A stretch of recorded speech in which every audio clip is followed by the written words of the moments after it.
Ansu was reincarnated into a dark fantasy game world. The moment he arrived, he was captured by the final boss, the world-destroying witch. Every single day, she hypnotizes him, brainwashes him, and reshapes his thoughts, but Ansu has a secret cheat. He can simulate the future. So he decides to pretend he's hypnotized, waiting for the perfect moment to escape. Good news, the witch's attitude towards him improved after that. Bad news, it seems a little too good to be true. It's awesome, there's no escaping it now. Celia's inner transformation. Frowny face. This guy is interesting, and his ideas align well with mine. I've decided to keep him around and observe him. He actually called me cute? I'm a demi-human, and someone would actually like someone with my tainted bloodline? This is the first time I've been recognized, respected, and admired. I really enjoy that feeling. I gradually began to look forward to the time I spent alone with him. My gloomy and dull life seemed to be starting to fill with hope. What? He wants to escape? Humph. I'm bringing him back. Lock him up. He'll never leave my sight again for the rest of his life. Ansu, on the run, was on the verge of tears. Chapter 1. Hey, why do I always feel? Our new female teacher, the look in my eyes is a little wrong? In the classroom, Ansu looked back cautiously and asked this sentence coldly. In the past few days, I quietly observed with my peripheral vision and found that she was always staring at me. As long as I'm at school, I can bump into her wherever I go. She seems to be following me, secretly spying on my every move. Is there something wrong with her? What do you think she wants to do? After saying this, Ansu happened to meet a pair of strange eyes. The young female teacher stared at him outside the window of the back door, her eyes straight, as if she was staring at the prey she had caught, and Ansu felt uncomfortable. After the last teacher took a long leave due to illness, the new substitute teacher was the young Ms. Mary, who always had a straight face and looked like a stranger, but she was inexplicably very concerned about herself. The tablemate didn't care. Why are you a little paranoid? Teacher Mary is so good to you, you are still not satisfied. Alas, forget it. Ansu didn't know how to explain. It was not normal to be good. He turned around again. The door and the corridor were empty, and the female teacher had already left, but the heart-pounding uneasiness never went away. Ansu pressed his faintly aching forehead. He had been suffering from a migraine all morning. I really can't blame him for being so suspicious. There is a reason for his sensitivity. Half a month later, he would die tragically in this school, when he predicts his death in advance. Whoever it is will be 10 times more vigilant against the abnormality around him. It happened 2 days ago. Ansu came to school as usual that day, but as soon as he sat down in his seat, a severe headache suddenly hit, and then, a large number of memories of his previous life poured into his mind like a tide. The legendary awakening of past life memories. As the memories continued to fuse, Ansu was surprised to find that he had been reincarnated in a game he had played. Sword of the Eternal Night, a dark fantasy open-world RPG masterpiece. The background of the game is set in the era of steam technology, black magic, and various strange monsters and demi-human races. The game has distinct character designs, and a huge worldview. In the game, players will play the role of a chosen one chosen by the gods, meet partners with different personalities on the journey, and gradually explore the truth of the world shrouded in fog, and finally thwart the conspiracy of the evil gods and save the world. At first, Ansu was quite excited, although he was not a hardcore player, but at least he knew the plot direction of the game according to the regular routine of the predecessors, hugging the thighs of the protagonist group, taking advantage of the information gap to seize the opportunity, and then reaching the pinnacle of life and dominating the other world seems to be just around the corner. But when he discovered his current identity, I can't laugh. He was reincarnated as a character who died tragically in a horror case, the kind of plot killing. If he hadn't miscalculated the time, half a month later, a horrific cult sacrifice ceremony would take place at his school, the Royal Academy of Beneru. At that time, he and many young talents in the school will die here for no apparent reason. And the reason why Ansu knew the ending of such a cannon fodder role was because he was stained with his sister's light, hunting darkness. Vera, an important character in the protagonist's camp in the game, is very popular among the player base. Hunting darkness, Vera, since she was a child, she has been dependent on her adoptive brother, who is not related by blood, but an evil ritual that occurred at school led to the tragic death of her brother. Later, after experiencing a lot, she gradually grew into a demon hunter who frightened the villain camp. When he thought that he would soon become an opportunity for his sister's revenge and growth, and became the background character to advance the plot, Ansu was speechless. Don't be a stepping stone or something, but I'm just an ordinary student now. How did I get involved in the conspiracy of the villain organization? Ansu kept recalling the plot of the game. Why don't you have any impression of the details of this case? He can't be blamed for his bad memory. He really didn't skip the plot. This case occurred 3 years before the start of the main story of the game, and it only appeared in the character introduction of the character, which was basically a stroke. He only vaguely remembered that this cult sacrifice ceremony was related to the villain, witch of world destruction, in the later stages of the game, and he was likely to die at her hands. This is also the reason why Ansu was very wary of the new teacher Mary. It is said that the evil female villain also has the title of Thousand-Faced Witch, and she is extremely good at disguise, and it is normal for her to lurk in the school in advance in order to commit crimes. Is there a possibility that the perverted teacher who's spying on me is the witch of extermination? When I was thinking about this, the bell rang after class. Even in another world, the scene after class was the same, and the buzzing sound of students instantly sounded in the classroom, and many people couldn't wait to rush out of the classroom. What Ansu was most worried about happened. Teacher Mary's expressionless face suddenly appeared at the door of the classroom. "Ansu, come to my office." Ansu's heart tightened. She found out that I found it. It seemed that because Ansu did not respond for a long time, Teacher Mary's expressionless face tried to pull up a softer smile. "Hurry up, the teacher is waiting for you. There is something that needs to trouble you." But that smile in Ansu's view, smiling but not smiling, like a pseudo-man. After she left, the class resumed its noise, and Ansu immediately became restless. He trusts his instincts. Teacher Mary definitely has a problem. I can tell at a glance that she is not human. So, what to do? Play truant. Go straight away? There seems to be no simpler and more direct way than to run away. Is there anything more important than life? He can't go to this school. But at the moment when Ansu hurriedly got up, there was a sudden buzz in his mind, and rows of Chinese that he hadn't seen for a long time appeared in the depths of his consciousness. Version 2.0 update. Loading the extension package. Data reading. Please wait. New version? Expansion packs? This accident stunned Ansu for a moment. Loaded. Do you want to reach the pinnacle of your life? Welcome to our real simulation system, which has the best simulation engine, giving you countless opportunities to do it over and over again. For the first simulation, the system will give away 10 points for free. Points are precious, please cherish and use. The following times can be simulated. Future, after 10 minutes, April 12, 10:32, 10 points will be consumed. After 10 hours, 2022 on April 12, 50 points will be consumed. Do you start simulation? Ansu stared at the system prompt and couldn't help but fall into deep thought. Simulate the future? This feature was not in the original game, and this belated system was a bit different from what I thought, but I have to say that this feature is very useful. Maybe you can use this simulation to test whether the teacher has a problem. Ansu also had no choice, and the points he had could only be simulated once, that is, after just 10 minutes. No need to do it in vain. With the idea of giving it a try, Ansu silently recited the first option in his heart. Future, 10 minutes later. In an instant, the noisy classroom fell silent. Ansu looked around. All the students maintained their final movements, motionless, as if time had been pressed to pause. Then, darkness gradually invaded his vision. A string of retro flower characters with a halo appeared in front of his eyes. Future, 10 minutes later, 10:32 on April 12, 625 in the Guangming calendar. Start simulation. When the flow of time returned to normal, Ansu's eyes widened because the surroundings are no longer like classrooms, but a dark and cramped strange room. The air here is old and turbid, and the ground is full of abandoned debris, which is not Teacher Mary's office at all, but more like the abandoned utility rooms in the teaching building. In addition, Ansu also found that his body was firmly tied to a chair. In addition to the head can also turn slightly, the whole body can hardly move at all. Kidnapped. Sure enough, he knew that there was something wrong with Teacher Mary. Humph. The kid finally woke up. Teacher Mary's voice came from somewhere in the darkness. She walked up to Ansu, pinched Ansu's cheek, looked left and right, and then rolled his eyelids roughly. As expected of a strong young guy, the recovery is fast. I thought I would have to fall asleep for a long time after fainting. Only then did Ansu realize that his brain was a little painful, and it seemed that he had been hit by an external force, but he has been having a headache since this morning, and he is really a little used to it. Hiss. Teacher Mary. Ansu raised his head with difficulty. What are you going to do to me?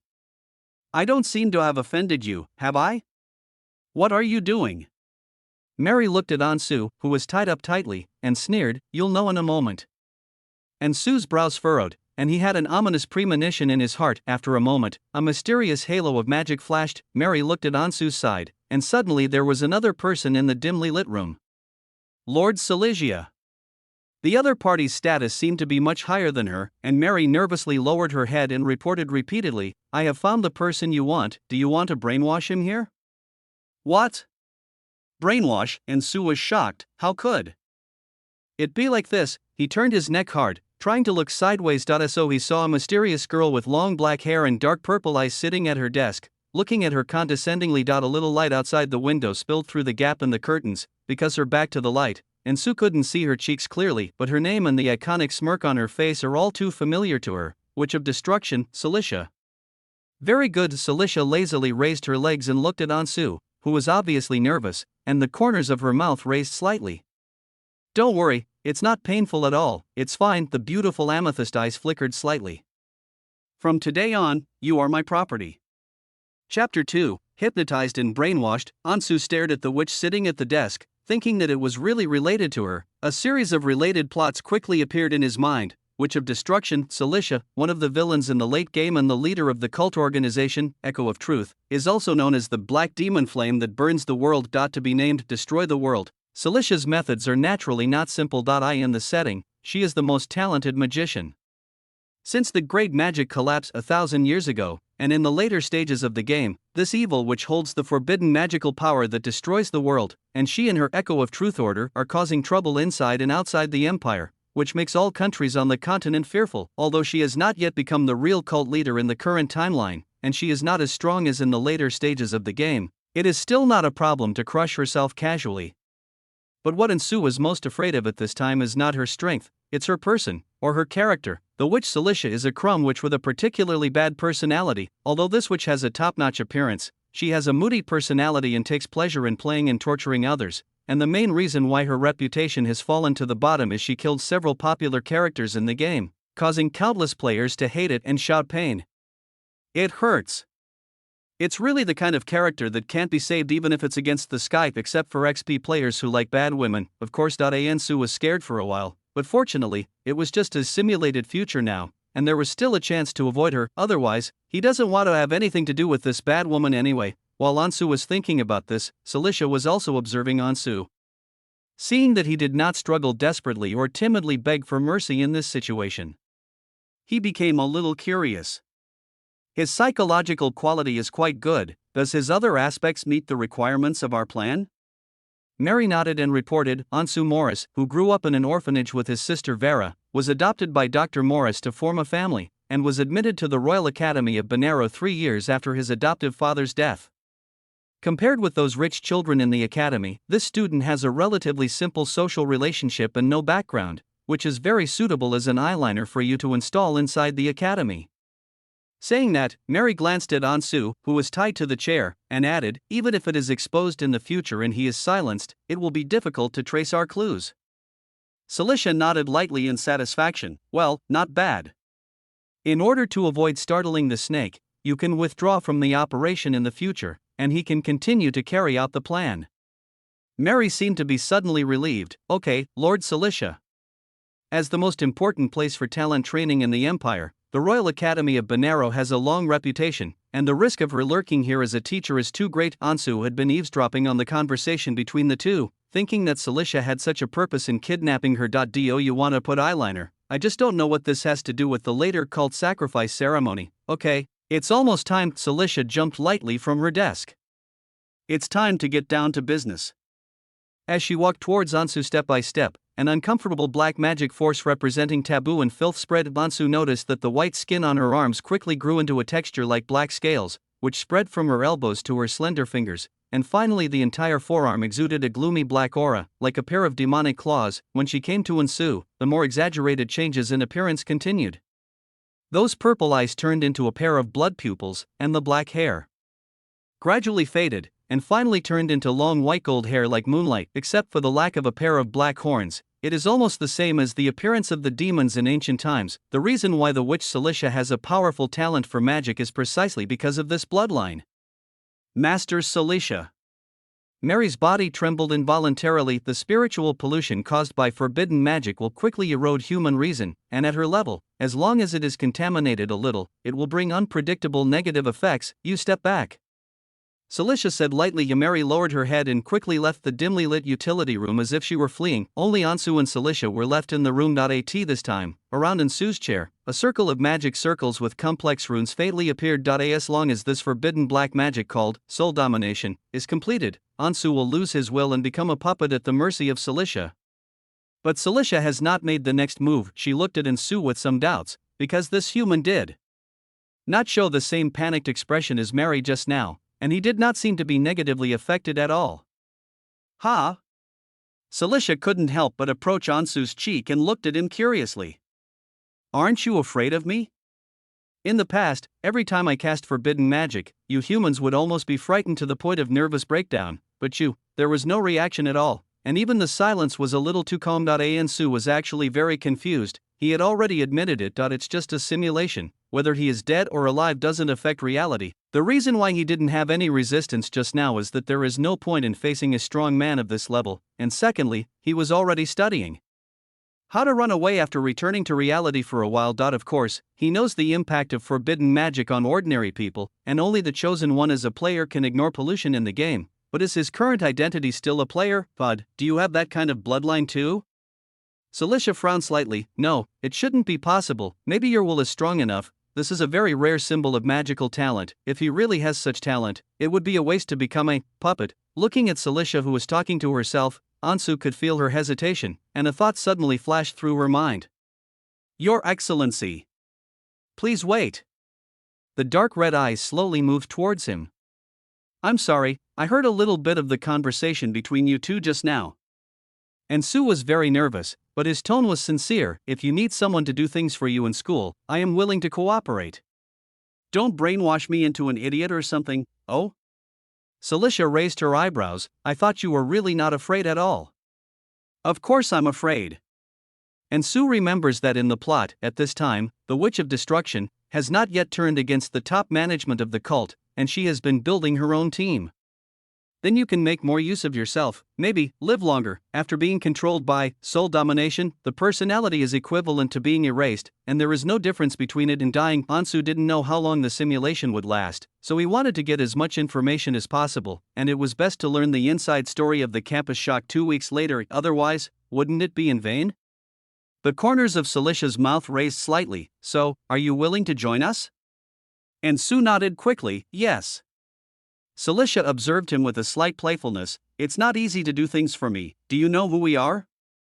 Of course, Ansu shook his head immediately. Celicia said slowly, our organization, called Echo of Truth, is the greatest enemy of the church for 1,000 years, and if you are exposed in the future, you will be immediately taken away by the Inquisition. By then, for you, even death may be a luxury. Ansu showed a shocked and panicked expression at the right time. In fact, for ordinary people with a little knowledge of this world, the Echo of Truth Order is indeed a terrifying existence, and in another world's terminology, it can stop children from crying at night. Your Excellency, ma'am. Ansu seemed to struggle in his heart for a long time before finally taking a deep breath. I don't seem to have a choice. As long as you let me go, I'm willing to join. A faint fragrance lingered, and Celicia approached Ansu's cheek again, and she smiled. However, humans are good at betrayal. How do I know that you are not improvising and delaying time now? Ansu looked at her silently, thinking that it was true. Of course not. Ansu hurriedly said, if you can let me join your command, there will be no 2 days. There will be only one son in my heart. I will always be loyal to you. Ansu's strong desire to survive made Celicia laugh. That's good, since that's the case. Celicia looked at Ansu, her smile getting deeper and deeper, like a beautiful and dangerous poisonous rose. Next, let's give you a little test. Test? Ansu was shocked and just wanted to ask something, but the next moment, his thoughts instantly became trance-like. The dark red eyes that looked directly at him seemed to have some kind of magic vortex, and under the guidance of this power, Ansu's eyes gradually became dim. This kind of spiritual and soul magic is not just for brainwashing, it is a rather esoteric school of magic. Celicia, who is proficient in this kind of magic, easily cast hypnosis on Ansu. Tell me what you think. Will you really be loyal to me?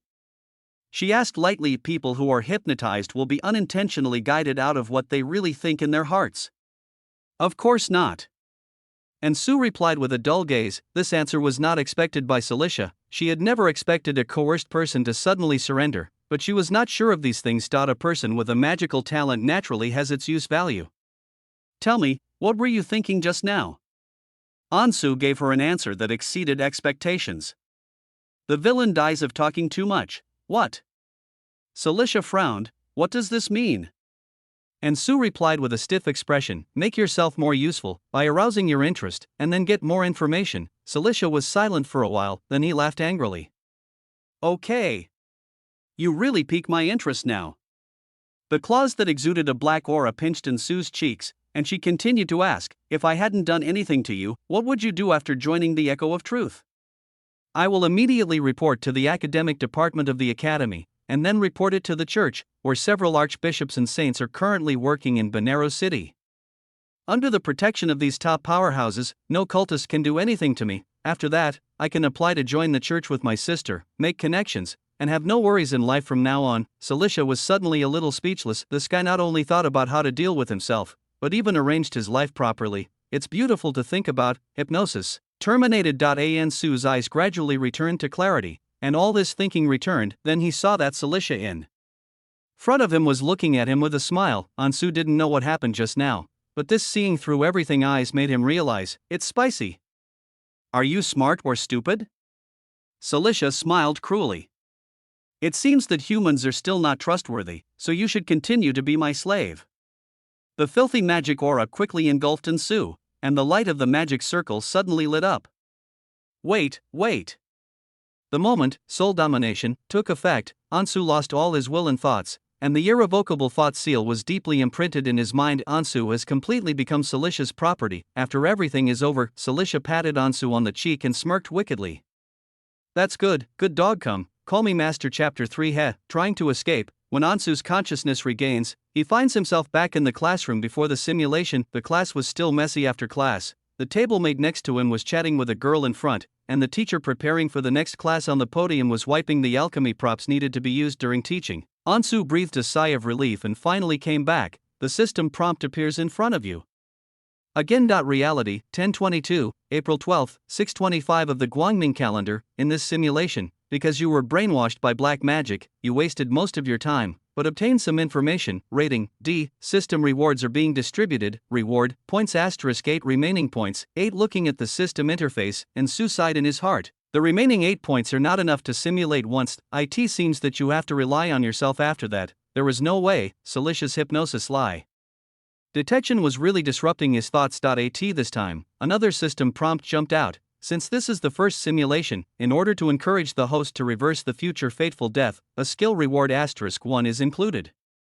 Magic immunity. When you are attacked by the opponent's magic, you can gain an immunity effect. Immunity range includes any magic damage, magic negatives, and positive effects, lasting for the entire round. Magic effect from start to end. Cooldown, 24 hours. Note, the dwell time after 10 minutes of simulation is 3 hours, and the residence time after 10 hours of simulation is 12 hours. Make some key changes in reality, reverse your life. You can also get points. Welcome to continue to use the simulation function. Have the opportunity to get more simulation time and generous rewards. Please continue to work hard.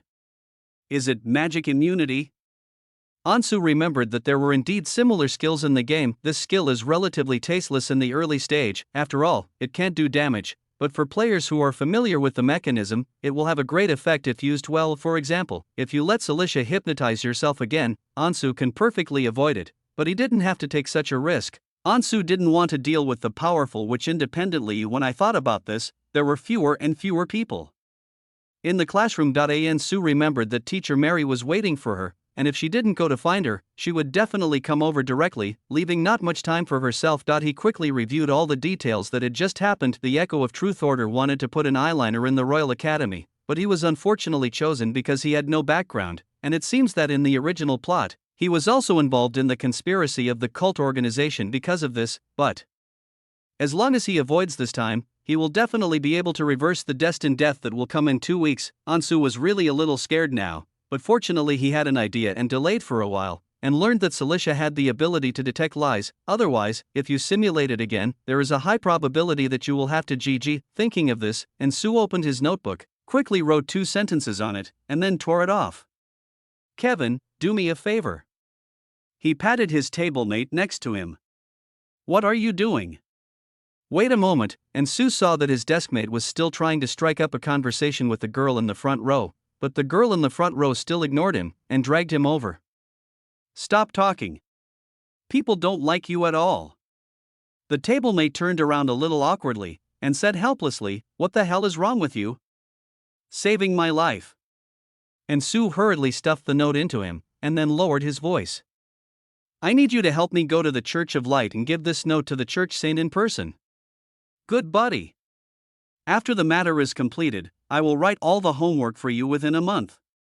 "Ha?" The tablemate didn't expect to do such a favor, and when he slowly opened the note, his expression became even more confused. "What is this written? What do you mean?" "You don't have to worry about this."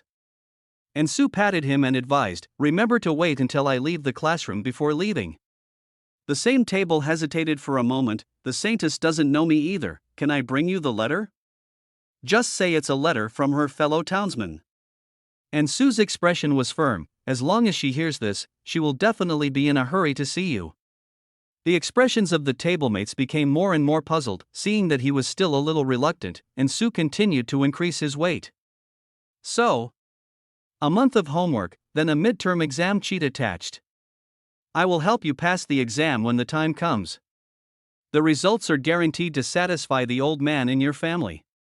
"What do you think?" The tablemates seemed to change their faces, and their eyes lit up. "Okay. Deal." And Sue breathed a sigh of relief. It was useless to impress him with money at the same table. After all, there were not many poor people who came here to go to school. Kevin's father is an upstart in the royal capital, commonly known as the nouveau riche, so expectations for Kevin and his studies are still very high. Among all the countermeasures Ansu came up with, reporting was still the most effective. The current cult group is not as powerful as in the plot, otherwise it would not have been.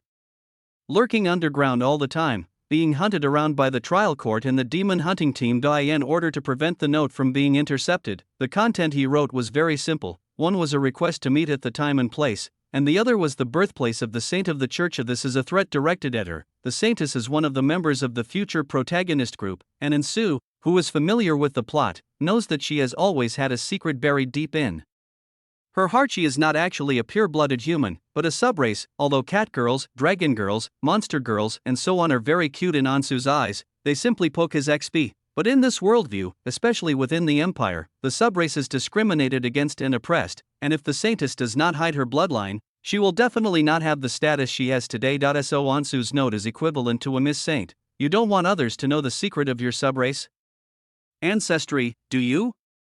With the character of a saint, as long as she sees this sentence, she will definitely be instantly stressed, and then come as promised like the mistress. Origin is her biggest weakness. This is Ansu's foreign aid, of course. In addition, he also has second-hand preparations, that is to go straight to the principal's office and find a reason to chat with the respected old man. As a poor student with excellent grades, the principal has always treated them preferentially, and if he were Kevin, he would definitely not be able to see him. The plan is .jpgu Celicia can't kill both the saint and the headmaster, right? After repeatedly telling his tablemates several times, Ansu got up and walked out of the classroom. He looked left and right in the corridor, and teacher Mary was not there, so he hurried towards the stairs.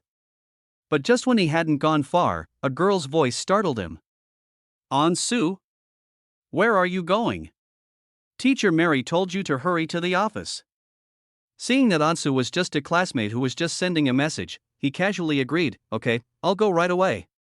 "Fart, if you go, you will be knocked unconscious and tied up, and then brainwashed into RBQ." After Ansu left the teaching building, he rushed straight to the administrative office area of the school. The Royal Academy of Benaru was ridiculously big, almost equivalent to a small town, but as long as he got there, he would definitely be safe. There are extraordinary and strong people at the top of the college, and there is also a security team on the side of the academic affairs department, which can be described as well-equipped and well-trained. It's safe right away. But as he walked, when he was about to walk to the boulevard, Ansu found that the girl who had sent him a message just now chased him out. "Hey! Ansu, wait. Teacher, she has been waiting for you for a long time, and she seems to be quite angry." Ansu frowned and looked at her. The girl was wearing an academy uniform, her cheeks were flushed, and she looked like she couldn't breathe. "Didn't I say it? I'll do it right away." Ansu had just spoken, and suddenly realized something was wrong in his heart. Then, turn around and run, whether it is overly sensitive or not. Whoever stops him now will be suspicious. Ansu didn't go to Teacher Mary's office even if he died, but a strange scene happened. At the moment when Ansu rushed into the boulevard, the girl who was originally behind him appeared in front of him with a smile. Hey, want to escape? Depend on. Ansu's scalp suddenly went numb. When I wanted to continue to escape, I found that I couldn't move all over my body, so I could only watch the girl come towards me, and then, slowly hugged himself. The two hugged each other tightly, and in the eyes of outsiders, they were like a little couple with a good relationship, but only Ansu knew that he couldn't break free from this embrace at all, and was even covered with his mouth, and couldn't even speak. The girl stood on tiptoe and smiled as she approached Ansu's ear. It's really troublesome. What are you running around?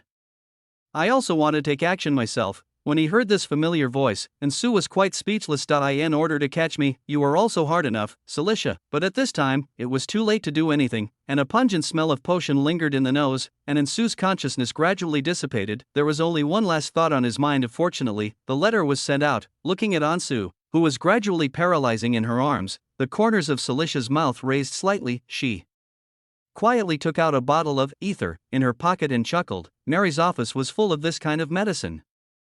Ha! Suddenly I found that this thing is better than magic. Subsequently, a man and a woman hugging each other and seemingly in love slowly crossed the boulevard and came to a grove until their figures were completely engulfed. Even those who saw it would just smile knowingly and would not notice anything unusual at all. Chapter 4, Pretending to be Hypnotized, Starting the Scam. I don't know how long it took, and Sue opened his eyes in a daze. This kid has finally woken up. After hearing Teacher Mary's cold voice, Ansu suddenly woke up and hurriedly looked around. Tight curtains, dim light, and yourself tied tightly. This is not the utility room in the simulation, but the environment is not bad. He was still tied up by these two people in a dark little darkroom, and Sue was speechless for a while. Can't he get through this pass? On this day, he repeatedly cycled in the process of being knocked unconscious, awake, stunned, and sober, and he felt that he was numb. What's more serious is, this time it was not a simulation, this is reality. Mary, you have disappointed me. Celicia, who was sitting at her desk, had regained her original appearance. The delicate face had an elusive smile at this time, her legs folded, her slender legs wrapped in black stockings slightly raised, and she looked condescendingly at Ansu, who had just woken up. Although the Witch of Destruction was not very old at this time, she had already shown some of the temperament of the future monster and beautiful female demon. If I hadn't been more vigilant, he might have escaped from our control. Although this sentence was calm, the implied reproach made Mary on the other side sweat. I'm really sorry, Master Celicia. Mary, who knew that she was about to ruin a big deal, glared at Ansu with some annoyance. You kid, the teacher asked you to come to the office. Why are you running to the park after class? Who are you in a hurry to date? Why do you still call yourself a good student? Mary. Teacher? Ansu pretended to be confused and scared. Didn't I say it? I'll go to your office right away. Just because of this matter, are you going to tie me up? It seems that they don't know about their secret contact with the church, otherwise they won't stay here, and they don't have that attitude towards themselves. This is the only good news. Ansu quickly thought about countermeasures. He had to delay for a while. He realized that the only opportunity to change might be at the moment when Celicia hesitated. Lord Celicia, it should be just a coincidence, he doesn't know our plan yet. Mary was relieved to hear Ansu ask. As the enforcer of the order that has been lurking within the Empire all year round, Mary has always acted cautiously. How could such a major plan be easily known by a student? She still has this confidence, unless he can predict the future, but that is impossible. Celicia swept over Ansu, who looked blank, and glanced at Mary with cold eyes. I won't punish you this time, but remember that there is no next time. Mary wiped the cold sweat from her forehead and nodded repeatedly. And next, the conversation between the two was not much different from what was simulated by Ansu. Mary first reported on Ansu's family situation, and Celicia was more satisfied. Okay, it's almost time. Celicia jumped lightly from her desk. It's time to get down to business. As she walked towards Ansu step by step, the uncomfortable filthy magical power spread, and Mary retreated again due to the spiritual pollution caused by the fear of magic. In the quiet room, only Ansu and Celicia were left, just as Celicia was about to cast a forbidden black magic called Soul Domination. Ha! Celicia, who showed a hideous demon appearance, suddenly stopped, Just like in the simulation, she was puzzled because Ansu was not negatively affected at all. Aren't you afraid of me? The exquisite cheeks approached Ansu and looked at him curiously. In the past, every time I cast forbidden magic, you humans would almost be frightened to the point of nervous breakdown, but you, Ansu stared at the dark red eyes that observed him, and the plan in his heart slowly emerged. In the last simulation, he showed his usefulness, which made Celicia a little interested, but he didn't start, but in the end, he was hypnotized by her and saw through the lie. Then he was brutally brainwashed, but this time it was different. He also had a card in his hand, which was the skill, Magic Immunity, that the system rewarded him. Immunity includes any magic damage, magic item bonuses, negative and positive effects, lasts for the entire round, magic effect starts to ends, cooldown, 24 hours. In this way, the entire process of hypnosis should be immune to him. Maybe he could have done it, pretended to be hypnotized by her, and then delayed it for a longer time. This is your only chance. Thinking of this, Ansu tried to suppress all the chaotic thoughts and raised his head calmly. I'm not afraid. Aren't you afraid? Celicia raised her eyebrows in surprise. She spread out her pair of ugly claws that exuded a gloomy aura, and said with a smile, in this world where magic is stigmatized, everyone avoids this power, let alone dirty magic that is expressly forbidden by the church. The church has taught you from an early age that magic will bring madness and destruction, and black magic is the legendary bridge to communicate with evil gods. There was a hint of doubt in Celia's smile. But you told me that you are not afraid. Under Ansu's gaze, a black flame came out of the middle of her palm, and the atmosphere in the room suddenly changed, and the flame fatally exuded the destructive aura of burning everything. This is the black demon flame that burns the world. But as the demon flame slowly approached Ansu's cheek, Celicia's smile gradually faded. Is there something wrong with the church's education about you, or are you pretending to cater and say something that will please me? Demon, Your Excellency, which? Ansu stared at the demonic flame that was close in front of her, feeling that she was going to roast herself to death in the next second, but while his expression was tense, he showed a hint of amazement at the right time. Wait, is this the legendary extraordinary power?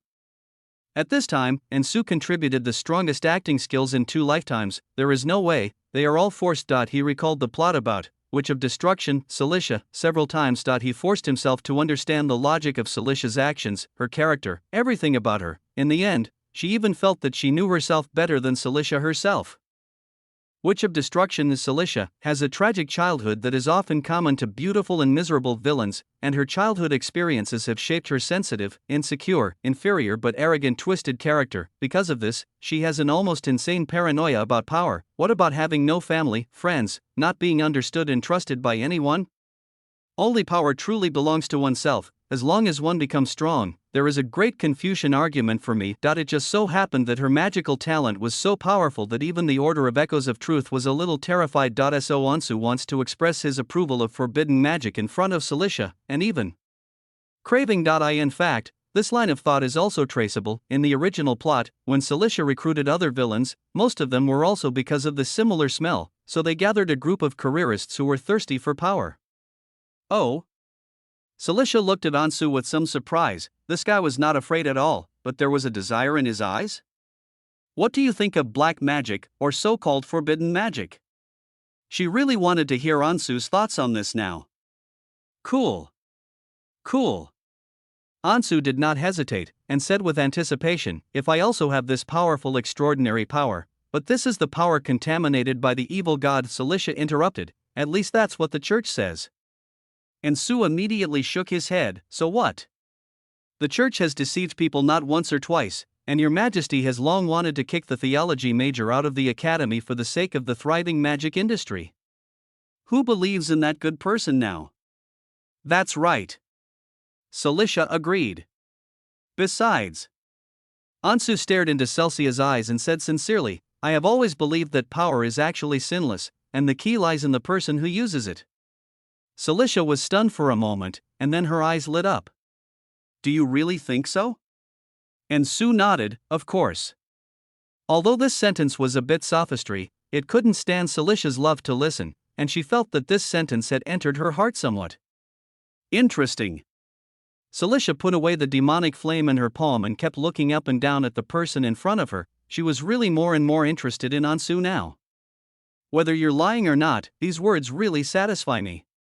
She raised the corners of her mouth happily, and suddenly performed magic. A familiar feeling of dizziness hit her, and Ansu's thoughts instantly became trance-like. It's hypnosis. What a fast spellcasting speed. Although Ansu had been wary of her moves, she was almost slowed down. At the same time that hypnotic magic takes effect. Magic immunity initiate. Tell me what you really thought just now. Celicia asked softly. Ansu pretended to be successfully hypnotized, and replied with dull eyes, I long for extraordinary power. Black magic. Cool and powerful. Why do you crave extraordinary power? Celicia asked. If I had extraordinary power, I wouldn't have been bullied when I was young. People won't look down on me. I will let those who look down on me, those who murder my father, those who bully me and my sister suffer retribution. After answering these, Ansu looked ahead dull and stopped talking. Celicia suddenly fell silent. She stared at the young man who was hypnotized by herself in front of her. Her dark red eyes flickered slightly for a moment, and many thoughts and emotions seemed to surge all at once, but in the end nothing was said. Oh, that's right, a boy who looks a lot like her. Then do you want revenge? Celicia laughed. I want to. Ansu replied stiffly. If you join us, no, join me, you can gain power. Celicia asked in a seductive tone, speak what is in your heart, are you willing? Yes. Then if you will be against the powerful church in the future, even. Are you still willing to fight against the whole world? I do.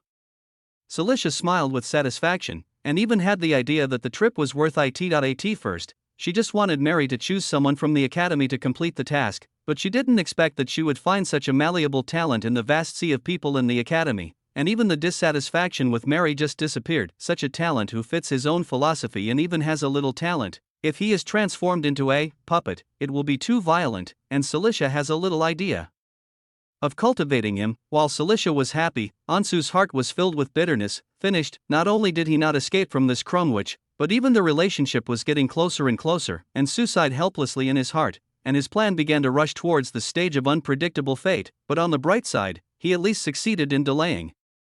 Everything that is being done now is nothing more than expediency. But then, something unexpected happened to Ansu. Do you think? How about me? Celicia changed her original high-ranking appearance. She stared at Ansu's eyes, and asked this sentence inexplicably. You? What do you think of me? Ansu almost didn't put it on. Which one is this? This is what, which of destruction, Celicia can ask. He tried to pretend to be mentally controlled, looking forward with his eyes empty, but Celicia's pursed lips and slightly nervous look were still hard to ignore. He. What am I doing? Celicia seemed to find it a little strange. She touched her fair face and muttered to herself a little uncomfortable. It's hard to find someone to tell the truth, so do you want to hear him praise me? Really, I kidnapped him, how could he say good things about me? But what she didn't expect was that after just a moment of silence, Ansu spoke. Cute pinch. Celicia was silent for a while. Ha! Chapter 5 is so cute. You? What did you just say? Celicia thought she had heard it wrong. You just said me, so cute. Ansu's eyes were dull, but he replied straightforwardly. The atmosphere became eerily quiet. Celicia silently watched Ansu, who was hypnotized by herself, and was silent for a long time. In fact, no matter what he says, even if it offends himself, it is within his own expectations, but such a sentence of so cute made her unable to fix it. Is there something wrong with his aesthetics, and this kind of freak? But lovely? Celicia looked at him a little awkwardly, and a little funny. I am an evil witch who is wanted all over the world, and besides, I am even a. Her dark red pupils flickered slightly, and she raised her hand to look at her pair, which was regarded as a symbol of unknown blood. Subrace.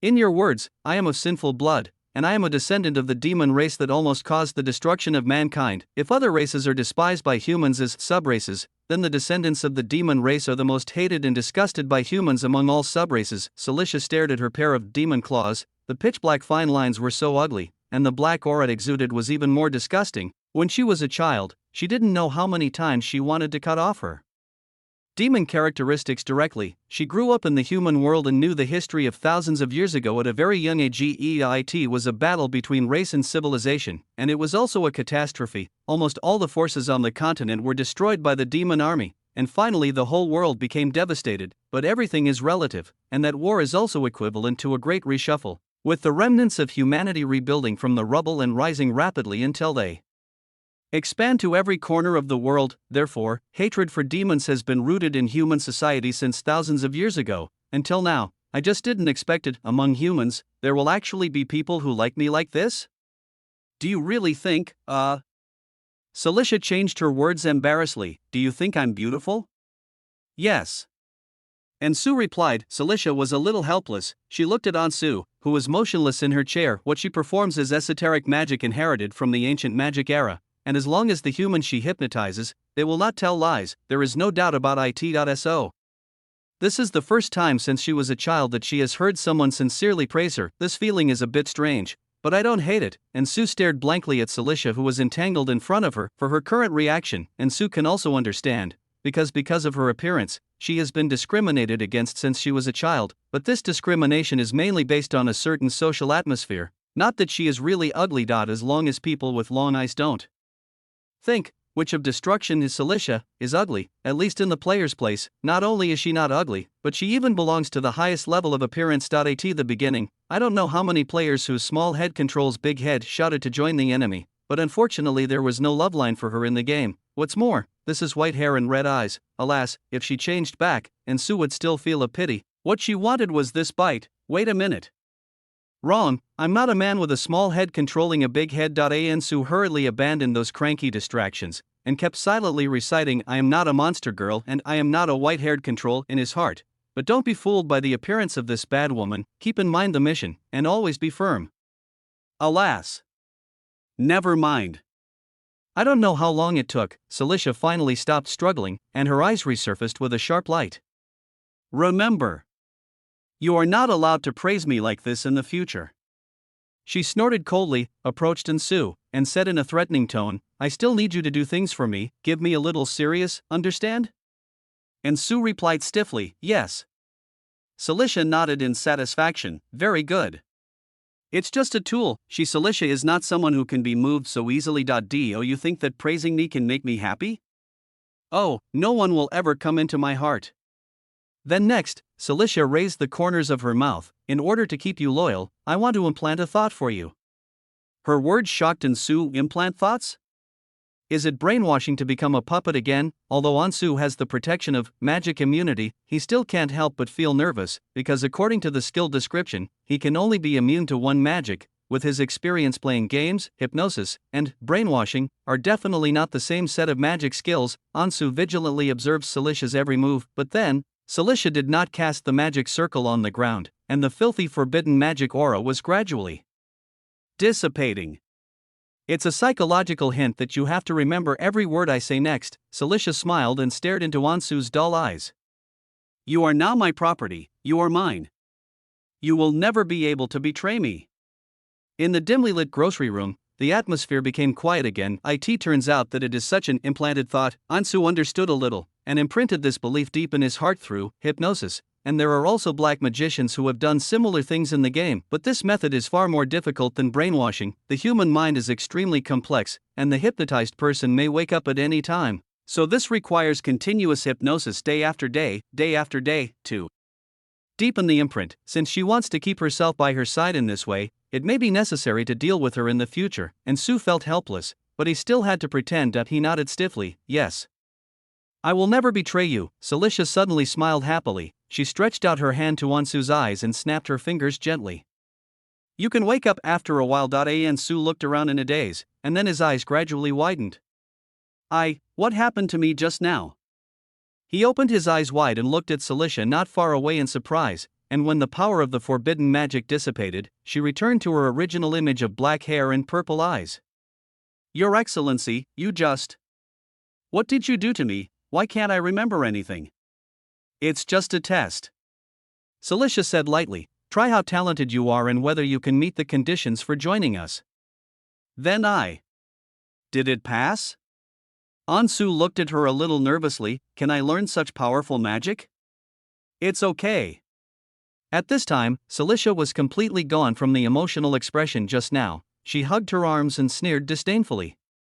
It's still far from the standard of joining us, but Nyin, you still have a little talent, so I'll reluctantly accept you. Great. Ansu is really happy. It's not that I'm happy that I can join the cult gang, but I'm happy that this level is finally going to pass. He couldn't pretend anymore. God knows how hard it is to pretend to be stupid and stay there for so long. But remember, you are not joining the Echo of Truth Order, and you are not a member of our periphery. Celicia glanced out the door and whispered to him, you only need to be responsible for me.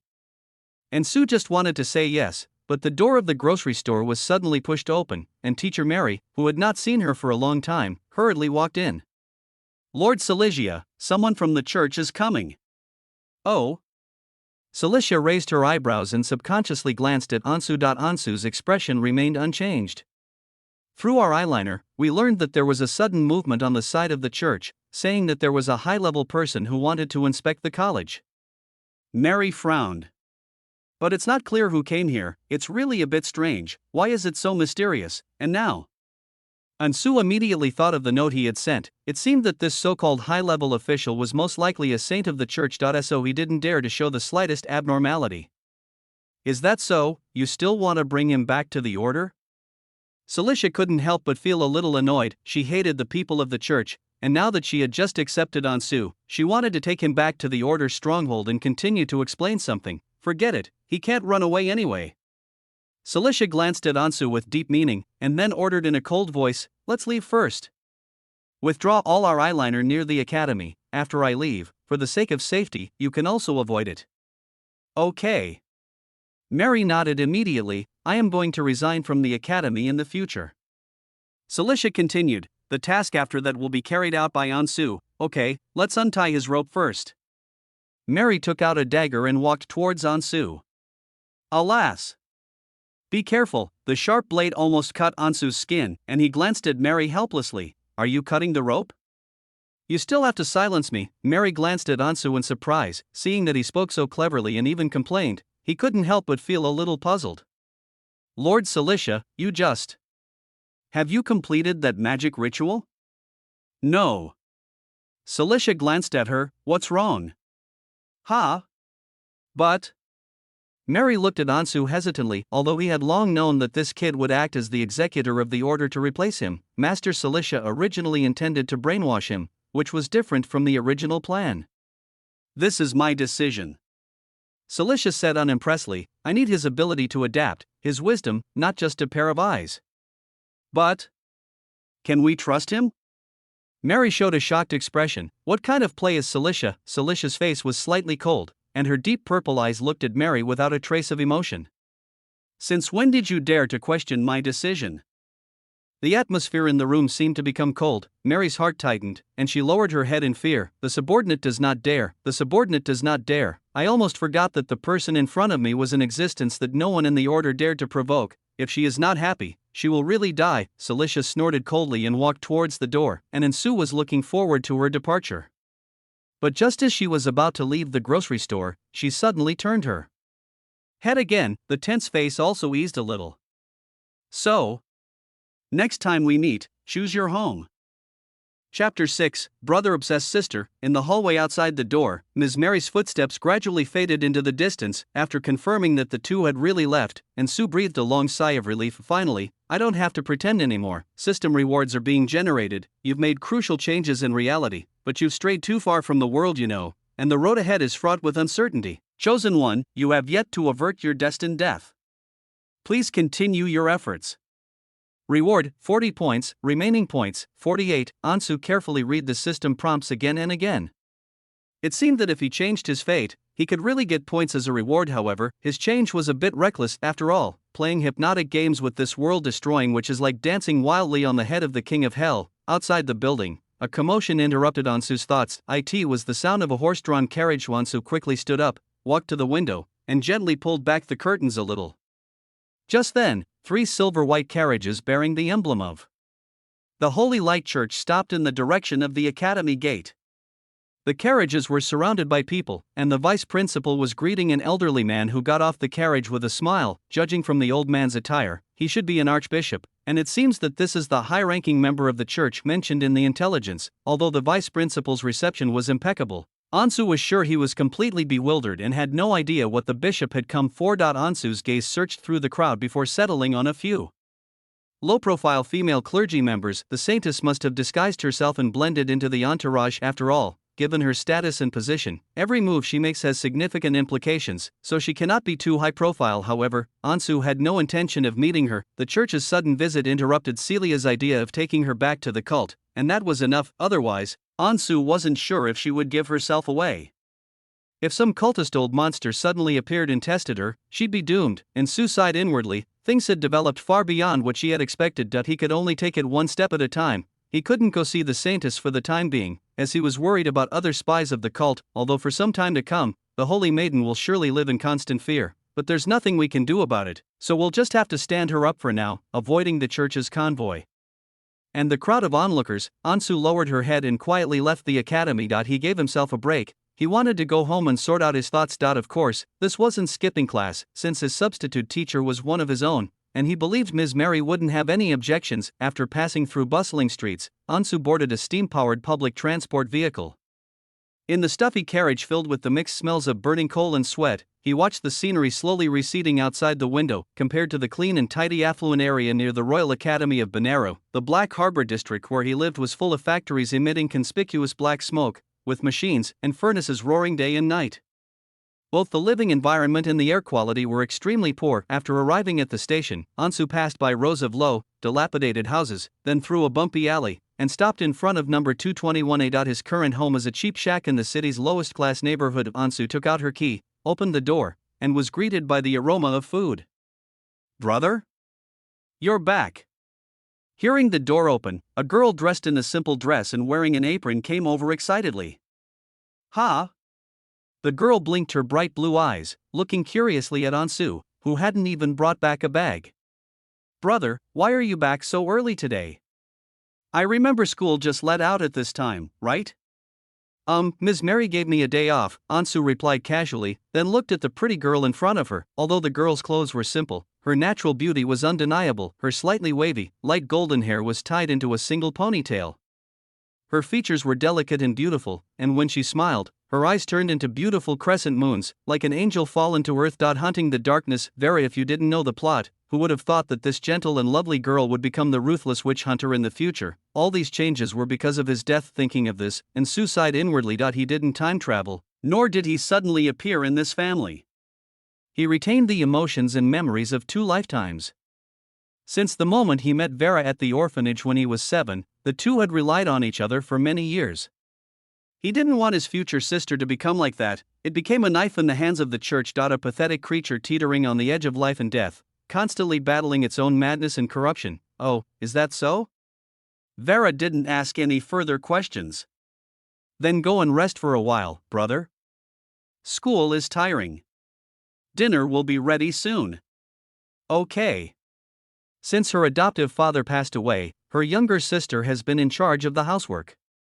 Ansu nodded and sat on the second-hand fabric sofa in the living room, which had been used for many years. Although the house was old and dilapidated, and the furniture was all old items, my sister kept it in perfect order, and it was full of a warm and cozy atmosphere. After sitting in the living room for a while, Ansu suddenly smelled something burning. He initially thought his sister had burned the food, but upon closer inspection, he saw her squatting by the fireplace, lighting what looked like a letter.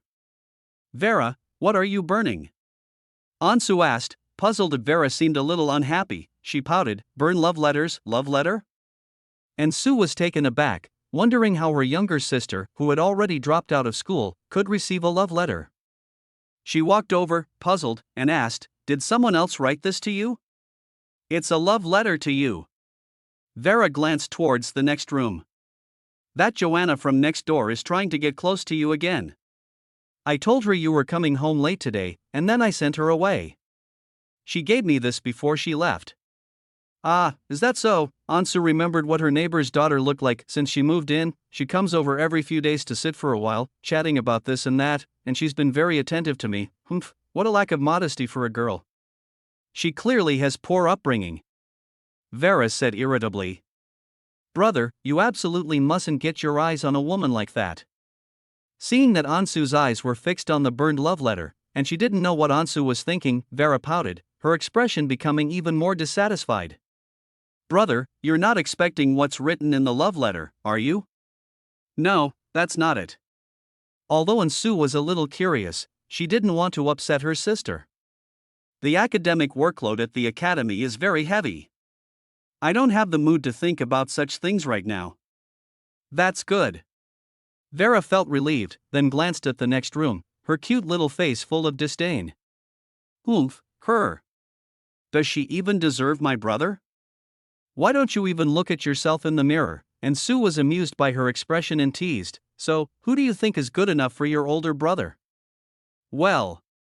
Vera's bright blue eyes darted around as she stroked her chin, deep in thought. Only the best and most perfect woman is worthy of my brother. But, your main task right now is to study. Don't think about these things. If that day ever comes, she gave Ansu a sly smile, I'll definitely keep a close eye on things for you, so don't worry. Oh, really? Ansu silently looked at Vera, as if she had been intentionally controlling her interpersonal relationships since some time ago. I also pay special attention to female classmates I'm close to at school, and Sue frowned, then belatedly realized, it seems like my younger sister is a bit of a brother complex?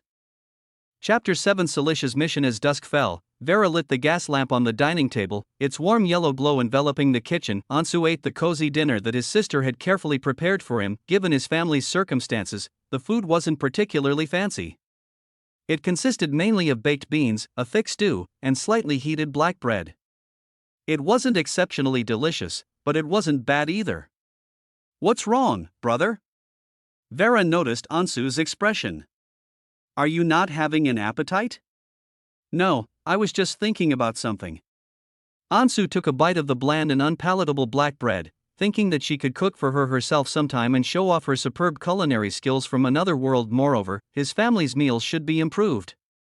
Ansu subconsciously glanced at Vera's small, underdeveloped body. The bust shape is almost non-existent. You should consume more high-protein foods. It's time to improve the family's financial situation. With the ability to simulate the future, Ansu felt that there was no shortage of ways to make money. For example, he could easily become a gambling god in a casino or horse racing track. Of course, all of this is predicated on first reversing one's predetermined death. Since my brother came back, he's always been spacing out. Vera was very perceptive. Ansu had been daydreaming a lot today, and sometimes he even looked worried. Did something happen at school? It's nothing. Ansu knew that Vera could never hide her emotions, so she smiled and comforted her. It was just a little trouble, but your brother has already taken care of it. Oh, I see. Vera blinked. Then let's not think about things that make us feel bad. Tell me about the interesting things that happened at school, brother. Okay. Ansu nodded. What topics would you like to hear about? For example, Vera asked with a smile, did any girls write you love letters at school? Ansu looked at her helplessly. Why do you always focus on these things? Just kidding. Vera's eyes curved into adorable crescents. Let's talk about schoolwork, brother. Bathed in warm yellow light, the brother and sister ate dinner while chatting about the problems Ansu was encountering in her studies. Although those profound subjects were still far beyond Vera's reach, she listened with utmost attention. Ansu could sense that Vera longed to go to school. My adoptive father was a doctor, and they were originally considered a respectable family. However, since my adoptive father passed away 3 years ago, their family's financial situation has plummeted. Ansu, who was studying at that prestigious university, was the only hope of her family. However, because the Royal Academy was quite expensive, her sensible younger sister took the initiative to drop out of school and fully support Ansu's studies. After selling the house, the brother and sister would work on weekends and holidays to support their family, and they continued to live a relatively frugal life. Ansu stared at Vera's old dress. He remembered that it was bought for her by her adoptive father 4 years ago. Because the little girl was still young and her body had not yet developed, she could still wear it, but it had inevitably become worn out. This made him feel a pang of heartache. Vera, you should go back to school after a while, Ansu suddenly suggested. Then we'll move to a safer place. Vera's eyes whitened slightly in surprise. Brother, you must be joking. Where would we get any money? Don't worry about that.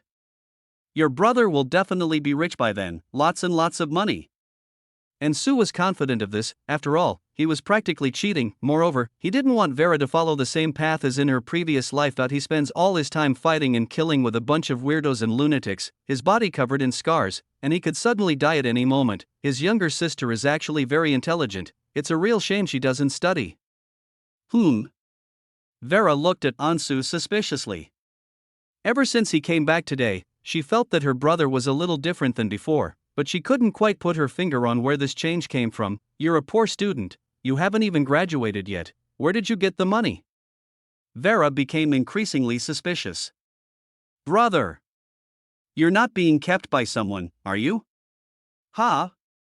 Ansu was stunned for several seconds, then poked her little head speechlessly. How could your brother possibly stoop to being kept by someone? What kind of nonsense are you thinking all day long? That's good. Vera breathed a sigh of relief, then smiled and dodged Ansu's large hand. I wasn't thinking anything. It's just that you're so handsome, bro.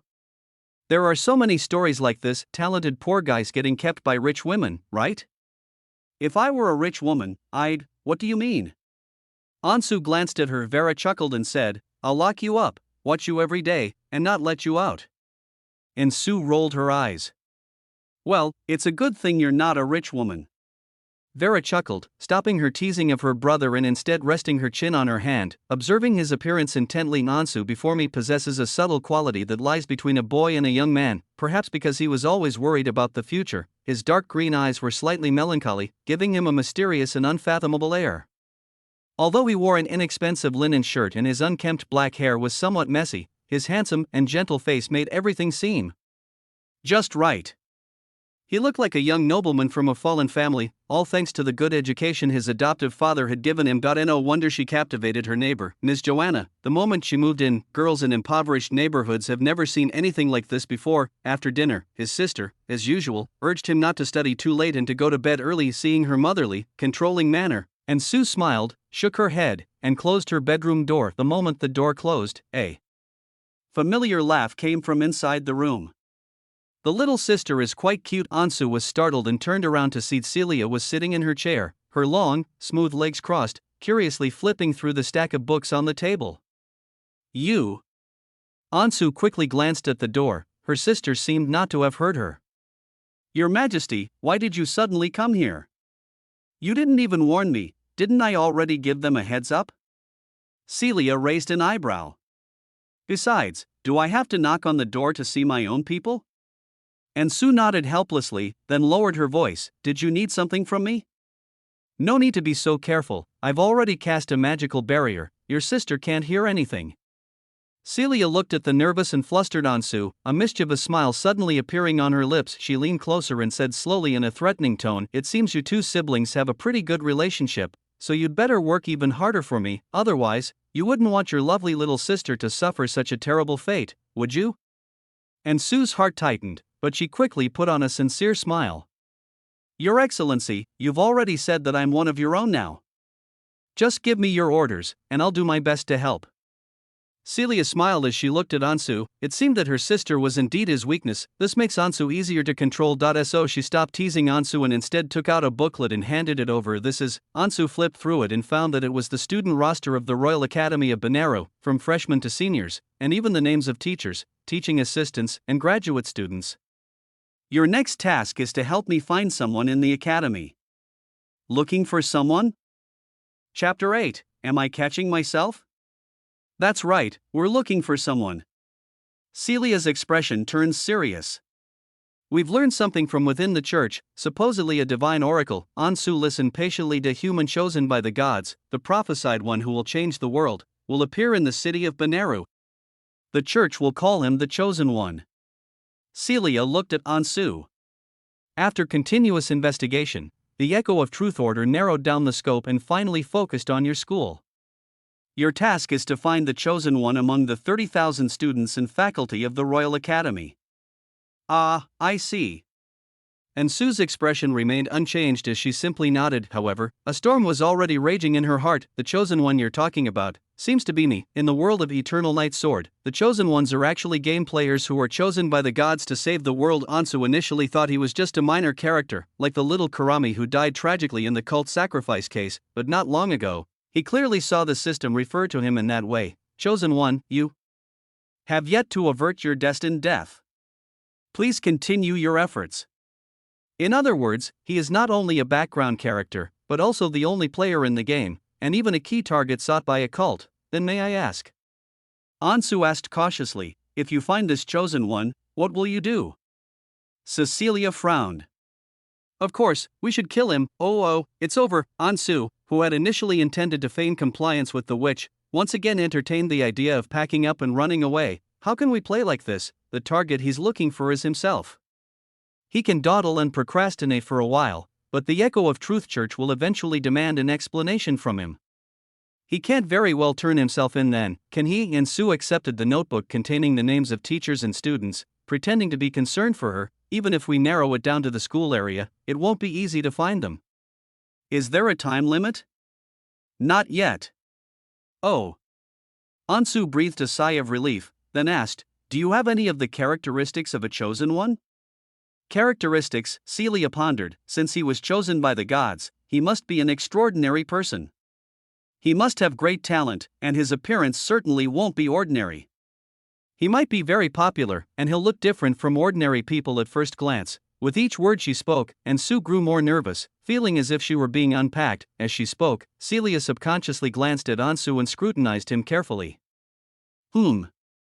Actually, you fit that standard quite well. Ansu was startled. Celia raised the corners of her mouth, her deep, mysterious purple eyes drawing closer to observe Ansu's appearance up close. I didn't observe carefully last time, but now that I see it, she poked Ansu's cheek with her fair finger and said with a grin, you are quite in line with my aesthetic. Ah. Could it be? She partially covered her open mouth, her expression one of surprise, and asked, could you be that? Your Highness, which? Ansu clenched her fists, trying to appear calm, and even prepared for the worst. You can't joke like that. I don't have that kind of talent, how could I possibly be? Celia chuckled, finding herself quite enjoying teasing this new toy. Just kidding, look how scared you are. In short, the chosen ones will not be ordinary people, so search for them according to high standards.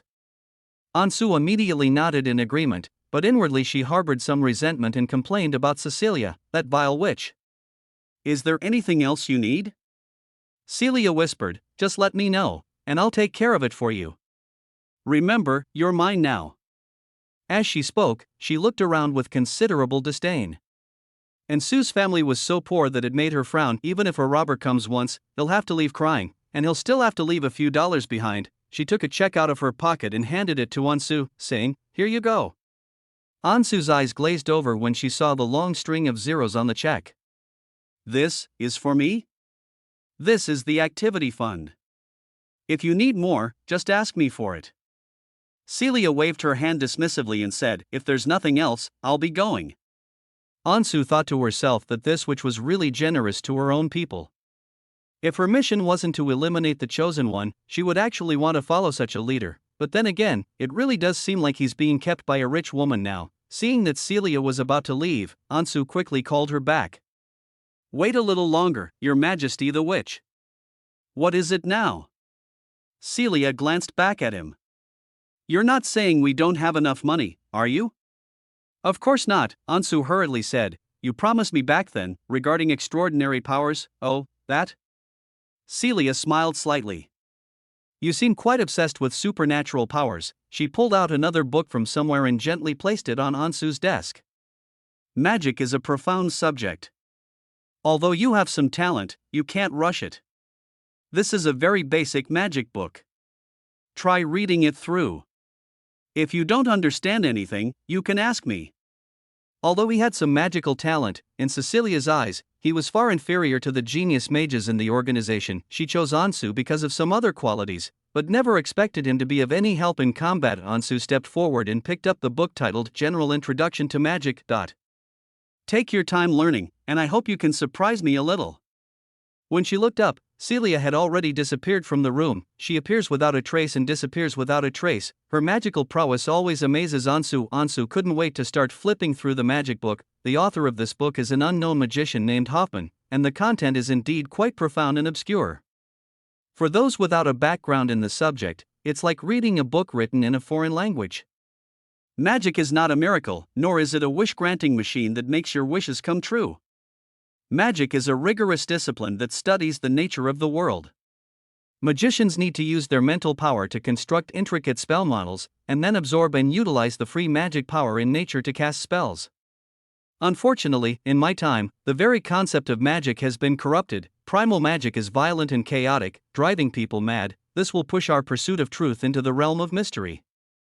Future magicians may only be able to experience the power of magic through ineffable so-called spiritual experiences, which is truly a pity. At least Ansu could understand the opening prologue of this classic book, where Mr. Hoffman recounted the hidden history of the past in a storytelling manner. While flipping through this classic text, a system notification popped up: basic magic knowledge, mastered, meditation, not yet mastered, learning progress, 0/20, mage's hand, not mastered.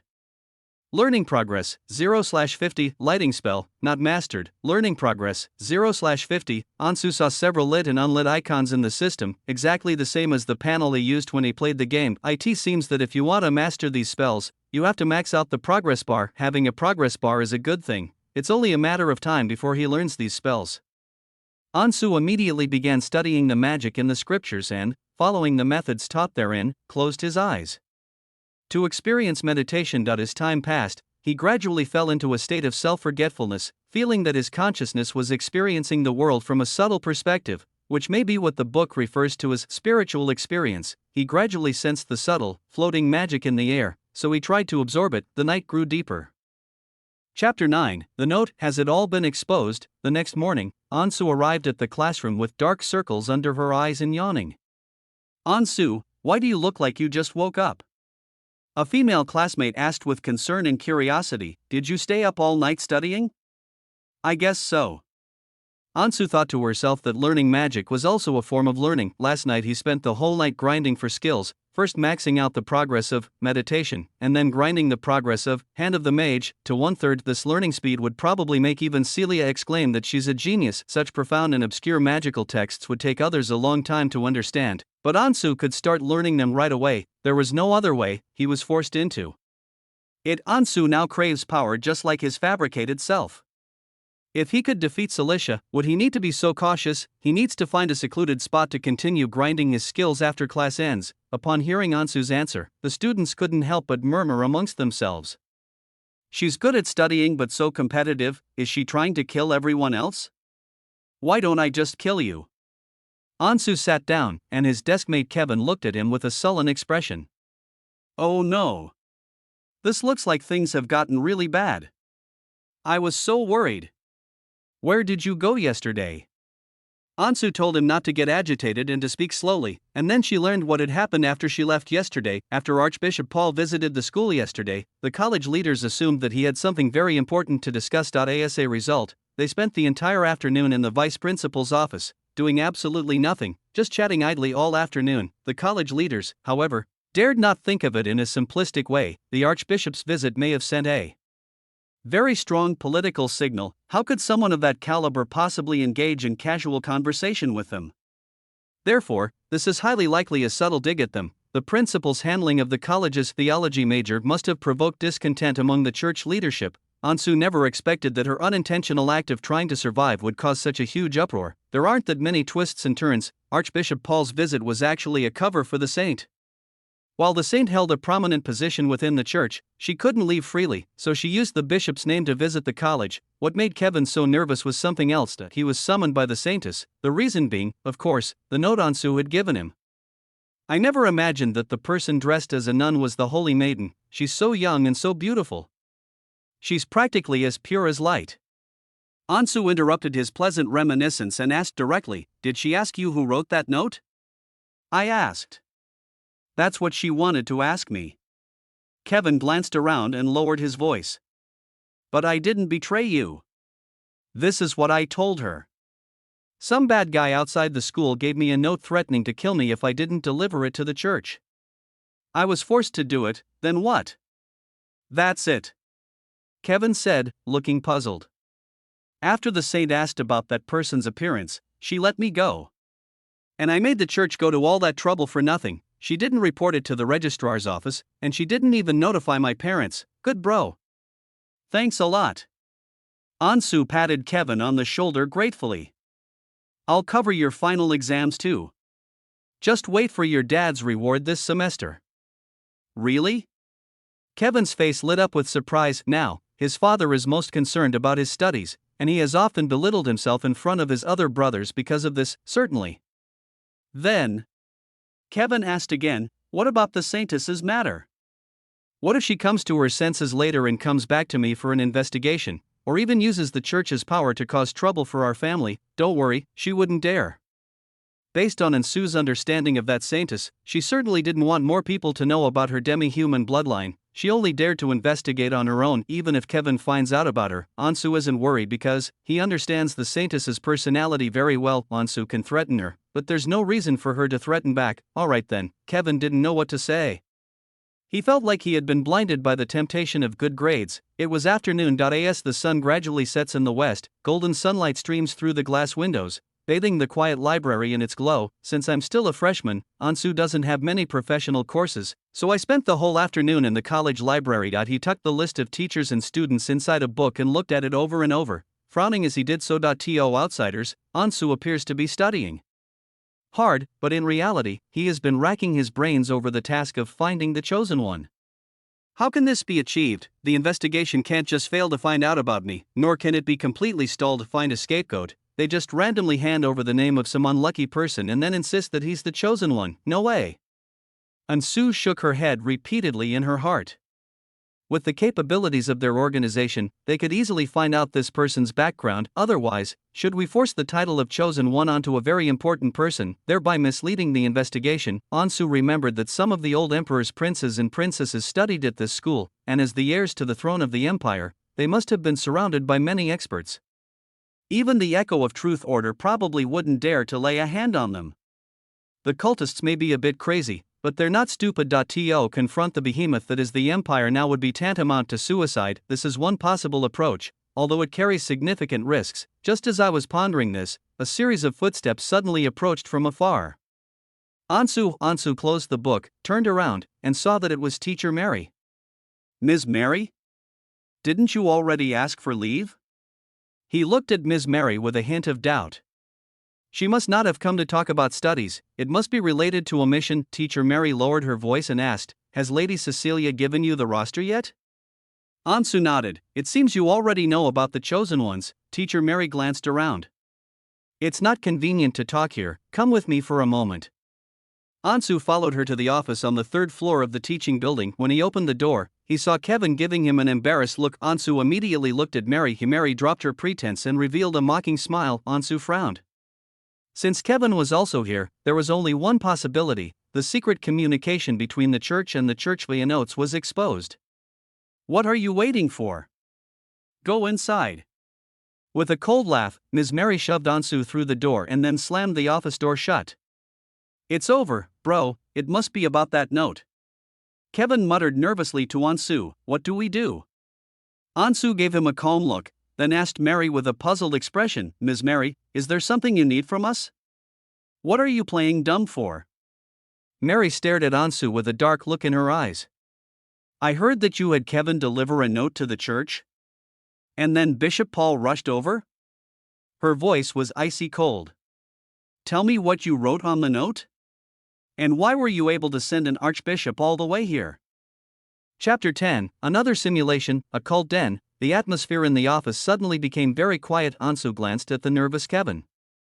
It wasn't me, it really wasn't me. Ansu believed it wasn't Kevin who said it, and this wasn't just because she believed in his loyalty. Mary must have just received the news as well, so she called the two of them over to confront each other. Otherwise, she could have easily found out the contents of the note by pressing her a little harder. Instead of asking herself this question, so he was quite surprised, not because the other party knew about the note, but because the other party obviously knew about the note from within the church. Ansu couldn't help but sigh. This cult was far too powerful. The church had been infiltrated like a sieve. Ms. Mary, there might be some misunderstanding about this. Ansu quickly thought of a solution. Since the other party already knew about the note, there was no point in trying to cover it up anymore. You're a liar. I knew I shouldn't have trusted you in the first place.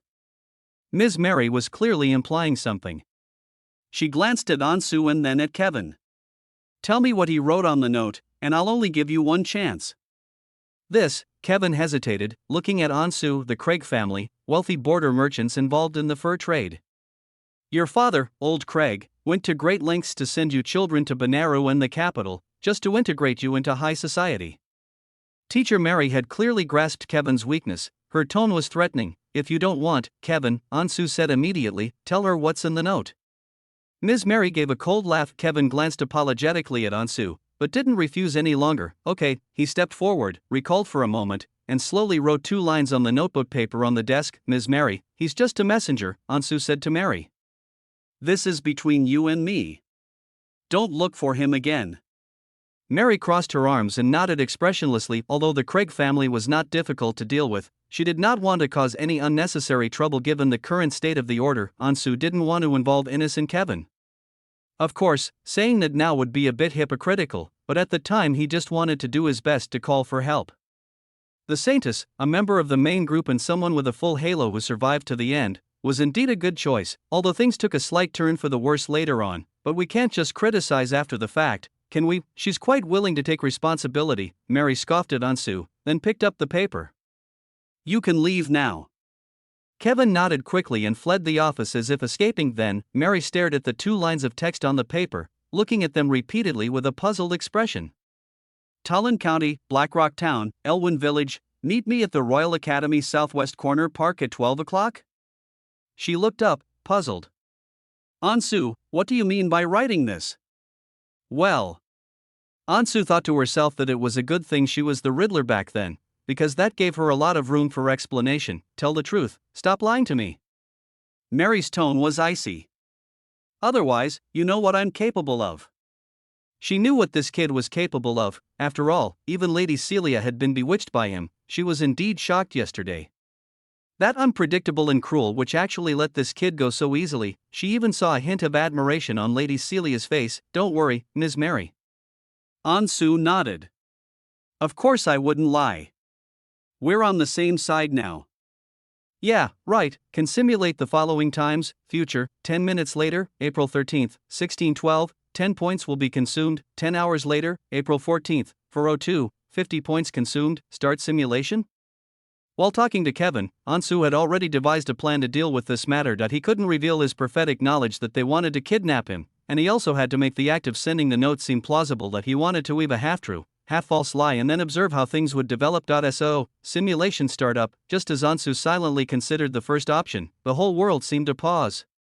Dust particles hovered in the sunlight, and Ms. Mary's cold and scrutinizing expression was frozen in time. Darkness gradually enveloped his vision, and the countdown in retro cursive script appeared before his eyes. Future, 10 minutes later, April 13th, 6:25 of the bright calendar, 1612, start simulation, remaining points, 38. When time resumed its normal flow, Ansu looked around in astonishment. Wait a minute?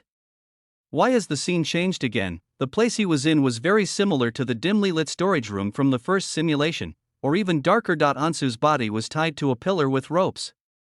The firelight around him flickered slightly, and the whole environment was extremely cold and gloomy, much like a basement. He hurriedly looked around, and by the dim firelight, he saw several figures dressed in dark clothes with strange silver masks covering their faces. This mask, Ansu remembered it clearly, it was the mask worn by the Echo of Truth Order. Mary caught him and took him to a cult hideout. Wait, how come there are always unexpected surprises in every simulation? Was his carefully prepared lie so easily exposed? So these cultists wanted to kill him to vent their anger? How much longer until Elder Hall arrives?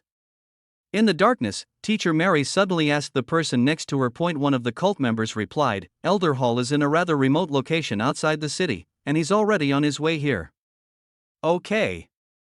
Mary nodded, then her gaze slowly shifted to Ansu, who was tied up. Ansu sensed that her gaze was strange, completely different from when she had pressed her for answers before, and even seemed a little unsure of herself. Mary, the cultist, also looked at Ansu and asked in a low voice, was it wrong of us to capture him without Lady Celia's knowledge?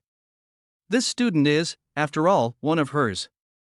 What if Lady Celia blames us later? this is Elder Hall's order, Mary said, leaving with only these words, okay. The cultist nodded. Ansu listened to their conversation and began to ponder. It seems that Mary kidnapped herself here without Cecilia's knowledge, and the order to do so was given to her by an elder in the cult. The Echo of Truth is a large cult group with a nominal structure.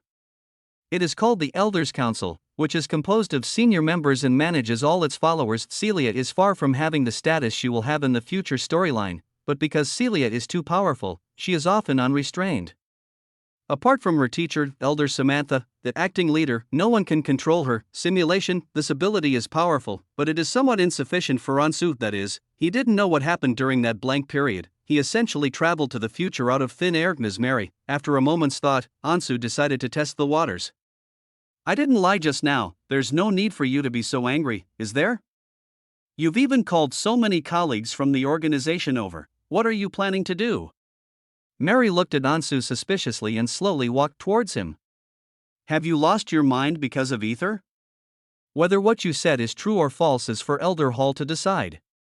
He will come to see you soon. Ansu inwardly grumbled. How did I get knocked out by Ether again? Why are you bunch of dark magicians spending all your time playing with chemistry? He finally stopped testing them and, like the rest of the group, silently waited for the so-called Elder Hall. We'll find out what they're really up to in a moment. The basement became increasingly quiet. Ansu secretly checked his system panel. Hand of the Mage. 0 circle magic. Not mastered. Learning progress. 46/50ths.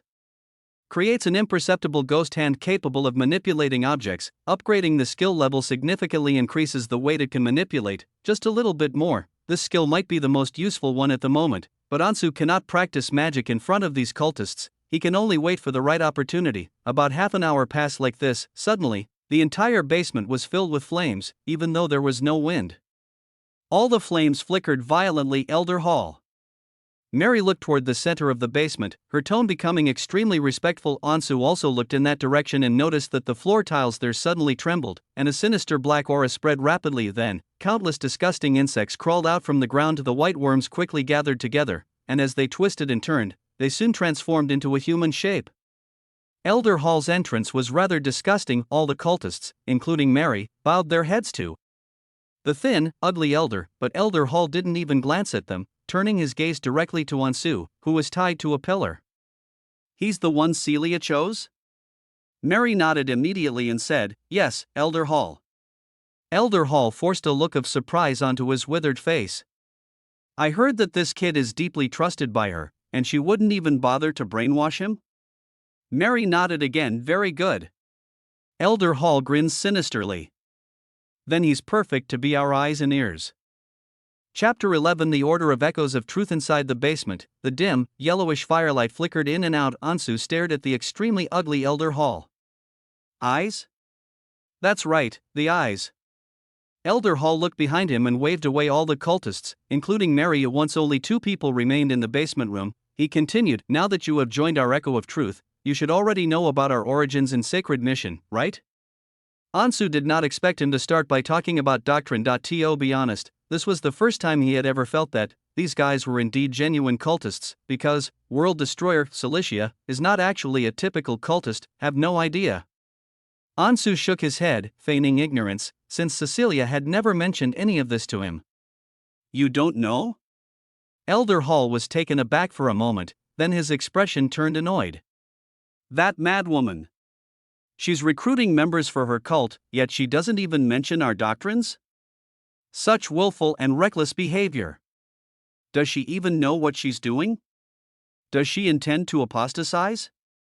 Ansu thought to herself that she might really betray the religion in the future. Oh no, it should be that she herself became the cult, because she slaughtered all the elders who opposed her. Celia is even more extreme than cultists.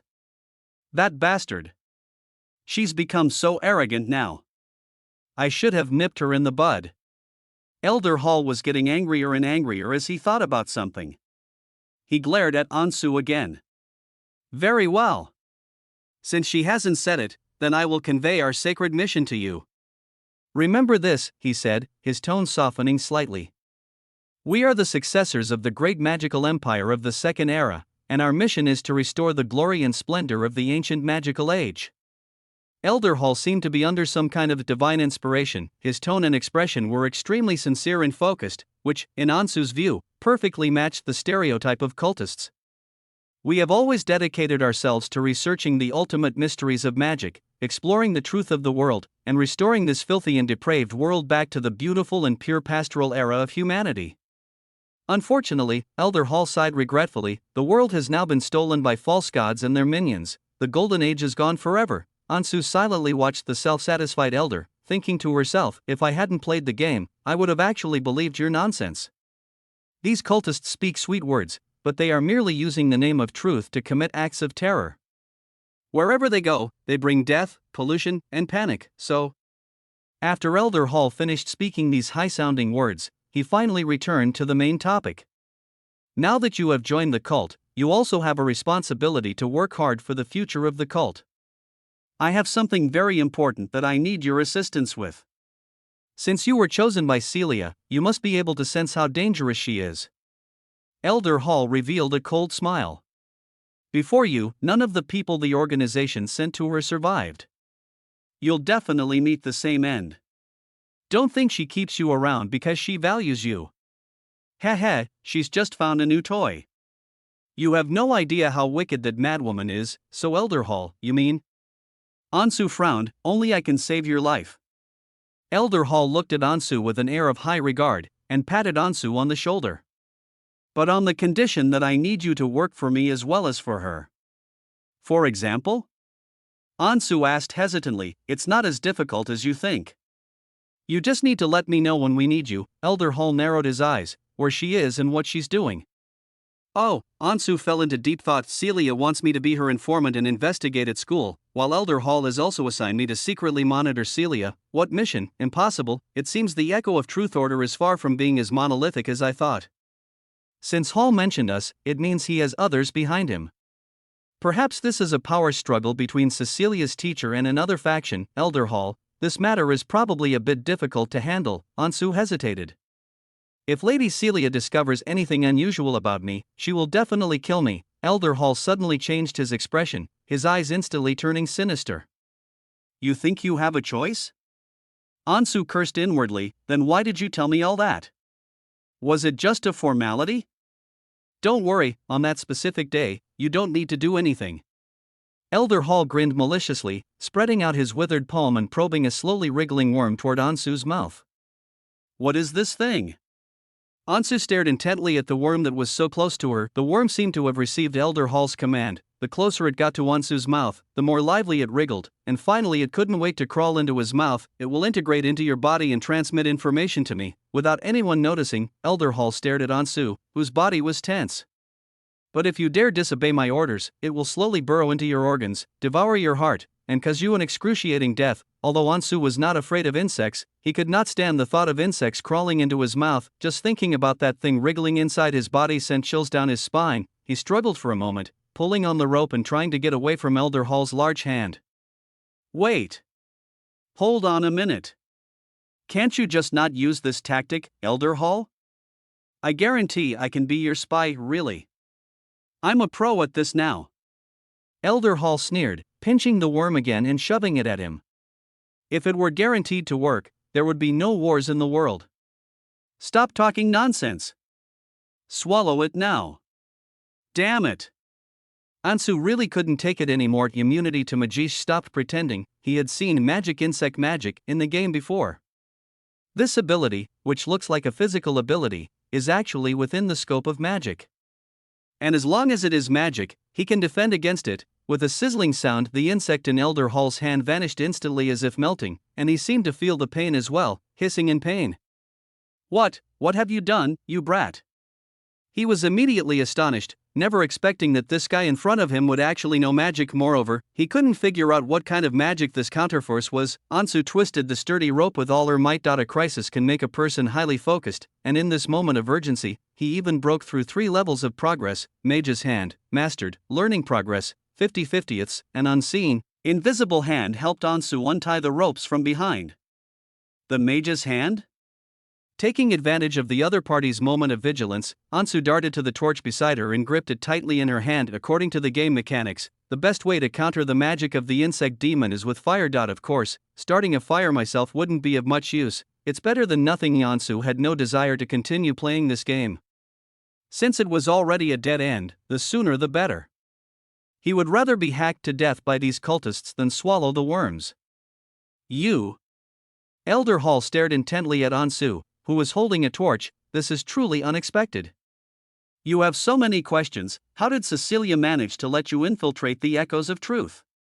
He immediately stretched out a hand, and that half-human, half-insect hand surged toward Ansu. We need to take you back and examine you carefully. Ansu was forced to use his torch to block, but just as he waved the torch, a powerful surge of magic appeared in the dimly lit basement. Who?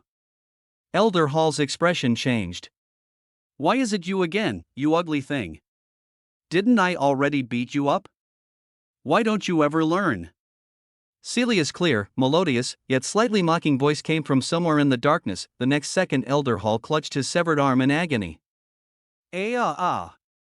Large swarms of insects, scorched by the black demonic flames, fell to the ground, instantly filling the air with a delicious aroma reminiscent of a barbecue stall. The smell of barbecue actually lessened Ansu's aversion to these insects a little. Ansu immediately looked in the direction from which the sound came, and Cecilia slowly emerged from the darkness. She glanced at Ansu expressionlessly. Snort. What a troublesome guy. Chapter 12, Brainwashed against Celicia. Elder Hall's eyes widened, seemingly surprised by her sudden appearance. Hearing the commotion, the cultists wearing silver masks rushed in. Mary was utterly astonished when she recognized the uninvited guest as Cecilia. Didn't you say she wouldn't come? Elder Hall glared at Mary angrily. What? Celia's face held a mocking smile. Did you think I would stay in the secret manor in the Riverside district, researching magic for the Order day and night? You seem to know my daily routine very well, Mary. Mary's face was ashen. She knew she was going to die, but she couldn't understand why Celia would be here at this time. Could it be? Is it because of that kid? Mary looked at Ansu in disbelief. Cecilia still wore a faint smile, but that smile was devoid of warmth and filled with murderous intent. Charge! All of you, charge! Elder Hall shouted. Don't be afraid, Elder Colin is on his way too. If the two of us fight with all our might, we might be able to take her down. The dim firelight flickered incessantly. Ansu gazed at the group of masked cultists. Even though he couldn't see their expressions, their slightly trembling hands betrayed their thoughts. Celia's oppressive aura was truly overwhelming, but they had no choice but to muster their courage and rush forward, since disobeying Elder Hall would also mean death. A terrifying and sharp magical power surged forth. The next second, the heads of the dozen or so cult members fell neatly to the ground, and crimson blood gushed out like a fountain. Celia's casting speed was so fast that it was impossible to see what kind of magic she was using. Meanwhile, Elder Hall's body had transformed into countless worms, which scattered and fled outwards along the cracks in the wall. Ansu couldn't help but purse his lips. This guy kept telling others to go first, but he was the first to run away. Elder Hall had no intention of fighting Celia to the death at all. Trying to escape? Celia narrowed her eyes, and wherever the black demonic flames reached, Elder Hall screamed in agony, but there were still too many worms. It seemed that Elder Hall could only survive for a while longer if all the worms were wiped out. Seeing Celia and Hall playing a game of cat and mouse in the basement, Ansu rushed toward Mary, who was lying on the ground. Mary's head was not severed by Celicia, seemingly as a form of punishment, as her body was now engulfed in raging demonic flames. Ansu felt a chill run down her spine as she looked at Mary's miserable state. The demonic flames seemed to possess a corrosive power. Large areas of Mary's skin peeled off, even revealing her stark white bones. She screamed in agony, trying to extinguish the flames, but to no avail. This is simply the most painful way to die, Ms. Mary. If you answer one question for me, I'll make her forgive you. Mary's horribly disfigured face jerked up, her vocal cords damaged, unable to utter a complete sentence. WH? What? Ether. Where did you put the bottle of ether you used to drug me in your office? Ansu immediately pressed, hurry up. Answer me and you'll be free. At this point, Mary was completely unable to think straight. Her survival instinct made her remember only the last sentence. In the second drawer of the desk, help me. Okay. Ansu picked up a knife from beside the cultist's corpse and stabbed it through Teacher Mary's heart. The heart-wrenching screams finally stopped. Ansu did indeed give her a way out. The reason for pressing her with this inexplicable question is that once Ansu returns to reality, she will face Mary in the office. He didn't believe that he, who only knew one level 0 spell, could defeat Mary. Ansu looked around again. In the firelight, the basement had become a slaughterhouse, blood and corpses were everywhere, as was Elder Hall, who had been beaten back into human form but whose body was mutilated. Elder Hall continued to roar until his dying breath, his voice filled with despair and venom. I told you. I told you long ago. You're insane. Samantha picked up an uncontrollable madman. You lowly demi-human. You beast. You devil. You think you can be arrogant until the end? You will die in the most painful way. I curse you. Enough with the nonsense. Celia impatiently unleashed an explosion spell, instantly turning Elder Hall's body into a cloud of blood mist, with corpse fragments flying everywhere. It wasn't until the battle ended that Cecilia's clothes were finally stained with a little dirt. She frowned slightly, a look of disgust appearing on her delicate and beautiful face. How disgusting, I hate bugs the most. Then, Celia's gaze slowly shifted to Ansu, who was standing not far away. Your Highness, which Ansu didn't know whether to be happy or worried. His magic immunity has already been used. Celia appeared at such a perfect moment that she didn't know when she had arrived. Perhaps she had been secretly observing him for a long time. What awaits him is likely not a good ending. Ansu, she walked over gracefully, a half-smile on her face. It seems you're hiding many things from me? Ansu blinked. You mean? As Cecilia approached, the aura of forbidden magic spread. What do you think? She asked with a smile. Is it your amazing magical abilities, or your inexplicable conflict with Marina? Ansu was completely disheartened. He had too many secrets, to the point that it was impossible to fabricate one. On Cecilia's fair skin, a layer of demonic patterns faintly emerged, and her eerie eyes, representing her demonic bloodline, stared unblinkingly into Ansu's eyes. She raised her hand, her sharp fingertips gently pressing against Ansu's throat, as if a single, gentle poke could pierce Ansu's neck. I thought you were someone I could mentor. Celia narrowed her eyes slightly. But you seem to have another side that I can't see through, Ansu. Just how much have you lied to me? Ansu opened her mouth, but ultimately chose to remain silent. Not going to answer? Celia sneered, and the filthy magical aura quickly engulfed Ansu. Hypnosis, tell me everything you've been hiding. I don't know how much time passed. Celia stared at Ansu, whose gaze was blank, and the smile on her face slowly faded to eye. In the end, all that was left was disappointment. Oh, so it was a lie from the very beginning. She lowered her eyelids and let out a barely audible sigh. I thought you were different, and I actually had such expectations of you. How ridiculous. If it weren't for what happened today, I don't even know when I would have found out. Really, without hope, there is no disappointment. She waved her hand, and the magic circle suddenly lit up. Only someone like you is truly loyal. When soul domination takes effect, Ansu loses all self and thought. Looking at Ansu, whose eyes had lost their former liveliness, Celia nodded in satisfaction, a faint smile returning to her face. He finally stopped lying and stopped letting himself down. Only the inexplicable sense of loss in my heart lingered for a long time. Chapter 13 Counterattack. Going home with the witch. When consciousness returns, the gloomy and desolate basement disappeared, and Ansu returned to Mary's bright office. Reality, April 13th, 625th year of the Bright Calendar, 1602. Comment, congratulations. You've been brainwashed by the Doomsday Witch again, earning you the title of King of Brainwashing Resistance. Compared to the first simulation, the host's intelligence gathering ability was significantly improved in the second simulation, and he even learned a new spell in a critical moment. Rating, D+, reward, 12 points, charm boost LV1, remaining points, 50. The reward this time was indeed more than the first simulation, and Ansu quickly glanced at the new ability he had just acquired, talent. Charisma boost LV1, your charm level has significantly increased.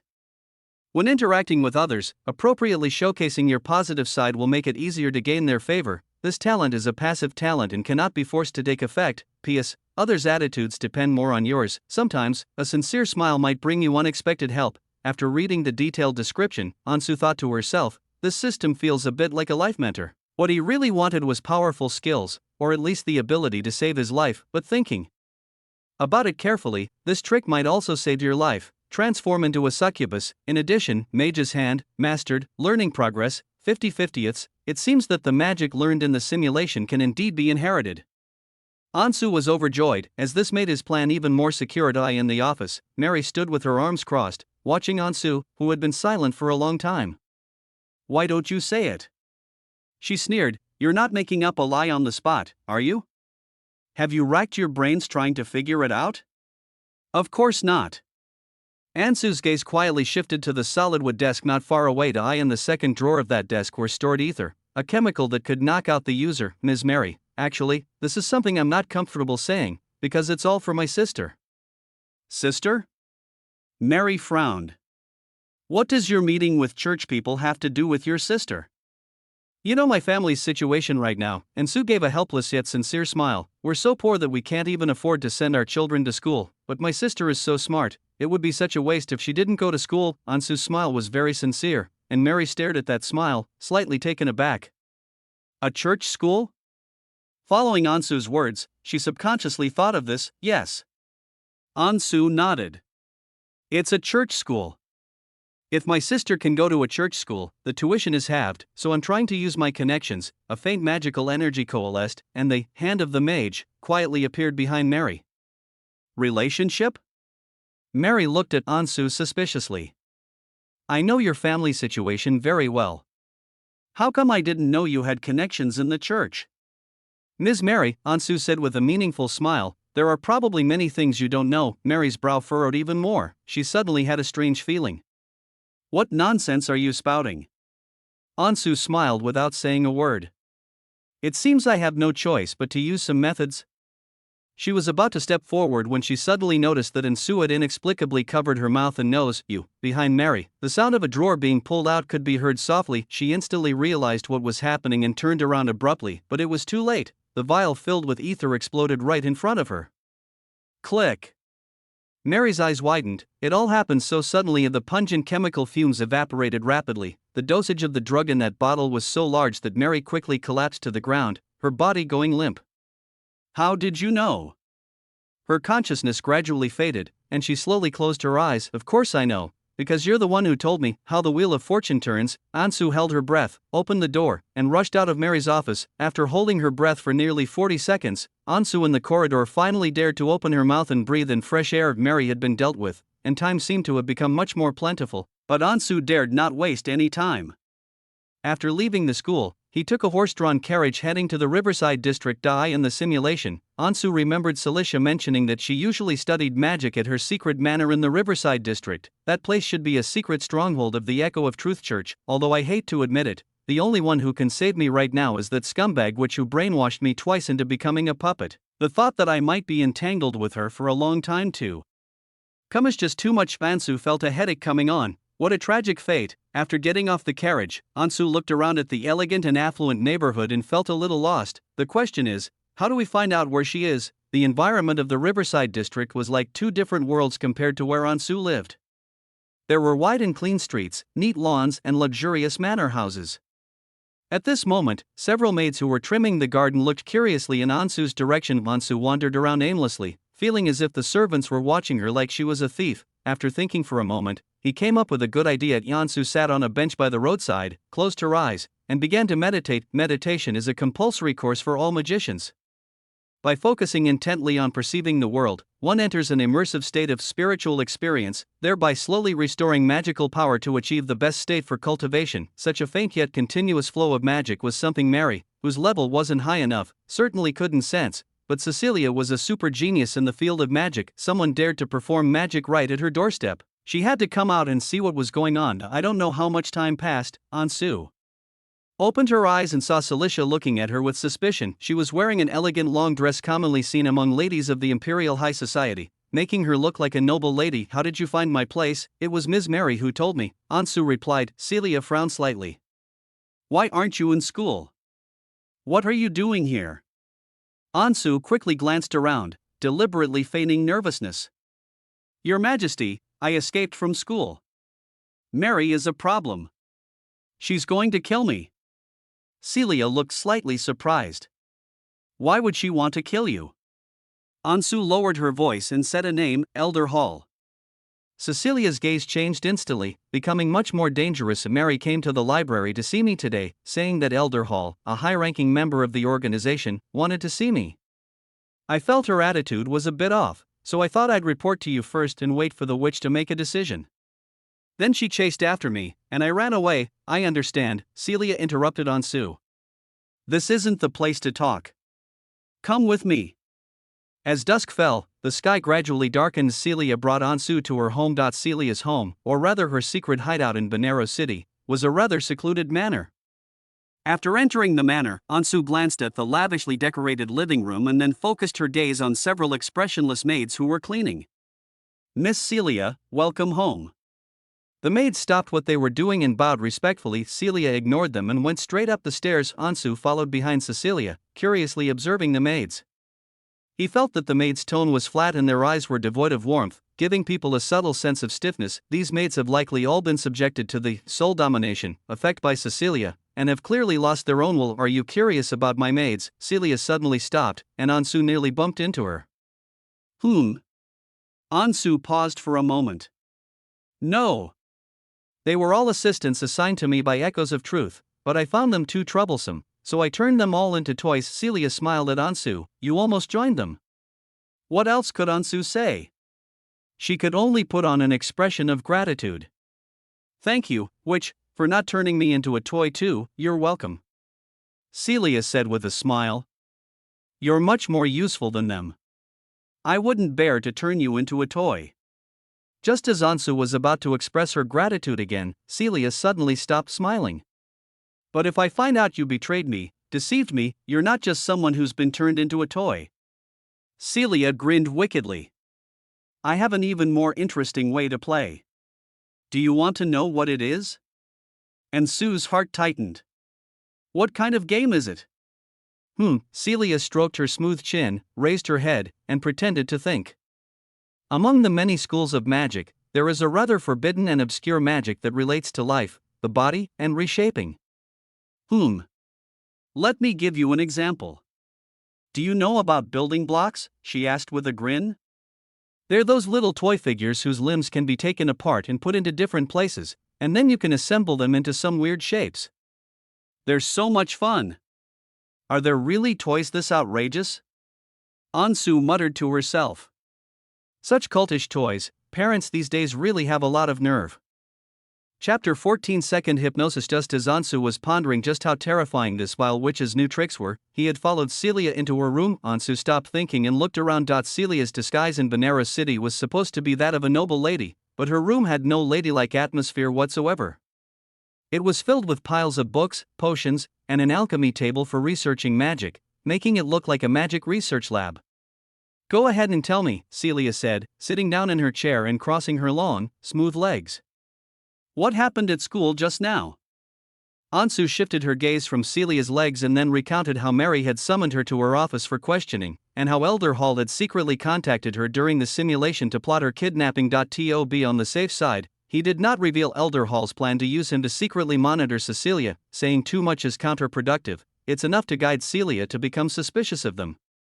"Elder Hall, it's that ugly freak again." Celia sneered disdainfully. "I should have killed him last time. These old geezers, do they think I have a good temper?" Ansu sensed a strong killing intent in Celicia's eyes. He silently wondered if the scene of Celia slaughtering the elders was about to unfold ahead of schedule. Just then, there was a soft knock on the door. A maid reported, "Miss Celia, Lady Mary is waiting outside." Ansu quietly approached the window and, sure enough, saw Mary standing anxiously outside the mansion. "I didn't expect her to wake up so quickly. He's a real drug-resistant king." "Let her wait," Celia said impatiently. "Yes." The maid outside the door slowly left. "This Mary was originally my assistant assigned by the elders, and from the beginning, I suspected she had a problem. I thought she could keep her temper in check, but I never expected her to dare to do something under my nose." "What audacity!" Celia narrowed her eyes slightly, a cruel smile curling at the corner of her lips. "It seems we've found a suitable candidate for that niche magic experiment," Ansu thought to herself. "It seems that Ms. Mary is about to be drastically changed." After a moment's thought, Celia raised her head and looked at Ansu with satisfaction. "You did a great job. How should I reward you?" "This." Ansu thought to herself, "The biggest reward is that you don't keep bothering me all the time." "Actually, no reward is needed, this is just what I should do." But before he could finish his polite words, he keenly noticed that Cecilia's expression suddenly changed. A pair of demonic blood-red eyes suddenly appeared. "Damn. That slut can change her tune in an instant. Fortunately, he reacted quickly to immunity to magic just as Ansu revealed his trump card. Celia's dark red eyes, like magical vortexes, instantly cast a hypnotic spell on Ansu. Ansu's expression gradually became blank, and he stood stiffly in place. Tell me, is what you just said true? Ansu nodded dazedly. It's true. Oh. Cecilia's expression softened somewhat. It seems I was overthinking it. You wouldn't dare lie to me about something like this, so how would you like me to reward you? Celia asked with a smile, continuing the previous topic. She knew that given Ansu's cautious and prudent nature, he certainly wouldn't dare to ask for any reward, so she was quite eager to hear what he really thought. I don't ask for Lady Celia's reward, I only hope. Hope for what? Celia asked, even more curious. Please don't kill me. Kill you? Celia blinked. Why would I kill you? Because I lied to you, Ansu replied honestly. This reply clearly surprised Celia. She raised an eyebrow. Oh? You lied to me? Tell me, how did you lie to me? I was the one who brought the people from the church. I had a classmate pass a note to the church. Celia's expression immediately turned serious. What is your purpose? I want to force my sister to attend school by threatening the Holy Maiden of the Vatican. I know the Holy Maiden has demi-human blood, and she definitely doesn't want to reveal her identity. Ansu's half-true, half-false lie finally found a purpose. Unlike Mary, Cecilia believes that even though the lie has flaws, she will believe that what she says under hypnosis is the truth. Celia was too confident, even arrogant. She would never have imagined that her dark magic would be completely ineffective against her. Ansu knew that the truth would eventually come out, and the matter between the note and the Saintess would be exposed sooner or later. So he decided to take the risk of popping the bubble prematurely. Under Celia's strange gaze, Ansu recounted his entire plan in detail, including how he discovered the Saintess had demi-human blood, how talented her sister was, how poor her family was, and he even managed to elicit sympathy. After honestly explaining everything, as expected, Cecilia did not show any anger. How dare you threaten such an important figure for your sister's sake? Interesting. Celia smirked. Looks like you're not exactly a model student either. Just like me, a scoundrel without any moral boundaries, she didn't seem to care much about Ansu threatening the Holy Maiden. Instead, she was more concerned about why Ansu thought he could threaten the Holy Maiden. Aren't you afraid that after you lure her out, she'll just kill you and then secretly bury you somewhere? After all, she is a renowned saintess of the Holy See, while you are just a poor student. What makes you so confident that you can control her?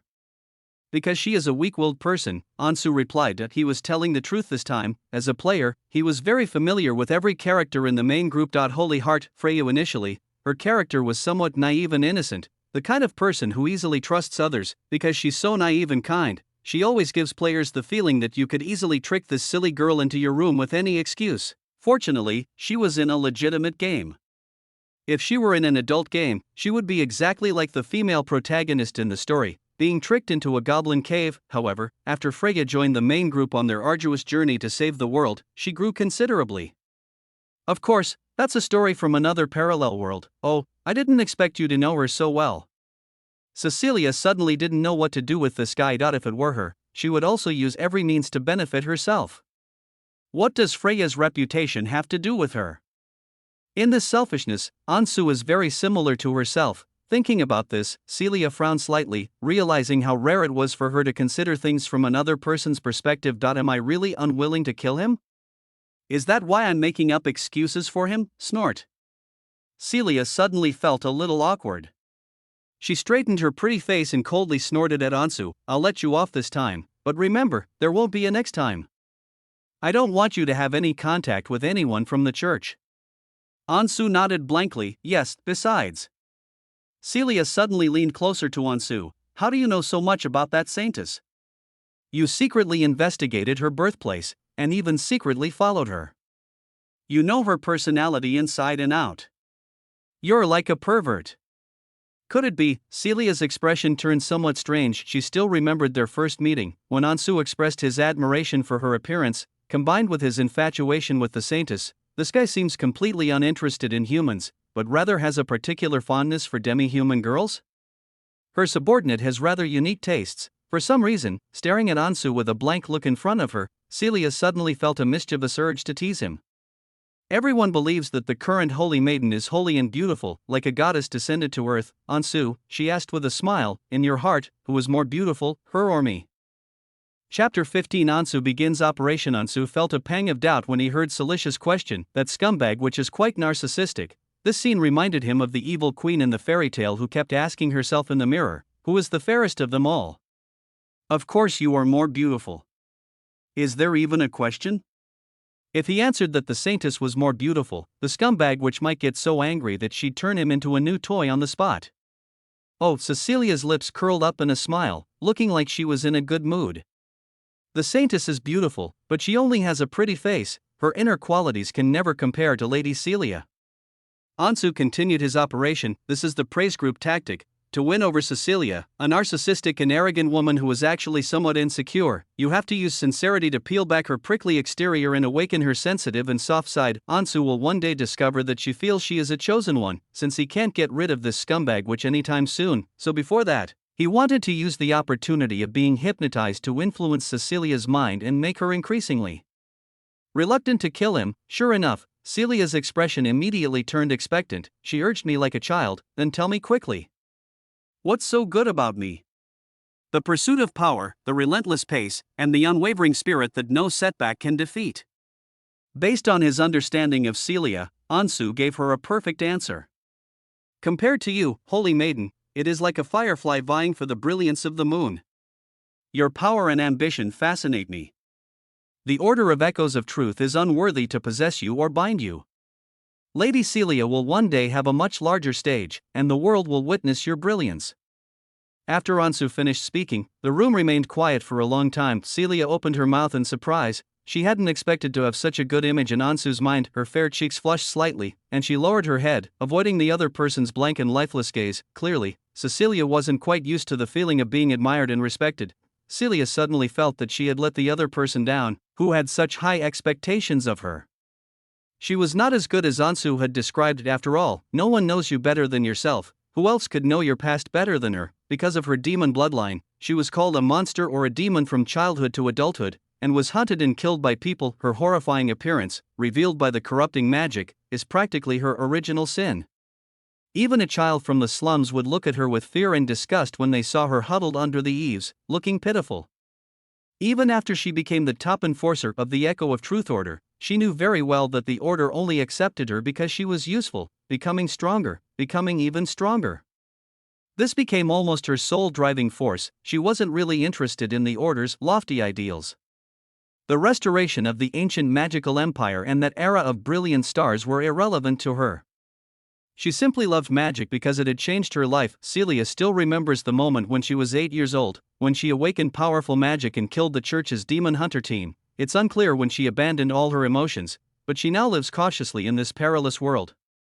Madwoman, irrational, and unpredictable have become her disguise, but today, Ansu awakened some secrets hidden deep within her heart, and she gazed at the boy in front of her once again with mixed feelings. Her initial bewilderment gradually faded, but she became somewhat worried, fearing that this might become her weakness. But I couldn't bear to actually kill him. Celia's smile vanished abruptly, and she stared coldly at Ansu. We must continue to reinforce the psychological suggestion. Only someone who will never betray her can make her feel safe. Toys are the only things that will never betray their owners. Remember, you can never betray me. If I die, you will not live on. You will only be happy when I rejoice.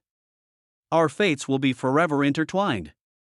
Repeat it silently in your heart every day, until my image is imprinted deep within your soul, never to be forgotten. Ansu could only continue to pretend, nodding silently from time to time, although Cecilia's hypnosis had no effect on her, but he grew increasingly pessimistic. If things continued this way, wouldn't his fate be forever tied to this vile witch? No, I don't want that kind of thing. It wasn't that he disliked Celia or anything like that. In fact, before she encountered that turning point in her life, she treated her subordinates quite well, and she was always around him, plus she was quite attractive. But joining Cecilia's side only leads to one outcome: the complete annihilation of the chosen faction, bathed in the halo of divine favor, and the ultimate triumph of justice over evil. Although she is now the chosen one of the gods, the world's deeper worldview is actually very complex.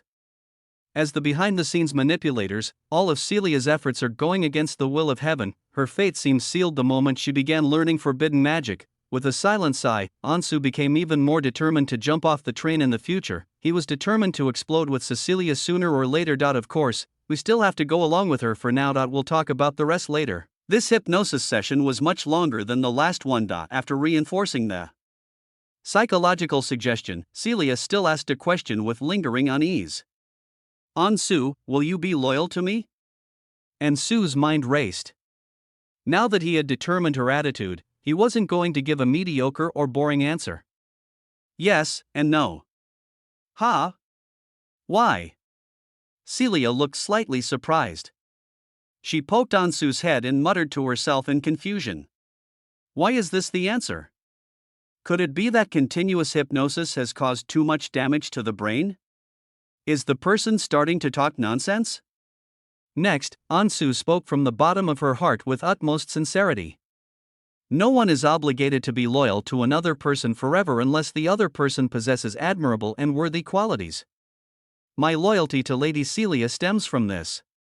Oh, Celia understood. I see, I almost forgot, you're different from them. She looked at Ansu with a smile. You're quite the oddball.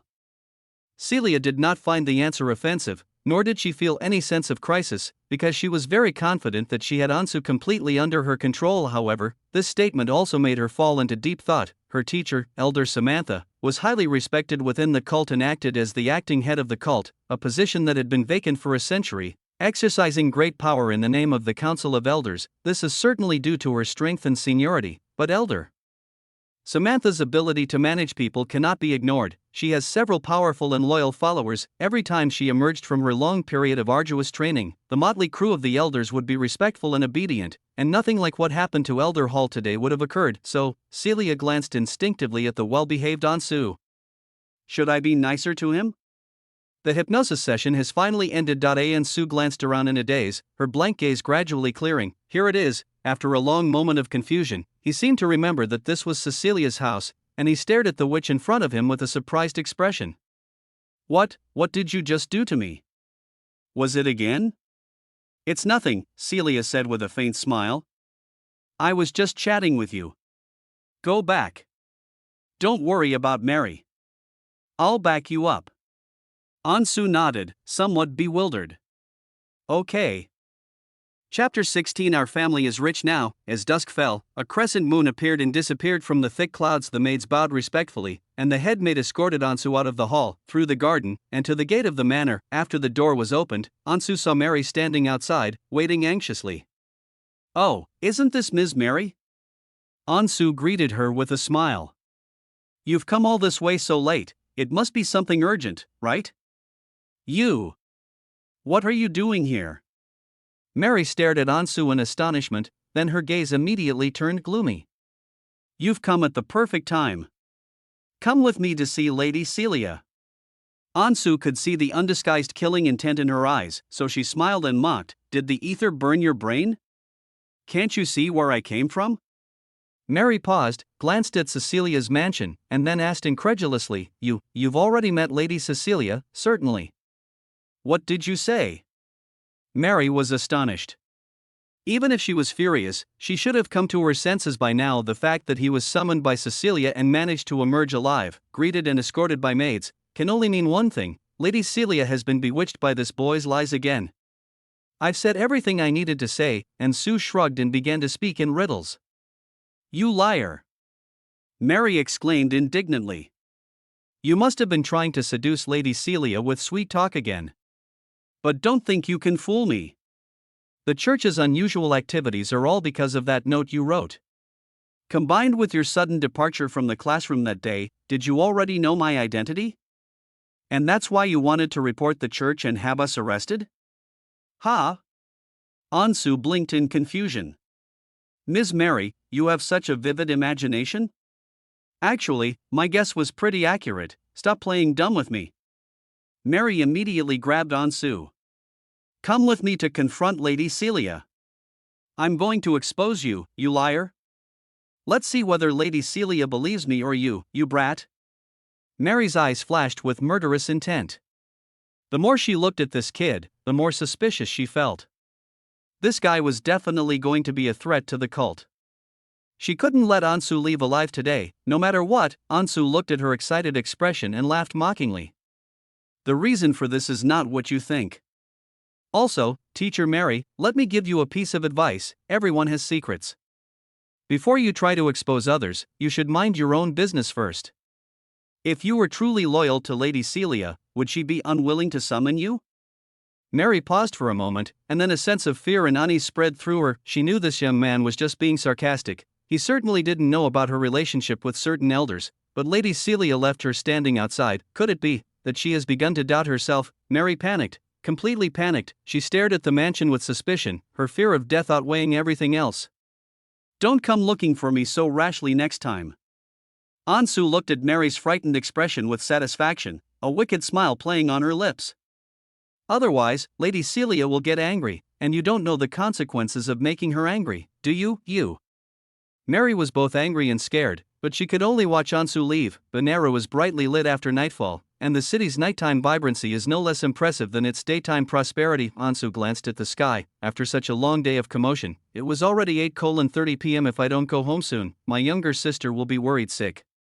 Because of the long distance and the lack of public transportation at this time, Ansu made an unprecedented luxury by waving his hand on the street and hailing a horse-drawn carriage to go home. The Black Harbor area was not safe at night. The taverns on the street were filled with noisy and chaotic sounds. Ansu saw countless thugs causing trouble on the street along the way. Gunshots and screams could even be heard on the street. This chaotic scene, reminiscent of a real-life GTA, further solidified Ansu's resolve to move away from the low-lying neighborhood with her sister. Back at her lodgings, Ansu took out her key and inserted it into the lock.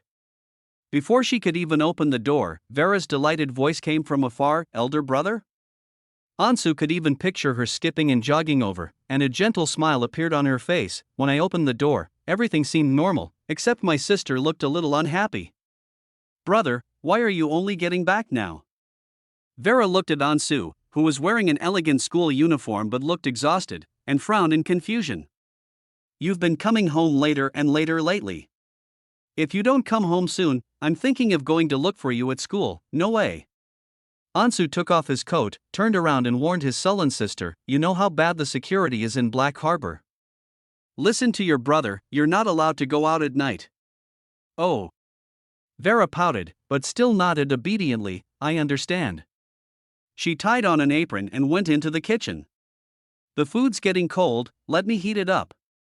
The warm yellow firelight filled the kitchen. After his sister heated up the food, the two siblings sat down at the table, and Ansu realized that she hadn't eaten since she was waiting for him to come home. Don't look at me like that. It's all your fault, brother. Vera pouted, annoyed. You come home this late every day. You never used to be like this. And you never tell me what's going on, humph. Ansu smiled helplessly. It's really nothing, just something about my studies. I asked Ms. Mary some questions today. Vera knew about Ansu's new substitute teacher, Mary. The teachers at school rarely keep your brother after school, do they? Has your grade gotten worse lately? Or, does Teacher Mary not like you? Ansu glanced at Vera, thinking to herself that women's intuition is really accurate. Ms. Mary dislikes more than just herself. She disliked him so much that she wanted to kill him on the spot. Well, there was a little unpleasantness, Ansu said. We had a minor disagreement, but fortunately, we had a frank exchange of opinions and the problem has been resolved. Oh. Vera nodded silently. Is that so? That's good then. The brother and sister continued eating. At the dinner table, the two would occasionally chat about the major and minor events that happened in Banero, and sometimes they would talk about interesting things at the Royal Academy. The flame of the kerosene lamp flickered and warm, and a faint sense of coziness lingered in the air. Only when he was with his sister did Ansu's guard and unease disappear. He no longer had to think about the fated death that weighed on his mind, and he felt that this was what home truly was. When the conversation turned to the academy, Vera started worrying like a mother hen. Brother, don't pay attention to those girls at your school. We're different from them. Your most important thing right now is to study. Graduates from the Royal Academy are in high demand all over the country. As long as you focus on your studies, everything will be better for our family after graduation. Then we can move away from this lousy place." As usual, Ansu listened to her younger sister's nagging with a smile on her face. However, when he heard the word moving, he said to Vera, "I think we can start making preparations for moving now." Ansu subconsciously looked at Vera's small hands. Because she had to work part-time at the newspaper office on Fridays, Saturdays, and Sundays, her clothes always had an indelible ink smell, and her originally fair and soft hands had developed calluses, which made him feel a pang of heartache. My younger sister is only years old now. In another world, she would be in middle school, but now she has to support this family for the sake of life and for herself. Since awakening her memories, Ansu has been constantly on guard against the future tragedy and that capricious, despicable witch, so much so that she hasn't had time to properly plan for her sister's future. First, Vera has to go back to school. The reason she was able to work at a newspaper instead of in a dirty and dangerous factory was because the child's general education was excellent, her talent for reading was no less than her own, and secondly, Vera is also exceptionally talented in divine magic, reconnaissance, and even martial arts. After all, she is destined to be the church's top witch hunter. If only a strong figure from the church could guide her. Of course, given his current status as a cult member, it would be best to take the long-term approach to guiding her onto the path of the extraordinary. "Brother, you're talking in your sleep again." Vera waved her hand helplessly in front of Ansu, who seemed lost in thought. "Where would our family get the money to send me to school right now? Studying in the Empire is a huge financial burden. Don't think about it now. Wait until you graduate." As she was talking, Ansu suddenly took out a check and gently placed it on the table. "Who said I have no money? Look at this." Chapter 17, Is my brother being kept by someone? "This is..." Vera stared in surprise at the check on the table, then quickly picked it up and examined it closely by the light of the kerosene lamp. 100,000 pounds. 100,000 pounds of Imperial Livermore? Vera's bright blue eyes widened in surprise, and her little mouth formed an O shape.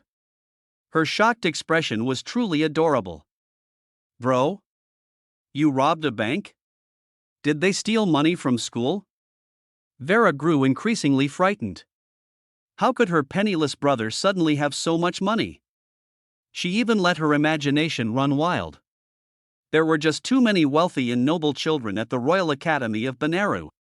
Could Ansu have done something bad at the school? And Sue rolled her eyes at her helplessly. It's no wonder Vera was so surprised. Due to the Empire's financial hegemony, the Imperial liver was pegged to gold, making its currency value very high. His tuition at the Royal College was only 30,000 pounds a year, which he could only afford by selling his house. This check would almost allow him to study for another 3 years until graduation. What are you thinking? Ansu poked Vera's head. This money wasn't stolen, it was earned by your older brother. Earned with one's life. After all, if Ansu were to be careless and anger Celia, she could be turned into a new toy. Earned that money? Vera was still skeptical. She leaned closer to Ansu and whispered nervously, "What kind of job can earn so much money? Why don't you introduce me to one?" "Then let's not."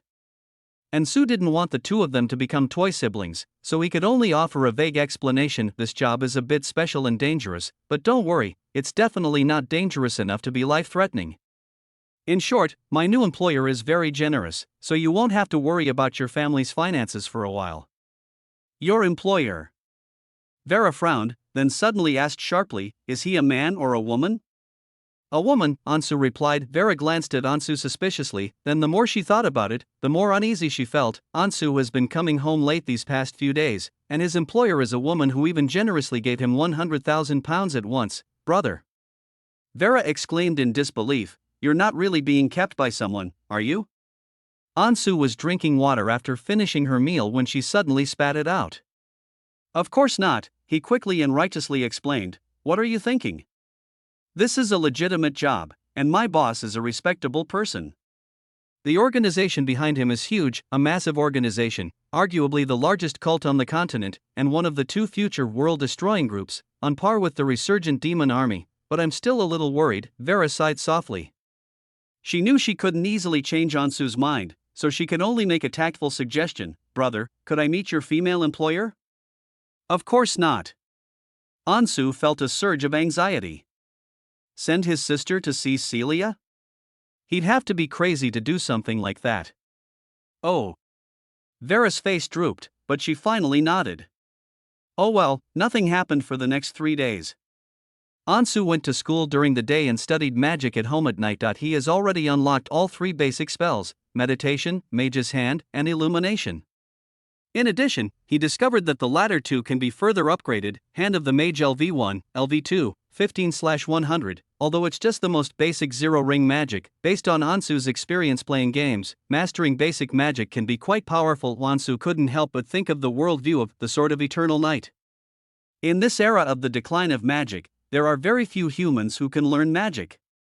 Even if he has learned a few tricks, he can be regarded as a real superhuman. Of course, the Church's suppression of magic played a part, but fundamentally, it was due to the cataclysmic war against magic 1,000 years ago, which corrupted most types of magic, leading to a devastating blow to the entire magic system, and even its gradual extinction. If you want to learn more powerful magic, the Order of Echoes of Truth, which claims to be inherited from the ancient magic empire, is a shortcut. Ansu plans to wait until he sees Celia again and then borrow another magic book. Brother, are you studying that cult book on general knowledge again? Vera placed a cup of brewed black tea on Ansu's table, then sat down beside Ansu, propping her chin up and observing Ansu, who had become completely absorbed in his studies, with a puzzled expression. My brother has been acting really strange lately. These past few days, he's been so listless that he can't eat or drink, and he just sits there staring blankly at a tattered book. Moreover, the book's contents worried her greatly, as it was full of fallacies forbidden by the Church. If it were to accidentally leak out, the Church's Inquisition might come and arrest her brother. It's not a cult classic, just an ancient scholar's occult work. Ansu closed the book. Learning magic was too exhausting, and he decided to rest for a while before reading it again. He looked up at his sister, who was idly keeping him company in her days. It's the weekend, and Vera was supposed to go to work at the newspaper, but I took her with me to resign yesterday, so she's finally getting some free time. Brother, how about you come shopping with me today? Vera remembered that the two of them hadn't gone shopping together for quite some time. Okay. Ansu glanced at Vera's simple dress and thought that she should take her to buy some pretty clothes. Girls this age love to look good. That's great. Vera smiled happily, her eyes turning into beautiful crescent shapes. However, just as the brother and sister were about to leave, a soft knocking sounded on the door. Vera frowned. Who would be knocking at this hour? It's not that neighbor again. She had no choice but to get up and open the door. Upon opening the door, a well-dressed, tall woman appeared before her. The midday sun streamed in, and Vera blinked in surprise as she looked at the unfamiliar girl. What a beautiful person. Ansu stood up nervously. Demon, Miss Celia? What brings you here?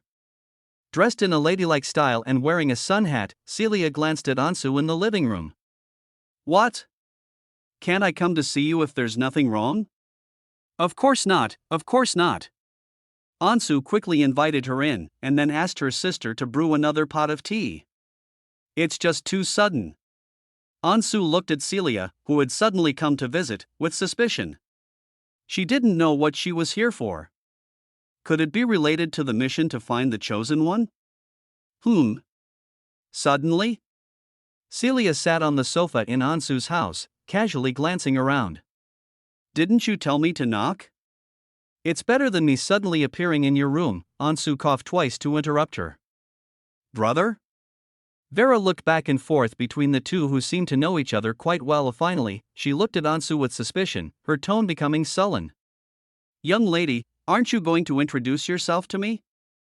Chapter 18. Celia is my boss, of course. Ansu almost forgot to introduce the guest to her sister. He glanced at Celia, coughed, and said solemnly, This Miss Celia is the employer I told you about, my current boss. Celia didn't care much about Ansu's fabricated excuses, and in a way, she could indeed be considered Ansu's boss. Oh. So you are? Vera nodded knowingly, then looked Celia up and down again. This time, however, her eyes were full of scrutiny. The older brother's employer was around 18 or 19 years old. She looked about the same age as him, and she was dressed impeccably and was incredibly beautiful. She didn't seem like a boss at all, but rather like a rich girl from a wealthy family. This made her even more suspicious. Would a typical boss pay a new employee that much? Something just didn't feel right about her brother's new job. Thank you, Miss Celia, for taking care of my brother these past few days. But now that he's working for you, Vera tentatively asked, What is your company's main business, or rather, what do you usually do? Well. Celia hadn't expected this scene. When did she become the one being interrogated? She glanced at Ansu with annoyance, while Ansu kept winking at her from the other side. Celia sighed helplessly in her heart, and could only help him cover up this lie. It's about the population survey. Ansu lied without batting an eye, explaining to his bewildered sister Miss Celia is employed by a special government department that is responsible for investigating dangerous individuals hiding among the people, such as dark wizards and demi-human resistance organizations. Because the department is involved in dangerous supernatural powers, few people know about it. Vera, you must not reveal this to anyone, or my brother and I might get arrested. After Ansu finished speaking mysteriously, Vera's face immediately tightened. So this is such a dangerous job? Vera exclaimed in astonishment. Dark wizard, demi-human? Brother, you have to deal with these dangerous guys every day? Shouldn't this be the church's responsibility? Won't you be in danger? It's all right. Ansu waved her hand. My brother only does some auxiliary work and won't come into contact with those guys easily, so don't worry. No wonder you've been studying that cult book these past few days, it turns out it's for work. Vera muttered to herself, suddenly realizing Ansu thought to herself, it seems the power of imagination is really strong. Celia couldn't help but chuckle, she looked at Ansu with a half-smile. His fabricated story was quite reasonable, except that this investigation was a reverse investigation.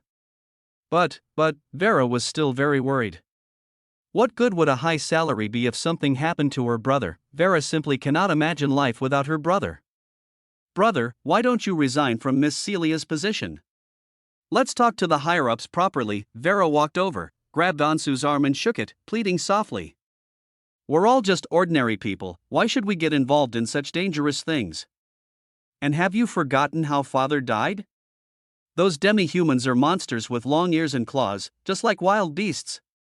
I even heard a few days ago that there was a demi-human mercenary rebellion on the border. When Ansu heard her refer to the demi-human race as monsters, she quickly told her to stop, and then subconsciously glanced at Cecilia's reaction. Celia didn't react much, she simply picked up her teacup and watched the brother and sister whispering with interest. After a moment, she slowly spoke. Don't worry, your brother will be fine. With me here, no one will bully him.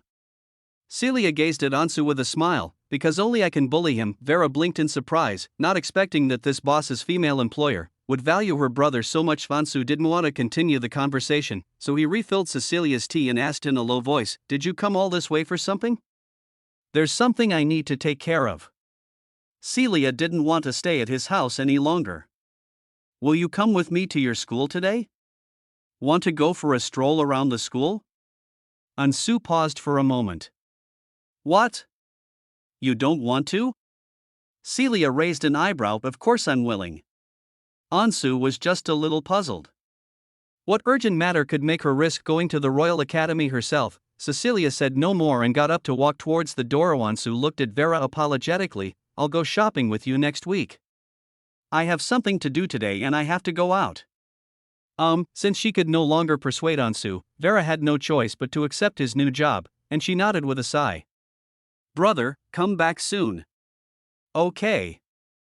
Ansu smiled and patted Vera's soft hair. Vera watched the two leave. Outside the gate, watching the two walk side by side in perfect harmony, exchanging glances from time to time, Vera subconsciously frowned. Although this Miss Celia is my brother's superior, but for some reason, from the moment she walked in, Vera felt that the way the two of them interacted, something's a bit strange. You and your sister have such a good relationship, Celia teased with a smile as they walked out of an alley. I'm quite envious of this kind of family atmosphere. Yes. Ansu nodded.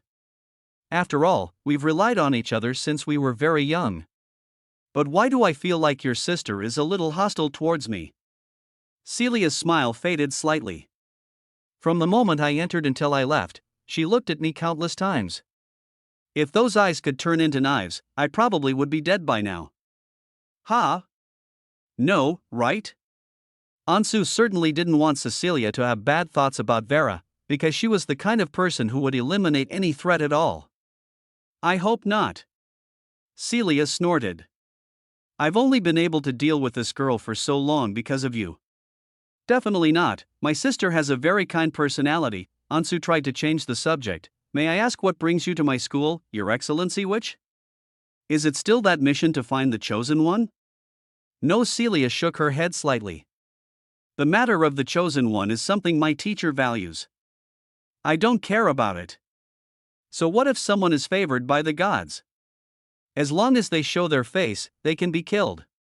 Today, I just need you to take me to your school's library to look up some ancient books.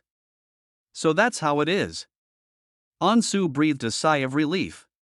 To be honest, he had made almost no progress in his investigation this week, and he was quite worried about how to answer Celia's questions. The matter of the chosen one and the destined death 8 days later had been weighing heavily on Ansu's mind, and these two matters should be closely related. Ansu's current idea is to obtain as much information as possible that was not covered in the original plot, as this hidden information is quite important, Your Grace, which, Ansu suddenly asked. Tentatively, if they don't find this so-called chosen one, the order won't pull some big stunt, like large-scale black magic or a sacrificial ritual, and slaughter all the students, will they? Cecilia stopped and raised an eyebrow in slight surprise. How could that be? You're being too radical. Ansu never expected that she would one day praise herself as radical. That's true. Cult members aren't idiots. Making such a big fuss wouldn't do them any good. This is no longer the turbulent timeline at the start of the game. To hold a cult sacrifice ritual involving a large number of innocent people under the nose of the current empire would be tantamount to suicide. It seems this matter is far more complicated than I initially thought. Chapter 19. Ansu, you are not allowed to date other people. The school was quiet on the weekend, and Ansu and Celia walked along the tree-lined path leading to the library. As summer approaches, the trees are lush and verdant, and sunlight filters through the leaves, casting dappled shadows on the path. Ansu couldn't help but look at Cecilia beside her. A beam of light happened to fall on her beautiful profile. She squinted her eyes slightly and raised the corners of her mouth, seemingly in a very good mood. Ever since she snuck into the school, she's been strolling around at a leisurely pace, not like she has anything urgent to do, but more like she's on vacation. Your Highness the Witch. Ansu couldn't help but ask, is it really okay for you to just walk around our school like this? I remember you're quite famous on the wanted list. Oh? That? Celia said in a nonchalant tone. It's alright, since no one outside the order knows what the Ash Witch really looks like anyway. After all, everyone who has seen me is dead.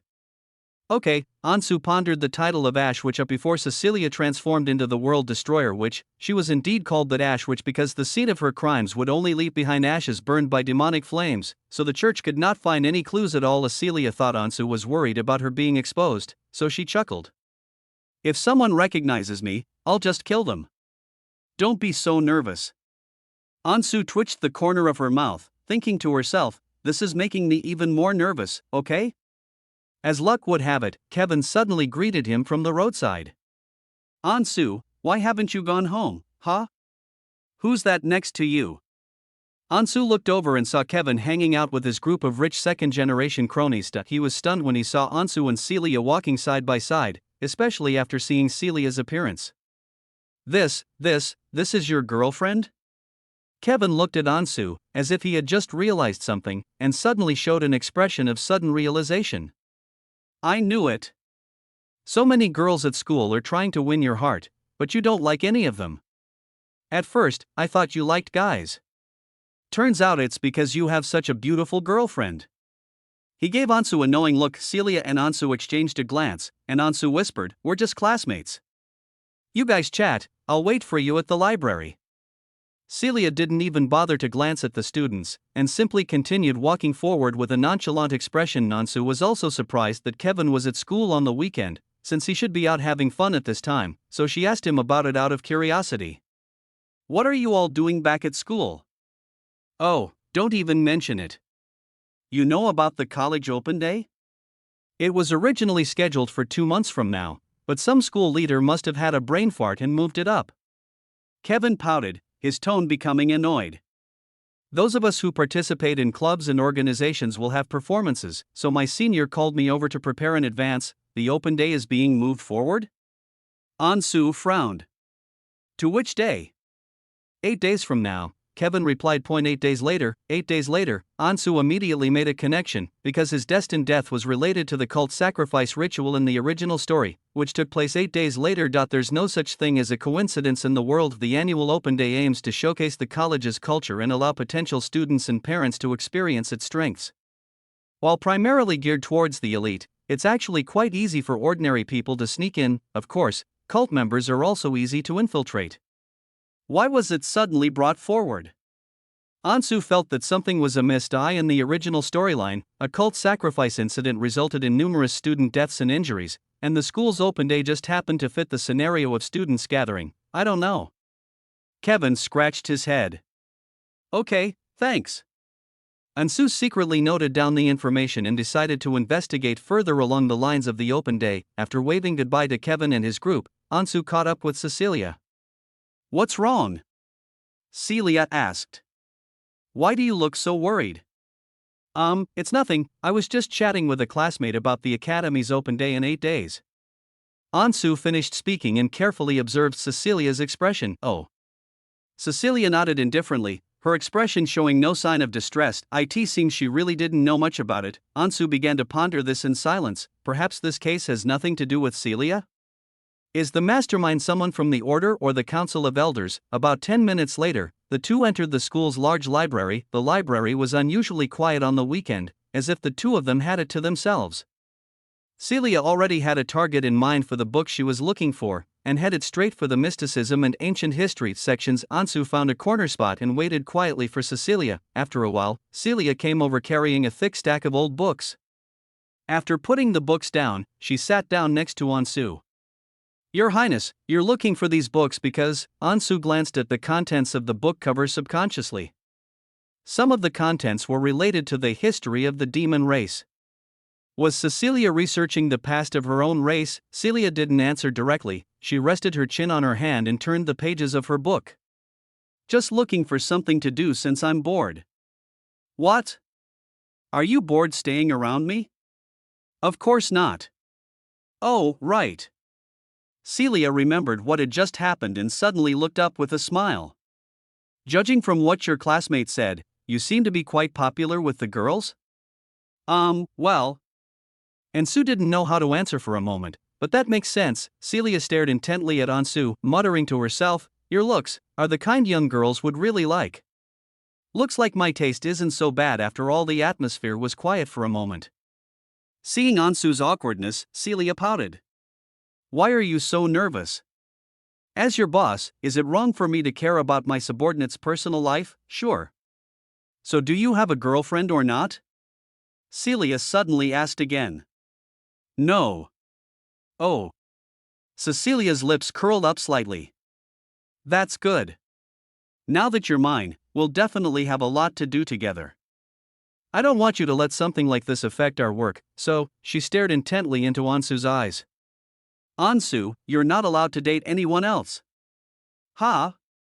Ansu looked at Celicia in confusion, wondering if she had taken the wrong medicine today. Why was she meddling in this kind of thing? What do you mean, huh? Celia's face suddenly turned cold. You must do what I say.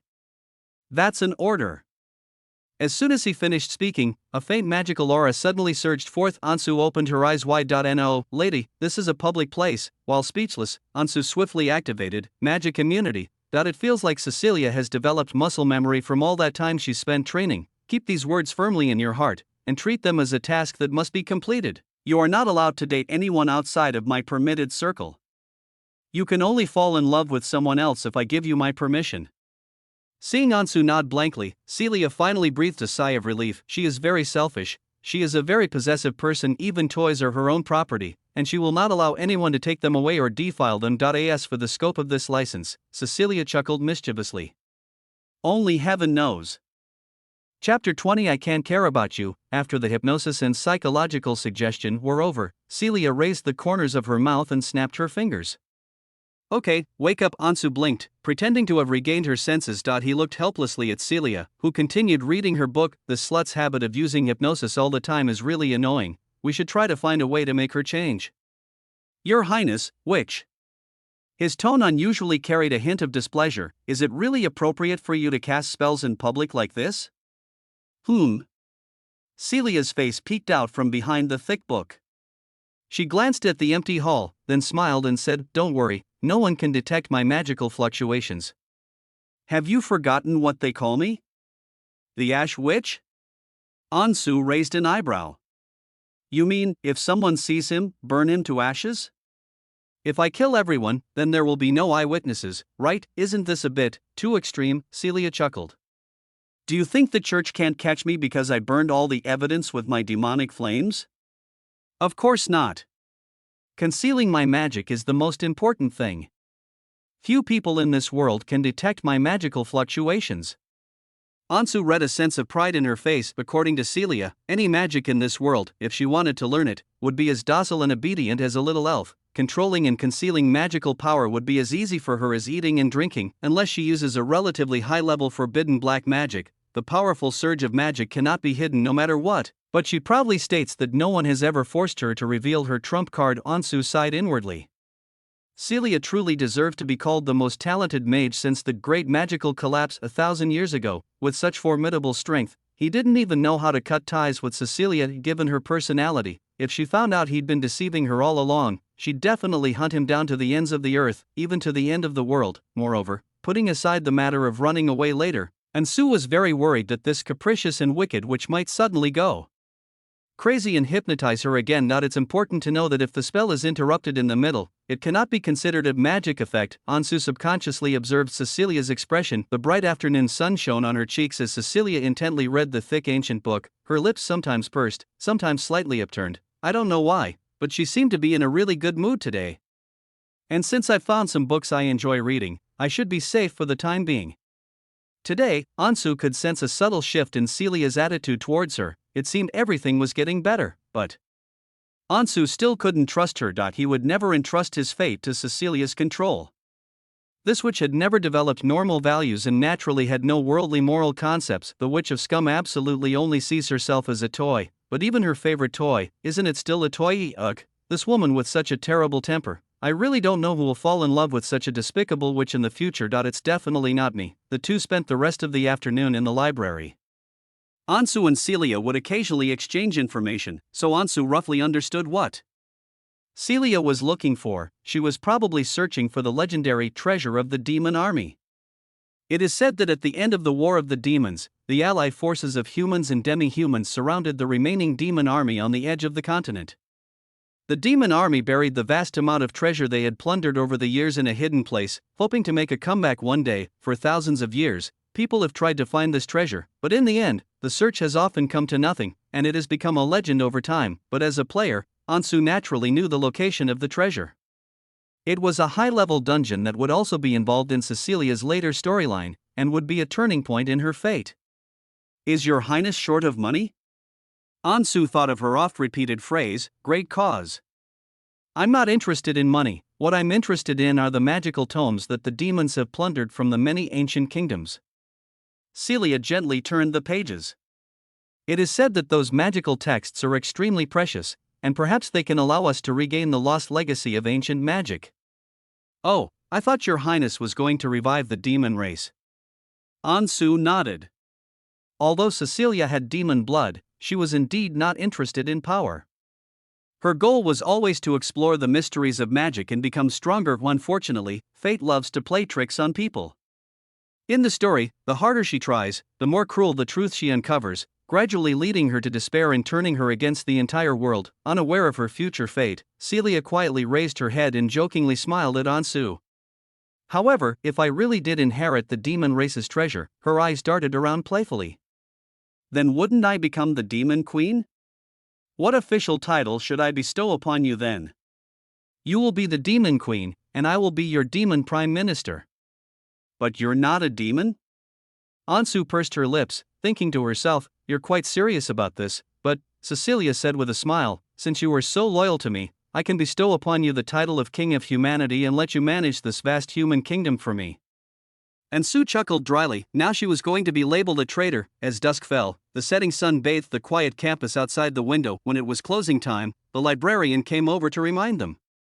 Celia reluctantly put the books back and left the Royal Academy with Ansu. I'm so happy today. I haven't felt this relaxed in a long time. Celia stretched and glanced lazily at Ansu beside her. Oh, right, I should remind you to be careful on your way home from now on. You mean, Ansu frowned slightly as Celia said, although you cleverly prevented Mary from succeeding last time, the elders behind her will not let it go. Ansu remembered the cult elder who could turn into insects. Although he was tortured to death by Celicia in the simulation, he was still alive and well. After I left Celia's place that day, she must have met with Mary. Given Celia's vengeful nature, Mary is most likely dead. Due to the information gap, Elder Hall might not be aware of the situation. He might still be thinking about stuffing insects into his mouth to monitor Celia. The security situation in your area is so chaotic, so you need to be more vigilant, Celia cautioned. I don't want the infighting within the Elders' Council to affect you. In that case, Ansu suggested with a smile, why don't you escort me home, which?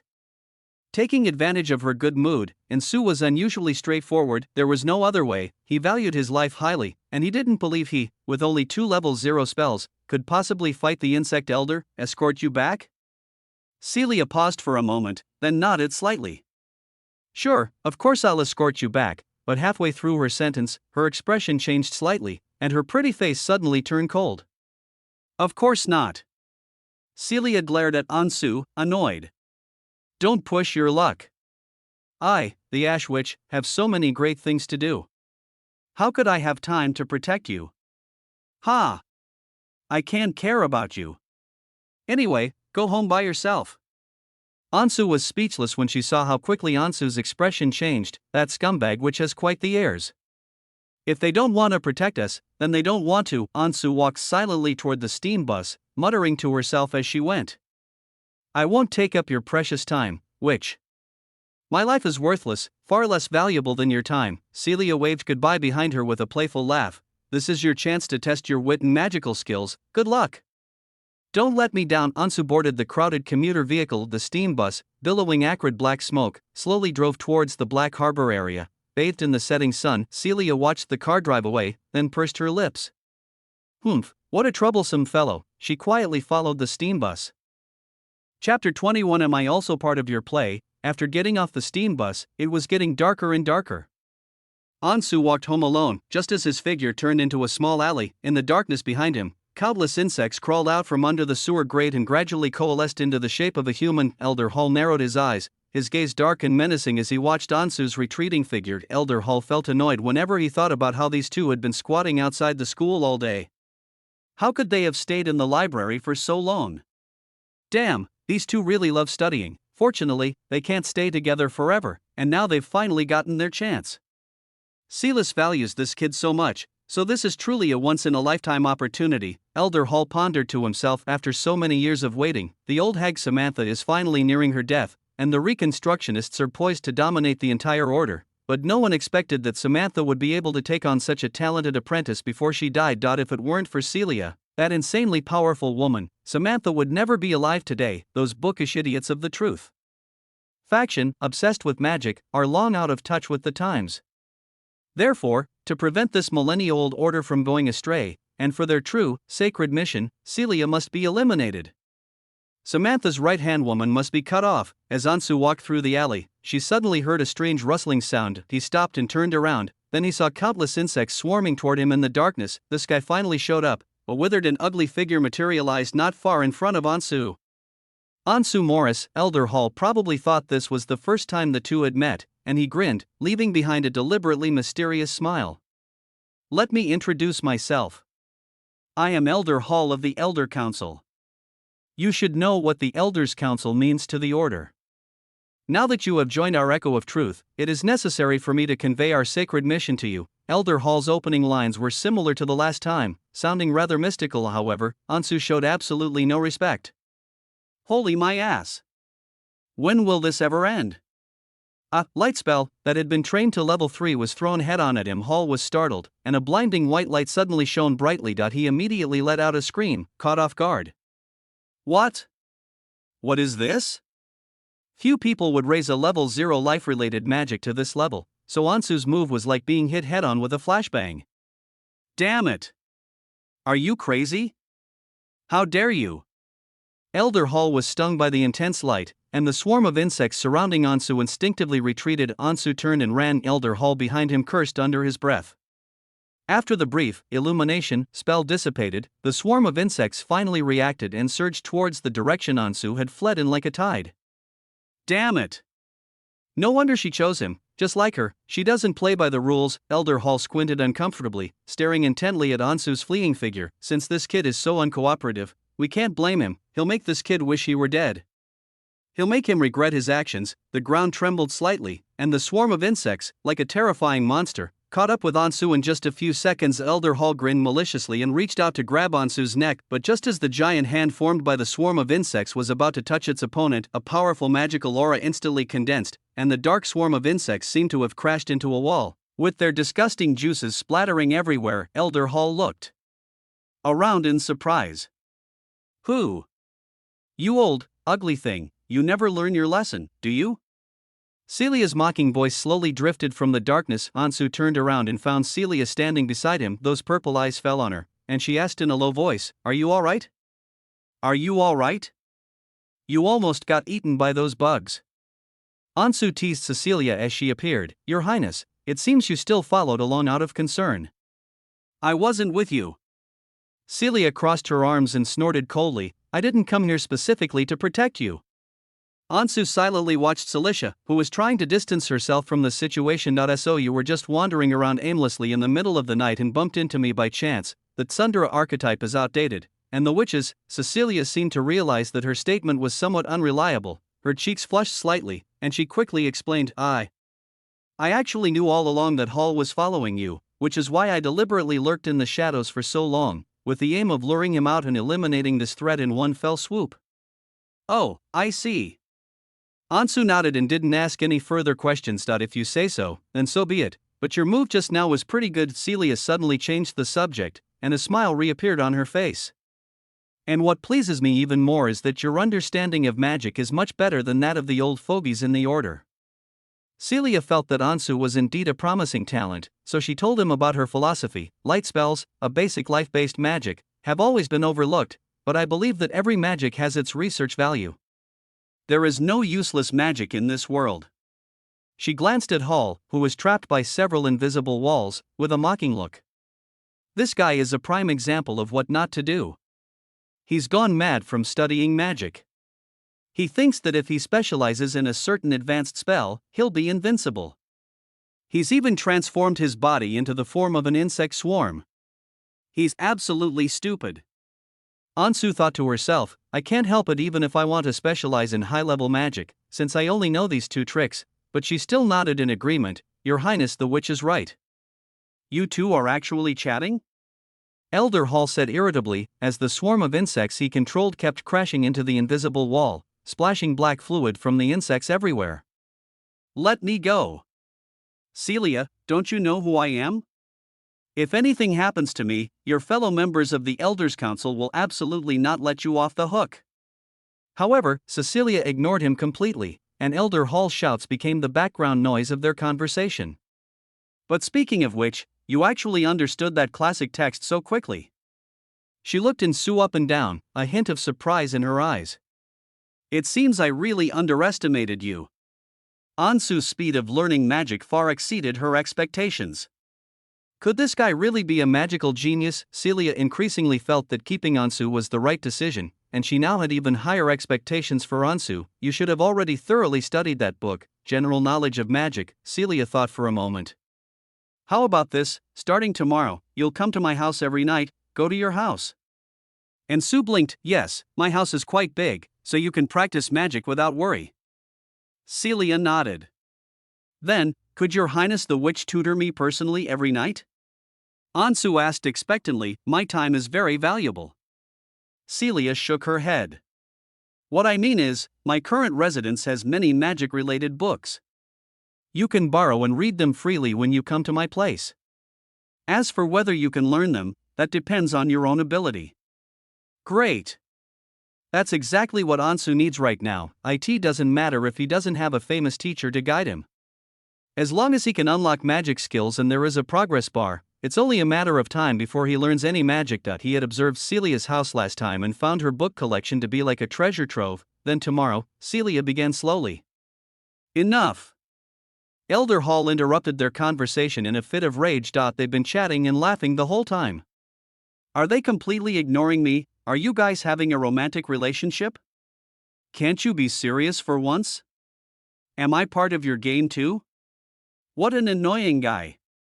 Celia muttered impatiently. She turned her head and slowly walked towards Elder Hall, who was trapped. Hall, when you get back, please pass this message on to everyone. If you cause me any more trouble, you'll only die. Elder Hall was taken aback. Was this a sign that they were going to let him go? Okay. I will definitely pass on the message. Celia, please let me go first. He exclaimed with surprise and eagerness. Okay, sure, Celia replied with a smile. I'll take you home now. A faint smile played on her lips, but after she finished speaking, the destructive aura that burned everything instantly enveloped the entire swarm of insects. Elder Hall went from elation to despair in an instant, and he cursed in anguish. Celia. You, madwoman. You lowly demi-human. You beast. You devil. As Ansu listened to Elder Hall's roars and curses, she wondered how even this line had been copied. Elder Hall's language skills are somewhat lacking. After a long while, the alley finally quieted down. The place where Elder Hall had just been was now nothing but a pale white ashes. Celia waved her hand, and the ashes were blown into the sewers by the breeze, leaving not a trace. She chuckled softly. What I mean is, I'll send you to hell to relay their message. Chapter 22, The Bishop's Visit, and Saint Freya. After dealing with Elder Hall, Ansu bid farewell to Celicia. Your Majesty, if there's nothing else, I'll be heading back now. Go back. Celia nodded slightly, then added, although we've dealt with this old bug, there are still many elders who are hostile towards me. Be careful if you encounter anyone from the Order again.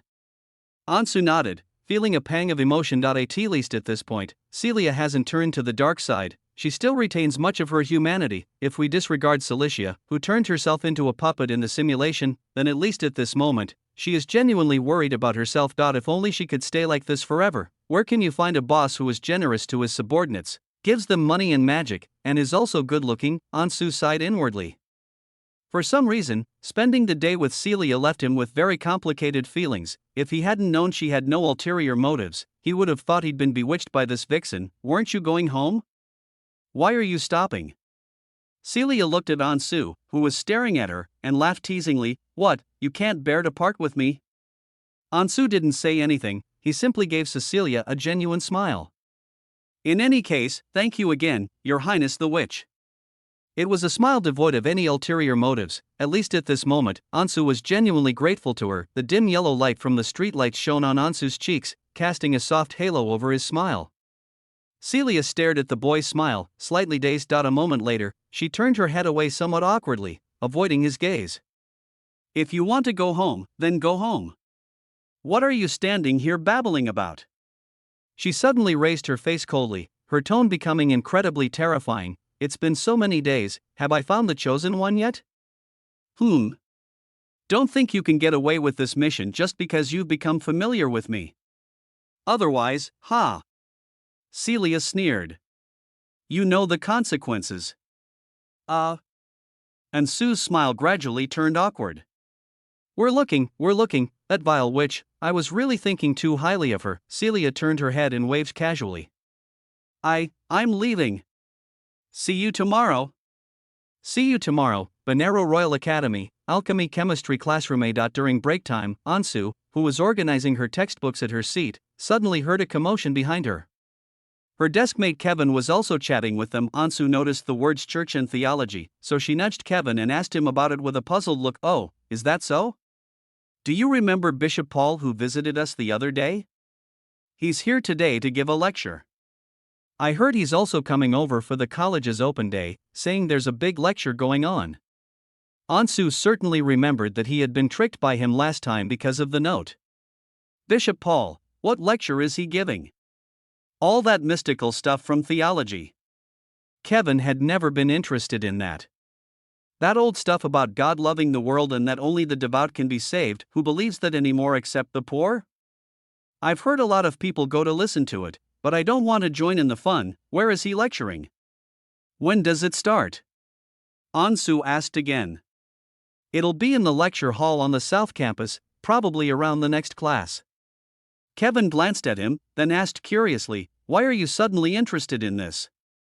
Ansu was certainly interested, but not in the theological course itself, but in Bishop Paul himself. He actually visited on the open day, with the Echo of Truth Church and the Church of Holy Light joining forces. That day was far too lively. Ansu would not give up investigating any possible clue, and after the class ended, he hurried to the South Campus, passing through rows of new teaching buildings. Ansu arrived at a relatively retro old-style building complex, resembling a Gothic cathedral. Over the years, the Royal Academy of Betrayal has continuously provided outstanding talents for the magic industry system, so magical machinery and alchemy and chemistry, where Ansu is located, are naturally regarded as its flagship majors. However, as a comprehensive and famous university, the Royal Academy also has traditional majors such as history, law, medicine, and even theology. Theology major is usually quite quiet, but when Ansu arrived at the lecture hall, she found that there were quite a few students who had come to join in the fun. His gaze immediately fell on the old man on the stage who was arranging books.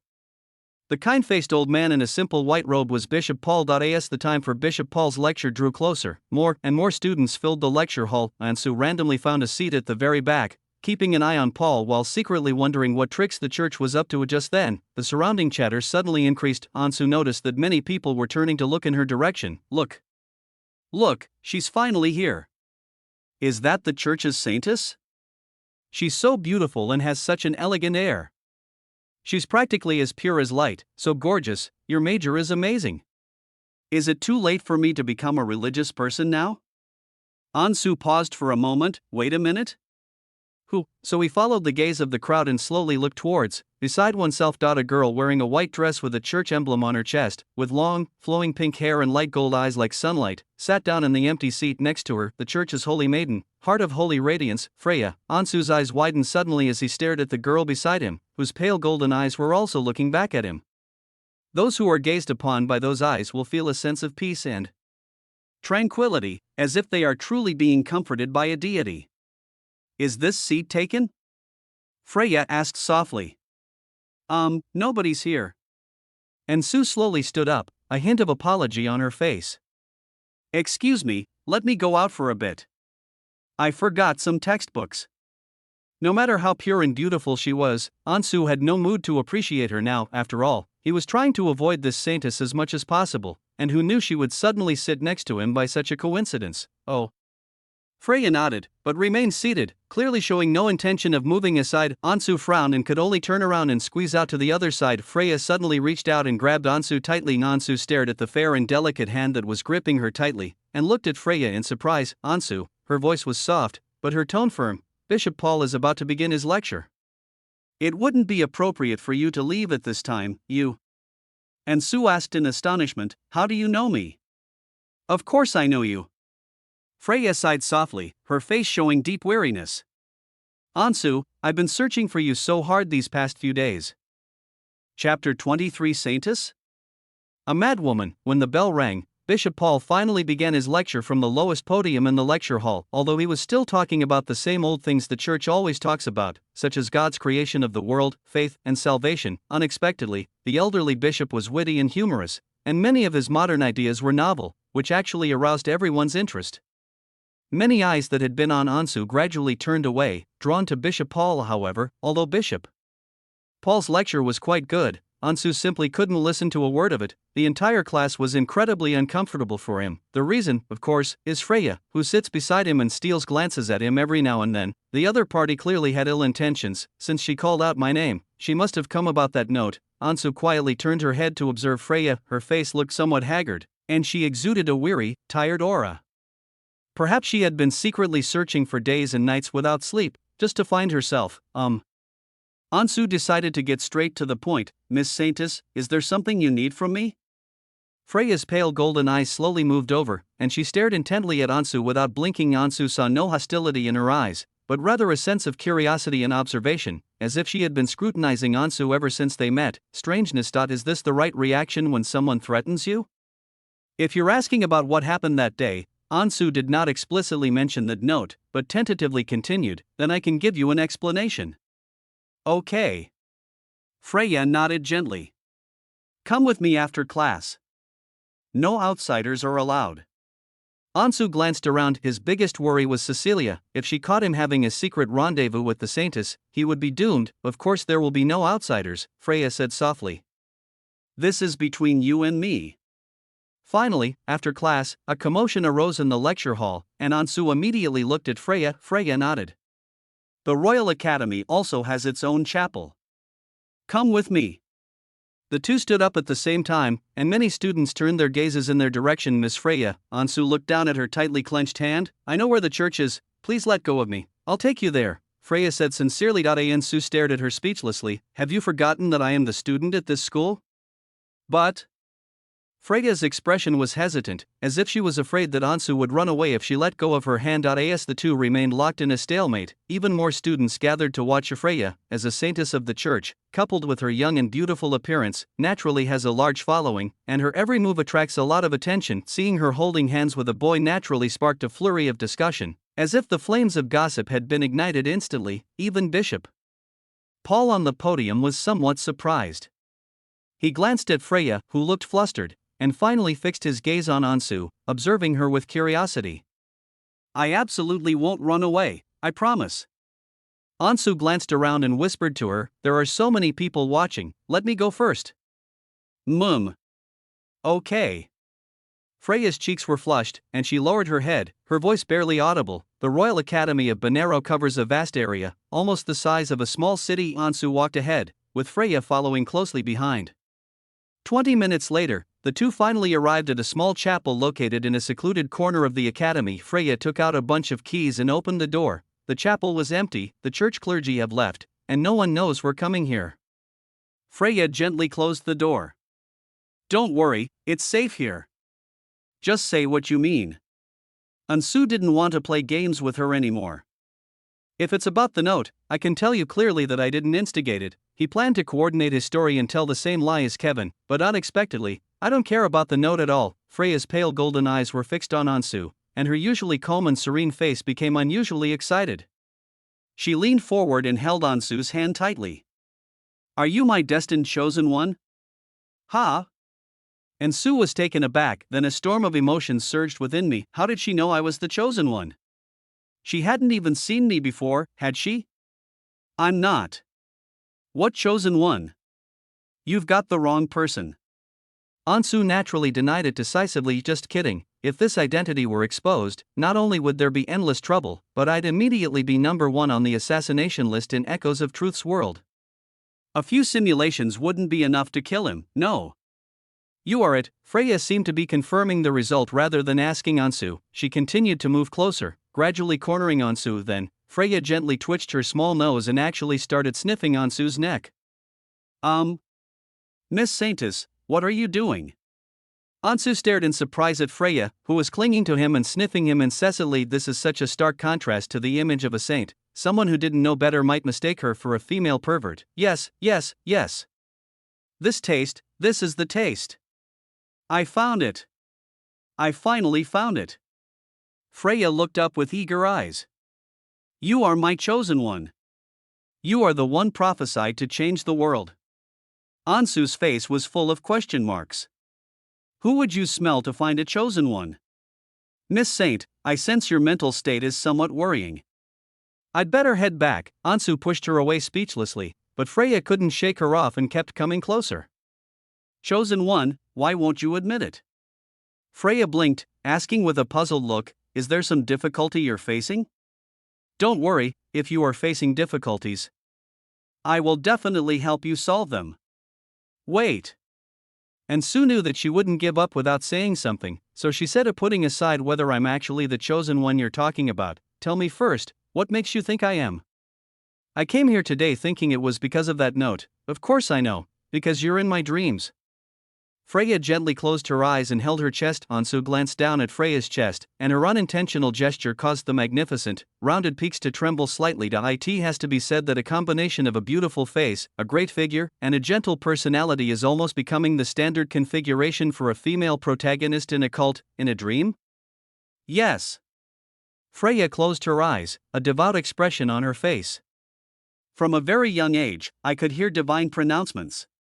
The gods would give me revelations in my dreams, and because of that, I was brought to the capital and became a saint in the hearts of countless believers. She opened her eyes and looked at Ansu again. After I came to this city by chance from the capital, the divine revelations became more and more frequent and clearer. I seemed to vaguely see a face. Ansu frowned.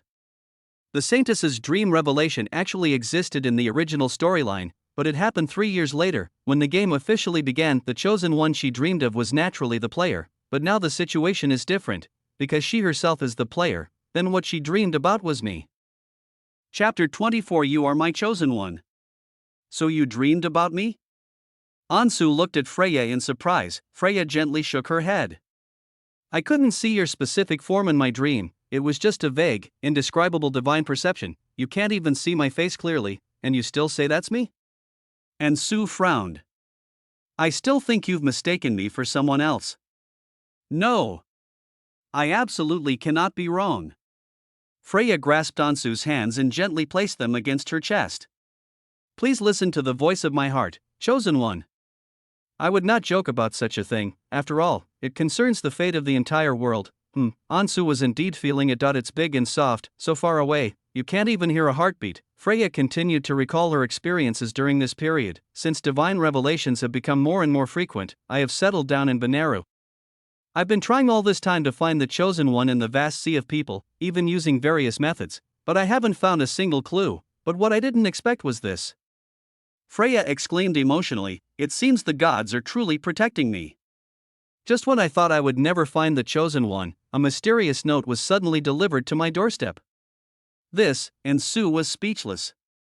Because of this note, who knows how much trouble it would cause later. Tarrant County, Blackrock Town, Elwyn Village, that's where I was born. Freya's voice lowered, seemingly reluctant to speak. My identity is rather sensitive. At first, I thought someone was trying to use it to threaten me. After saying that, Freya sighed softly. It's all because of that note. I can't eat or sleep every day. I'm afraid my identity will be exposed, implicating those around me, and I'm also afraid of being expelled from the church and unable to continue this sacred mission. But what I didn't expect. Freya's expression brightened again. In the days following receiving that note, the revelation in my dreams suddenly became even more vivid. I felt as if I were experiencing a divine will from beyond. The chosen one is getting closer and closer to me. After speaking, Freya stared intently at Ansu, clearly convinced that the chosen one was the person before her. Wait. Ansu sensed something was off about her words. The chosen one is getting closer and closer to you. What does that have to do with me? Even if it's a note I wrote to you. I mean, hypothetically, that doesn't prove I'm the chosen one, okay? Is there any necessary connection between the two? Ansu looked at Freya, who was beaming with fervor, puzzled. He thought to himself, is this just a case of what you've been thinking about all day and dreaming about all night? You've somehow managed to connect the person who sent the note with the chosen one. No. Freya shook her head decisively. You, Ansu Morris, are the chosen one. From the moment I saw you in the lecture hall, I knew you were my chosen one. She looked on with extraordinary devotion. Chosen one, I have finally found you. This time I will never let you out of my sight. Ansu looked at Freya helplessly, thinking to herself, are you cheating? Even the powerful cult in Cilicia couldn't find the chosen one, but you can identify him with just one glance. He was momentarily speechless. This stubborn, obsessive saintess had clearly already decided on him, and no amount of denial seemed to work. Wait, let me think. Ansu couldn't help but rub his forehead, his brain racing. In this situation, it was crucial for him to confirm whether Freya was the only one who knew his identity. Chosen one, Freya murmured to herself, why are you unwilling to admit it? Is there some difficulty, or is it that you have not yet awakened the sacred mission bestowed upon you by the gods? Freya. Ansu glanced around warily. Are you sure this place is safe? Chosen one, it is indeed very safe here. Are you worried that someone is spying on us? Freya asked, looking at the nervous Ansu with suspicion. Ansu nodded. Freya suddenly closed her eyes, and Ansu immediately felt that her fair skin seemed to radiate a luminous, holy glow, and her whole being exuded a mysterious and holy power. Chosen one, don't underestimate me. A moment later, she slowly opened her eyes and smiled, saying, I was chosen as a saint by the bishops and believers not only because of my divine perception, but also because of my great strength. There are no unusual supernatural powers or signs of dark magic within a kilometer radius of the church. Don't worry, everything here is under my control.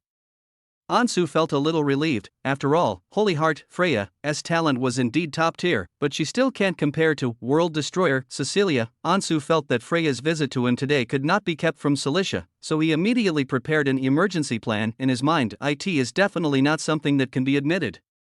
Self-exposure now would definitely not end well, but Ansu really wanted to get in touch with Freya in order to investigate the matter of the destined death, and the more clues the better. Freya, Ansu asked seriously, who else knows about your visit to me? Does Bishop Paul know? Freya quickly shook her head. They don't know that I made this decision suddenly after meeting you. Oh. Ansu breathed a sigh of relief. Freya saw that Ansu seemed to take this very seriously, so she continued to explain, I have been living in Benares City in search of the Chosen One. Several archbishops in the church know this, but they do not know that I have now found you. Only Bishop Paul knows about the note. He's a trustworthy man, and he's the one who brought me to the church in the first place. That's good, that's good. Ansu smiled and decided to tell Freya part of the truth. I can tell you now that the note was indeed written to you by me. Freya's face lit up with surprise. Had the Chosen One finally come to trust her? But Ansu changed the subject. I don't admit that I am the Chosen One you're talking about. As for that, believe it or not, it's up to you. Freya paused for a moment, pondering Ansu's words in her mind. The more I think about it, the more I feel there's more to it than meets the eye. Denying something doesn't mean it isn't true. Lord Ansu is absolutely the Chosen One. There's no doubt about that, yet he's consistently refused to admit it, which must mean he's facing some difficulties. Freya didn't want to put the Chosen One in a difficult position. Since he was unwilling to admit it, he must have his reasons. It's all right, as long as I believe you. Freya smiled gently and said understandingly, since Lady Ansu doesn't want to be exposed, I will definitely keep it a secret for you. Very good. Ansu revealed a meaningful smile.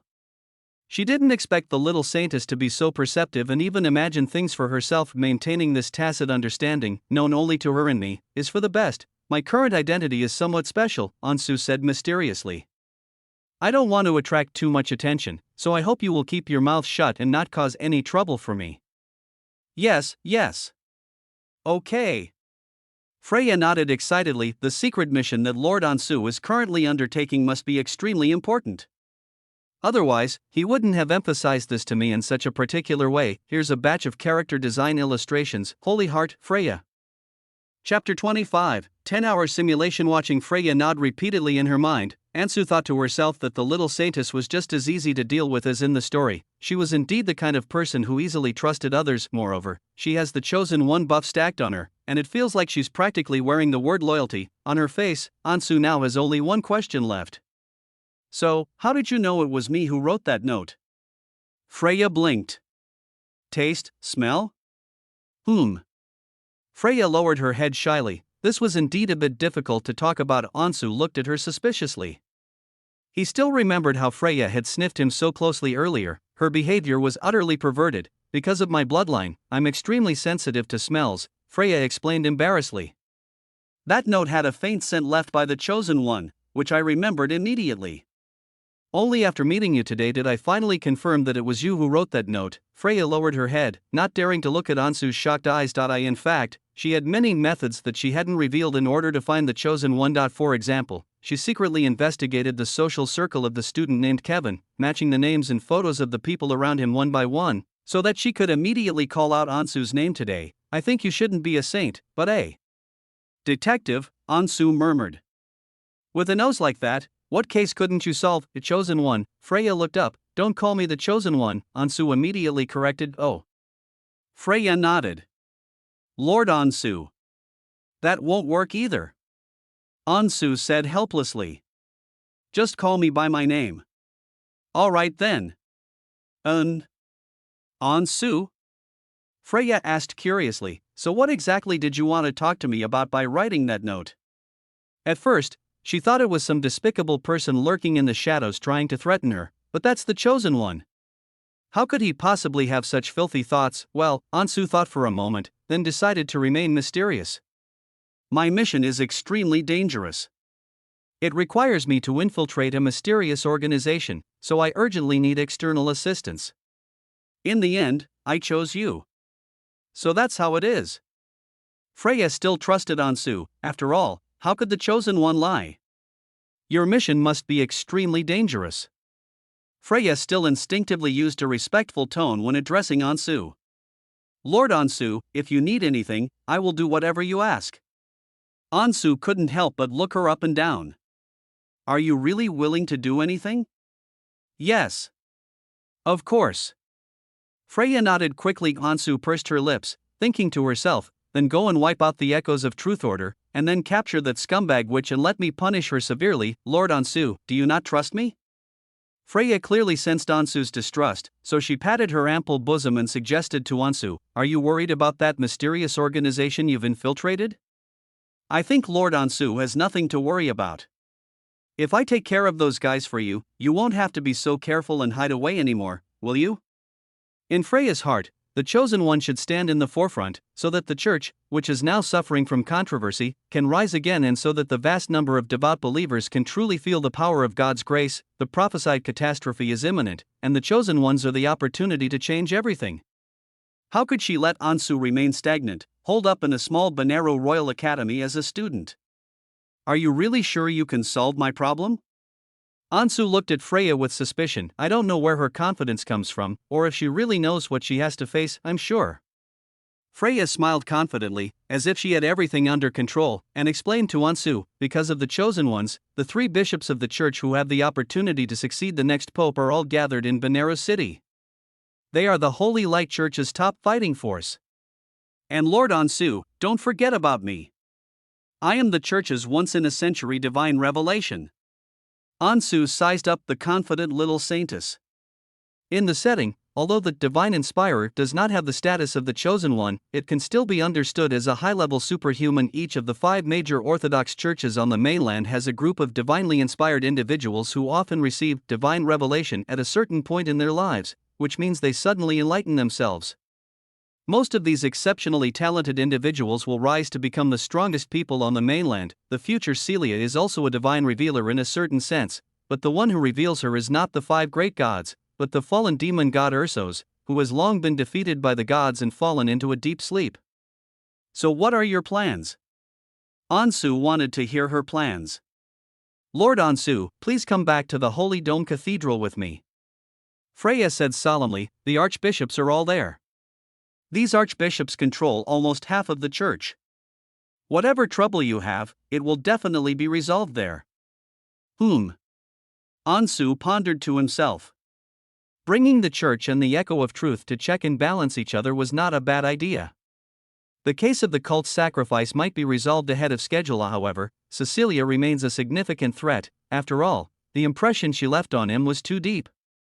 Could they really defeat the incredibly powerful Celicia if they join forces? Will we win? After much deliberation, Ansu still didn't want to go with Freya. He didn't want to court death, but he can try it in a simulation. Since the simulation points are there anyway, there's no harm in using them. Besides, he's figured out the system's tricks. Only by constantly simulating and changing things can he continue to earn more points like interest compounding. Ansu opened the system panel. Remaining points, 50. Can simulate the following times. 10 points will be consumed in 10 minutes, April 17, 1815, 10 hours later, April 18, 4:05, 50 points consumed, start simulation? 10 minutes isn't enough, it's generally only suitable for emergencies.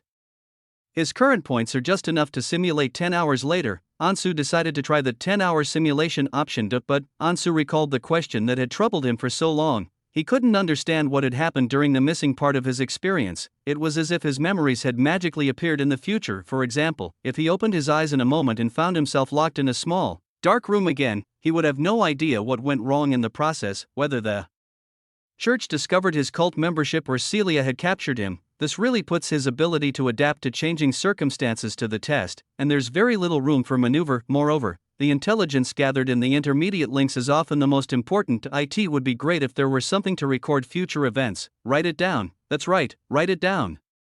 I don't want to travel to the future in complete darkness. Today, he's going to find a way to exploit this loophole in the system. Ansu suddenly looked at Freya. Do you have a notebook?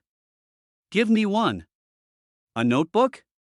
Freya looked puzzled. I don't have one on me, but there must be notebooks or something in the church. Lord Ansu, what do you want? Don't ask so many questions, Ansu urged her.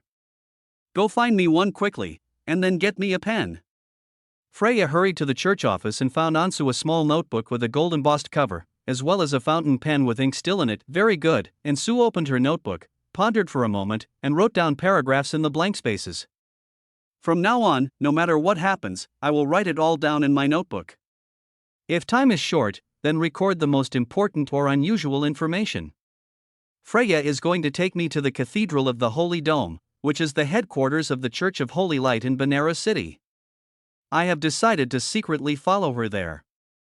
The script used in Ansu was not the common language of the Empire, but Chinese characters. He was the only one in the world who could read Chinese characters, and these mysterious and ancient square characters became his encryption method. After writing this down, Ansu closed the small notebook, turned her back to Freya, and stuffed it into her pocket. He then began to constantly give himself psychological suggestions. From now on, I'll try to record every simulation in my notes. I must write this down. If this can actually be achieved, then Ansu will essentially possess a copy of future diary. Chapter 26 Cecilia's madness. After making all the preparations, Ansu decisively activated the simulation. Darkness gradually enveloped his vision, and the cursive countdown reappeared before his eyes. The future, 10 hours later, April 18th, 625th year of the bright calendar, 4:05, start simulation. I opened my eyes again. The surrounding environment had changed dramatically. Ansu found herself in a strange, dilapidated wooden cabin. The air was cold and damp, and she could hear the sound of waves crashing in the sea. Looking out the window, the morning sun had not yet risen, and a thick fog had rolled in over the sea, making the view hazy and indistinct. How did I end up at the beach? Benares is a port city, and the place I'm in is probably in the suburbs, far from the port. The air is thick with the smell of fish. It's probably from a nearby fishing village or port. Ansu kept observing his surroundings, and at the same time, besides the fishy smell, he also smelled a faint smell of blood. Ansu quickly went to the window and immediately noticed signs of a battle around the cabin, with several white-robed cultivator corpses lying nearby. This, without a doubt, an accident still occurred. Oh, right. Ansu suddenly remembered something and quickly took out the notebook she had put in her pocket. When Ansu turned to the page where she had made her notes, she froze upon seeing the rows of unfamiliar characters. No, what am I writing? Aside from the few lines of Chinese characters I had initially written down, the rest of the paper was filled with strangely shaped, distorted, blocky symbols, resembling AI-generated fake text. It was like the language of the ancient gods. He couldn't understand a single word. Damn.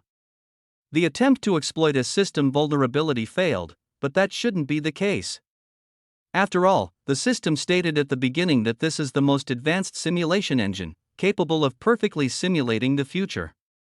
My past actions should have an impact on the future. For example, if I'm drinking milk before the simulation, then after the simulation, that milk will either go into my stomach or come out. This residue should be persistent. But just as he was pondering this, a miraculous scene unfolded. As Ansu repeatedly examined these segments of square characters, these strange ancient divine scripts seemed to become clearer in his senses, and the simulation system was gradually correcting the changes he should have caused. Ansu vaguely recalled the events described in each record, with many memories flashing back in her mind. That's right, this is still my memory, so it seems the system is still reliable. Ansu breathed a sigh of relief.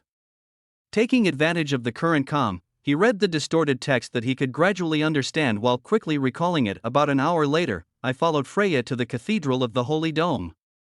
To avoid being seen, I wore a simple robe and disguised myself as a clergyman.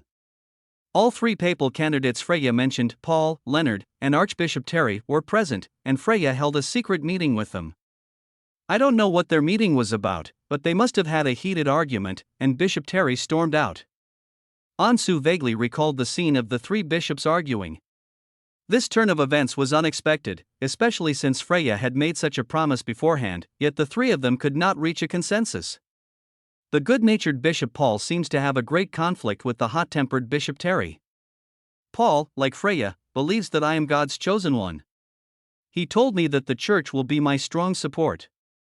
Bishop Terry, on the other hand, thinks that I am an impostor, a blasphemer, and a practitioner of witchcraft, and should be immediately imprisoned and sent to the Inquisition. Finally, the dispute between the two was brought to an end through the mediation of another bishop, Leonard. "Freya, you silly girl, didn't expect things to turn out this way." She felt very apologetic towards me and said that no matter what happens, she will always be on my side. Recalling this, Ansu didn't know how to criticize Freya. This little saintess had oversimplified things. Where there are people, there is politics. When a chosen one appears, who is below God and above the entire church, do the believers listen to the Pope, the bishops, or the chosen one? The waters run deep here. The original sheet of paper was already full, so Ansu turned to the next page. Mr. Paul confided in me that he and Bishop Terry had irreconcilable differences in their ideologies, but he told me not to worry and that he would do everything in his power to protect the chosen ones. Bishop Terry's attitude towards me was very bad because I had previously warned them that the cult was preparing to launch an evil sacrificial ritual at the school, but he still didn't believe it and thought that I, the imposter, was spreading heresy. He believed that after the last extermination operation, these lingering heretical rats were under control and would never do such a thing in the academy, and he looked very confident. Ansu gradually revealed a suspicious expression. "This is very strange. I feel like cultists are everywhere here, but Terry, as a high-ranking member of the church, is lying through his teeth. Does he really not know? Or is he pretending not to know?" Freya was puzzled by the way I kept writing in my notebook, so I couldn't be too obvious and started writing more briefly. Bishop Paul didn't quite believe that cultists could pull off such a big operation. I told him and Freya about Celia, and Bishop Paul finally believed me. Freya told me not to worry, that with the church's help, even the ash witch couldn't harm me. The following notes are very disorganized and brief, clearly written in haste. I stayed at the cathedral until the early hours of the morning. Before leaving, Bishop Tritt came to talk to me alone, and Freya was very nervous. How did Bishop Terry guess that I'm currently deeply involved with the Echoes of Truth cult? He wants to know about that infamous cult and wants me to tell him everything I know. He used this to threaten me and promised not to bother me again. I said some trivial things, and Bishop Terry didn't seem satisfied, but he could only let me leave. Recalling this, Ansu felt that Bishop Terry was very strange. He pondered for a moment as he turned to the next page. To his surprise, the previously detailed record suddenly stopped, and the next page contained only a sentence written in scribbled handwriting. Holy crap! Cecilia's attacking. Ansu silently closed the notebook and put it away. With that witch by his side, recording was impossible. At the same time, he also understood what had happened with the corpses outside. Ansu left the dilapidated wooden house. The fog had dissipated somewhat, and with the view opening up, he could see the abandoned fishing port dock in the distance. He walked slowly forward, and the number of corpses around him increased. The bodies of these clergymen were mostly mutilated, and an entire grove of trees was even stained crimson. How many people has she killed? Suddenly, Ansu sensed a violent magical aura approaching. Sue! Celia's deep, emotionless voice came from behind her. Ansu suddenly turned around. Celia had clearly been through a tough battle. She was covered in blood and had numerous wounds, large and small, with one on her shoulder so deep that the bone was visible. A black aura, symbolizing unclean magic, emanated from her body, revealing Celia's demonic features. Her eerie blood-red eyes were now fixed on him. "I thought you'd been caught by the church." Oh, Ansu had never seen such an expression on Celia's face before. She was trembling all over, as if suppressing extreme anger. At the same time, the black, foul aura grew stronger, and many black cracks gradually appeared on her skin, making her look like a white porcelain vase about to shatter. This is a sign of the magic backlash. Even Ansu, who possessed the constitution of a chosen one, was severely affected.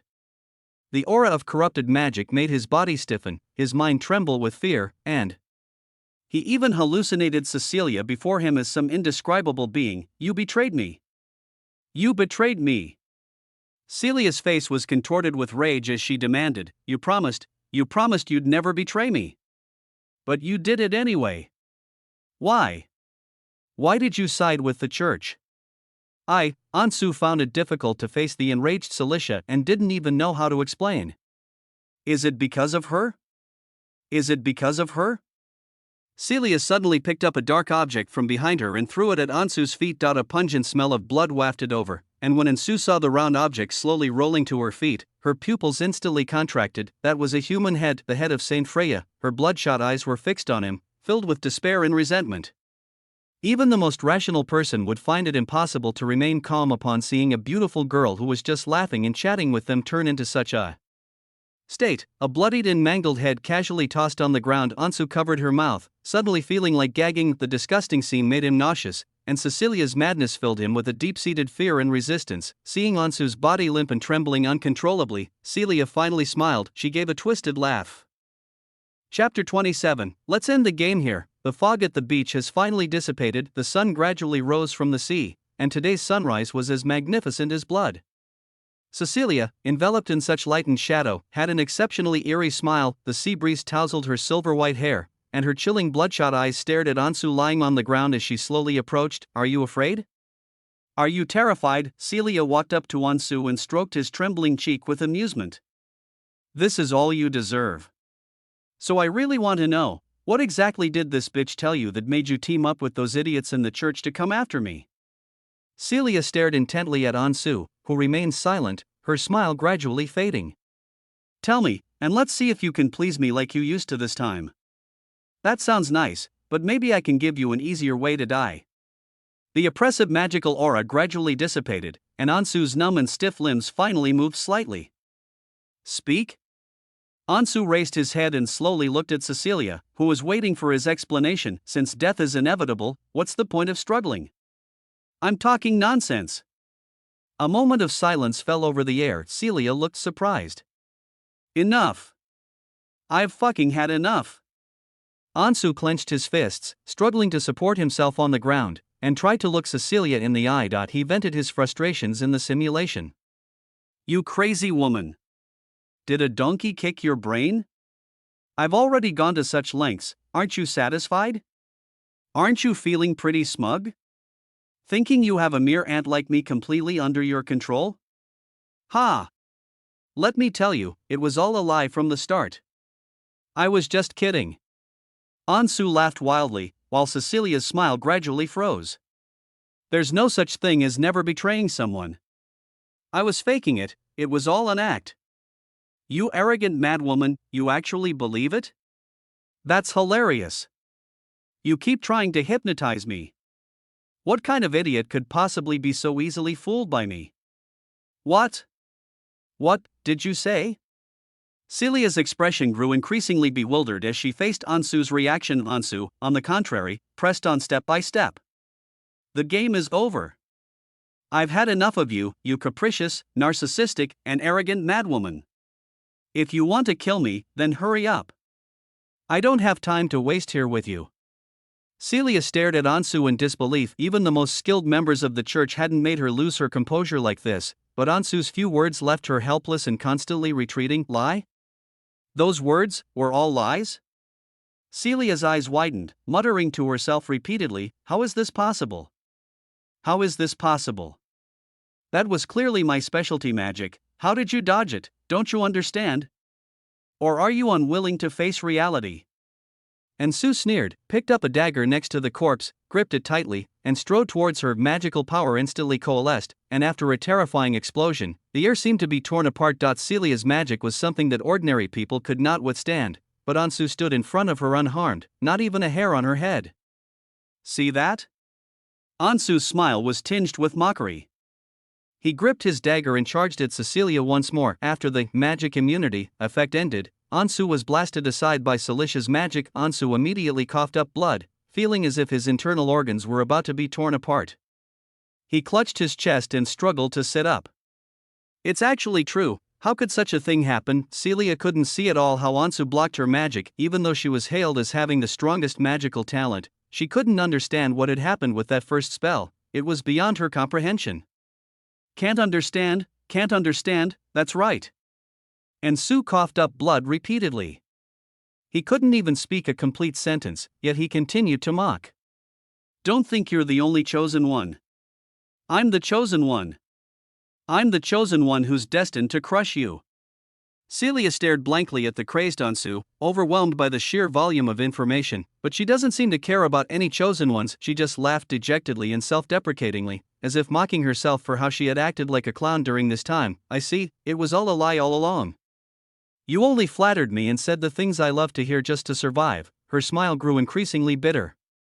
How ridiculous of me, I thought. There really are people who agree with you, understand you, and even genuinely admire you. Ever since that day I met him, this boy who was also tormented by fate, so pitiful, and so much like my past self, Celia, who usually paid little attention to anyone, was surprisingly curious. When he succumbed to his own temptation and uttered the words, "I will never betray you," she genuinely felt a glimmer of hope for the future. That day at the library was a rare, happy day in her otherwise dull life. She had never been so happy before, having struggled in a perilous environment since childhood, and never missing a day to study magic in order to survive. She felt for the first time how bright the sunshine was, and how comforting it was to have someone by her side. Chattering away, Celia thought she had finally possessed something, that for the first time she had something that truly belonged to her.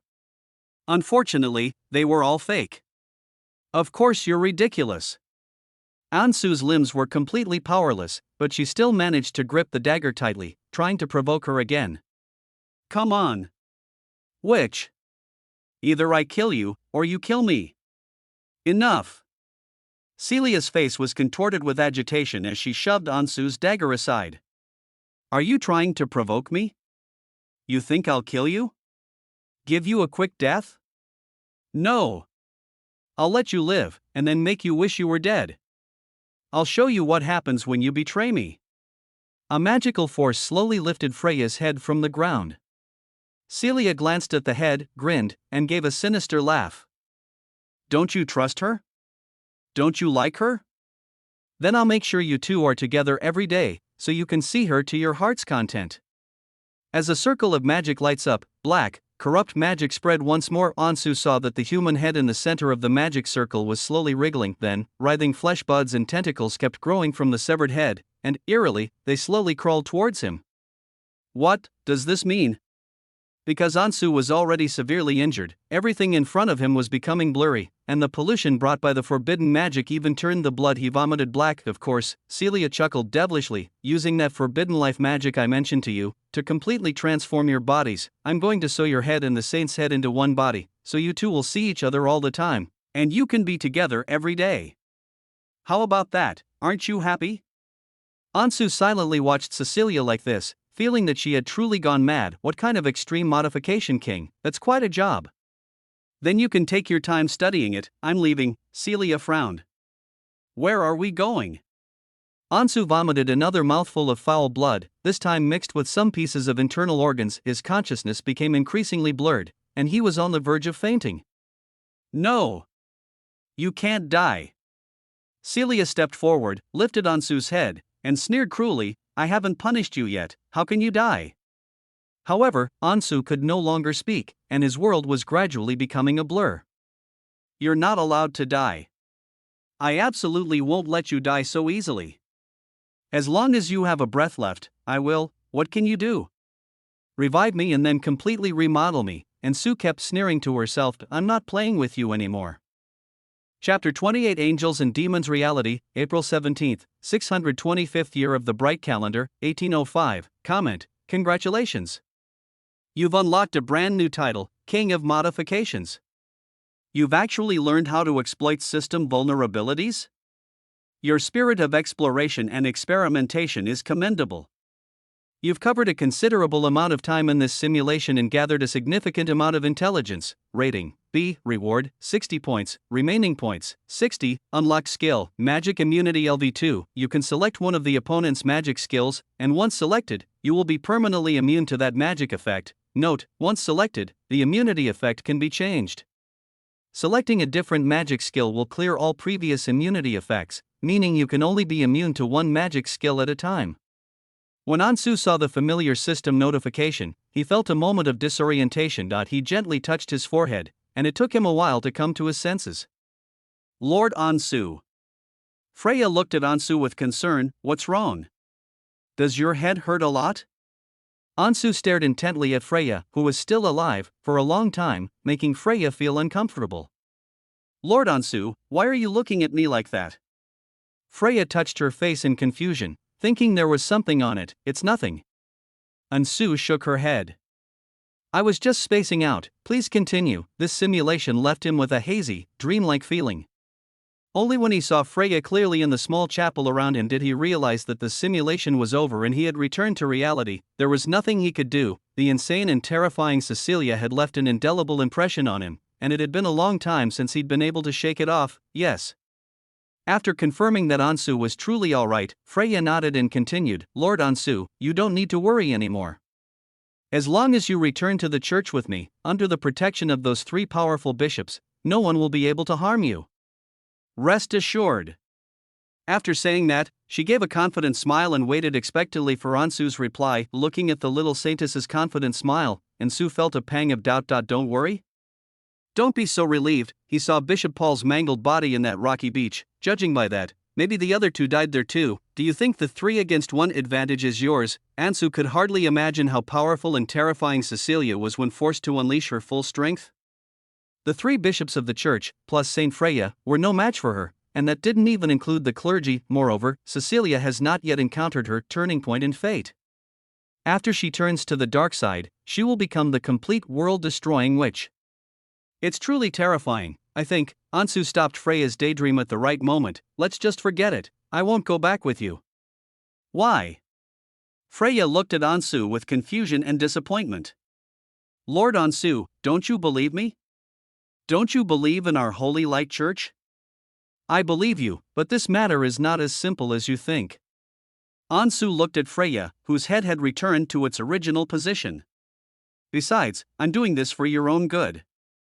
The energetic little saintess is so adorable. If I go back with you, you'll never understand her again." "Oh." Freya sighed and lowered her head. "Very well then.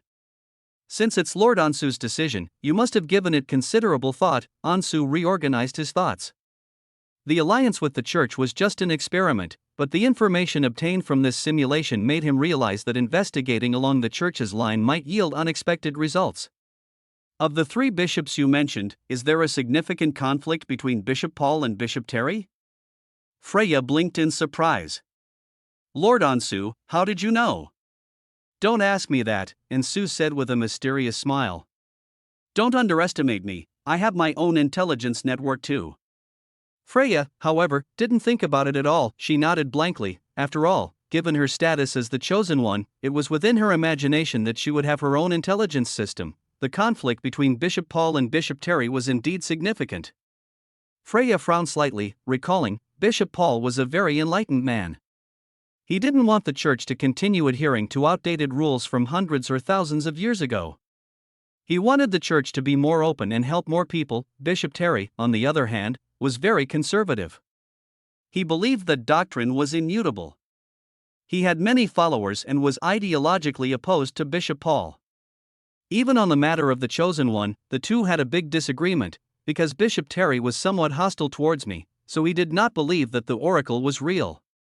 After arriving in Banaro, he impatiently said several times that there were no chosen ones at all. The church used to send several chosen ones every 2 years. If it were all true, the church would have unified the whole world long ago. "Oh, is that so?" Ansu caught a hint of something unusual in Freya's words. This Bishop Terry clearly didn't care about the chosen ones at all, nor did he think that cultists would cause trouble or hold any sacrificial rituals, but he still wanted to get something out of me. This is somewhat hypocritical. This shows that he only pretends not to care, but he still cares about the Echo of Truth Church. I'd believe it if you told me he was a cult mole planted in the church. After chatting for a while about internal church matters, Ansu glanced at the time. "Freya, you go back to the church first.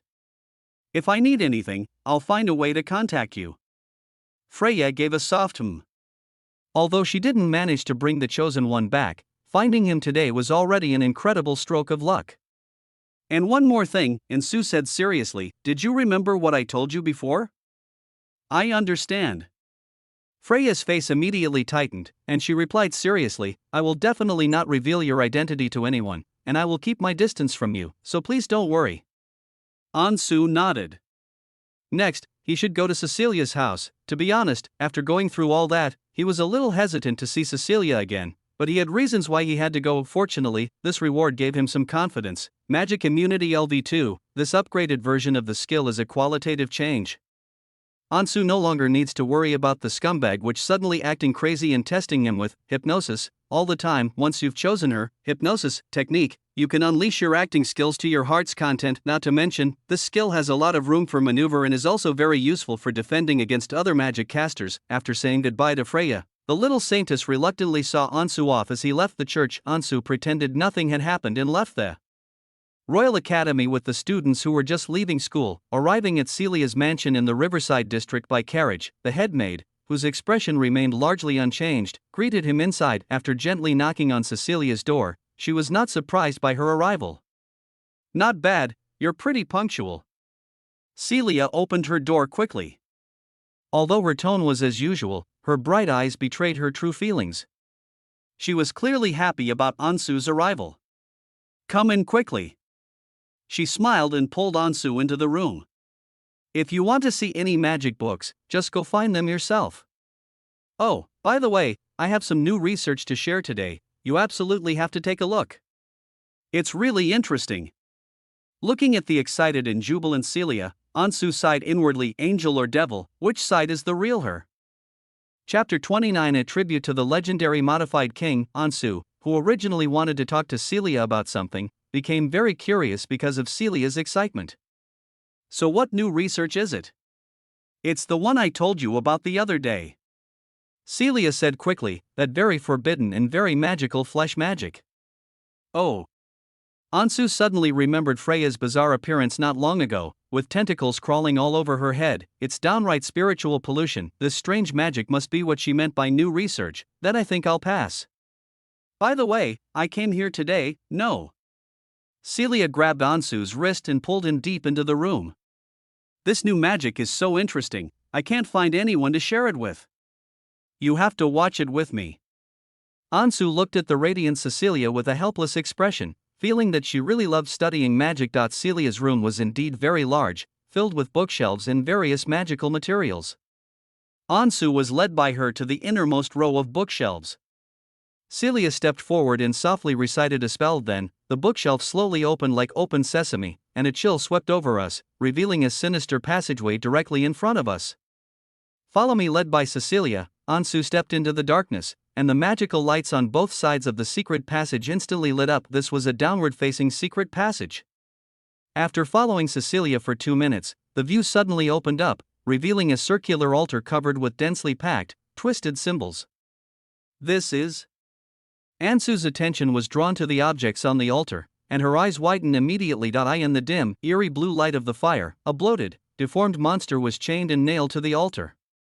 The monster had 4 pairs of hairy, spider-like legs, and numerous twisted, thick tentacles swayed above its head, giving it an indescribable sense of malevolence. What is most striking, or rather most disturbing, is a fat, swollen face, squeezed among numerous lumps, was constantly emitting low, bestial growls. Although the face was distorted and deformed, Ansu still subconsciously recognized its owner.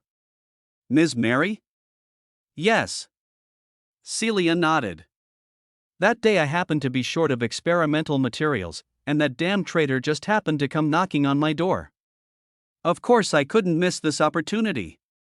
TSK." Ansu looked at Celicia, who kept admiring her work, and felt the witch's wicked sense of humor. "Why are you making that face?" Celia blinked. "Isn't it funny?" "Interesting, quite interesting." Ansu nodded silently. He remembered that in the later stages of the game, players would indeed encounter limb-splitting monsters under the command of the world-destroying witch. These monsters had very high stats and were inherently corrupted. He didn't expect that she had already started researching this at this time. Celia began excitedly explaining to Ansu the excellence of this test subject. The current Mary possesses a certain level of physical and magical resistance, and also incorporates the advantages of various monsters. She is fast, agile, and capable of both tanking and attacking, as well as launching surprise attacks. Your new magic is indeed powerful. Ansu sized up Mary, who had long since lost her human sanity, thinking to herself that Mary was truly the king of resilience, a tribute to the legendary and durable modifier, Teacher Mary. However, I feel that the overall creative strength is not quite enough. Ansu stroked her chin and shook her head. Your work lacks a bit of inspiration. Spirituality? Celia's eyes lit up with curiosity. What do you mean?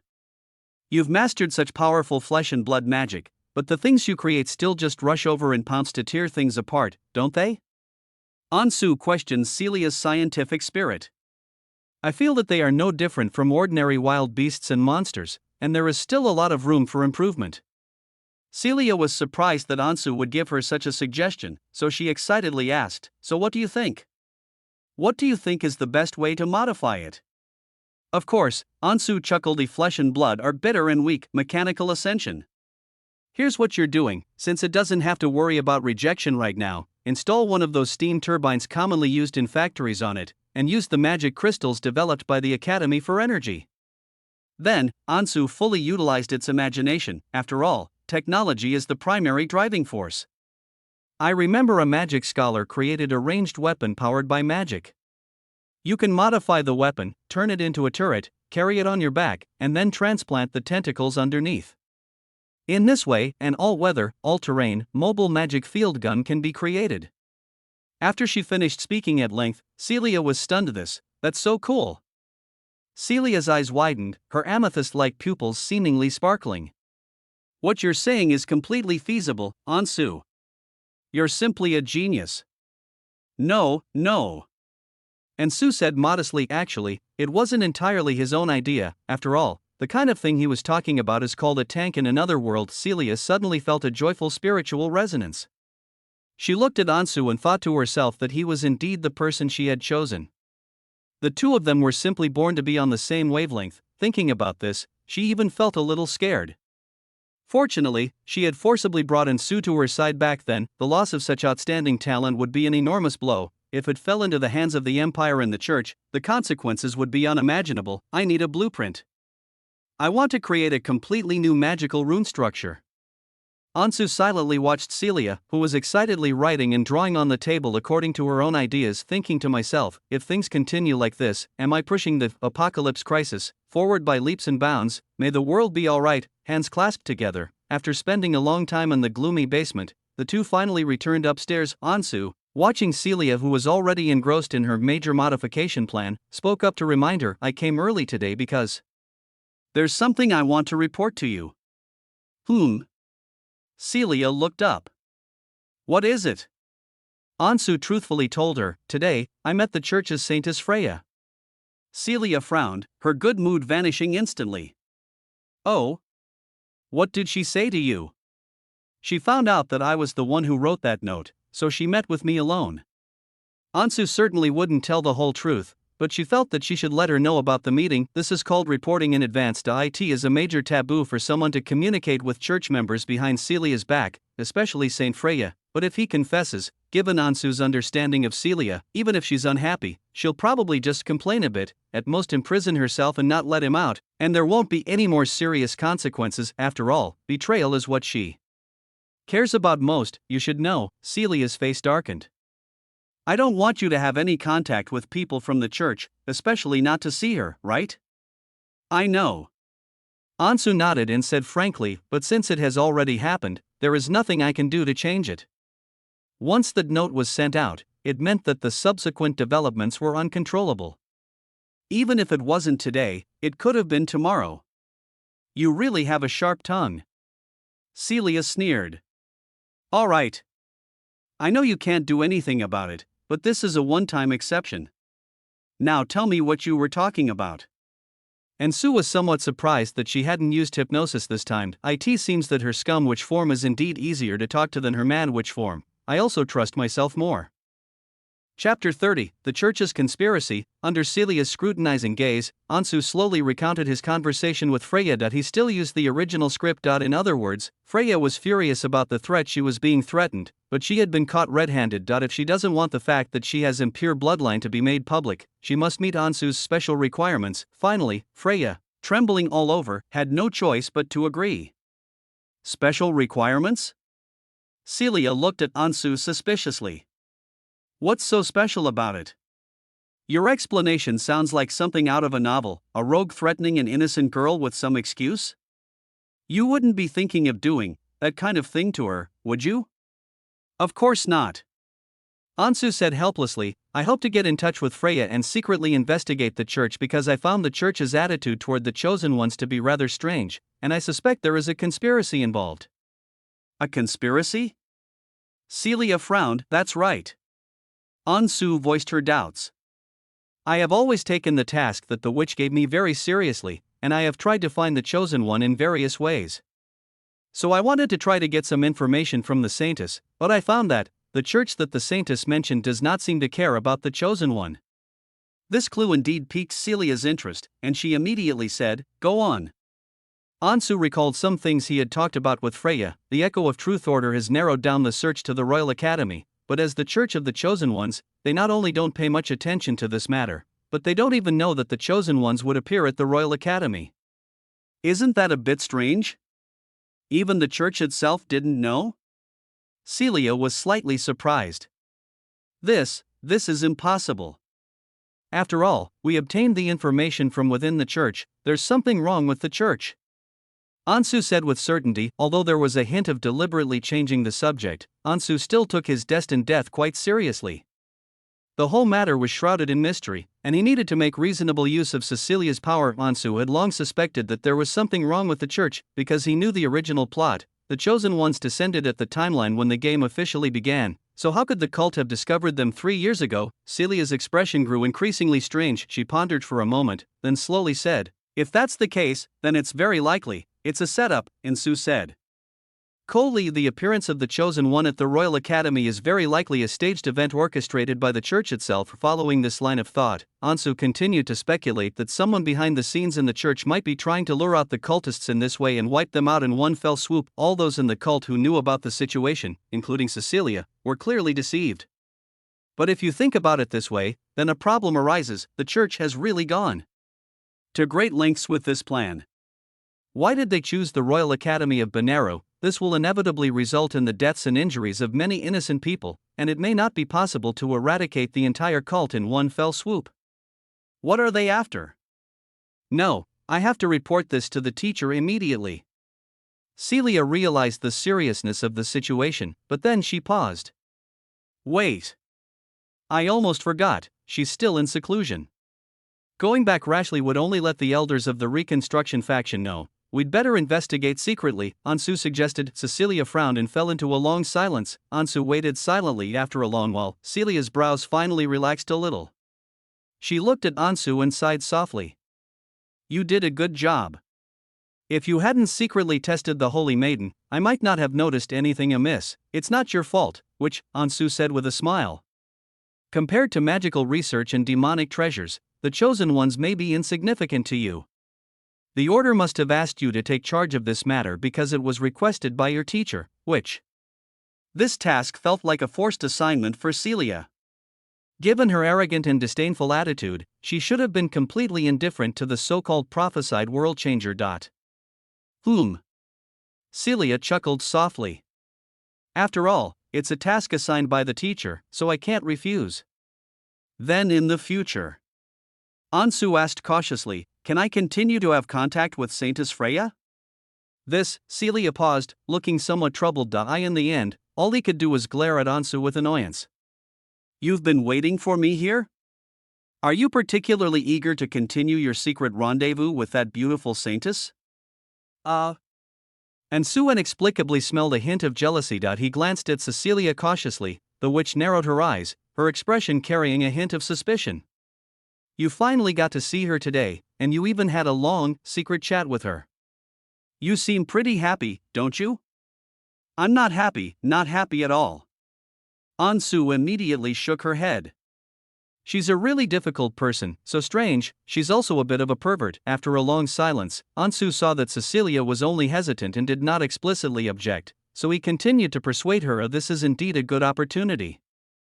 I can threaten her to send my sister to a church school so that I can continue to see her. Through her, I can uncover the mastermind behind that church. After all, you wouldn't want the task Elder Samantha gave you to go terribly wrong, would you? Celia was so angry she laughed. You really think ahead. You've even considered your sister's schooling. Ansu gave an awkward smile, realizing her little scheme had been exposed. Celia sighed helplessly. All right, I promise you, but. She suddenly emphasized again, after the investigation is over, I don't want you to have any further contact with that saint. Of course, Your Majesty the Witch. Ansu breathed a sigh of relief now that she had agreed. He had a reason to continue seeing Freya. Plans are in place. After explaining all this, Ansu thought the matter was over. He had hoped to browse through some books at Cecilia's house and see if he could further enhance his magical skills. But just as he was about to speak, Celia's smile became even stranger. Wait a little longer though, Ziri. Demonic blood-red eyes reappeared, and a faint magical aura surged forth. It's finally here. Ansu thought she wouldn't be tested on herself with hypnosis today. Fortunately, he never let his guard down around this scumbag witch. This woman's ability to change her attitude in an instant was nothing new. As if by muscle memory, the moment the witch activated hypnosis, Ansu cast LV2, Magic Immunity, on her, selected Immune Skill, Soul Domination, Hypnosis, once selected, you will be permanently immune to the magic effects of this skill. Celia stared at Ansu, whose gaze was gradually becoming vacant and who stood motionless before her, and asked with a half-smile, "You really have absolutely no feelings for that Saintess Freya?" Without hesitation, Ansu answered stiffly, "Of course not. In my heart, there is only the image of Miss Witch. I will never betray Miss Witch." Cecilia finally revealed a satisfied look in her eyes. It seemed that the psychological suggestion she had given him over the past few days had left a deep imprint on his mind, and now that he's so loyal, perhaps this kind of psychological suggestion can finally stop. After asking this question that concerned her most, Celia slowly inquired about the topics Ansu had discussed earlier. "Is all the information you brought today true?" "It's true," Ansu replied. "Oh." Cecilia nodded and remained silent for a moment. She gazed quietly at the handsome young man so close to her, and a strange, inexplicable thought suddenly welled up within her. She suddenly wanted to ask something else today. "Ansu, you. Besides loyalty and respect, are there really no other thoughts?" Chapter 31. Hoping to get more, Celia knew of Ansu's respect and admiration for her. He had already revealed these thoughts without reservation under the influence of hypnosis, and there is no doubt about that. He likes his appearance, admires his abilities, and acknowledges his ambition, but Celia also knew that these things had nothing to do with love. Of course, her thinking this way doesn't mean she's fallen in love with Ansu. She would never like the person in front of her. Love, such an absurd thing, will never appear in the life of the Ash Witch, Celicia. Celia stared blankly at Ansu, her mind suddenly a jumble of thoughts. She didn't know why she was suddenly being so sentimental, perhaps driven by greed. She also hoped to obtain more. Finally, under Celia's slightly expectant gaze, Ansu slowly spoke. "In my heart, there is only the image of Miss Witch, and I will never betray Miss Witch." "I know," but Celia was not satisfied with Ansu's answer this time. But for Ansu in front of her, this thought seemed reasonable. Such a forced psychological suggestion, this kind of brand, does indeed seem to have nothing to do with love. Celia let out a soft sigh, and her blood-red eyes, which resembled whirlpools, slowly faded away. Never mind. Even so, isn't it good to have someone who will always be loyal to you?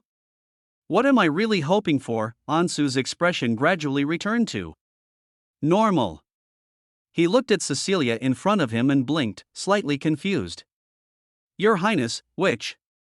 "It's nothing." Celia avoided meeting his gaze, turning her face away and saying impatiently, "What were you trying to say earlier?" "Oh, I would like to borrow some of the witch's magical books, preferably so I can take them home and read them." "Do as you please." Celia turned and walked towards her alchemy table, seemingly having no intention of continuing the conversation. As Ansu watched Celicia continue to immerse herself in her magical research, completely ignoring him, he felt increasingly strange. "I heard her question just now, of course, don't you really have any other thoughts?" "What does that mean? Has she developed feelings for me? Otherwise, why would she suddenly ask me that?" But after much deliberation, Ansu tried to dismiss the absurd idea. How could that vile witch possibly have genuine feelings? She was probably either flirting with her or her possessiveness was acting up again. That's why he gave a correct and moderate answer. Loyalty is at least not wrong. To be honest, Ansu had very mixed feelings when he returned to reality and faced Celia again. On one hand, she did indeed storm the church to save herself, even risking her life. She kept her word. She would not abandon herself because of a powerful enemy like the church. As a leader, Celia was more than qualified. On the other hand, offending Cecilia about betrayal would also have serious consequences. Only excessive concern can breed extreme hatred. This left Ansu feeling powerless, as if fate had been strangled by the throat. Cecilia's possessiveness was suffocating him. Sigh, never mind. I don't want to think about it anymore. Solving my destined death is my primary task. Ansu slowly walked towards the rows of wooden bookshelves and patiently searched among the magical books. Celia's house was like a treasure trove. Ansu wandered around and collected many grayscale icons.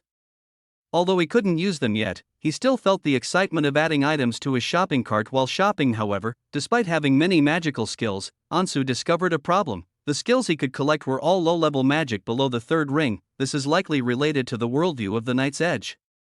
The current third age is called the Human Age, but it is also the end of magic with a great decline. After the Cataclysmic War 1,000 years ago, the entire magic system seemed to be cursed. Magic of the third ring and above became more dangerous the higher the level. Magic casters often suffered from unstoppable pollution and backlash. Some even heard incessant clamor and delirium in their ears, leading to mental breakdown and self-destruction. Nowadays, the imperial authorities regard more dangerous magic as black magic or forbidden magic, and the magic that can be legally used has almost degenerated into nothing more than magic tricks. However, Celia is an exception. She is rarely seen going mad due to pollution in the story. This is related to her demon bloodline.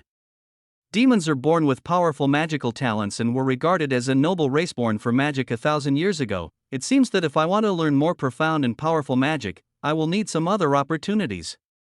Ansu was not in a hurry. After all, he was a chosen one with a halo around him. With that day drawing ever closer, he needs a more versatile magic that can significantly enhance his abilities in a short period of time. Ansu's gaze slowly fell on two of the skills: Shadow Bolt, level 1 spell, Shadow Stealth, first ring magic. Both of these shadow spells require a proficiency level of 300 or higher. No wonder they're so powerful. The long progress bar left Ansu speechless. She wondered how many days it would take to learn them. Ideally, it should be before the open day, so that he at least has some ability to protect himself. For the next 3 days, Ansu came to the classroom with dark circles under her eyes. His exhausted appearance once again sparked discussion among his classmates. Kevin looked at Ansu, who had just sat down, with surprise. Seriously? You don't have many classes lately, and the exams are still a long way off. How come you're so tired? Study. What else can I do? Ansu said helplessly. The difficulty of first-ring magic and first-ring magic is not on the same level. He felt that if he continued to study like this, he might only be able to hear the deafening whispers of first-ring magic. I admire you, I admire you. Although Kevin knew he was a good-for-nothing spendthrift, he still admired Ansu, who studied hard, from the bottom of his heart. Oh, by the way, that saintess from the church seems to be staying at our school and won't leave? Kevin asked with a suspicious look. It's really strange. Every time Bishop Paul comes to give a lecture, she comes along. Do you think is she here for me? The students around him burst into laughter. Kevin's words were somewhat delusional. Ah, you goblin, you're daydreaming again. How could that beautiful and noble saintess possibly be after you? Hey! Stop dreaming, wake up. Who needs to pee more? Wake him up right now. No. Kevin glared at the person opposite him. How am I a goblin? Even if I were a goblin, I'd be a rich goblin prince. Besides, Kevin couldn't stand the mockery any longer, so he turned around and whispered mysteriously to Ansu, I feel like that saintess passed by our classroom several times, her eyes constantly scanning us, like she was looking for someone. It can't be because of that note, can it? Oh no, she's definitely after me this time. Ansu silently watched Kevin's nervous yet expectant expression, thinking to herself that he was really overthinking things. As Kevin whispered to himself, Ansu subconsciously glanced outside. These past few days, he had indeed had a persistent feeling of being secretly watched. This eerie feeling of being watched made him extremely uncomfortable, as if he were back in Season 1, being secretly observed by Teacher Mary. No, it was even more serious than that time. Ansu's gaze swept around the classroom, slowly moving from the front and back doors to the garden outside the window. Freya hurriedly hid behind the bushes. Ansu was speechless. No, you're just going to keep your distance from me like this? Chapter 32 Lord Ansu's mission. During break time, Ansu left the classroom and began searching in the garden, looking speechless. Not long after, he found Freya, who was acting suspiciously. She was hiding behind a garden bush and hadn't heard Ansu's footsteps yet. Her small nose twitched, and then, as if she had smelled something, she subconsciously turned towards Ansu. Lord Ansu! Freya was startled at first, then her expression turned to surprise. She quickly patted her clothes and ran towards Ansu. You finally agreed to see me. Ansu looked at Freya, whose pink hair still had a leaf hanging on it, and felt even more speechless. If I don't come to see you again, are you going to follow me to my house? You're a saintly woman of the church, can you please stop following me around like a pervert every day? Ah. Freya lowered her head shyly, her voice becoming somewhat hesitant. No, I just happened to be passing by today and thought I'd see if Lord Ansu was here. You accidentally pass by my door every day, huh? Ansu muttered to herself, you really can't even pretend properly. He glanced around and saw a couple sitting on a garden bench, then sighed, it's too crowded here, let's find somewhere else to talk. Freya nodded softly as the two arrived at the small church where they had met before. Watching Freya carefully close the door, Ansu couldn't help but ask, why do you stay at our school all the time? Don't you have a job? Well, Freya explained with a smile, actually, I can't usually leave the church, but Bishop Paul's lectures at the Royal Academy were very well received, so I suggested that he come to the school more often. That way, he can sneak out for a stroll and also see Lord Ansu again. Seeing that Ansu's expression remained helpless, she quickly added, furthermore, don't think I'm idle all the time. Being the chosen one is my job right now. I've finally found you, how could I let you out of my sight? Ansu's expression immediately turned serious. I've already told you, don't call me that in public. Freya nodded. Yes, Lord Ansu. Ansu glanced at her again. Freya gave an awkward laugh, and, Ansu, the reason for this meeting is that I need your assistance with something, Ansu said without further ado. As you know, I'm secretly investigating a clandestine organization. Now I can tell you, this evil cult could very well threaten the entire world in the future. For the sake of global safety, I have no choice but to infiltrate their ranks. Ansu didn't mention the name Echo of Truth, but even though his description of the organization was quite vague, Freya's eyes widened involuntarily, and she kept filling in the blanks in her mind. The chosen one really did have a secret mission. No wonder he didn't want to admit it to me before. Freya thought about it more and more that this was the case, and at the same time, she couldn't help but worry. An evil cult that will threaten the entire world in the future. It must be extremely dangerous for the chosen one to be lurking in it. She really hoped to share some of the burden with him. What do you need me to do for you? Freya quickly replied, I will do my best to help you. You've been pushing the three bishops to come to Benares City to find the chosen one, haven't you? Ansu wanted to confirm again. Yes, that's right. Freya nodded. So now, who is in charge of finding the chosen one? Ansu knew Freya's status within the church.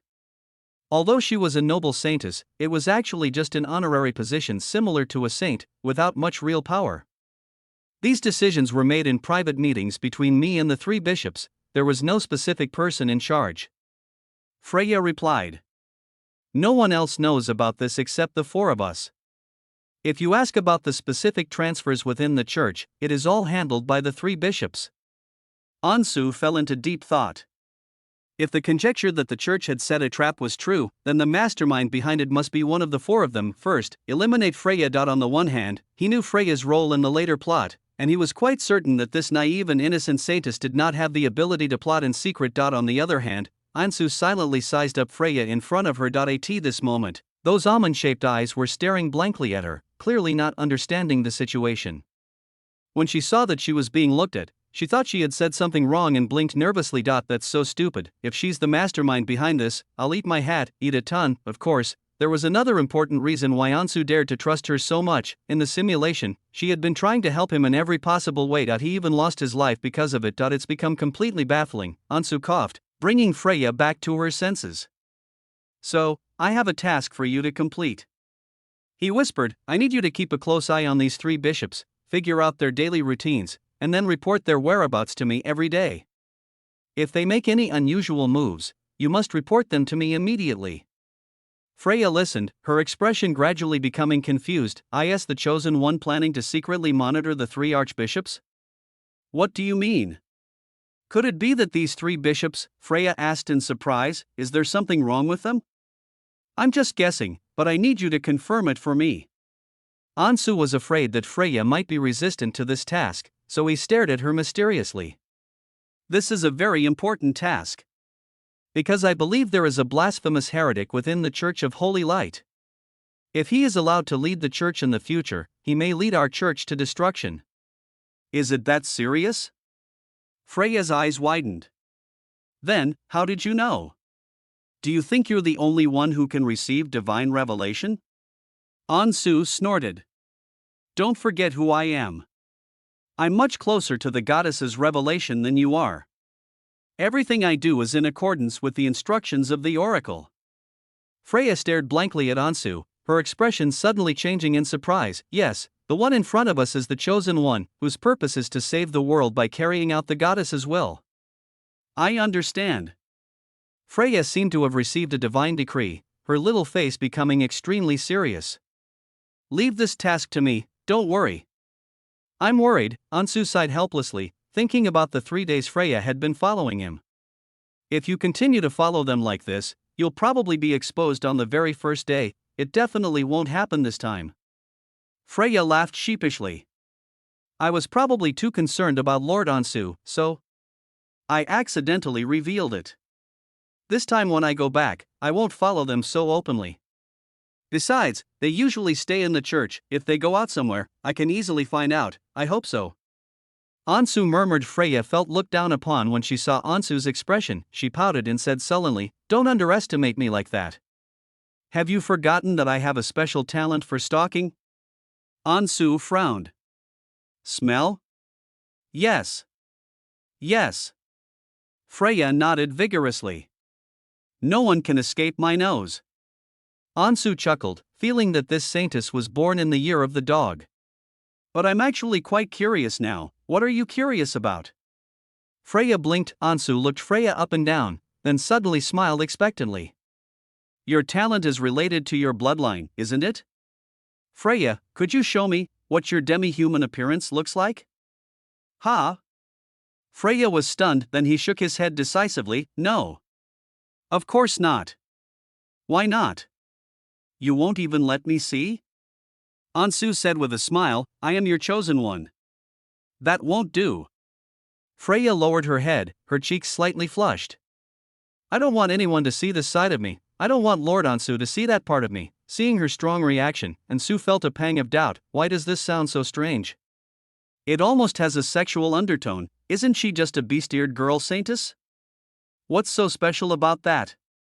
What if I really want to see it? Ansu looked at her dazed yet adorable appearance and couldn't resist teasing her a little. Freya, you don't want your chosen one to lose trust in you in the future, do you? Chapter 33. The cat saintess is so cute, huh? Freya blushed and lowered her head nervously. Do you really have to see it? Yes. Ansu nodded matter-of-factly. Didn't you say that you would do whatever I asked you to do? When I played Eternal Night Sword before, Holy Heart, Freya was a very popular female character, mostly due to her righteous and kind personality and cute beast-eared girl image. Unfortunately, Freya's appearance in this form is rarely shown, which is a great pity for players. Now that such an opportunity has presented itself, Ansu certainly won't let it slip by. But Freya lowered her head even further. She really couldn't understand why the chosen one insisted on seeing the other side of her demi-human race. It is clearly a defiled bloodline, a symbol of what the church often calls impure, depraved, and savage bestiality, but in the end, she still sighed helplessly. Alright, if it's the chosen one, it's not impossible. Freya gently raised her head and said cautiously, but you must not tell anyone about this. Certainly. Before Ansu could finish speaking, he noticed that Freya's pink hair on both sides of her head was slightly raised. Then, as if by magic, a pair of cute, fluffy cat ears suddenly grew out. My mother's clan came from the Staya tribe in the north of the continent. They migrated to the Talon region more than 100 years ago. Freya gently recounted the past of her ancestors. My father, on the other hand, was a young nobleman from a fallen family. When he was stranded in Elwyn village, he met my mother. He fell in love with her at first sight and even broke away from his family, giving up everything, just to be with my mother. Ansu thought to herself, looks like your father is also a fan of demi-human girls. They have good taste. He smiled as he observed Freya before him. The girl stood there timidly, her long, smooth pink hair cascading down to her waist.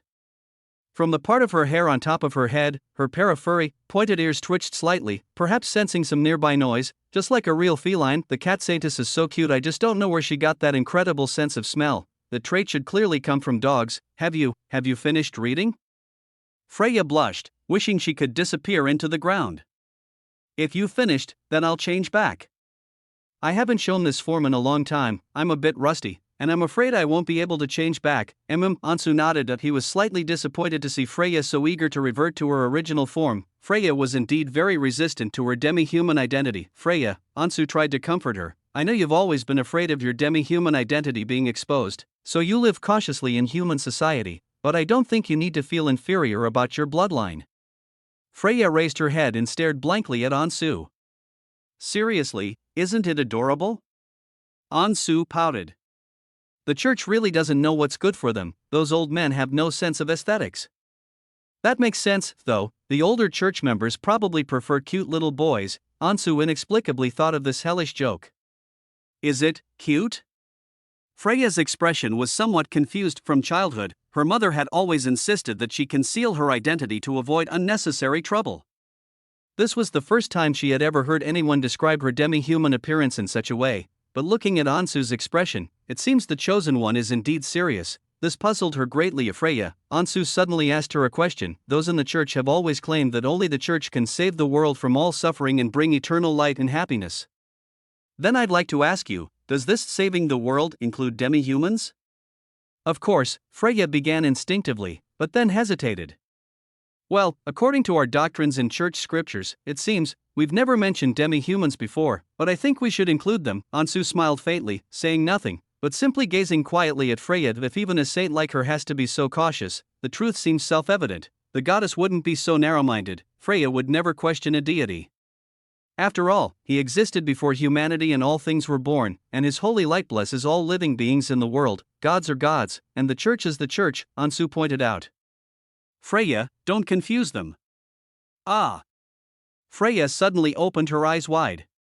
You mean, Ansu stopped there, leaving the topic at that. On the one hand, what he said was indeed the truth. The church these days is far from saving all sentient beings, and even its own leadership is in complete chaos. On the other hand, he knew he would need Freya's help in many situations in the future, and he didn't want Freya to cause any conflict between him and the church. After all, he is indeed a legitimate chosen one of God, so there's no need for the church to act as a middleman between them. Seeing that Freya looked preoccupied, Ansu didn't give her any further instructions.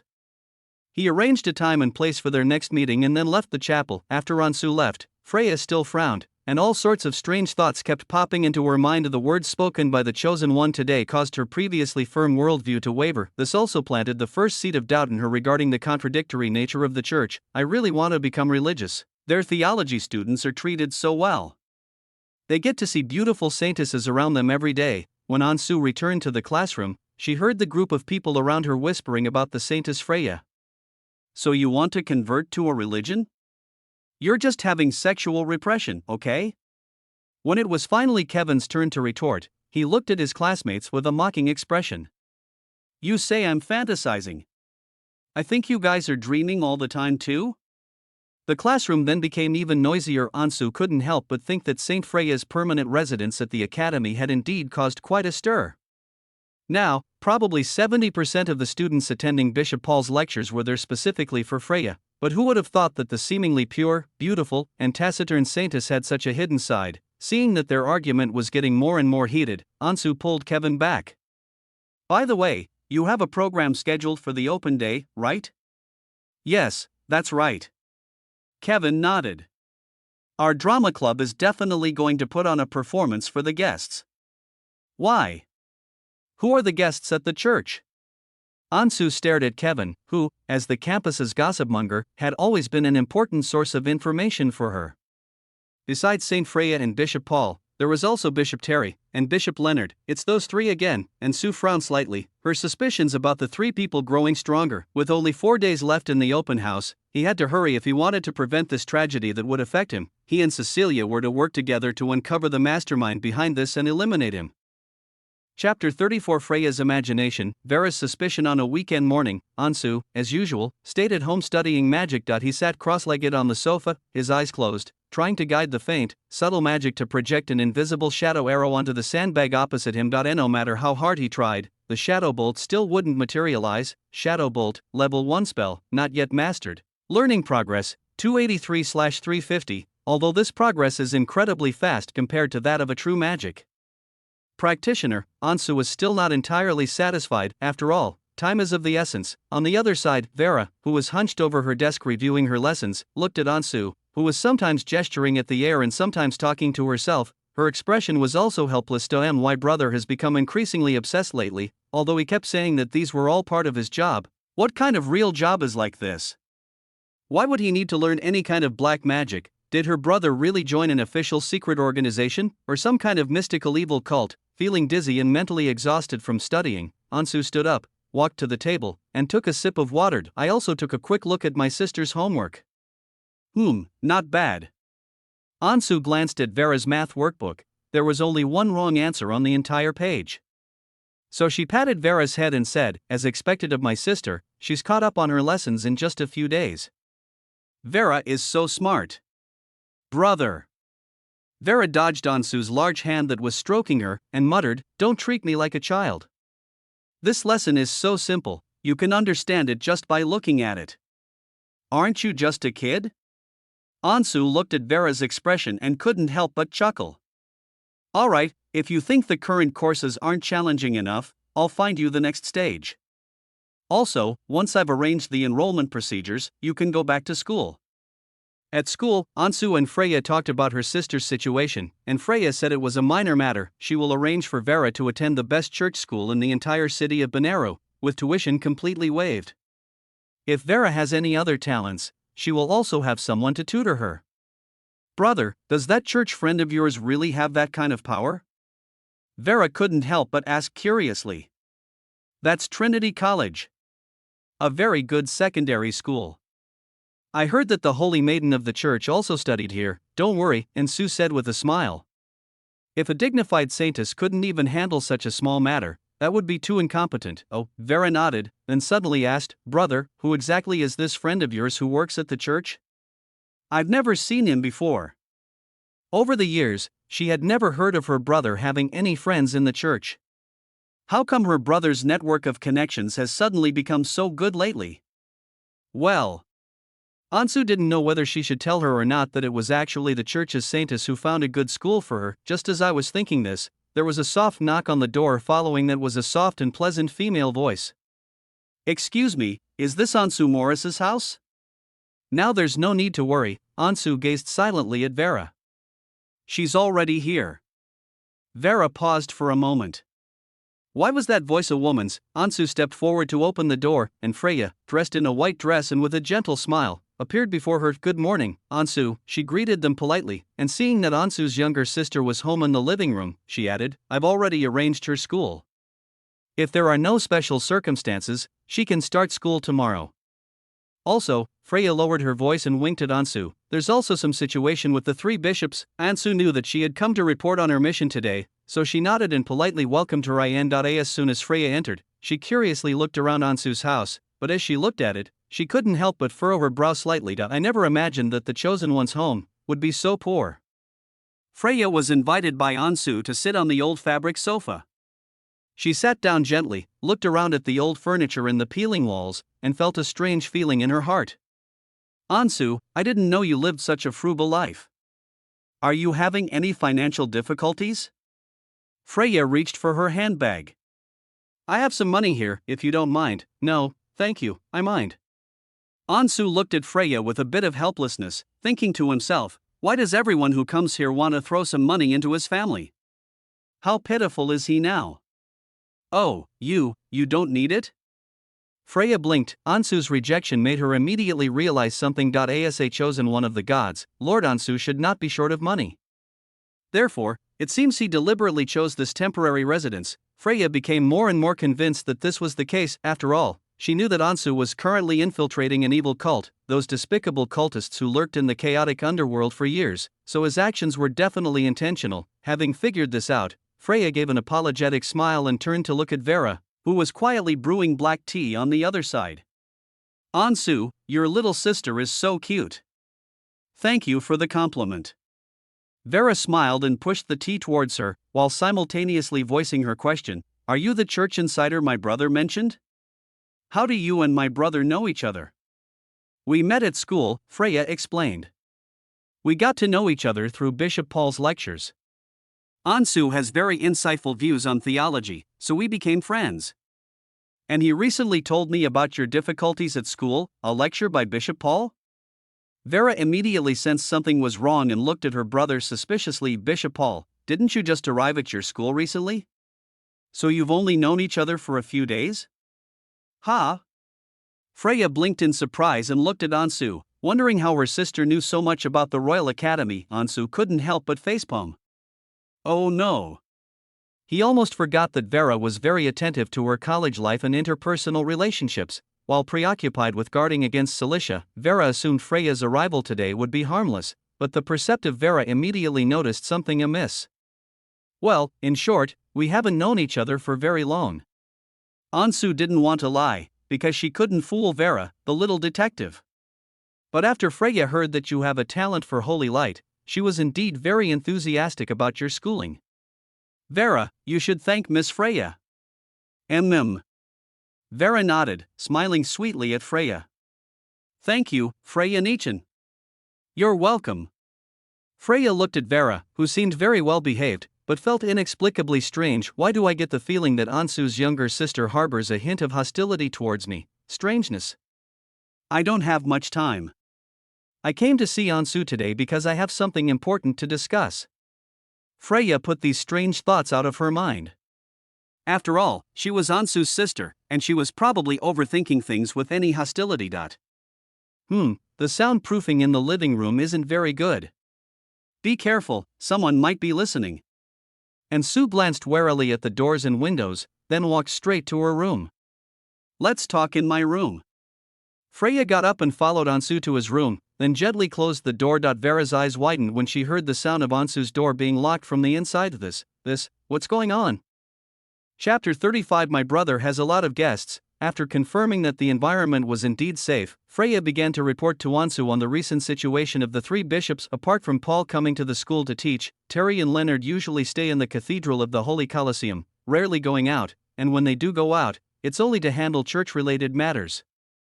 But ever since Lord Ansu told me that there might be a villain within the church, I've been staying at the church under the guise of handling official business, secretly recording their daily movements. Freya seemed to have indeed noticed something unusual. She recalled to herself, these past few days I've been staying up until midnight every day. Yesterday around 1 a.m., I was just about to fall asleep when I suddenly heard some noises outside. Freya not only has a keen sense of smell, but also naturally inherited the excellent hearing talent of the Staya tribe. I saw a clergyman in civilian clothes sneak out of the cathedral through the back door. I felt something was wrong, so I quietly followed him out, and then I discovered that person was actually Bishop Terry. Bishop Terry? Ansu thought to himself that this guy was definitely up to something, so he quickly asked, where did he go? Freya whispered, Bishop Terry is very strong. I'm afraid he'll notice me if I get too close, so I can only follow at a distance. I lost him after following him for a while, but he crossed the bridge leading south, so I can be sure that he was heading to the Black Harbor area. Black Harbor District, and Sue pondered to herself. This was the district where she lived, a place where all sorts of people mingled. Bishop Terry was clearly in secret contact with people outside the church, so it was quite normal for him to choose such a place to meet. Apart from that, there's no other possibility. Freya clenched her fist and said with certainty, the villain you mentioned who's lurking within the church must be Bishop Terry. This guy is always at odds with me and Bishop Paul, and he always has this sarcastic attitude. It's definitely him. Bishop Terry perfectly embodied the image of a villain or scoundrel in her mind. Thank you for the information. Ansu noticed Freya's faint dark circles and smiled with gratitude. Go back and rest, get a good night's sleep, I'll handle the rest. It is my honor to serve Lord Ansu. Freya shook her head. Please don't be so polite with me. Didn't I already say I'd do anything for you? After reporting this, Freya prepared to leave. The moment Ansu opened the door, she saw Vera in the living room staring intently at the direction of her door. Her little ears practically perked up upon seeing the two appear. She was startled and quickly turned back to continue studying. Little Vera studies very hard, Freya said with a smile. Vera pouted. She had no interest in studying at all. My brother and this beautiful lady from church went into the room, closed the door, and talked for quite a while. What are they doing in the room? How can she concentrate on her studies like this? Brother, Vera looked up, eyeing Ansu and Freya suspiciously. What were you two talking about in the room just now? What secrets do you have that I can't even know? Before Ansu could speak, Freya instinctively covered for him. That's an adult matter. Vera, you'd better not pry. Matter for adults? Vera's azure eyes slowly widened. All right, stop making excuses. Seeing the misunderstanding getting worse, Ansu glanced at Freya speechlessly. You should go back now, don't you have things to do? Ah, okay. Freya nodded and said goodbye to the two of them. Vera forced a smile as she watched Freya leave. After the door closed, she finally couldn't help but lean closer to Ansu, her small face turning serious. Brother! This friend of yours can't be just an ordinary friend, right? It seems that's not the case. Ansu also finds it difficult to describe his relationship with Freya, the chosen one and his faithful servant. That doesn't quite seem right. Ansu and Freya now have a relationship somewhat like that of a superior and subordinate, similar to his relationship with Celia. Brother, you haven't been studying much lately? Vera instructed Ansu as usual. Your most important task right now is to study. That way our family will gradually get better in the future. Don't be fooled by these pretty girls. Don't worry, Ansu couldn't help but smile. Who's lying to whom is still uncertain. The current situation is that he has both his superior, Celia, and his subordinate, Freya, firmly under his control, except for a minor error in the simulation. In reality, everything is steadily improving. Ansu has already gained some experience as a double agent. We will win. Ha! Vera looked at her brother, puzzled, not knowing what his last sentence meant. You're the one who should be working hard on your studies. Ansu retorted, urging her to study harder. If you master all the courses in the next stage, you might be able to skip grades in high school and get into the Royal Academy before I graduate. Would you like to be my junior? Of course I want to. Vera nodded. She couldn't wait to get into the Royal Academy so she could see her brother at school every day. Meanwhile, keep a close eye on those girls who have ill intentions towards my brother. Then study hard and make progress every day.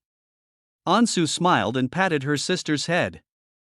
Vera is very smart, and maybe she really can get into the Royal Academy in the future. Okay. Vera seemed to have forgotten the unpleasantness of the moment. She lowered her head and once again immersed herself in the ocean of knowledge, but before she could finish her lesson, there was another knock on the door. Unlike Freya's time, this time the knocking was loud, and the voices outside were quiet. Ansu, it's me. The two of them looked towards the main entrance simultaneously. Ansu was exasperated. Seriously, are you two never going to stop today, brother? Vera recognized the voice. It sounds like your female boss? Ansu reluctantly stepped forward and opened the door. Celia appeared at the gate with a blank expression. Freya contacted you? Ansu knew that she had never liked her to have contact with that saintess, so she didn't dare to mention anything else and directly reported in a low voice, she'd brought some important information. Very good. Celia walked into the living room as if she were an outsider. She glanced at her younger sister who was studying, and without saying hello, she went straight to Ansu's room. It's not safe to talk outside, let's go inside and talk. Ansu could only hurry to catch up. Hearing her brother lock the door again, Vera stared wide-eyed in disbelief. Are you coming again? Inside the room, Celia sat down directly in Ansu's chair without saying a word. What did the Holy Maiden say? Ansu quickly reported to Freya that she had secretly investigated and discovered that Bishop Terry's whereabouts were unusual. Could it really be Bishop Terry? Celia frowned slightly. I vaguely remember this bishop. He's not very bright and has a fiery temper. If he weren't quite capable, he probably wouldn't have reached such a high position. Celia's reaction piqued Ansu's curiosity. Regarding the mastermind, all the current clues point to this Terry, but Your Highness doesn't seem to think so. Do you think there's someone else? It's just a gut feeling. Celia shook her head slightly. If I had to choose one of these three, I would choose Paul. Bishop Paul? Ansu's mind conjured up the image of that kind old man from the church.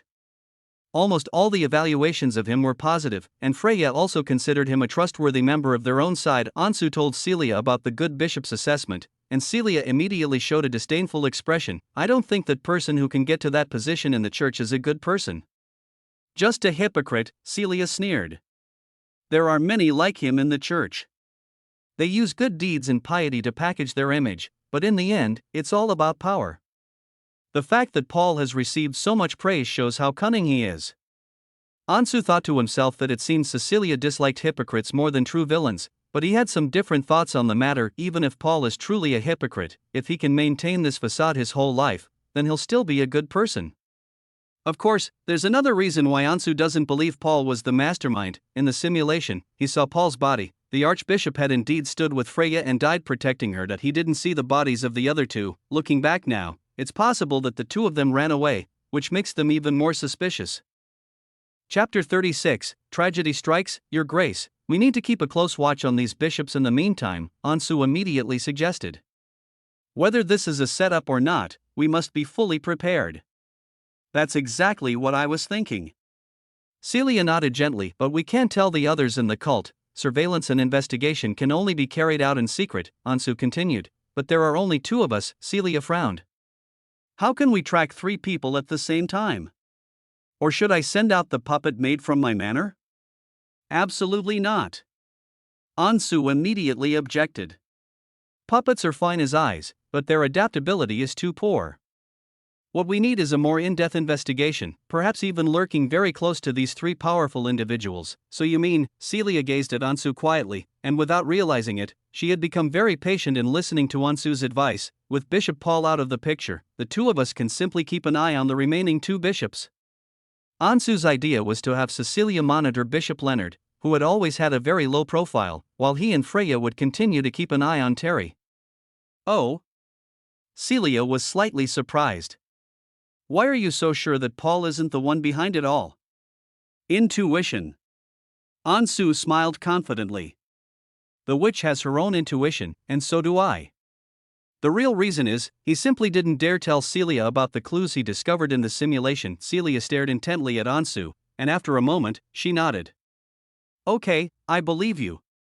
After all, he had always brought her surprises, and Celia highly recognized Ansu's abilities. After chatting for a while about the details of the plan, Celia also suggested leaving. If there's nothing else, I'll head back now. She stood up and walked towards the door, but then suddenly stopped. Celia stared at the door, seemingly able to sense what was happening outside. Your sister is pressed against the door, eavesdropping.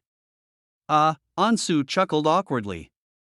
Vera found the series of uninvited guests today quite strange. The fact that everyone insisted on going into the room with him and locking the door from the inside made it even stranger. Luckily, I cast a magical barrier, so she can't hear me. Celia glanced at Ansu. But your sister, what? Ansu looked at her. Celia's expression was somewhat strange, but she didn't continue speaking. Ansu, this younger sister, doesn't seem like a sister at all. After Celia finally left, Ansu and Vera stared at each other blankly for a long while in the living room. Sensing the increasingly awkward atmosphere, Ansu could only helplessly explain, the boss and I talked about some work-related matters, about a secret mission that's coming up soon. Oh.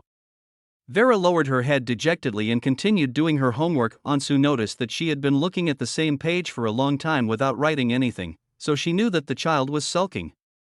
So she smiled and went over to sit next to her. Vera, the specific details really can't be revealed, and this is for your own good. I know. Vera propped her face up with her hand and turned her head to the side, looking like she didn't want to talk to Ansu. My brother has more and more secrets these days, but in his eyes I'm just a little kid. It's normal that he doesn't want to tell me.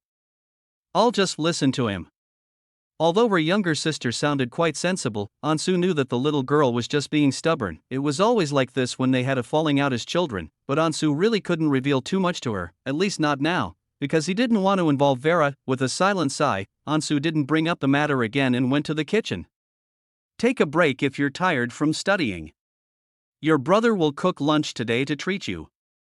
The smell of cooking oil gradually filled the kitchen. Vera quietly raised her head and looked at Ansu, who was busy in the kitchen. She sighed softly, feeling guilty for her outburst. Her brother had already worked so hard for the family, and these past few days she had clearly sensed Ansu's anxiety. He seemed to be worried about something in the future. Vera didn't know why her brother was anxious, but she really wanted to help him. I really want to grow up quickly. Maybe this will help my brother. The next night, under the cover of darkness, Ansu and Freya waited secretly not far from the cathedral for something. I wonder if Bishop Terry will sneak out again today, Freya muttered uncertainly to herself, glancing up at Ansu beside her. Lord Ansu, what are you thinking about? Freya noticed that Ansu was unusually silent tonight. Although she couldn't see his face, she could sense that he was deep in thought. I am waiting for time. Ansu nodded slightly. He glanced at the time in the system and saw that there were less than 12 hours left until the Academy's open day. For the past 2 nights, Ansu and Freya had been secretly monitoring Bishop Terry, but he did not sneak out or contact anyone as he had the day before. Celia also found nothing wrong. The bishops did not exhibit the slightest unusual activity. This can't go on. In 12 hours, the school tragedy in the story will occur, and he must find the mastermind behind it all. Ansu had only one last option left, that is to use the system simulation to go to the Royal Academy 10 hours later and see what will happen tomorrow. Ansu stared at the system panel, waiting silently in the darkness. Finally, it was 11 p.m. Can simulate the following times. Future, 10 points will be consumed in 10 minutes. April 23rd, 23:10, 50 points will be consumed in 10 hours. April 24th, 9 o'clock, start simulation. 10 hours later, at 9 o'clock tomorrow, the school gates will officially open. Ansu took out her future diary and kept giving herself mental suggestions. Any unusual occurrences must be recorded in the journal. I must write this down. In fact, Ansu has developed a good habit of keeping a diary whenever something happens during this period, so this psychological suggestion should be fine. Then, April 24th, 625th year of the bright calendar, 9 o'clock, start simulation. Darkness quickly engulfed Ansu's vision, and when he opened his eyes, the scene before him startled him. There were corpses all around. Ansu walked in astonishment along a tree-lined path. This is the only way to the college auditorium, but at this moment, many students' corpses lie scattered along this road. Most of them died tragically, their terrified expressions frozen in their last moments. It seems that tragedy still occurred. Ansu quickly stepped forward and began to examine the body of a student. His skin was completely ulcerated, black, foul blood oozed from his eyes and nostrils, and his corpse reeked of a thick, filthy magical aura. Ansu subconsciously thought of Celicia's demon flame. But after confirming it again and again, I felt that it probably wasn't the case.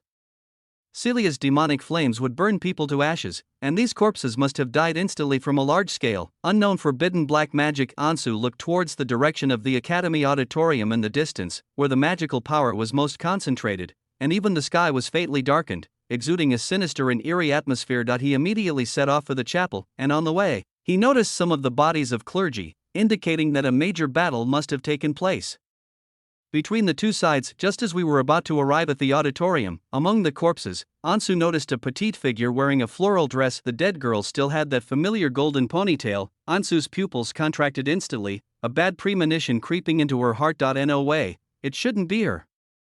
How did she end up at my school? Ansu rushed to the girl's body, knelt down, and cupped the girl's dirty face, which was lying on the ground. The girl's once bright, clear blue eyes had lost their luster and become dull and lifeless. Her body was covered with festering, blackened wounds, and her expression at the moment of death still showed fear and pain. It's Vera.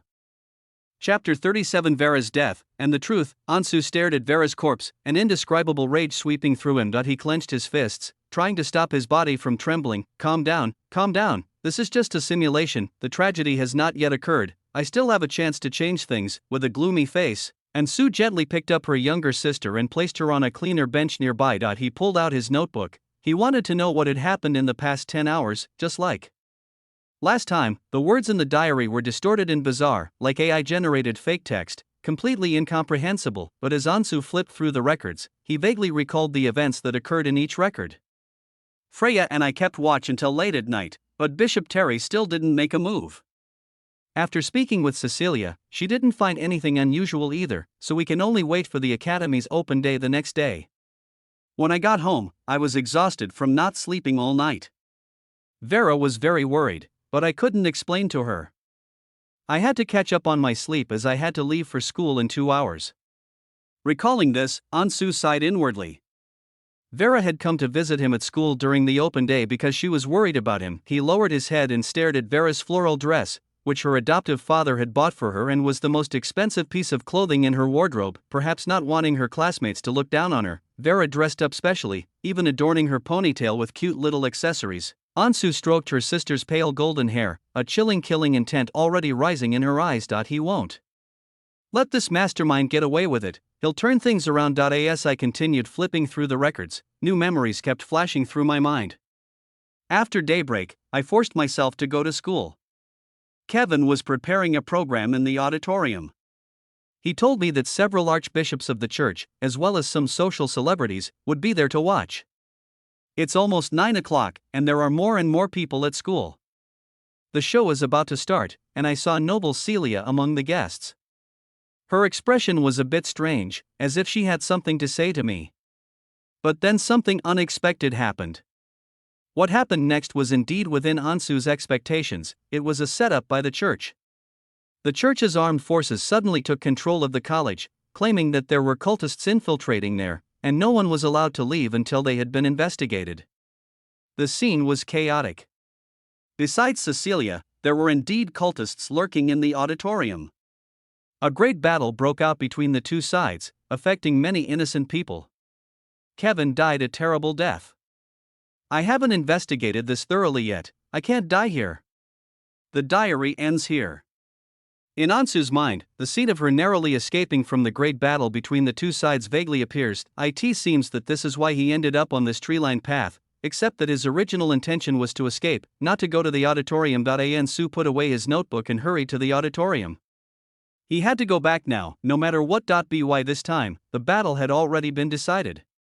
Around the auditorium, many cultists wearing silver masks were cleaning up the mess, killing off the clergy who were not quite dead one by one. A cultist not far from the entrance grabbed a church monk by the hair, ignored his pleas and struggles, and swiftly slit the monk's throat with a sharp knife, splattering crimson blood everywhere. When he saw Ansu walking towards him, his eyes under the mask instantly became wary. Then, 4 cultists appeared around Ansu as if they had teleported, surrounding him. "We're on the same side. We're on the same side." Ansu quickly raised his French military salute, his gaze passing over the cultists and landing on Cecilia. Celia's noble dress was covered in blood as she supported a middle-aged woman, surrounded by a crowd of cultists. That middle-aged woman was Celia's teacher, Elder Samantha. Although she didn't look that old, she had actually lived for 300 years. Ansu? Celia noticed Ansu outside the door, her expression somewhat surprised. After handing the teacher over to the other cult members, she instantly appeared in front of Ansu. Elder Samantha watched Cecilia's movements and curiously examined the student-looking boy. "Your Majesty, what just happened?" Celia made all the cultists surrounding Ansu retreat, then grabbed him and pulled him outside, saying, "Didn't I tell you to leave? Why did you come back? It's dangerous here." Ansu knew this place was dangerous, but he came to investigate. "I'm sorry, Your Highness the Witch. I need to know what exactly happened here, and how Elder Samantha suddenly came here. Only then can I figure out who the mastermind is." "Why are you so stubborn?" Celia glared at Ansu. "What's the point of finding him now that it's already happened? With your colleagues and teachers from the order here, you don't need to worry about this. The most important thing now is to escape. The church's support is on its way." Celia held Ansu's hand tightly, trying to get him to blend in with the students outside. "Go back quickly before the church finds you. I'll contact you again after things have calmed down." But Ansu's next words made Celia stop in her tracks. "Vera is dead." "What?" Celia was taken aback for a moment, then realized that Vera was Ansu's adopted sister. She knew the brother and sister had a good relationship, and she could also read the suppressed anger on Ansu's face. It seemed that nothing could stop him from continuing his investigation. "Your Highness, please tell me." "Okay." Celia could only sigh and quickly recounted everything that had happened that morning to Ansu. "Elder Samantha came today because someone told her that the Chosen One had been found, so she stopped her cultivation and immediately set off for the Royal Academy. But unexpectedly, after she arrived, the church surrounded them one after another." Ansu knew that Samantha valued the Chosen Ones most highly because the prophecy had always been a thorn in her side. Samantha believed that the Chosen Ones would destroy the Order in the future and completely destroy their revival. It must be said that, based on the original storyline, Elder Samantha was indeed right, but just as the Demon King could never defeat the hero, all her efforts were destined to be in vain. There's a mole within the cult. This mole lured Elder Samantha here in this way so that the Church of Holy Light would kill her. Ansu quickly figured out the whole conspiracy. "That's what I think too." Celia narrowed her eyes. "It seems it was most likely done by someone from the Reconstructionist Elders side, but I haven't found out yet which guy is this confidant who informed the teacher." While the two were talking in hushed tones, the rest of the cult was watching them with surprise. When has this witch ever been so kind to her subordinates? She even tried to take him away without a word, as if she was afraid he might encounter any danger. Samantha's expression was even more surprised. After all, she knew Celia very well, and Celia's personality didn't seem like she would care about others. Samantha then paid more attention to Ansu. Who is he? A follower immediately replied, he is the student chosen by Lady Celia, and he is the informant responsible for investigating the chosen ones in the academy. Oh? Elder Samantha gazed thoughtfully at Ansu's figure. Have him come over here for a moment? Chapter 38. The Molan cult sacrifice. A cult member approached and told Ansu that Elder Samantha wanted him to come over. Ansu and Celia exchanged a glance. Celia looked in the direction of her teacher, her delicate brows furrowing slightly. I'll go with you. Ansu nodded and walked up to Samantha with Cecilia. So you're the executor chosen by Celia? Samantha looked Ansu up and down, asking in a casual tone, since you've been lurking in the school all this time, how's your investigation of this chosen one going? Ansu lowered her head. I'm sorry, Elder Samantha, I haven't found the chosen one. The chosen one was like a thorn in Samantha's heart. Her attitude suddenly turned cold, and her tone became aggressive. The chosen one is hiding in this campus. I've given you so much time, yet you haven't found anything? Teacher, it's not his fault. Celia knew her teacher well and knew she was taking her anger out on her. The chosen one is very good at hiding, even I didn't. Enough. Samantha glared coldly at Celia. Celia, I'm very disappointed in you. I entrusted you with this most important task because I trusted you, but not only have you failed to complete it, you've also put the order in such danger. Ansu raised his head, looking at the acting leader of the Echo of Truth with a rather speechless expression. Wasn't it your negligence that led to you being deceived by a mole within the church, resulting in everyone being entrapped by the Holy Light Church? Now you're trying to shift the blame. Ansu glanced at the silent Celia and explained to Samantha on her behalf, Elder Samantha, I believe that the Chosen One's matter was a conspiracy from beginning to end. That's why Lady Celia and I didn't launch a large-scale search for the so-called Chosen One, because the news that the Chosen One appeared at the school was completely false. Oh? Samantha frowned. Go on. Ansu immediately said, within the church, even the saint who heard the so-called divine revelation only believed that the Chosen One appeared in Benares City, but no one believed that the Chosen One would appear in the Royal Academy. This is a false rumor. How is this possible? Samantha seemed to have great faith in her source, and she immediately asked, how are you so sure? Because Ansu is friends with that church saint, he can get some inside information, Celia said. Teacher, I can vouch for Ansu, he really didn't lie. This is impossible, Samantha frowned in thought, still seemingly unable to believe the result. Elder Samantha, what's impossible about this? Ansu was even more puzzled than her, thinking to herself, why is this old woman still so stubborn? Whoever told you that the Chosen One appeared on campus, whoever sent you here today, is the traitor within the order. I don't understand why you trust this traitor so much and are unwilling to trust Lady Celia. That's right, teacher. Celia glanced around at the several confidants behind her and said coldly, who exactly informed you? It wasn't them, Samantha waved her hand. Besides, the Chosen One's appearance at the Royal Academy was a revelation from divination magic, a magical ritual I performed on my own. Ansu's heart suddenly raced. She thought to herself, this divination magic is really something, it actually figured me out. If this divination ritual was indeed performed solely by Samantha, then it couldn't be faked. Samantha herself couldn't possibly be the mole, but Ansu insisted on his conclusion. Then who notified you? The guy who sent Samantha here at the last minute must have been someone sent by the mole, which reminded Ansu of the last time Elder Hall tried to turn him against his own side. Yes. Simon. Samantha's expression was somewhat subtle. Elder Simon? Celia sneered. I never expected him to betray his teacher. Ansu didn't know why the two of them were reacting this way. Was Elder Simon's relationship with Samantha unusual? But before he could ask any more questions, a cult member suddenly rushed forward. Elder Samantha, a large contingent of support from the Church's Inquisition has arrived at the Royal Academy. Also, his expression was clearly tense. The sacred relics stored in the Royal Cathedral have also been brought here by those archbishops.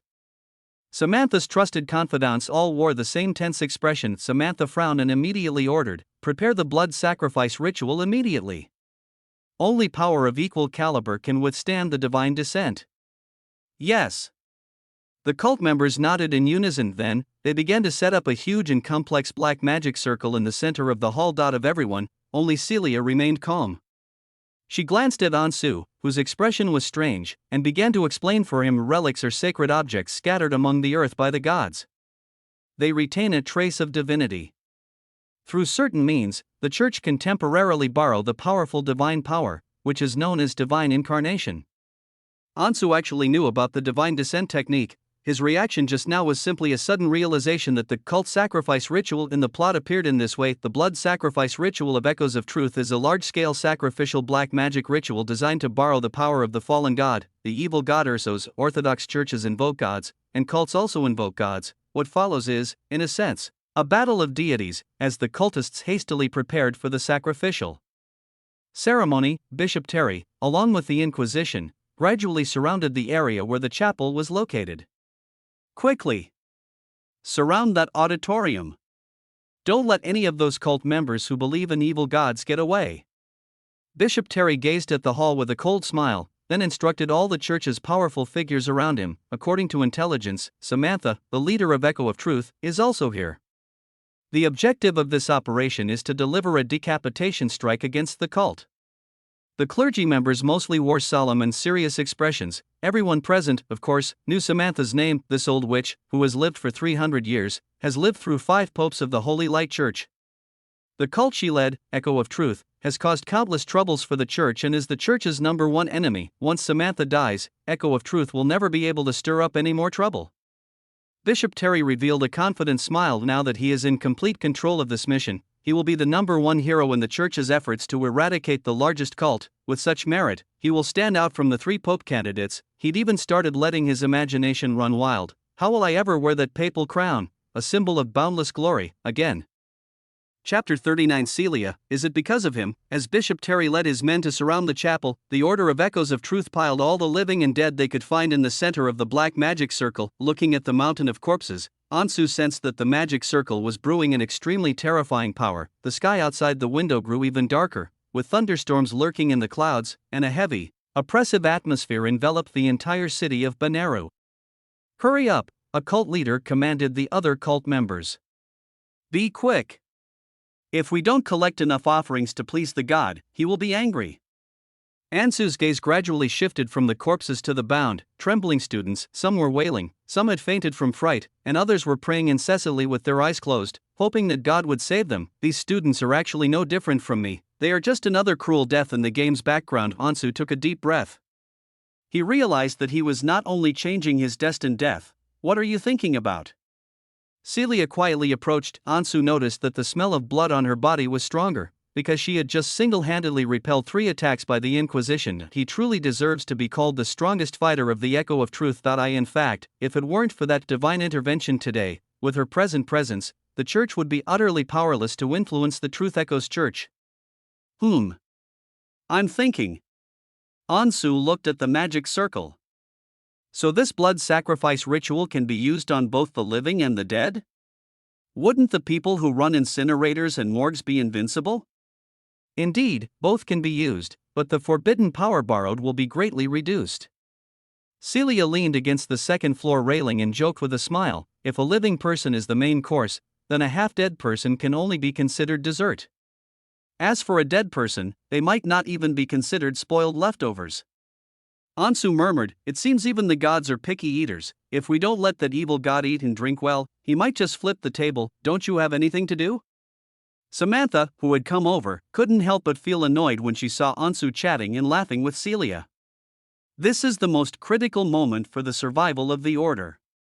If you can't contribute in the battle, then go down below and help. Ansu thought to herself, why is this old woman so annoying? Does she only reach menopause after 300 years? But there's no way to talk back to her. After all, she's the boss's boss. Okay, I'll go help out. Maybe move the bodies or something. He pursed his lips and slowly walked down the stairs. Samantha was somewhat displeased with Ansu's nonchalant attitude, but she felt even more annoyed when she saw Cecilia staring at the boy's back. Suddenly, I had a feeling that the wings I had carefully nurtured were gradually slipping out of my control. This sense of loss of control made her wary. After all, this girl had that kind of bloodline. Cecilia, the assistant you chose is quite special, isn't she? Celia withdrew her gaze and observed the teacher's expression, a sense of unease creeping into her heart. Knowing the teacher well, she knew this was the other person's way of suppressing anger. It's all right, nothing special. Celia chuckled lightly. Using a little ability, they always look down on everyone. Such toys are interesting at first, but once they're no longer fun, they should be thrown away. Since you don't care, then I'll add him to the sacrifice list, Samantha said abruptly. What? Celia's expression changed instantly, and she immediately stared intently at Samantha's movements, but the next second, when she saw the teacher's mocking, half-smiling expression, Celia realized that she had overreacted. Concern makes one lose their mind. It seems you aren't as indifferent to him as you claim. Samantha sneered. Celicia, you've changed quite a bit these days. Is it because of him? Of course not. Celia frowned, looking directly into her teacher's stern eyes. Teacher, please don't joke with me like that anymore. I will handle my own affairs. Samantha narrowed her eyes, her gaze growing colder. Celicia, don't think that just because I've always indulged you, you can do whatever you want. Don't forget our mission. Don't forget the reason for our existence. Celia suddenly felt a headache coming on. She gently rubbed her forehead and avoided that gaze. I see, as long as you live, I will look after the Echo of Truth Church. As for that so-called mission, she had absolutely no interest in it. Samantha snorted coldly and said no more. She slowly walked down the stairs, squinted, and looked again at the student who had caused Cecilia such a strange reaction. Ansu suddenly felt a sense of unease.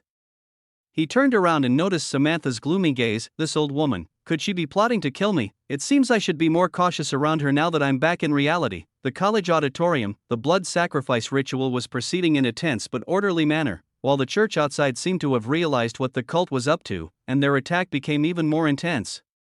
Ansu secretly wondered which god was more powerful in this simulation. The Echo of Truth is not well prepared, and the quality of their offerings is poor. They may be defeated, but for some reason, the churches outside have never opened on a large scale. They've already brought their holy relics, yet they've been holding back from using them, only sending clergy to their deaths. Is the casting conditions for the divine descent spell very strict? Or is there some problem on the church's side? The battle lasted for nearly half an hour. Just as Ansu was becoming increasingly puzzled, a blinding white light suddenly shone, and all the cultists present instinctively covered their eyes, some even screaming in agony. Divine initiation. The church's divine initiation is about to begin. A chaotic and anxious feeling kept spreading. Ansu covered her eyes and felt the unclean magical power being rapidly dispelled. The two sides' invitation of gods was delayed by Truth Echo. Quick! It's too late. Activate the sacrifice array now. Samantha immediately stepped forward. She stood with all her confidence on the outer edge of the black magic circle, closed her eyes, and began to chant a long and obscure summoning incantation that contained the name of an evil god. At the very center of the magic circle, that sinister and terrifying power immediately spread outwards. The evil god seemed to sense these ants at this moment. Under his gaze, Ansu suddenly felt a kind of discomfort as if maggots were clinging to his bones.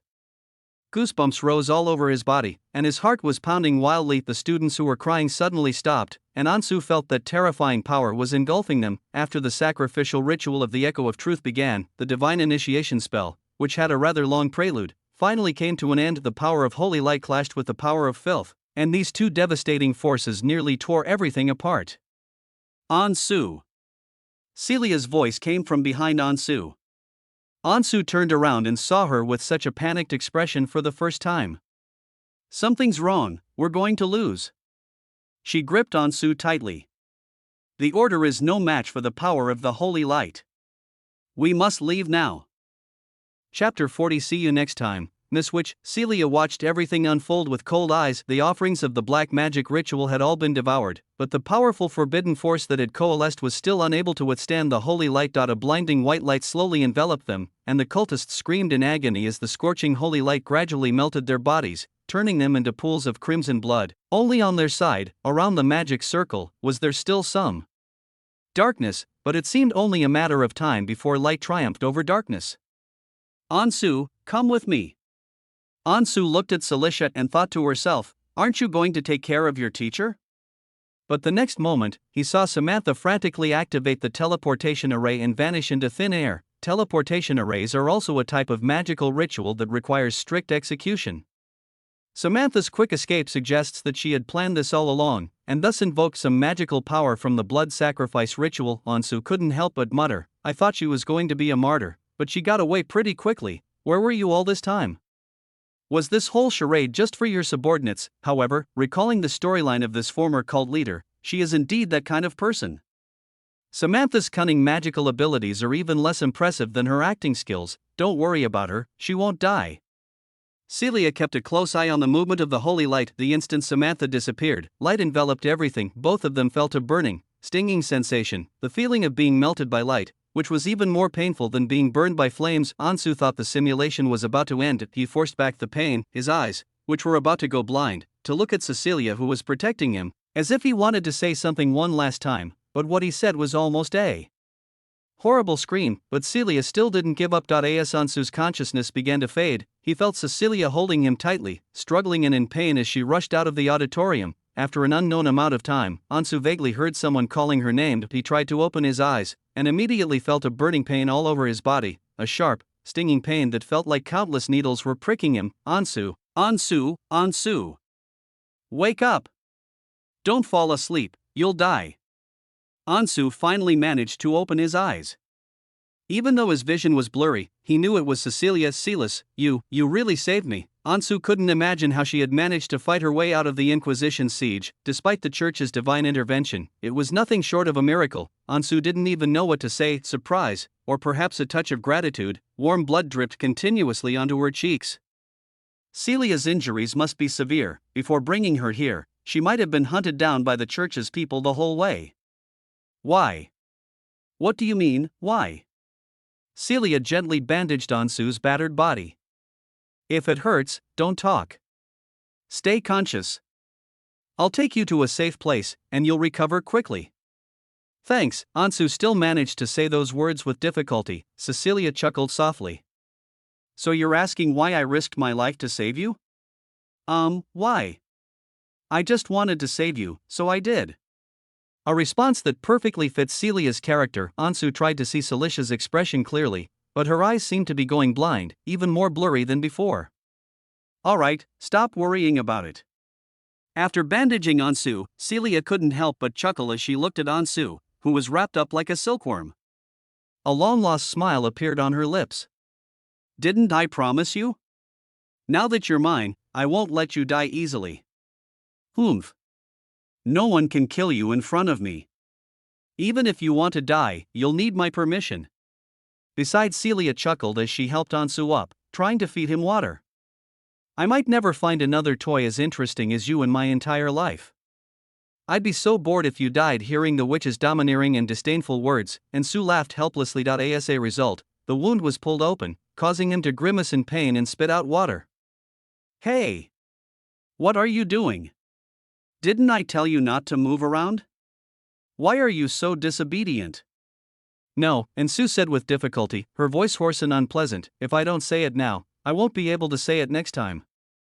Can't say it? Celia asked, puzzled. What exactly do you want to say? I want to say, Ansu said slowly, with effort, I want to help you this once, to assist you, to clear away a thorn in your future, and to lead you to another, unattainable ending in your destiny. Assist me? Celia was even more confused. Aren't you already assisting me? After all, loyalty is not just something to talk about. She had tested Ansu more than once or twice, and she had reinforced it as much as she had done with nails to a window. Of course, Ansu mustn't know how the reinforcement was done, and another ending in fate? Celia frowned her beautiful eyebrows. What does that mean? Ansu, are you starting to talk nonsense? She gently stroked Ansu's forehead, then a worried look appeared in her eyes. Oh no! She has a fever, she's so hot even through the gauze, you have no idea what's blocking your way. Ansu felt her consciousness fading, so she could only hold on to her last breath, but only I can help you. Changing one's predetermined death is this troublesome. Changing the circumstances that led to Cecilia's transformation into the world-destroying witch would likely be even more arduous. That's right, Ansu didn't want to escape her for the time being. The scene of her risking her life to save him just now made him suddenly feel that his reverse conquest plans seemed to be quite successful. Even someone like myself, who has always had reservations about this despicable witch and has always wanted to escape her control, couldn't help but feel a pang of regret. Trying to escape her now, even with all his efforts, will probably not yield good results. It's better to let things be as they are, since his situation is indeed getting better and better. This seems to be the way to maximize profits. Yes, we will win.so. I'll reluctantly help you this once. I'll help you just this once. Ansu. Celia anxiously supported Ansu. His words just now were like a final burst of energy before death, and she had to do something. Ansu simply stared quietly at the blurry figure before her. He smiled, slowly waiting for the darkness to completely engulf him. See you next time, Miss Witch. Chapter 41 Reunion, Ansu's Plan Reality, April 23, 625th year of the bright calendar, 2300 hours. Comment: although your destined death remains unchanged, you are now infinitely close to the truth. Rating: C. Reward, 40 points. When Ansu opened her eyes again, she was back in that dark alley under the cover of night. This simulation was the one in which he survived the longest, and the information he obtained was also the most crucial, since he jumped directly to the scene of the open day. Ansu glanced at Freya, who was keeping watch with him. After several consecutive nights of staying up late, she finally couldn't take it anymore. She stretched out her hand and yawned wearily. After she finished, she noticed that Ansu was staring at her, and her expression suddenly became a little awkward. I'm sorry, Lord Ansu. Freya tried to open her eyes wide. I'll cheer up. Thank you for your hard work these past few days. Ansu smiled gratefully. Tonight is the last time. You don't need to stay with me tomorrow. You can get some rest. Why did you stop monitoring him? Freya blinked in confusion. Does this mean that Bishop Terry is no longer a problem? No, Ansu shook his head, because he was prepared to resolve all the problems tonight. He gazed at the distant Basilica of St. Dome, its lights shimmering white. Bishop Terry was still working on the third floor, perhaps secretly gathering his men to prepare for the next day's operation. Ansu recalled the scene in the simulation where Terry commanded the Inquisition. It seemed that the other party's goal was a decapitation strike to lure out Samantha, the leader of Echo of Truth, and then kill her. Ansu pondered to himself that at this point in time, Samantha's influence was indeed greater than Celia's. Under her leadership, the Echo of Truth Church has been entangled with the Church for nearly a century, and Samantha is an entity that the Church hates to the core. However, these people would never have imagined even eliminating Samantha wouldn't help. Her successor, Celia, would bring an even more terrifying and despairing shadow to the Church. Ansu pulled her increasingly distant thoughts back. The truth had basically come to light, and as for how to resolve it, it was actually quite simple. That means directly dealing with Bishop Terry himself. Freya, go and inform Bishop Paul now, and tell him to bring more people. Ansu gave her a meeting place. We'll meet at this abandoned hotel later. Oh, okay.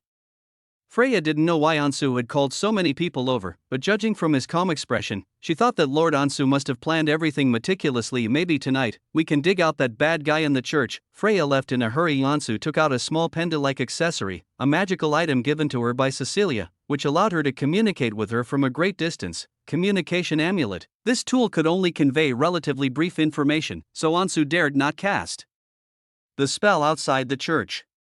He only contacted Celia after he had gone some distance away from the Holy Dome Cathedral, but he had only exchanged a couple of words with Cecilia when a pale blue magic teleportation circle suddenly lit up in the alley. Then, Cecilia's languid and graceful figure gradually appeared. She yawned slowly.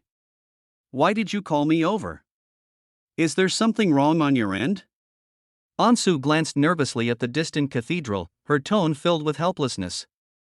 Your Majesty, could you perhaps not use teleportation so close to the church next time? What's there to be afraid of? Celia chuckled. I'm quite confident in my magical abilities. I can cast a spell right in front of the cathedral without them noticing. Do you believe me? Amazing, amazing. Ansu was already used to the arrogant and showy scumbag witch. He observed Cecilia in front of him once again. Although Celia knew nothing about what was happening in the future or what Ansu had promised her, Ansu's state of mind had changed significantly. Fortunately, the witch didn't know what she had said to her in the simulation. Thinking about it now, It was quite cringeworthy and embarrassing. There won't be a next time. Why are you staring at me like that? Celia looked at Ansu suspiciously. Ever since she arrived today, this guy had been staring at her face. Ansu coughed awkwardly. It's nothing. What, you already miss me after just one day? Celia said with a smile. Ansu nodded. A day apart feels like 3 autumns. I think of Her Majesty the Witch every moment of my life. Celia paused for a moment, then rolled her eyes at Ansu.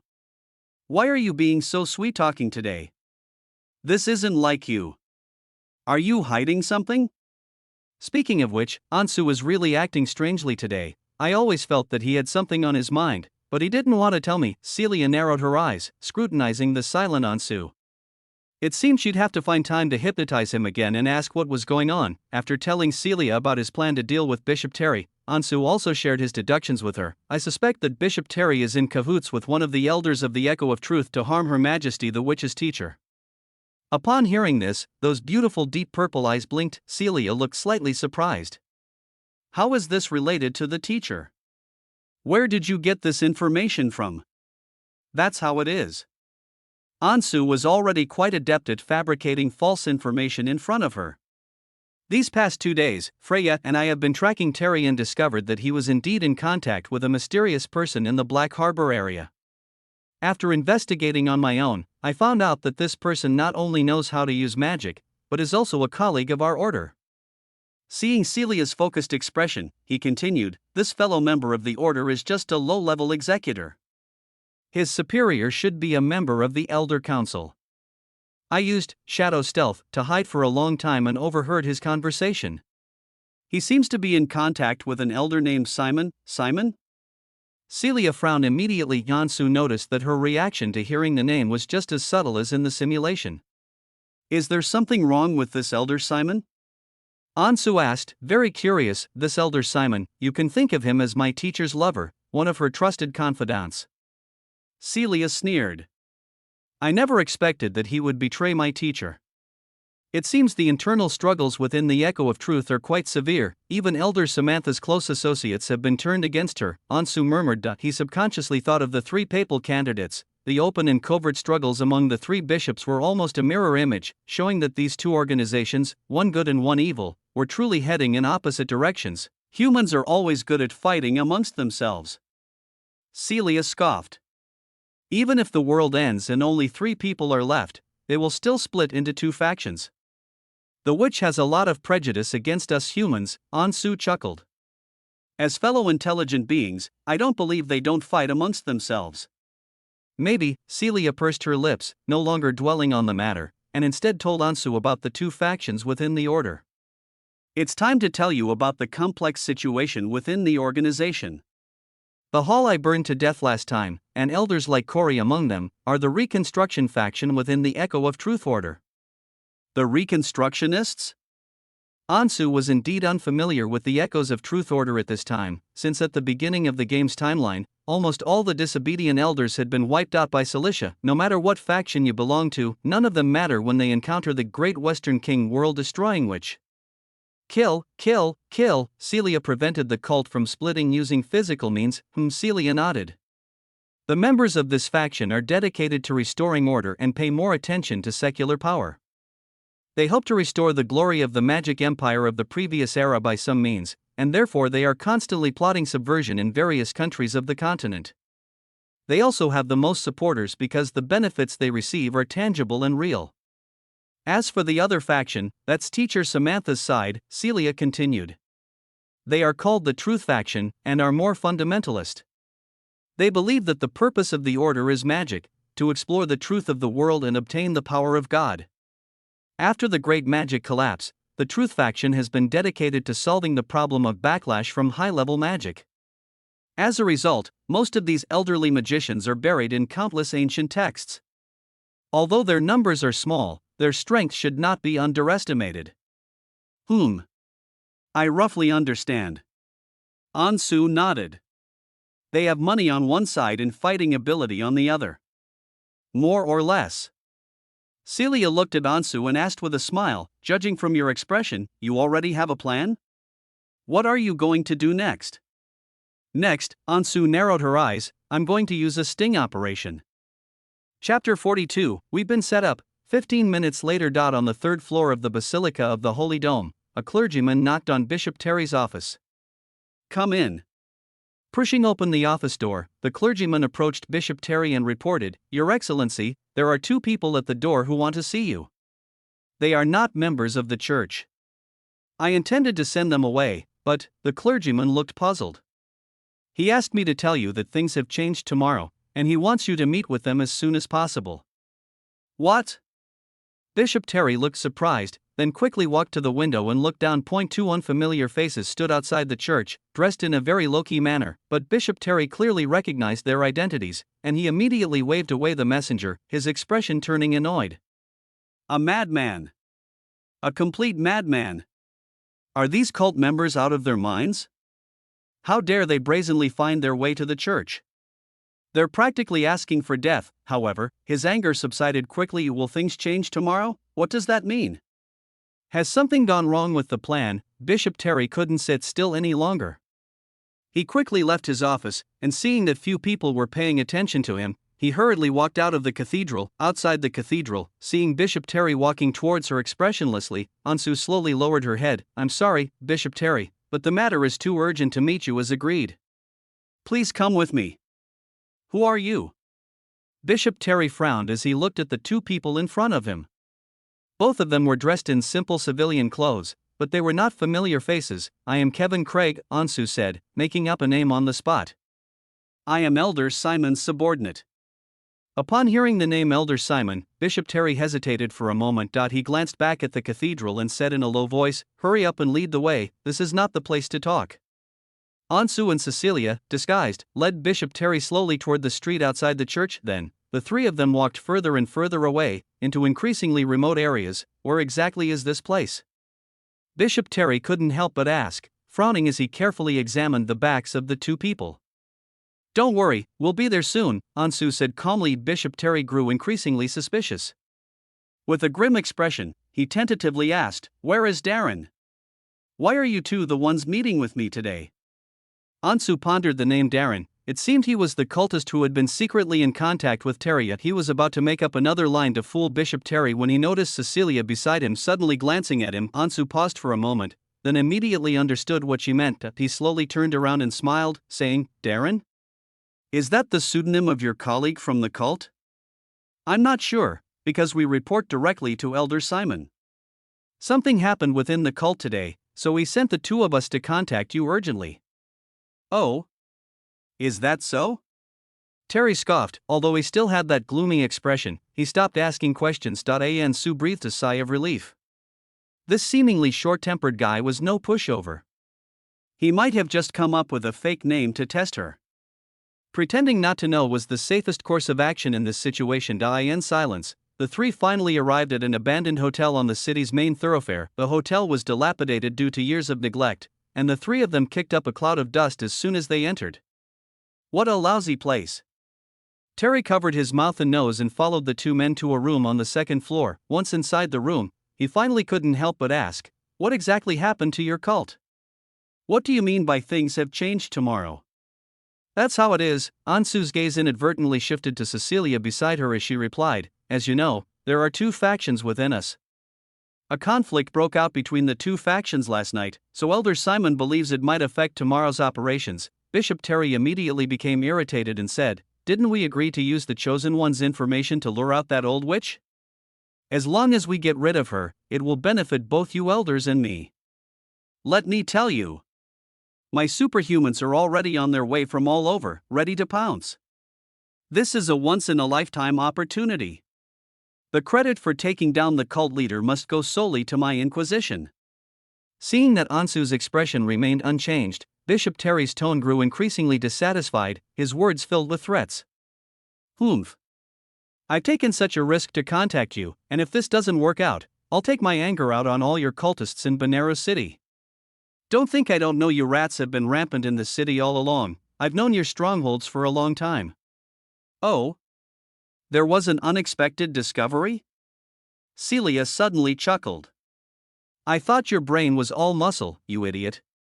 Bishop Terry paused for a moment, then became alert, because this guy, who clearly looked like a man, spoke in a woman's voice. You. He clenched his fists, instantly channeling holy light into his entire body, and unleashed a divine spell, Retribution, that descended straight from the roof beam. Who exactly are you? But the next second, the powerful divine spell was easily blocked by the person in front of him, and a powerful magical force spread rapidly throughout the room. The dead don't need to know my name.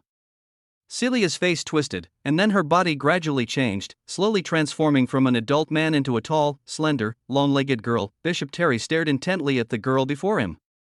Even if he were slow to react, he should have realized by now. I've been set up, he cursed under his breath in annoyance, and a fist carrying a chaotic shockwave slammed towards Cecilia's position with a deafening explosion. Wood chips flew everywhere, and even Ansu, who had quietly moved far away, was impacted by the force and slammed hard against the door. He immediately started to complain in his mind, why does this archbishop fight with his fists? However, it must be said that an archbishop who can control the church's inquisition must be a force to be reckoned with. Terry's most proficient fighting style seems to be his fists imbued with holy light. Over the years, he has probably used those fists to smash heretics into mincemeat countless times. Ansu dodged in a disheveled manner. Bishop Terry sneered as he looked at the large crater that had been smashed into the room. Your acting is quite good, but you seem to have forgotten that I am a superhuman who rose to this position through my own strength. Even if we manage to trick him into coming, so what? Do these two really think they can defeat an archbishop? But the smile on Bishop Terry's face didn't last long. A ghostly figure appeared behind him in an instant. Terry was startled and quickly channeled his holy light, trying to block the sneak attack with Holy Shield. Ansu noticed that Cecilia's magic had a strong suppressive force, and the light of Terry's holy shield was visibly diminishing, and his expression became more and more astonished. Just as Terry's divine shield shattered, Celia narrowed her eyes, and a shadow arrow pierced through her opponent's chest from behind like a black spear. From the start of the battle until now, Cecilia hasn't even used her strongest black magic flame.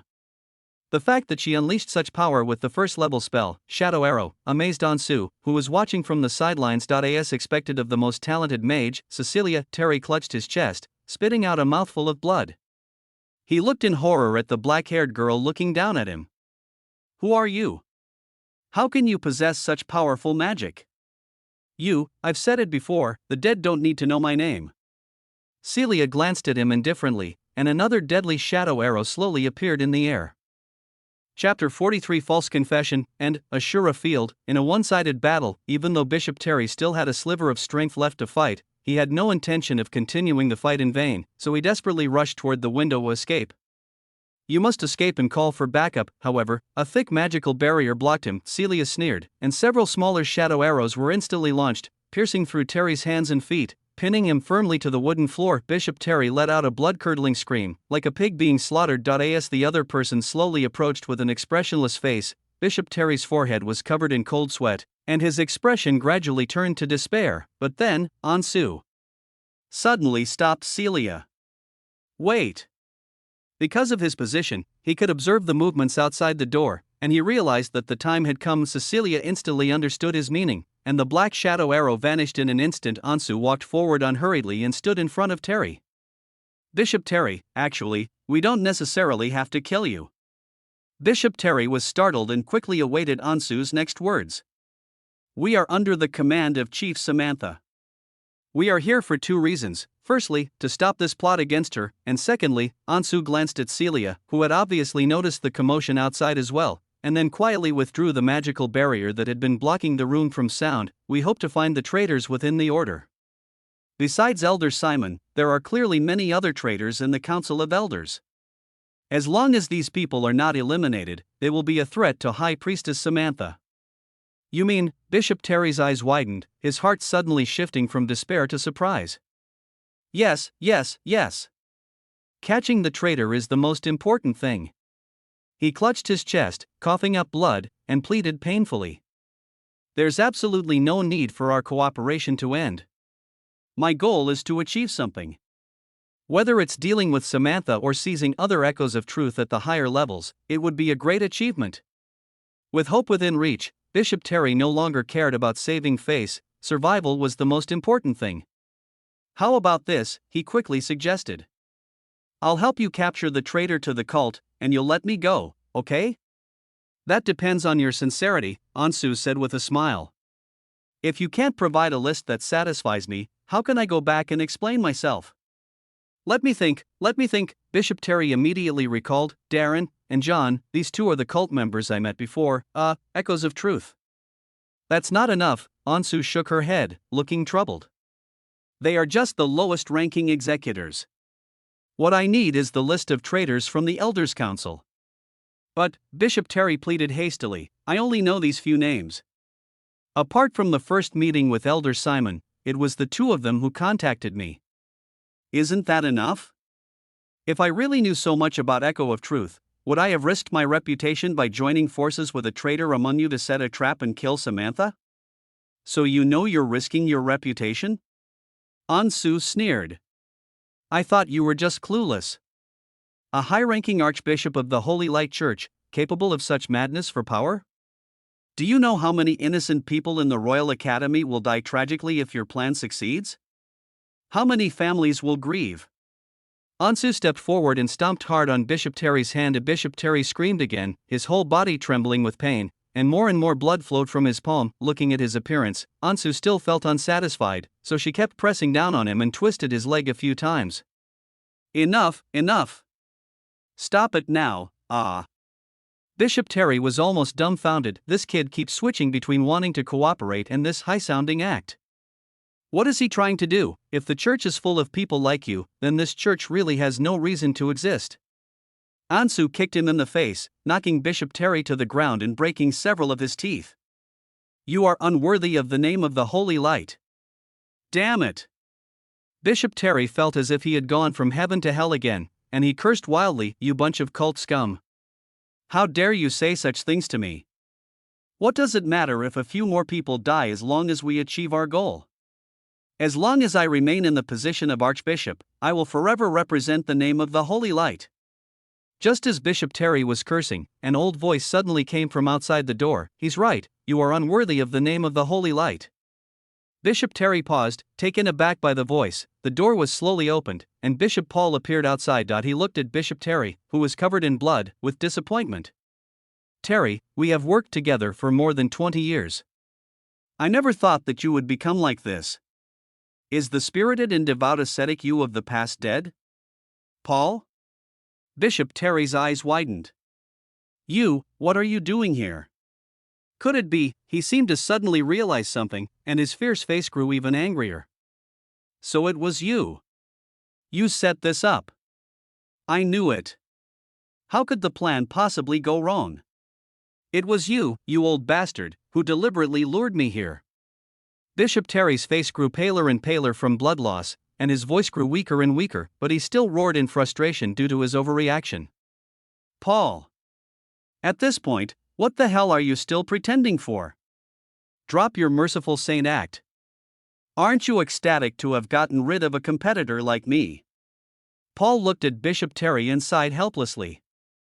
You're beyond saving. Ansu heard the sound of carriages outside the inn, and a large group of people were approaching. They were probably all brought by Paul. At the same time, hurried footsteps could be heard on the stairs. Freya pushed open the door and entered, her pale golden eyes filled with worry. Ansu. Are you all right? Seeing the anxious saintess, Ansu smiled and shook her head. I'm fine, it's over. Freya gasped as she looked at Bishop Terry, who was lying in a pool of blood and going mad, and quickly moved closer to Ansu. So, that bad guy in the church really is Bishop Terry? Ansu. How did you manage to get him? Freya knew that Ansu wanted her to call Bishop Paul for backup, so she hurried along the way, afraid of delaying things, but unexpectedly, after calling everyone over, everything was already resolved. Lord Ansu was amazing. A feeling of admiration welled up within Freya, who gazed excitedly at the composed Ansu, thinking to herself, no wonder he's the one the oracle spoke of who would change the world. This is exactly how the chosen one of my ideals should be. However, Freya's expression also caught Celia's eye as she narrowed her eyes slightly, a barely perceptible shadow flashing in her gaze. It's a long story how I managed to win him over. Ansu pondered a new lie, then subconsciously glanced at the witch not far away, only to find that she was also staring at her. Celia's expression changed instantly. Mimicking the saintess's tone, she walked over with a half-smile. Ansu, you're calling me that so intimately. Won't you introduce me to this pretty girl? Upon seeing this expression, Ansu suddenly broke out in a cold sweat. It's awesome, so focused on setting a trap for Terry, I almost forgot that this possessive and despicable witch hates seeing me and Freya together the most. This is the holy maiden of the church. Ansu chuckled and answered Celicia's question, which she already knew the answer to. Wansu. Freya blinked curiously and whispered in Ansu's ear, "Who is this lady? Is she an accomplice you brought?" Ansu glanced at Celia. "She's my boss." "Boss?" Freya was even more puzzled. "Is this the company where Ansu works part-time? What's your boss doing here?" Celia watched with a smile as the young couple almost huddled together. Although he was smiling, his tone was incredibly sinister. "You still know I'm the boss? Come over." Under Freya's surprised gaze, Ansu obediently walked back to Celicia's side. Cecilia then gave a satisfied snort. Chapter 44. She really cares about you. Under Bishop Paul's command, fully armed clergy stormed into the room, handcuffed the half-dead Bishop Terry, and forcibly took him out. Ansu looked at Celia questioningly, and Celia gave Ansu a reassuring look. "His internal organs were severely damaged, he cannot be saved," she whispered. "No holy light magic will work unless the goddess herself descends." Ansu breathed a sigh of relief. That was good after all. Cecilia's attacks were quite judicious, each arrow aimed at the opponent's vitals. It would be a miracle if she were saved. Freya, on the other side, breathed a sigh of relief when she saw the clergy escorting Bishop Terry away. This should be the end of it. Freya silently gazed at Ansu, who stood far away from her and didn't even dare to look at her. Strangeness, while employees are generally afraid of their bosses, Ansu seems a little too nervous. Does this boss eat people? Freya frowned, feeling increasingly angry for Lord Ansu. How can a chosen one be exploited by a boss like this? Does she even deserve it? Even Freya, who had a good temper, couldn't help but get angry at this moment. She stepped forward with an unfriendly look, wanting to stand up for Lord Ansu. As Freya drew closer, Ansu's heart leaped into his throat. "Don't come any closer, she really cares about you." Celia had obviously noticed Freya's expression as well, and she said calmly, "It seems that your relationship is even better than I thought." According to Ansu, their relationship was initially based on the exploitation and being exploited by the threat, but today it seems that's not the case at all. At the moment the saintess pushed open the door, her tense and worried expression was written all over her face. This was no simple matter of exploitation. "Celia is becoming increasingly suspicious. We only attended a few classes together." After this incident, Ansu lowered her voice, trying to dispel Cecilia's doubts. "We probably won't have many chances to see each other again, so don't worry." "Oh?" Celia sneered. "I hope so." Just as Freya was about to speak, Bishop Paul returned with a sigh. His aged face was full of exhaustion. "Mr. Ansu, Freya just told me about you. I am very grateful for your help in catching Terry, this apostate." "You're welcome. After all, I'm also a member of the Royal Academy." Ansu smiled, thinking that Bishop Paul had really saved the day. If it weren't for your and Freya's secret investigation, the tragedy would probably have already happened. And that was at the Royal Academy of Benaru. Paul was indeed filled with lingering fear. It's unimaginable what the consequences will be. That Terry guy, to commit such a grave mistake just to gain merit. I really don't know what to say. Then you're probably making a mountain out of a molehill. Celia glanced at Bishop Paul and said abruptly, "After all, it's not surprising that there are all sorts of idiots in the church. If he's not here today, who knows who might be tomorrow? How could you speak so disparagingly of the Church of Holy Light?" Freya glared at her. What was wrong with Ansu, this boss? How could this woman be so annoying? Ansu quickly pulled Celicia back from her sneer, thinking to herself, has this wretched witch taken some kind of poison today? Why is she so hot-tempered? What this young lady said makes sense. Paul wasn't angry at being contradicted, he just smiled helplessly. After all, in this day and age, there aren't many people who truly believe in God anymore. Many noble children join the church just to get a good job. It's hard to say how much cohesion the Holy Light Church still has. Bishop Paul sighed, then looked gratefully at Ansu. In any case, I must especially thank Mr. Ansu. The Holy Light will remember your courageous act of kindness. I have to go back to deal with Terry's matter today, so I won't linger any longer. When I have some free time, I will specially invite you to sit in the Basilica of the Holy Vault. I hope you will not refuse. The church will definitely give Ansu a good reward. Freya understood what Bishop Paul meant, and she smiled and winked at Ansu. Is it for money? Ansu asked. Money? Bishop Paul was taken aback, not expecting the young hero before him to be so straightforward. He shook his head and chuckled, of course there is. Moreover, given Mr. Ansu's great contributions, money would probably be the least significant reward. Rest assured, the Holy Light Church is not so stingy. After Bishop Paul left, Celia glanced at Ansu and said quietly, "You like money that much? Didn't I give you a lot of money? Who would complain about having too much money?" Ansu said matter-of-factly, "I'm just an ordinary person, so please shower me with even more money." Celia chuckled and poked Ansu's head playfully. "Alright, since you like money so much, I have a task for you that you'll definitely enjoy." "What mission?" Ansu wondered if it was the demon army treasure she had been investigating. "You'll find out in a while," Celia said with a mysterious smile. Freya silently watched the two interact intimately, her expression growing increasingly puzzled. Ansu and her mysterious female boss actually have a pretty good relationship. Shortly after Bishop Paul left the room, Ansu suddenly heard a commotion and discussion coming from downstairs. Paul seemed to be talking to someone, then footsteps slowly echoed down the stairs, and an uninvited guest entered the room. "You two are the ones who helped Paul capture the apostate Terry?" Ansu sized up the man before him. He was a little older than Pierre but a little younger than Paul, dressed in a simple white monk's robe. His eyes were unusually sharp as he scrutinized Ansu and Cecilia. It was Bishop Leonard. He hadn't asked Freya to notify him, but he hadn't expected Freya to find him here. This is Bishop Leonard." Freya quickly introduced him to Ansu. Bishop Leonard has also been staying in Benares City recently. He is the head of the Holy Light Church's Demon Hunter organization and also an archbishop. "Hello, Bishop Leonard." Ansu knew the scope of authority of these three archbishops. Paul was in charge of the local diocese, Terry was in charge of the Inquisition, and Leonard was in charge of another violent institution of the church, the Holy Light Purification Department, which was the Witcher organization. "Hello." Bishop Leonard nodded politely at first, then frowned and looked around the hotel room. "I smell a faint trace of magic, but there are definitely signs of a battle between magic casters here." Ansu and Celia exchanged a glance. Celia raised an eyebrow, also surprised that this person could detect the magical power she had deliberately concealed. "Moreover, I just saw the penetrating wound on Terry's body, and there are indeed traces of magic erosion." Leonard's gaze lingered between Ansu and Cecilia. "So, the one who defeated Terry just now wasn't Bishop Paul, but the two of you, right?" Chapter 45 Recruiting? And the final truth: yes, I did it.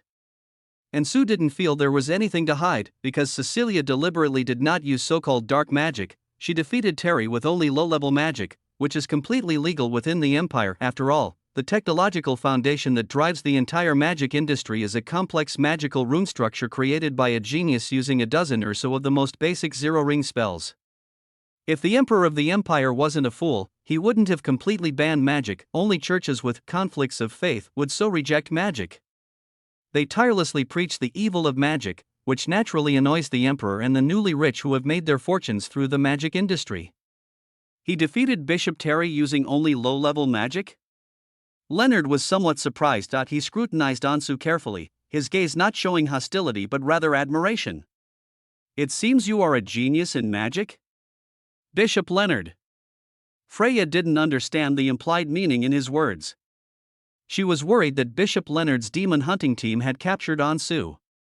"Ansu is not a dark mage.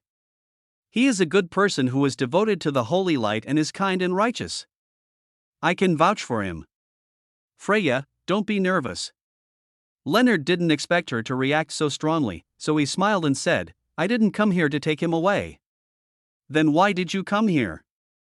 Freya asked, puzzled. This young Ansu is so young, yet he can unleash such power from low-level magic. He's truly a promising talent. Leonard praised Ansu, then suddenly suggested, "Since Freya approves of you so much, and you seem to have such a connection with our church, why don't you join my ranks and become a member of the Demon Hunter team?" Ansu didn't expect him to offer to recruit her. In the original storyline, Vera joined the Demon Hunter team, but now it's her turn. It has to be said, her family and this organization have quite a connection, you don't need to worry. Leonard saw that Ansu had been silent for a long time and thought that he had some doubts. My demon hunter team is not without magic-type superhumans, and I am not as rigid as the other bishops of the church.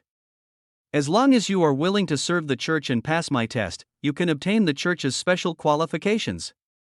Thank you for your trust, Bishop Leonard. Ansu smiled politely, knowing that the demon hunter team was indeed an anomaly within the church system. This organization places greater emphasis on pragmatism. In order to more efficiently hunt down dangerous elements lurking in society, they accept any comer with supernatural powers. Many members of the demon hunter team are even magically compatible individuals who have taken magic potions and undergone modifications. For example, the Hunter of Darkness, Vera, in the story is a near-omnipotent combat monster who has mastered some magic, divine arts, and martial arts. Ansu was very interested in the church's charter, but he didn't want to join the demon hunter team to work for Leonard. I appreciate your kindness, but my main focus right now is my studies. I'll think about joining the demon hunter team, Ansu said, explaining her difficulties and politely declining the offer. All right then. Bishop Leonard felt a little regretful, but he didn't insist any further. Afterwards, he led a few of his men to inspect the rooms, chatted with Freya for a few minutes about Bishop Terry, and then turned and left. Now only Ansu and the other two were left in the room. After hearing the church members gradually leave, Celia raised an eyebrow. This Bishop Leonard is quite capable. After all, few people could detect the magical aura she deliberately concealed. He's more than just a little capable, Ansu said, her tone carrying a deeper meaning. This matter concerning Bishop Terry is not over yet, you mean? Celia was basically on the same page as Ansu on this matter. She narrowed her eyes and asked suspiciously, was there something wrong with that guy just now? Huh? Bishop Leonard has a problem too? Freya was completely out of sync with the two of them, her eyes wide with disbelief. But Bishop Leonard doesn't seem like a bad person at all. Ansu looked at Freya helplessly. Saintess, do you judge people's characters solely by their appearance? No, not really. Freya's expression was somewhat conflicted as she looked at Ansu. My senses are always very accurate. For example, the moment I saw Ansu, I knew you weren't a bad person. Celia chuckled. Is there a single good person in the Echo of Truth Church? I wonder what kind of expression this saintess will have when she learns Ansu's true identity. Ansu silently looked at Celia, who had been holding back her laughter for a long time before finally managing to suppress it.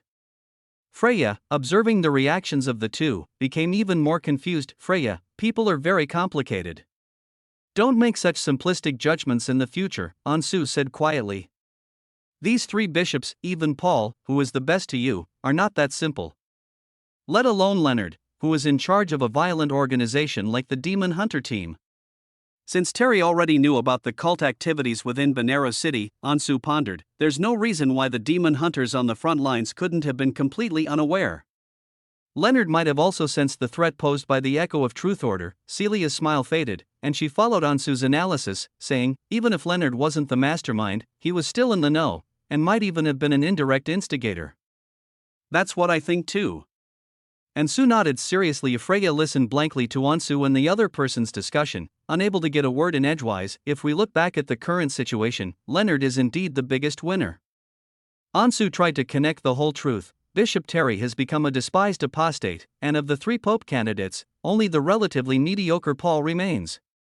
Freya, Ansu suddenly asked, I've been having you secretly keep an eye on the three archbishops lately, even memorizing their daily routines. I remember you described the personalities and hobbies of the three of them to me. Tell me Leonard's again, in more detail. Okay. Freya nodded. Afterwards, Ansu listened silently to Freya's description. When he heard a certain part, his brows relaxed, and he had a sudden realization. He idolized the 10th Pope, Gregory, and even had a portrait of Saint Gregory hanging in his room. So that's how it is. In recent centuries, newly elected popes have rarely used their own names after being elected. They generally choose another name as their ruling title, drawn from legendary saints or historically famous popes, as a model to perpetuate a certain ruling intention. Saint Gregory was a decisive and ruthless pope who led humanity out of darkness. If Leonard succeeds in ascending to the throne, his name will become Gregory IV. In the original storyline, the next pope was Gregory IV. That's right. Ansu's idea was to use his familiarity with the plot to deduce the truth. If Leonard was ultimately elected as the pope, then he would be a prime suspect. Gregory IV, a background character before the main story begins, never showed his face, which is why Ansu couldn't connect him with Leonard at first. This pope only reigned briefly for 3 years before being assassinated by Celia, becoming a stepping stone to the terrifying reputation of the world destroyer, which Ansu looked thoughtfully at Cecilia. If things had followed the original plot, Terry would have ultimately failed to kill Samantha, resulting in a school massacre, a classic case of trying to steal a chicken but losing the rice instead. In the end, neither the powerful Bishop Terry nor Paul, who was responsible for the chaos in his diocese, prevailed, and Leonard reaped the benefits. The final truth is actually like this. Chapter 46: The Collapsed Worldview. And going home after Ansu told Celia his thoughts, she let out a sneer. This Leonard has been hiding his true intentions so well. He must already know about Terry's conspiracy and is secretly waiting for this big battle at the Royal Academy. What he hopes for most is that both sides will be severely injured. Ansu thought of the school tragedy that had already occurred in the simulation. He remembered that Terry's divine intervention had failed to materialize for unknown reasons, giving Echo of Truth a much-needed respite and even allowing Samantha to escape using the powerful magic of the magic circle. Maybe Leonard was behind this too. After all, if Terry had succeeded, he would have truly become a hero and the well-deserved revivalist of the church. The conversation between the two left Freya stunned and rooted to the spot. She covered her slightly parted mouth, her eyes filled with disbelief. Is this true? Is Bishop Leonard really so insidious, secretly orchestrating this whole conspiracy? Ansu looked at Freya's expression and nodded silently to her. Freya lowered her head in despair. How could this happen? What's wrong with these respected archbishops? If this really happened, how many people would die at the school? Ansu sighed inwardly, suddenly feeling a pang of sympathy for this simple and kind girl. The church had always been a sacred place in Freya's heart, but today, these archbishops, who were usually so righteous, had successively revealed their darkest and most despicable sides to her. This is tantamount to a collapse of one's worldview. Ansu, Freya's eyes turned red. She had a lot to say, but she didn't dare to say it in front of others. This is the human world, you have to learn to get used to it. Ansu didn't know how to comfort her either. Freya's first lesson was 3 years earlier than in the original story. He could only say in a gentle tone, "You should go back first." With so many things happening today, the church will probably be very busy, and we need manpower right now. Keeping busy will keep you from thinking about all those other random things. Freya nodded gently. Ansu's voice seemed to give her a sense of security. Yes, and Lord Ansu too. Without him, those two treacherous archbishops would have succeeded. It was Lord Ansu who prevented the tragedy from happening. Fortunately, she found Lord Ansu. Even though the church has become so filthy, she believes that Lord Ansu can change it all. Freya's pale golden eyes regained their luster, and as if she had come to a realization, she waved goodbye to Ansu with a gentle smile. Ansu, I'll head back now. Goodbye. Okay, goodbye. After Freya left, Ansu looked at Celicia, wondering if she should leave too. It was already very late, and he still needed to go home to let his sister know he was safe, but what she saw was Cecilia staring at her with unfriendly eyes. You're quite good at comforting people, aren't you? Ansu said helplessly, is this considered comforting someone? Your Majesty, I just told her to go back first, but you spoke to her so gently. Celia suddenly leaned closer, scrutinizing Ansu's reaction. You dare to speak to her like that in front of me. When I'm not around, you'll probably be even more outrageous. As that flawless, stunningly beautiful face drew near, Ansu felt no desire to appreciate it whatsoever. He instinctively thought that the vial which was about to conduct another hypnotic test on him, but after only a moment of tension, Ansu noticed that the other person's eyes were still deep purple. It seems that at some point, Celia did reduce the number of times she hypnotized herself. She seems to have become very trusting of herself. Your Highness, this is just my way of speaking. Aren't I gentle to everyone? My classmates all know that. Ansu made an excuse and tried to change the subject. Besides, it's not easy to get in touch with Saint Freya. Our organization has tried for years but hasn't been able to infiltrate the church's upper echelons. Ansu shrugged, sounding quite smug. But when I made my move, I was more powerful than all the elders of the council combined. What are you comparing yourself to those idiots in the Elders' Council? Celia rolled her eyes, her tone as dismissive as ever, but speaking of the order, she frowned slightly. I need to go back and report to my teacher about Terry's matter as soon as possible, and also dig out the traitor to the order. Celia glanced at the sky outside. In 2 hours, it would be dawn. Alright, if there's nothing else, I'll be going now. She waved her hand casually. Okay.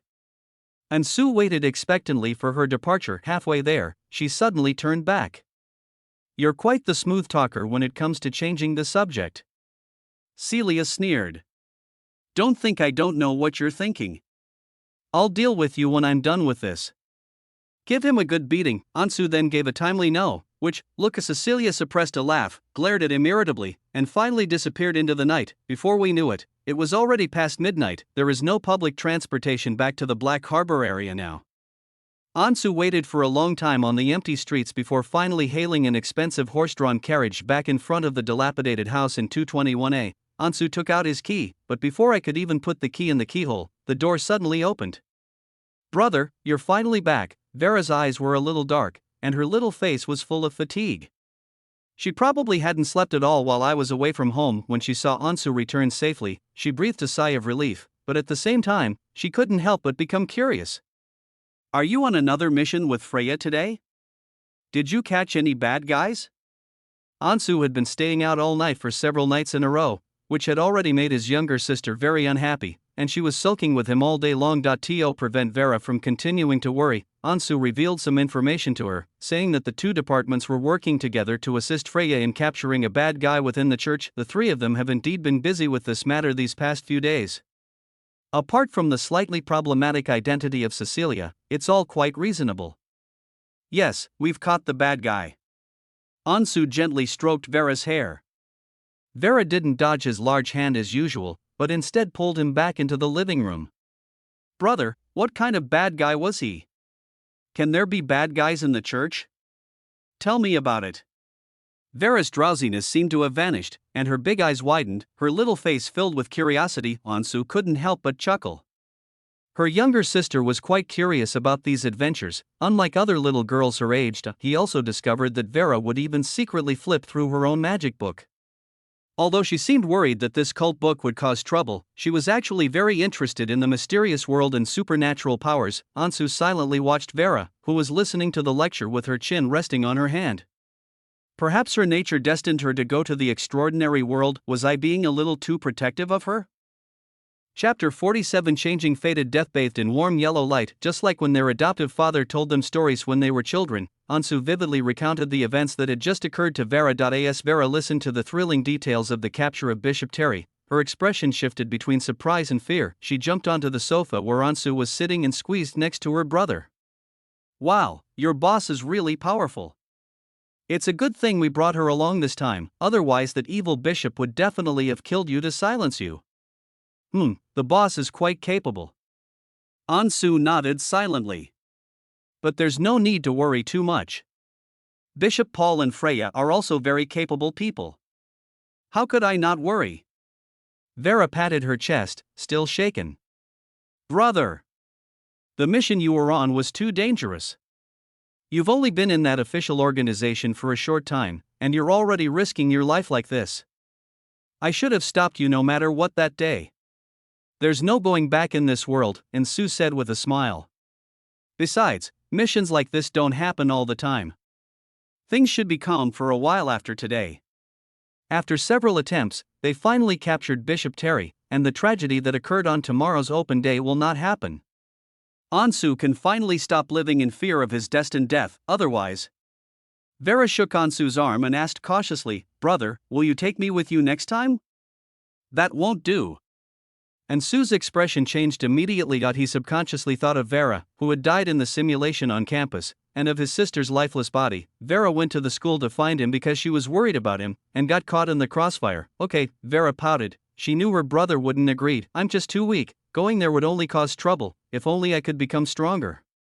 Vera murmured to herself, so she could help her brother. Looking at her sister's regretful eyes, Ansu felt conflicted. He certainly didn't want Vera to be involved in such danger again, but he also didn't want to be overly protective of her like before. Vera is very talented. She should be allowed to do what she loves. Moreover, with me around, the family will inevitably be involved in various conflicts in the future. Vera needs to obtain extraordinary power, and becoming stronger is the only way. Ansu has now become a power-oriented person just like Cecilia. Perhaps Freya could help find Vera a good teacher, or even she herself could do it. However, Ansu does not intend to train Vera to become the Witcher in the story. Vera should choose a different profession on her path to transcendence. You can't suffer too much, and the job you do should be decent. Ideally, it should be a top-tier, human rights class in the game. What human rights professions are there in Sword of Eternal Night? Ansu fell into deep thought. Ansu pondered for a long time, and when he wanted to say something to Vera, he found that the sounds around him were getting quieter and quieter. He gently raised his head and found Vera lying on his chest, fast asleep. The warm yellow light shone on Vera's cheeks, giving her a warm glow. The little girl seemed to be having a restless dream, her lips sometimes tightly pursed, sometimes softly calling out brother, indistinctly afraid of waking her sister. Ansu could only gently move her down and then carefully carry her back to bed. Looking at Vera, who was curled up in bed and fast asleep, Ansu smiled and quietly closed the door. Good night. Ansu was woken up by a system notification at 10 a.m. the next day, because the host eliminated the key figure in the conspiracy. The open day tragedy in the original storyline did not occur. Congratulations! You have finally broken free from your predetermined death. A brand new life and future await you. System rewards are being generated. Reward, 150 points. The simulation period has now been extended, with a 100-hour option now available. This option costs 100 points. The new option has a 48-hour cooldown. Activate warehouse system. Activate the alchemy system. Note, making key decisions in reality that alter the course of the world will also earn you points. Continue using the simulation feature for a chance to win even more generous rewards. Keep up the good work, host. Upon seeing this long string of system notifications, Ansu immediately jumped up excitedly and sat bolt upright in bed. It's done. Even after Terry was arrested yesterday, he didn't dare to really relax until the system confirmed it, and only then did he finally feel a sense of relief. Ansu then had the mind to pay attention to the rewards. First of all, the 150 points, and the option to simulate a 100-hour period. Simulating 4 days and 4 hours later, that's quite a long time. Being able to know information for the next 4 days is more useful than any divination magic, but the points it consumes are a bit outrageous, 100 points per use.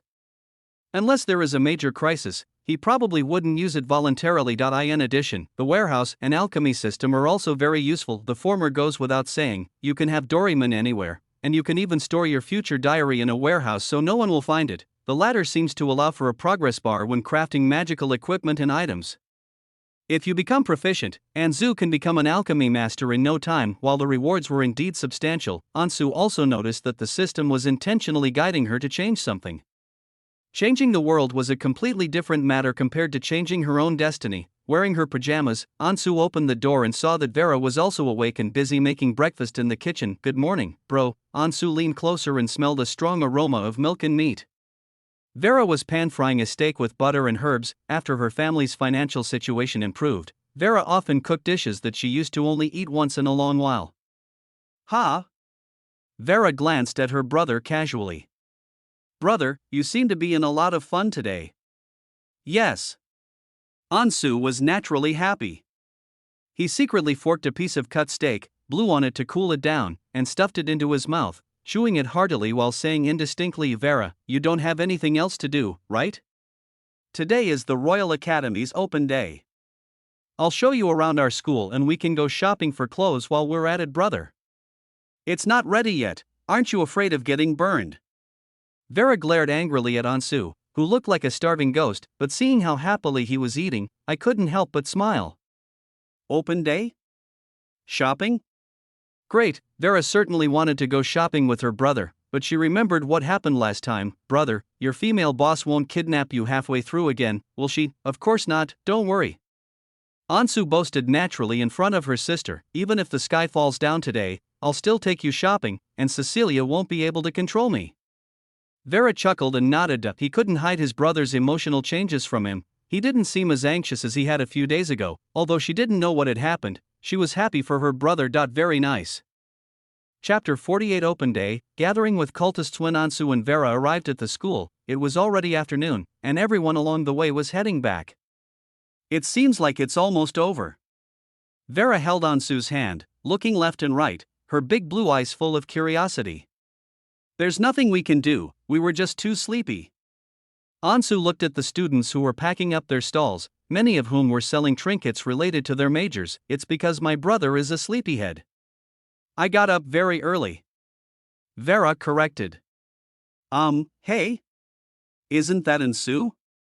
Some senior students from the same major spotted Ansu wandering around with her younger sister, and they all greeted her with smiles. What an adorable little girl. Is she your sister? Yes.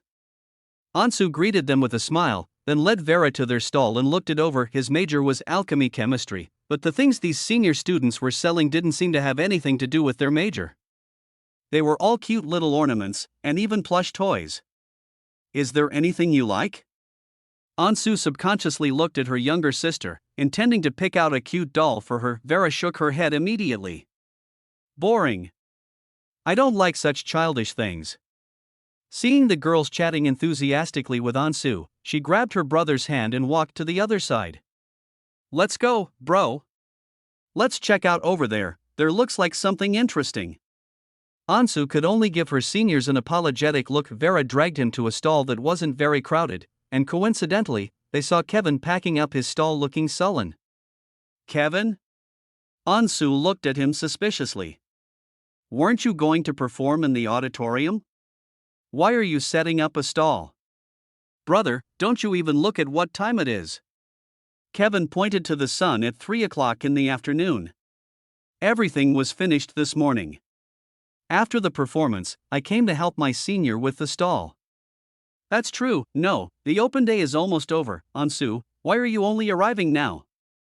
Kevin glanced at Ansu's sister and saw her squatting on the ground, curiously picking out the trinkets from the stall. Ha!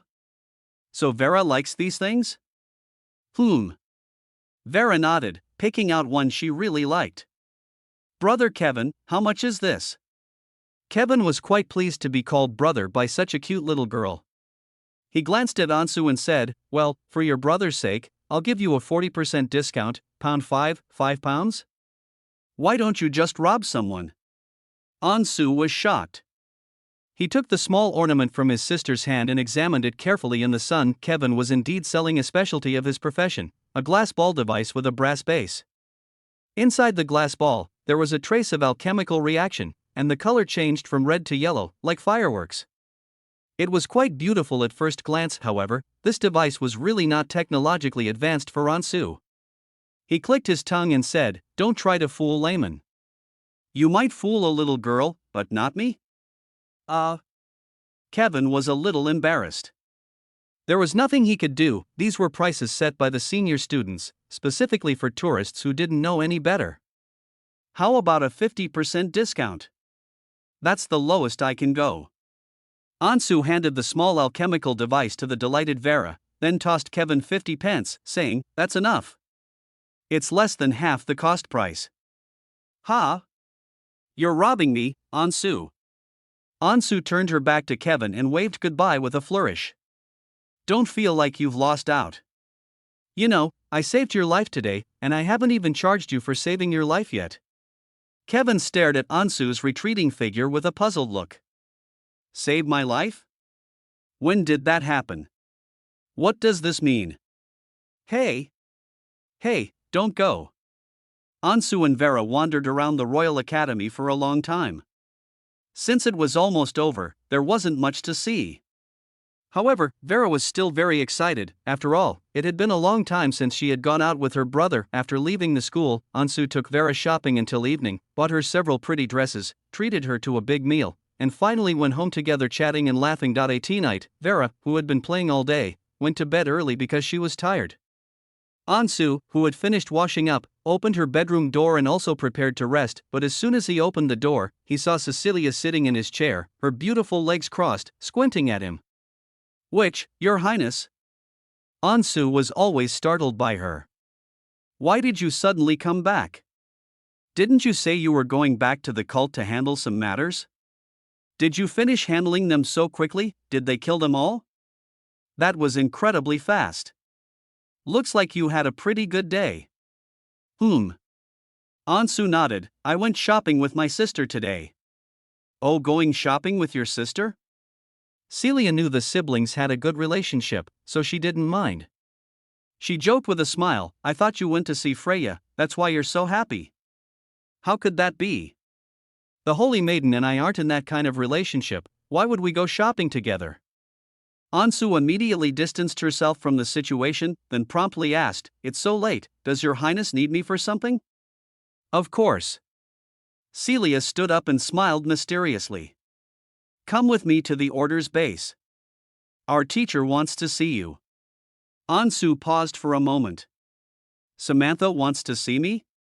The gloomy and two-faced acting cult leader in the simulation left a deep impression on him. Celia's teacher was no easy person to get along with, and Ansu immediately became wary.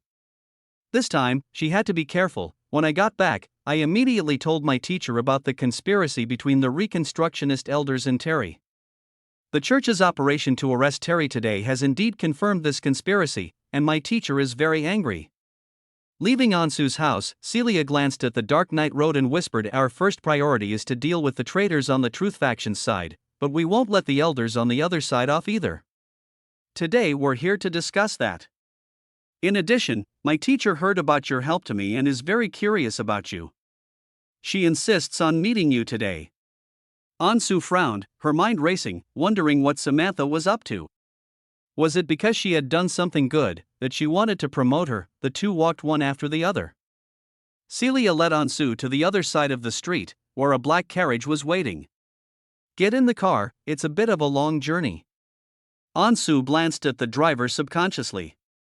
The driver had a rough and ordinary appearance and didn't look at her once throughout the journey. After boarding the carriage, it slowly drove out of Bonero and sped along the night road to the outskirts of the city. A salty and icy sea breeze blew gently as the carriage passed an abandoned fishing port and finally stopped in front of a large seaside winery, which was likely one of the religious group's assets.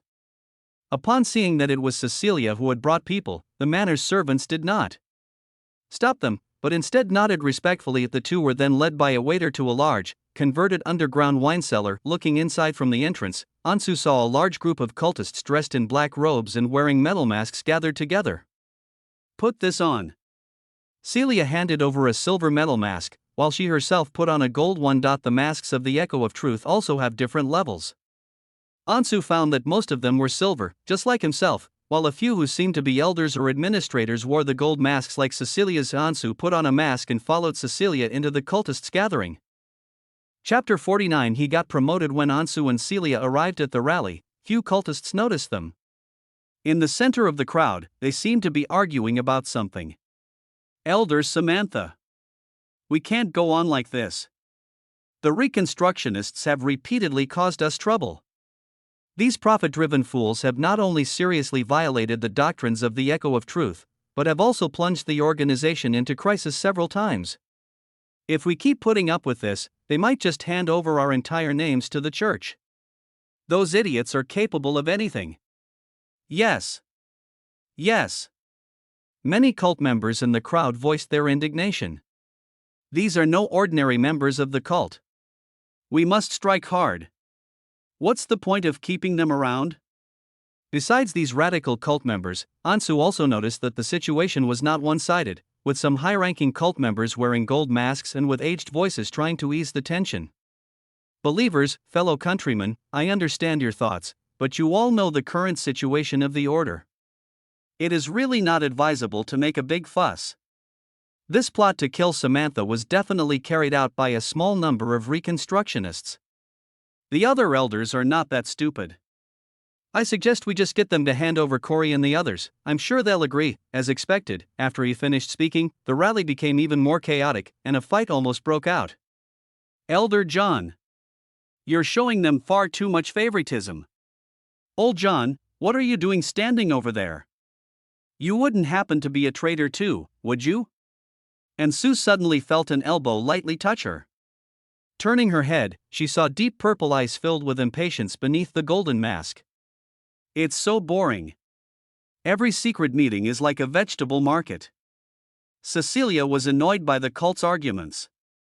She pulled on Ansu's arm, wanting to take him aside for a while until the boring debate ended before going to see the teacher, but just as the two took a step, Samantha, who had been silent for a long time, suddenly spoke up from the crowd. "Of course we must purge all apostates, and all members of organizations that collude with the church must die." The cultists cheered, but Samantha changed the subject. "We cannot allow the order to continue to split. I plan to convene a new council of elders.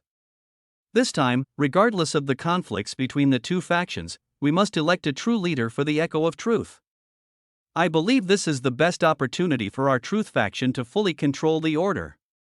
After she finished speaking, the cultists started talking amongst themselves, and Ansu and Celia exchanged a glance. "Good tactic." Celia chuckled. "Now no one will complain." Ansu nodded. Although Samantha did not pander to the radical believers and was still compromising, she raised a topic that everyone was even more eager to discuss. After all, it was a few elders of the Reconstruction faction who were at fault first. If she could use this opportunity to gain the support of most of the elders to take the throne and become the rightful leader, it would not be a bad choice. The hope of the Truth faction regaining power thoroughly stirred the believers present, and the execution of the traitors brought the atmosphere to a climax. Ansu was truly amazed this time. He saw all sorts of novel and bizarre methods of execution, but no matter the method, they were all incredibly horrific tortures for the person being executed. For example, there was a cultist not far away, kneeling on the ground, his face pale. According to Celia, this man was Elder Simon, her teacher's lover. Ansu looked him over carefully. Although Elder Simon was older, he was quite good-looking and could be considered a handsome middle-aged man. No wonder Samantha would take a liking to him. Then, after the executioner performed his craft, this highest-ranking traitor of the Truth faction had his skin completely peeled off by some kind of torture-specific black magic, leaving him covered in blood like a licker from Resident Evil, his painful screams piercing straight to the top of one's head. The remaining traitors were also executed, and the stench of blood filled the air, turning the gathering into a slaughterhouse. Celia was getting a little bored.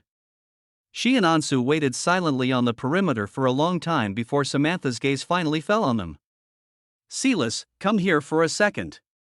Celia gave Ansu a look, and the two walked one after the other toward the center of the gathering, with the cultists making way for them. Under the watchful eyes of countless silver masks, Ansu lowered his head and followed Celicia at a leisurely pace. "Why didn't you tell me when we arrived?" Samantha asked Celia, her tone slightly reproachful. As she looked at her as she approached, Celia shrugged and said nothing, so Samantha's gaze slowly shifted to Ansu beside her. "This is the assistant you chose, the new member of the cult who uncovered the church's conspiracy, right?" Ansu nodded and said respectfully, "Sect leader Samantha." Samantha smiled and said, "Celicia told me you're still a student, and that you have a high level of magical talent? You're truly a promising young man." "Thank you for the compliment, Master. Don't be so nervous. After joining the order, we'll be brothers and sisters." Samantha smiled, showing great care for Ansu. "As long as you accept our Echo of Truth, all your fellow believers here will be your support, and the God of Magic will be with you." "May the God of Magic be with me." Ansu repeated himself in unison, not uttering a single word he shouldn't have. "Thanks to you this time, Cecilia was able to help me find the traitor in my own backyard." Samantha looked Ansu up and down and suddenly suggested, "How about you stay by my side from today onwards? There are vacancies in the middle ranks of the order right now. I'll appoint you as the new Inquisitor. What do you say?" Ansu was surprised. Although she had expected Ansu to promote her, she did not expect to promote her to such a high position. The cult members started buzzing and discussing amongst themselves. The judge is responsible for the discipline and judgment of the members of the cult, and his status is second only to the elders. This young man was a newcomer who had only joined a few days ago, a low-level executor, yet he had suddenly risen above most of them. Some elders, however, agreed with Samantha's logic. As she said, "There are currently vacancies in the middle ranks of the cult, and installing such a meritorious and trustworthy member of their own faction would be beneficial to Samantha's group." Only Celia's expression changed immediately. She frowned and stared at Samantha. "Teacher, why are you trying to steal my student?" "Huh?" Samantha didn't expect Cecilia to object. "He's someone I carefully selected from the academy. I've observed him for a long time and put in a lot of effort." Celia gripped Ansu's wrist tightly, as if asserting her ownership. "In short, he's my assistant, he's mine. Teacher, if you're short-staffed for that judge position, you should find someone else." Samantha glanced at Celia's tightly clenched hand and was surprised. Cecilia rarely showed such outward emotion. Most of the time, she had little interest in anything except magic and was indifferent to everyone, but today, she expressed clear opposition because she wanted to take this young man away. Samantha frowned and pondered for a long time. Even though he was unhappy with Cecilia's willfulness, he eventually had no choice but to agree. Alright then, I won't have him follow me around. Celia secretly breathed a sigh of relief. Ansu was somewhat helpless. After all, he had originally wanted to keep a low profile. However, given his intelligence and ability to uncover the church's conspiracy that no one else has noticed, it would be a waste for him to remain a low-level executor. Samantha was greatly intrigued by both the merits of this young man named Ansu Morris and Celia's special attitude towards him. She narrowed her eyes slightly and scrutinized him. Therefore, I appoint you as the deacon of the Banera district, codenamed the Hermit. If needed, you can command and dispatch all the executors within the city. What do you say? Ansu glanced at Celicia subconsciously, thinking that it would be a bit disrespectful to refuse again. The position of deacon doesn't require her to be far from Celia, and she has more freedom of movement, so Celia probably won't refuse. Celia had no objection. She nodded slightly to Ansu. Yes. Thank you, Master Samantha. Ansu immediately expressed his gratitude, his eyes filled with excitement. Loyalty. Chapter 50. Cecilia's past life. After Ansu was promoted rapidly within the cult, Samantha made sure to give him a mission. She beckoned Ansu over and asked in a low voice, Celia said, "You're friends with that church's saintess?" Even though she was caught in a sting operation and nearly got herself killed, Samantha still seems to be obsessed with the chosen ones. Yes, High Priestess Samantha. Ansu nodded. Samantha immediately demanded, "In that case, you must try your best to maintain a good relationship with that saintess. If she really finds the chosen one, I need you to report to me immediately." Ansu glanced at Cecilia subconsciously. Although Cecilia was wearing a mask, her expression revealed her utter speechlessness. If he complies with Samantha's request, he will have a perfectly legitimate reason to continue contacting Freya. Teacher, isn't this a bit risky? Celia said with dissatisfaction, "You're always hanging around in front of the church, aren't you afraid of exposing him? There are many experts in the church. Either transfer him to my side, or use his relationship with the saintess to continue investigating the chosen one." Samantha's voice suddenly turned cold. "The order has no use for useless people, Celia. This is not a place for you to play house." Celia frowned slightly. She didn't want to choose either one, but the latter was at least better because she wouldn't have to see the teacher take Ansu away. "I really don't understand your obsession with the chosen ones, teacher." Celia sighed. "It's just a legend that the church has been telling for thousands of years." "No," Samantha said firmly, "the chosen one is in Banera City, and most likely even within the Royal Academy. We must kill him to prevent those false gods' henchmen from completely undermining our great cause." She looked at Ansu again, her eyes filled with expectation. "Hermit, you must remember, this is a task you must complete. You can use the power at your disposal when necessary."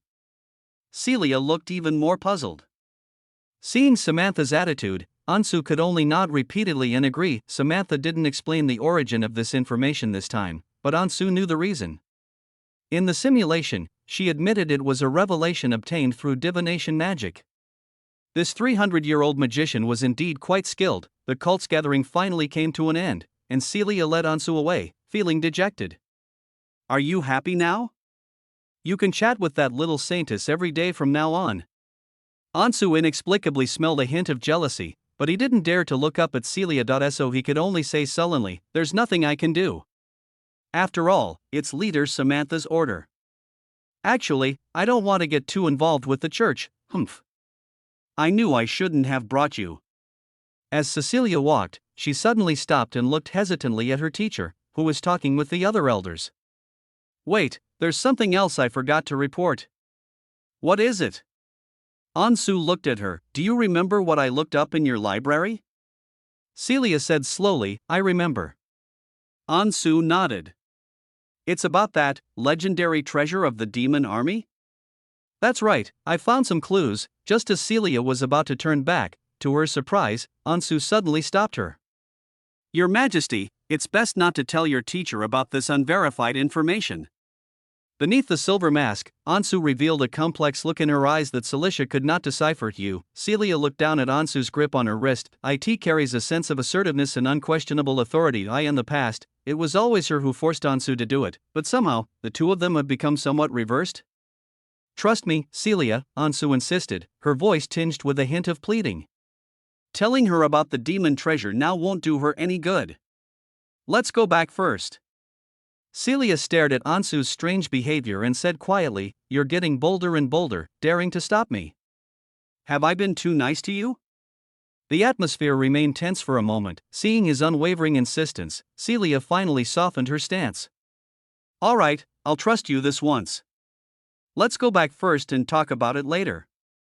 Although she didn't know what Ansu meant, Celia knew he was always cautious, and there was probably a reason why the other party was so insistent. Ansu breathed a sigh of relief. He hadn't forgotten the promise he made in the last simulation. He hoped to help her once and change Cecilia's fate. The mission to uncover the demon army's treasure will be the biggest turning point in Cecilia's life. She, who is most sensitive to betrayal, will face the most devastating betrayal in the story. Ansu didn't want her to repeat the same mistake. Before leaving the rally, he subconsciously glanced at Samantha in the distance, secretly recalling the original plot. All of Celia's misfortunes were caused by Samantha, the teacher who raised her from childhood and was like a mother to her during her missing childhood, but in reality, there was never any tenderness between them. The reason Samantha treated Cecilia so well, doing her best to nurture her and teach her magic, was simply to find a container for herself. Samantha was too old, she had lived for far too long, and she sensed the limits of her lifespan. Realizing her death was imminent, Samantha frantically and desperately studied various magical texts, trying every possible way to use magic to prolong her life. In the end, she somehow found a forbidden dark magic that was similar to possession. This dark magic requires a sacrificial ritual, witnessed by an ancient demon, or a delicious soul is offered to the other side of the scales. If she succeeds, she can then possess the young and vibrant body. She was getting impatient, partly due to her rapid aging, and partly because Celia's talent is too high. Her growth rate is far beyond Samantha's expectations and is becoming increasingly uncontrollable. The sheer power of Celia posed a challenge for Samantha, leaving her unsure of how to achieve her goal. Just then, the information Celia brought back about the demon army's treasure became her opportunity. Through the investigation of the cult members, Samantha learned that beneath that ancient ruin lay countless traps, undead demon army soldiers, and even powerful monsters from the golden age of magic, which caused the Elders' Council to suffer heavy losses. Therefore, Samantha believed that she could weaken Celia's strength in this way and then take advantage of her vulnerability. As Samantha's plan unfolded, the team suffered heavy casualties on their way to the finish line, and Celia was seriously injured while protecting Samantha. Samantha felt the time was right. She devised a plan to trap Celia in the most dangerous underground depths, preparing to seize control of her body when she was at her most vulnerable. However, Cecilia's strength far exceeded expectations. Even after the cult besieged her for nearly a month, Cecilia still possessed the power to fight back. Ansu couldn't imagine how she had survived. Celia fought against the endless monsters deep underground, killing and eating them when hungry, and drinking their blood when thirsty. Rage and an unyielding will to survive transformed her into a monster more terrifying than the monsters themselves. Samantha panicked completely when the crazed Cecilia retaliated from the depths of the earth. She disregarded everything else and immediately began a sacrificial ritual to control Celia, repeatedly torturing her soul along with the elders of the cult. 1 day, 2 days, 10 days. The ritual, which lasted for 10 days in the outside world, lasted for several years in the spiritual realm. The years of torment and suffering almost drove Celia to madness, nearly turning her into a true mad witcher. But it was only almost, because Celia still didn't give up. Her intense hatred and obsession attracted the attention of an evil god. It turns out that deep underground lies the earth-shattering secret of the ancient demonic war, the place where the fallen god, Ursos, fell in slumbers. Cecilia was chosen by Ursos, inheriting the evil god's unwilling will, and also mastering powerful and terrifying forbidden magical forces. What happened next was simple. The transformed Celia fought her way out of the predicament, killed Samantha, and slaughtered all the cult members who participated in the operation. She immediately returned to the cult stronghold, reorganized the Echo of Truth cult according to her own ideals, and set a new great goal: recruiting like-minded people everywhere. No one knows what kind of revelation the evil god gave her that day, but from that day on, Celia's mentality underwent a complete change. She no longer disdained power and finally became the world-destroying witch in the story that made the world tremble. Some say it was the teacher's betrayal and the endless torment that drove her to madness and despair. Some say that it was the powerful corrupting magic that twisted her will. But there is another perspective. At that moment, Cecilia learned the reasons behind the demonic war and glimpsed the ultimate truth that made this world so corrupt, so she wanted to make some kind of change in her own way. Regardless, from then on, Cecilia indeed embarked on a path to world destruction that even her allies, the demon army, found extreme. It was already past midnight when we returned to Banera from the seaside winery. Throughout the journey, the two were preoccupied with their own thoughts and hardly spoke to each other. After Celia brought Ansu back to her room, she sneered and immediately set up a magical barrier that could not be seen. Those deep purple eyes, filled with suspicion, kept scrutinizing Ansu, who was standing still. "Tell me, what just happened?"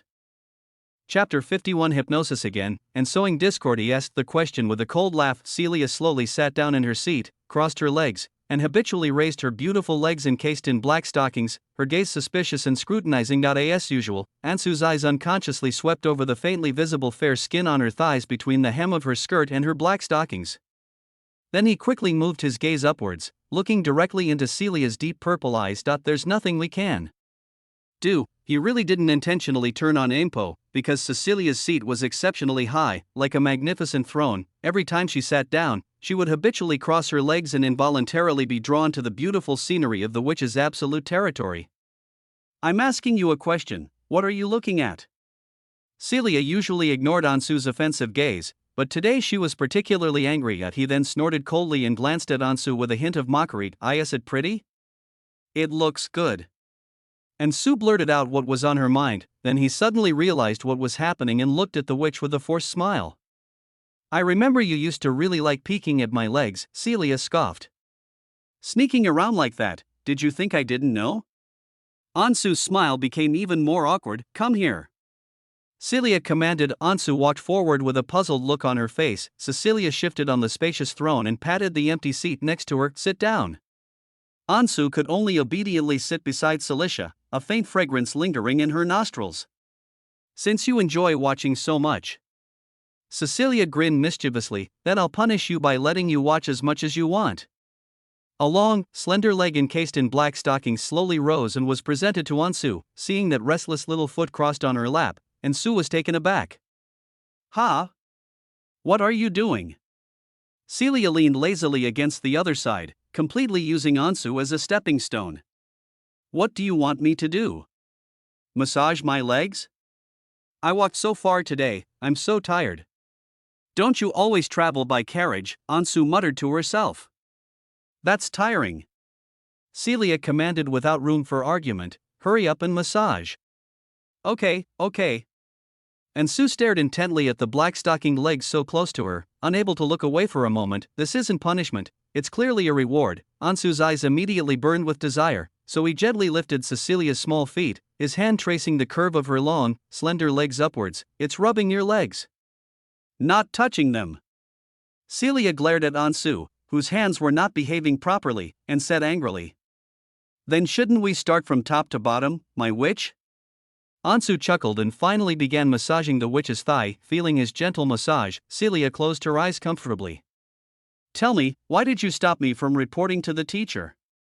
"I think that right now, High Priestess Samantha is preoccupied with finding the chosen one, and she's busy reorganizing the order, so she shouldn't have time to pay attention to anything else," Ansu said, rubbing Cecilia's beautiful legs while carefully admiring them. Celia's legs are long and perfect, fair and tender, not the kind of overly thin internet celebrity chopsticks legs, but rather have a slightly plump and even shape, and feel great to the touch. During this time, her most important task is to use this opportunity to win over more elders, so she will indeed be very busy, Celia asked while enjoying the moment. However, this is not a reason to hide it from her.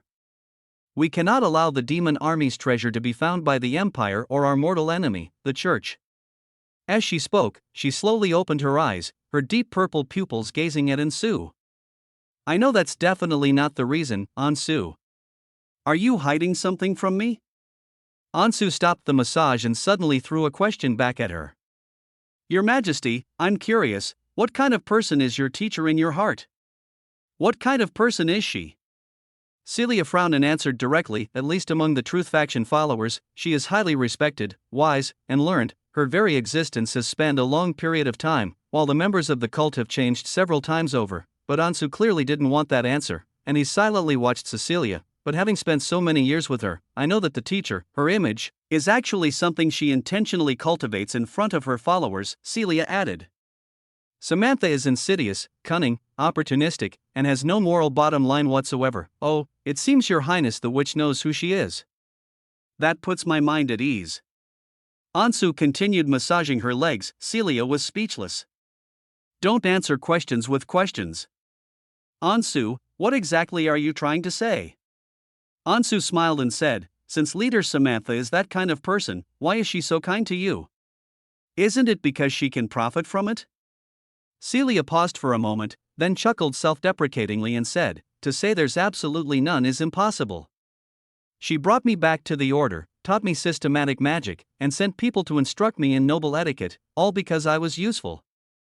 I can become the sharpest blade in her hand, and also the most outstanding executor, perfectly infiltrating the Empire's noble circles. After hearing this, Ansu thought to herself, it seems Cecilia thought too highly of the old witch. She only thought the other party was using her, unaware that Samantha harbored the most insidious intentions towards her. Celia was merely a vessel for the old witch to prolong her life. While Celia is far from naive, she does harbor unrealistic and idealistic fantasies about Samantha. After all, she had a childhood of constant displacement and fleeing, and she lived in darkness, lacking that ray of light. So whatever she encountered that could save her, she clung to it tightly, like holding onto a piece of driftwood in a current. But she's different now. Cecilia now has a lot. Ansu's next plan is to let her gradually see the true colors of her teacher, and he doesn't mind sowing discord between the two of them a little. Celia is not blindly loyal. With some guidance, she will surely be able to see through Samantha's plot. Thinking of this, and looking at Cecilia's suspicious expression, Ansu slowly said, Your Highness, you should know that you have demon blood,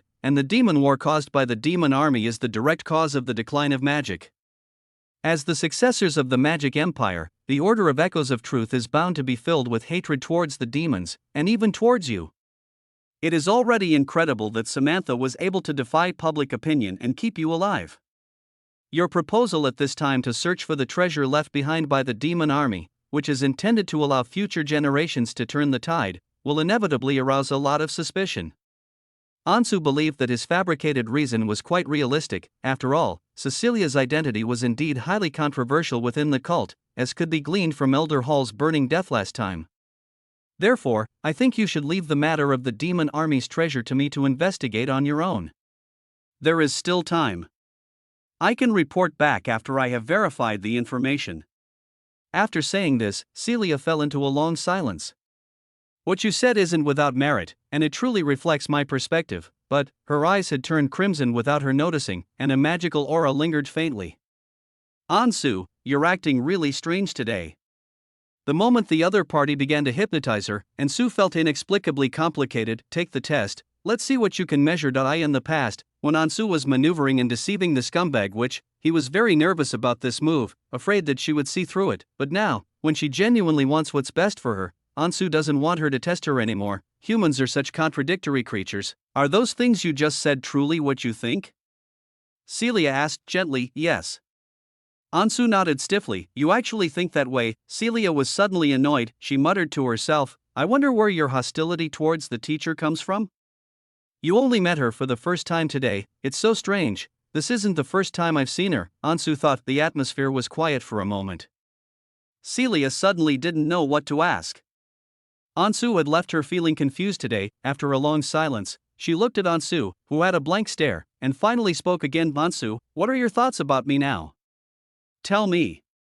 Celia asked the question again. She dared not ask anything too outrageous. She cautiously probed, afraid of receiving an answer she didn't want. After asking the question, Celia waited nervously and expectantly for Ansu's answer.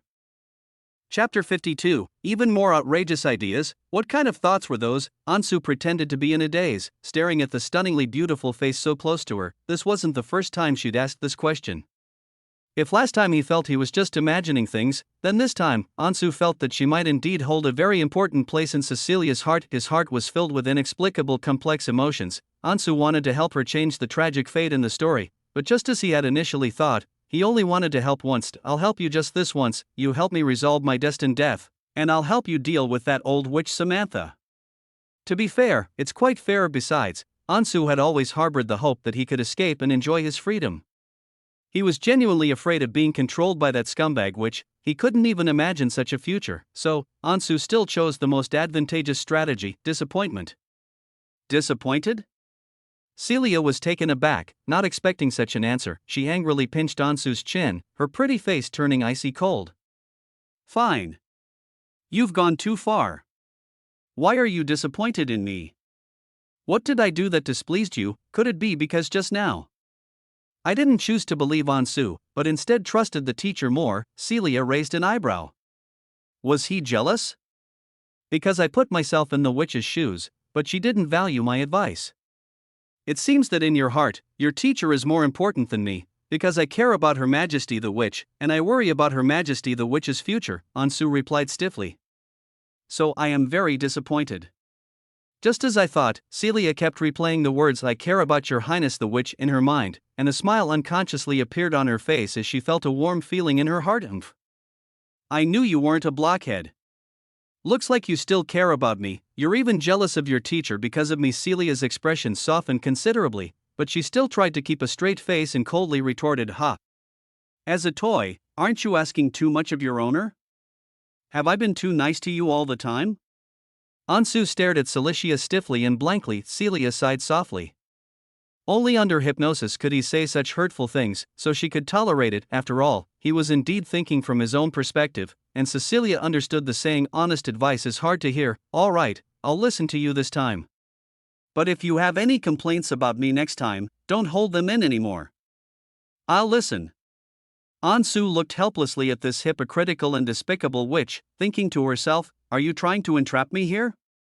If I hadn't been hypnotized, would I have dared to do something so reckless? Is there anything else you want to say? Celia crossed her arms and asked calmly, tell me, what are you still thinking about? I'm thinking, Ansu answered truthfully, Your Majesty, don't you have any ambitions to go even further? Go further? Celia frowned. You mean? Yes, I do not wish for your grace to remain subservient to Samantha, Ansu replied. I believe your grace should become the true leader of the Order of Echoes of Truth. Which, it's getting chilly, please put on another layer. Celia didn't expect Ansu to be so bold. She chuckled and said, I didn't realize you had such big ambitions. She looked at Ansu, whose expression was blank but whose words were incredibly rebellious, and said, You've got a good idea. If I rise to power, wouldn't you, as my person, also rise to the top in one step? I am not so short-sighted, Ansu continued. I once said that Lady Celia will eventually have a much broader stage, and I hope to help you clear all the thorns in your path, stand at the pinnacle of power, and look down on the whole world with you. In the original storyline, Celia did not care about the Order's power, she had greater ambitions. She hoped to stand at the pinnacle of power, and even become a god. The incident at the ancient ruins allowed Celia to glimpse the truth about the gods, which also fueled her boundless ambition. She believed she could take their place. To outsiders, she was wreaking havoc across the continent, and the church was convinced that her worship of the fallen gods would bring revenge and destruction. But in reality, Celia was retracing the bloody path to godhood taken by the gods of the First Age, but Cecilia clearly didn't have that kind of courage at the moment, and she shook her head helplessly. Enough, Ansu. I know the path I want to take. I will stand at the pinnacle of power, but now is not the time, she earnestly and seriously instructed Ansu. Don't express such thoughts to outsiders in the future, understand? Okay, Ansu replied. The atmosphere quieted down again. From her seat, Celia quietly gazed at Ansu, who sat obediently beside her. Although his words were quite offensive today, I actually quite enjoyed listening to him talk. Ansu is like an endless treasure trove. Each time she opens it, it brings her new surprises and expectations. Without realizing it, she gradually began to look forward to spending time alone with Ansu. You've really been getting more and more disobedient lately. Celia shifted to a more comfortable position in her chair and brought her legs back in front of Ansu. You even dare to turn the tables and control my thoughts? She glanced at Ansu, whom she had already used as a human stepping stone, and a mischievous thought suddenly came to her mind. While he's hypnotized, punish him severely. So. Celia raised her leg, her foot, wrapped in black silk, pressed against Ansu's chin, gently lifting his cheek towards her. She looked down at Ansu, who was completely unaware of everything, with a mocking gaze. Take it off. Ansu almost lost her composure, wondering what this scumbag which was up to now at that moment. Those soft, small feet were pressed against his chin. The delicate, slightly abrasive texture of the stockings stirred a strange heat within him, making him want to grab them and knead them roughly, but he had to pretend to be hypnotized and dazed, which made him incredibly restless and unable to sit still. Take it off. Celia watched Ansu's motionless reaction with pleasure, finding it very amusing to tease this fool. Ansu had no choice but to obey her orders, slowly reaching her hands towards those long, perfect legs, and then gently pulling down her stockings from top to bottom. After he removed the black stockings, all that remained in Ansu's eyes was a pair of fair and smooth long legs, like a delicious food being unpacked. Celia became even more restless, raising one leg and adorably wiggling her snow-white toes up and down, teasing Ansu's physical limits. Ansu was even more helpless. Thank you, I don't eat it.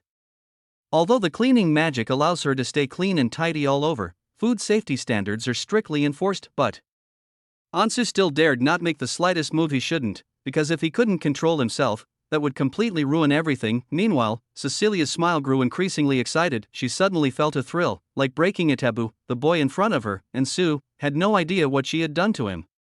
He sat obediently beneath her, his face still bearing that adorable, dazed expression. Cecilia suddenly couldn't resist the urge to do something even more outrageous. Anyway, he won't remember anything after the hypnosis is lifted. We.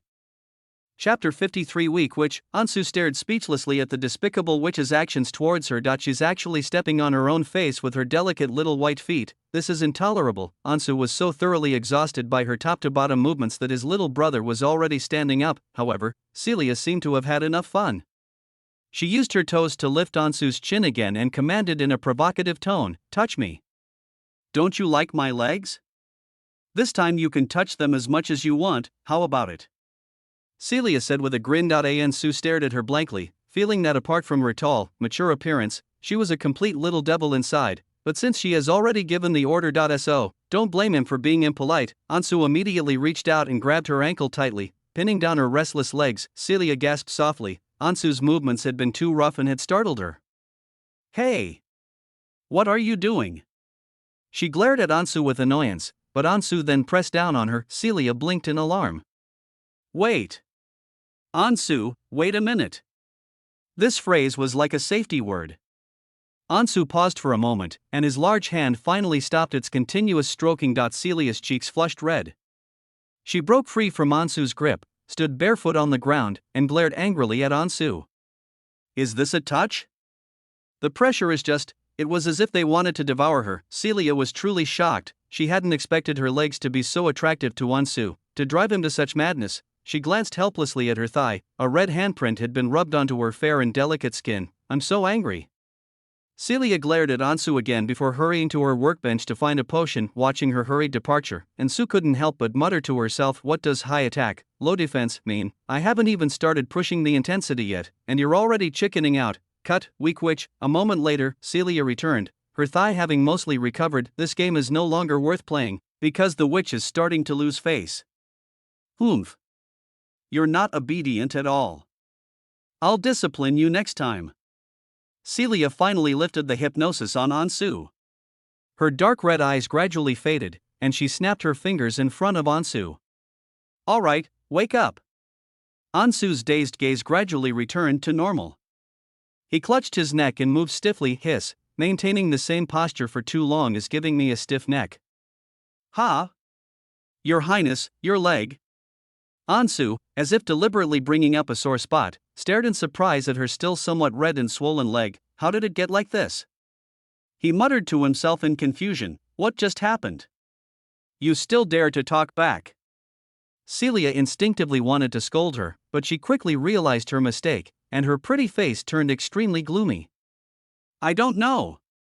Maybe I was bitten by a mosquito." "Oh," Ansu stared thoughtfully at her legs, "then this mosquito was pretty fierce." Celia was both ashamed and furious. She didn't want to look at Ansu again and pointed to her front door, saying, "Get out. I've remembered everything you said today. Now get lost." "Oh," Ansu silently looked at the witch whose face was flushed and nodded. "Then I will take my leave." After Ansu's figure disappeared from the room, Celia clenched her fists fiercely. What a miscalculation. But this isn't over yet. Next time we have to go all out on him. On campus, Ansu, sitting by the window, rested her chin on her hand and gazed at the blue sky and white clouds outside. He had a rare period of peace this week, going to school, going home, studying magic. Except for this period of time when the scum which was busy with the affairs of the cult and seemed to have disappeared, the gloom on the day of the open house seemed to have completely dissipated. Seeing that no one was paying attention, Ansu took out her diary from the system repository and began to study her future plans. He hadn't touched Cecilia's activity fund much. Once the church's reward came in, he could buy back his adoptive father's old house and move back in with his sister. Having been promoted to deacon of the Banera region, Ansu was now familiar with all the strongholds within the city. However, he wasn't in a hurry to contact his subordinates. He could manage the task of finding the chosen one. He couldn't very well actually capture himself and hand him over to Samantha. As for the demon treasure that Cecilia longed for, Ansu had quite a few ideas of his own. It's worth noting that after that incident in the original storyline, Celia actually benefited from the misfortune. She obtained a large amount of treasure from the ancient ruins, precious magical age instruments and equipment, as well as many ancient books. She then used this wealth to cultivate her own power, and even had spare money to subsidize the suddenly rising demon warlords, spending lavishly everywhere for her ultimate goal. While he didn't want Cecilia to repeat her mistakes and become a world-destroying witch, Ansu also didn't want to let this fortune fall into the wrong hands. After all, according to the timeline, the Empire was about to descend into chaos, and he needed to prepare himself for that turbulent era. While I was pondering these thoughts, a murmur suddenly broke out among the students around me. Brother, that Bishop Paul is here again. Great. Does this mean we'll get to see the Holy Maiden again? Ansu turned her gaze to the window again and saw several silver carriages stop in the direction of the school gate, and soon a crowd gathered around them. Many students noticed that Bishop Paul seemed to be bound to Saint Freya. Whenever Paul came to give a lecture, the saint would always come to listen. Ansu thought to himself that Freya was actually not able to move around freely until now. The church would love to keep such a mascot that embodies the divine manifestation in the church every day to attract more new believers. This brief rendezvous with herself turned out to be one of the few happy moments she could freely move around in.so. After the class ended, Ansu quietly left the classroom. When they arrived at the small chapel where the two usually met, Freya had been waiting for a long time. When she saw Ansu, whom she hadn't seen for a long time, appear before her, a gentle smile appeared on her face. Lord Ansu, I'm so glad to see you again. Freya gently touched her chest, closed her eyes, and said with a devout expression, I dreamed of Lord Ansu again last night. Ansu quickly closed the church door and then looked at her helplessly. He always felt uncomfortable with the saintess's obsessive remarks, but there was nothing he could do. This little girl truly treated him like a walking deity. Oh, really? Ansu walked over and looked at her strangely. So what did you dream about? I dreamt of Lord Ansu's face, Lord Ansu's voice, Lord Ansu's scent. Ansu's gaze grew increasingly strange. Your dream sounds like a wet dream. Freya opened her eyes with a smile. Does this revelation mean you have another important task assigned to me? Lord Ansu, what is the next step in the plan? Chapter 54 Freya, don't make things so hard for me. Ansu looked at Freya with a puzzled expression. I did have something I wanted to ask you, but the plan? What plan? How could he not know he had a plan? Of course it's the plan to reorganize the entire Holy Light Church. Freya knew that Ansu was never willing to reveal too much to her, but she had already guessed it. Lord Ansu couldn't hide it from her. The first task he assigned to himself was to expose Bishop Terry, the apostate. Lord Ansu's actions immediately shook the chaotic church, and those bishops and clergy who were only interested in profit dared not continue to act recklessly. It seems that Lord Ansu intended to achieve this effect. Next, he will certainly continue to reorganize the Church of Holy Light, putting it back on the right track, so that it truly represents God's will, light, and justice. Just as its doctrines did 1,000 years ago, Freya became more and more excited as she thought about it. She gazed at the person before her with fervor. This was Ansu, the chosen one she had always dreamed of. Freya's fervent gaze was becoming unbearable for Ansu, so he immediately told her to stop. Wait a minute, Freya, I'm afraid I'll have to disappoint you. I don't have the mind to reorganize the church right now, nor do I have the ability to do so.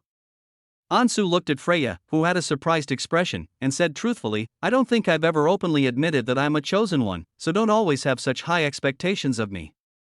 The greater the expectation, the greater the disappointment. He truly didn't want to see the little saintess's devastated expression, especially not in front of him. Celia alone, with her insane possessiveness, is difficult enough to handle. If he were to add a morbid saintess who harbors hatred for him because of her beliefs, he might really want to start over. Freya sighed softly after hearing these words.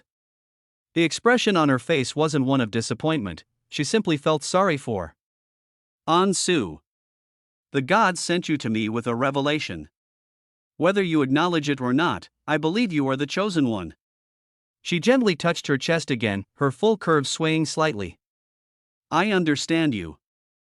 I know you are very dissatisfied with the current Holy Light Church, and the current state of the Holy Light faith, even I feel powerless. But it's all right. She stepped forward, suddenly grasped Ansu's hand, and placed it against her chest as if in prayer. I am willing to work with you to change the current situation. No matter how difficult the road ahead may be, I will not give up. Ansu tried her best to prevent her auto-aiming from activating, but she was powerless to do so because the touch was just too soft. Could you please stop pulling my hand to pray with me all the time? It's making me, someone who's not religious, want to become religious. Freya. Ansu now felt a bit caught in a dilemma, since the other party has already said that, if you still want to get information from them, it wouldn't be good to refuse too harshly to their face. That he could only try to be tactful, saying, the Holy Light Church has too many deep-seated problems, it's not something that one person can change overnight. So I advise you, Lord Ansu. Freya blinked. Don't you have any ambitions to go even further? Go a step further? Ansu was taken aback. Yes. Freya nodded vigorously. I don't want Lord Ansu to continue to remain behind the scenes. I believe you should become the true leader of the Holy Light Church. Ansu silently gazed at Freya, whose eyes were firm, and thought to herself, why does that word sound so familiar? Isn't that my line? However, he was saying it to Celia. No need, Ansu said casually, pulling her hand away. It's so hot, I don't need to wear another yellow dress. Freya, don't make things so hard for me. Yellow clothes? Freya, of course, didn't know this allusion. She looked at Ansu with a puzzled expression. What do you mean? It's nothing, it's nothing. Ansu waved her hand. You've come all this way, so get to the point. Tell me about your side first, and report on the church's activities this week. Yes. Freya nodded gently, then reported, Lord Ansu, the church's verdict regarding Bishop Tri has been released. By the unanimous decision of the Synod of Bishops, Bishop Terry was found guilty of the following crimes: blasphemy, collusion with heretics, disclosure of sacred secrets, abuse of power, dereliction of duty, breaking of oaths, misleading the faithful, and apostasy. Ansu listened to Freya recount her crimes for a full 2 minutes, until Freya's cheeks flushed slightly and she was almost out of breath. It seems that Bishop Terry is truly hated by both heaven and man. He has been accused of every crime imaginable. But he deserves it. Freya frowned, her face full of indignation. If Bishop Terry's conspiracy succeeds, who knows how many people will die at the Royal Academy, and what a huge blow it will be to people's faith in the Holy Light. I heard he died in prison? Ansu asked again. Freya nodded. To ensure Terry survives his trial, the capital urgently dispatched its strongest team of healing priests to treat and pray for him without stopping. However, his injuries were too severe, and he didn't even make it to the start of the bishop's council. It's good that he's dead, Ansu said with a smile. That he's a very vengeful person. And finally, one of the three names, Bishop Terry, Bishop Leonard, and Samantha, can be crossed out of his little notebook. After chatting with Freya about church matters for a while, Freya suddenly asked, by the way, Lord Ansu, you said you had something you wanted to ask me when you came. Do you have some new plans? Yes, that's right. Ansu said, explaining his plan.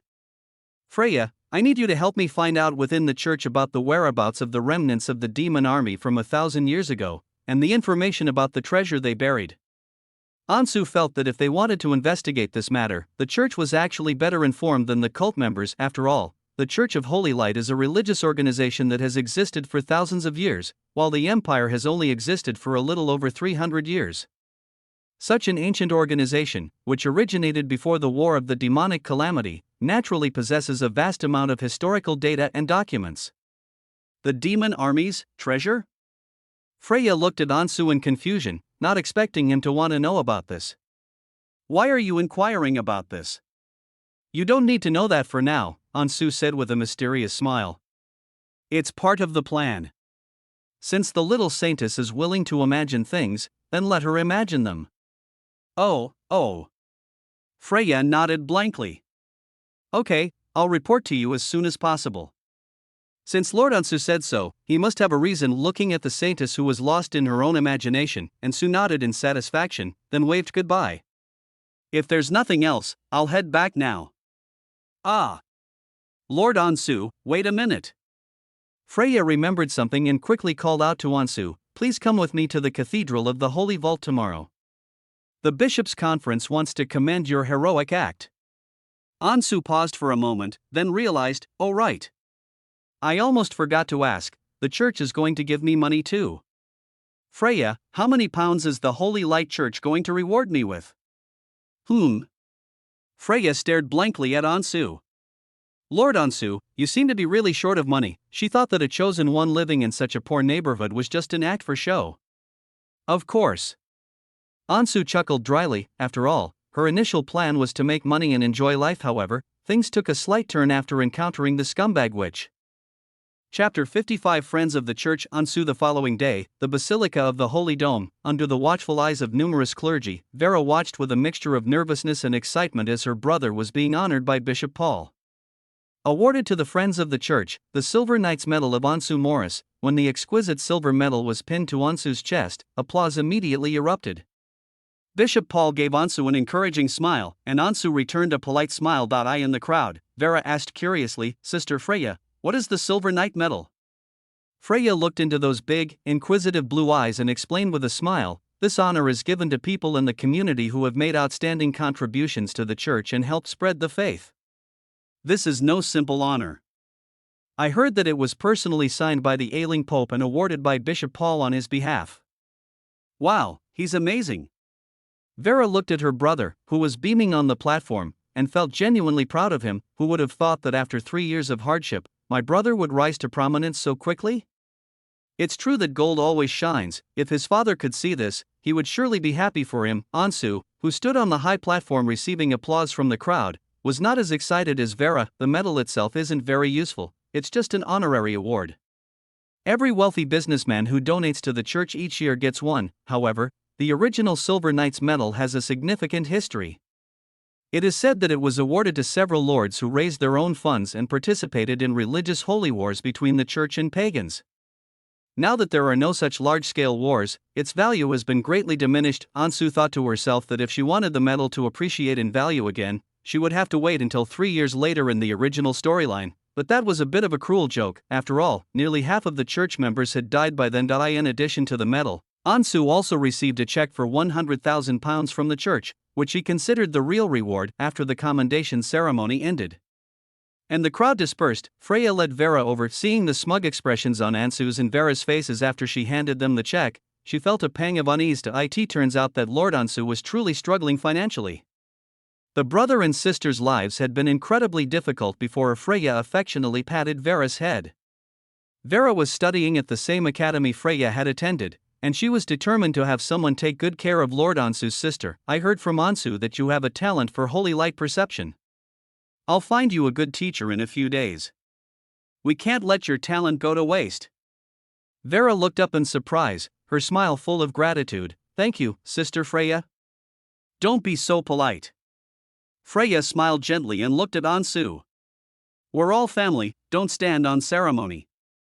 Upon hearing the phrase, one of our own, Vera gave a soft unsure whether to be happy or worried. She only found out later that her brother's church friend was actually the current saint of the church. Vera didn't dislike the saintess who took good care of her. In fact, she quite liked her, because she was indeed a kind and good person, much better than her brother's boss who didn't respect people. The way this saintess looked at her brother was strange. It didn't seem like they were friends at all, but she doesn't seem like a girlfriend at all. Strange, it's really strange. Vera always felt that the two beautiful women beside her brother were acting strangely. Ansu had no idea what Vera was thinking at that moment. Seeing that she was somewhat distracted, she deliberately reminded her, once Freya finds you a good teacher, you must work hard and persevere. Extraordinary power is not as simple as going to school and studying. Ansu didn't want her to follow the arduous path of a witcher. After all, Vera no longer needed to embark on the path of revenge from her previous life, and she had many other options. So he paved the way for Vera and had already privately informed Freya of his thoughts. Okay. I understand, brother. Vera nodded sensibly. The power of holy light. She couldn't help but feel excited about her future. Two bishops who were chatting casually also came over. Leonard seemed quite interested in Ansu and tried to recruit him again. Ansu, what are your thoughts on joining the Demon Hunter team? Just as Ansu was about to politely decline again, Leonard added, if you're still concerned about your studies, I can take care of that. I can arrange an unofficial position for you, so that as a magic caster you can also obtain special qualifications. Moreover, joining our Demon Hunter team comes with a very good salary and benefits. Leonard seemed to realize that Ansu liked money, so he brought this up specifically. To be honest, Ansu was indeed a little tempted this time. The special privilege would allow her to cast spells at will without being stopped by the church. However, given that the person in front of him was Leonard, Ansu still could not accept the offer. After all, this was a conspiracy mastermind who went unnoticed by everyone. If they hadn't known the plot, they would probably have been completely fooled by this fake smiling old man behind the scenes. My sister and I will go back and discuss it. After all, this job isn't very safe. Ansu maintained her grateful smile. I also have to think about my family. As he spoke, he turned his gaze to Vera, who was standing to the side. His sister, who was of one mind with him, naturally understood his intention and quickly nodded. All right then. Leonard's tone wasn't particularly disappointed. He smiled and said, the Holy Light Purification Department will always keep its doors open for you. Afterwards, Ansu and Vera bid farewell to everyone, and Freya reluctantly saw them off all the way to the entrance of the cathedral. When Freya returned, Bishop Paul jokingly said, next time, just have Ansu take you to the Royal Academy. This old man won't come along. Bishop Paul. Freya blushed and lowered her head. What are you saying? You're the one going to teach at the academy. What am I supposed to do if you're not coming?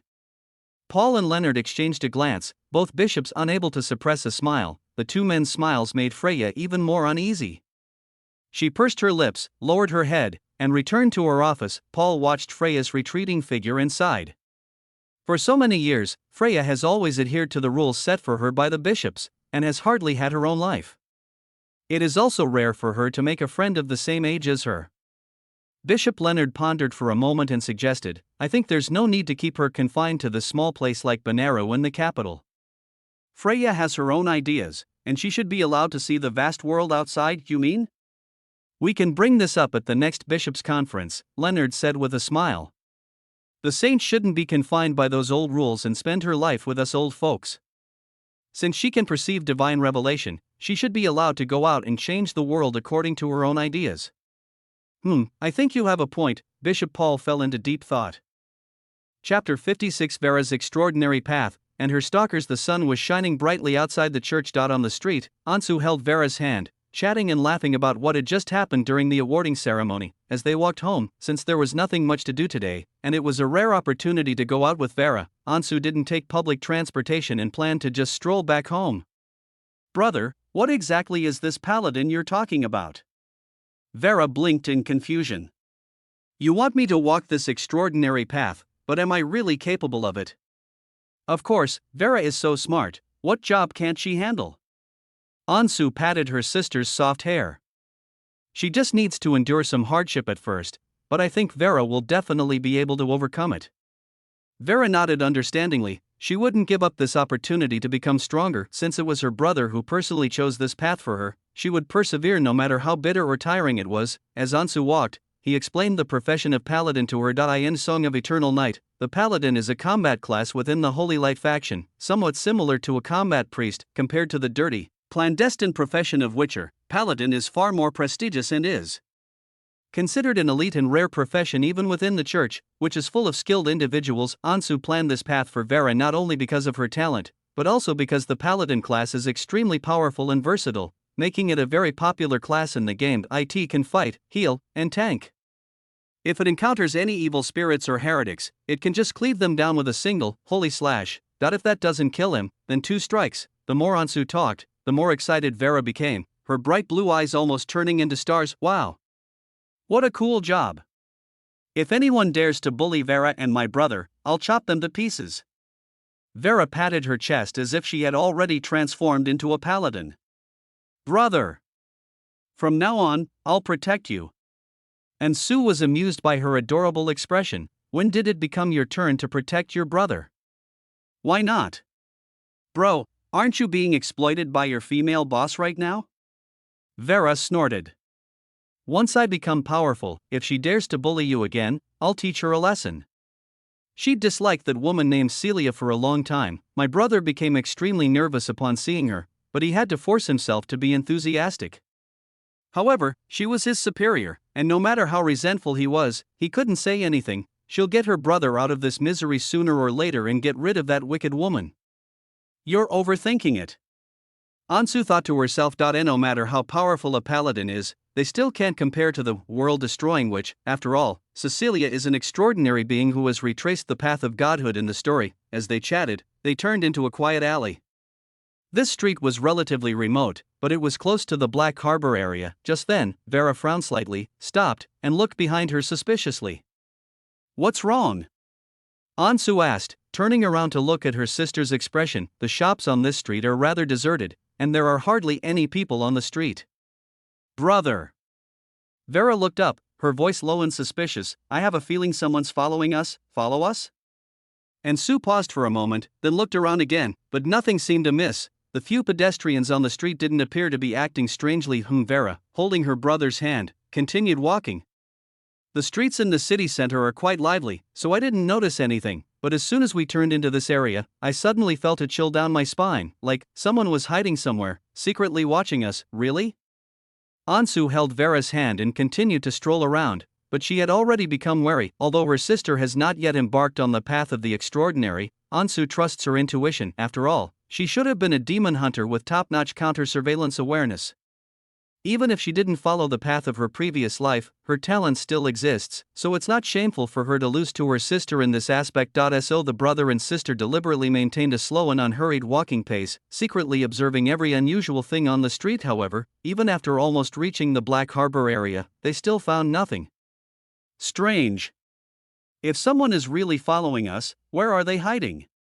Vera began to doubt her intuition. Brother, am I being overly sensitive? It shouldn't be.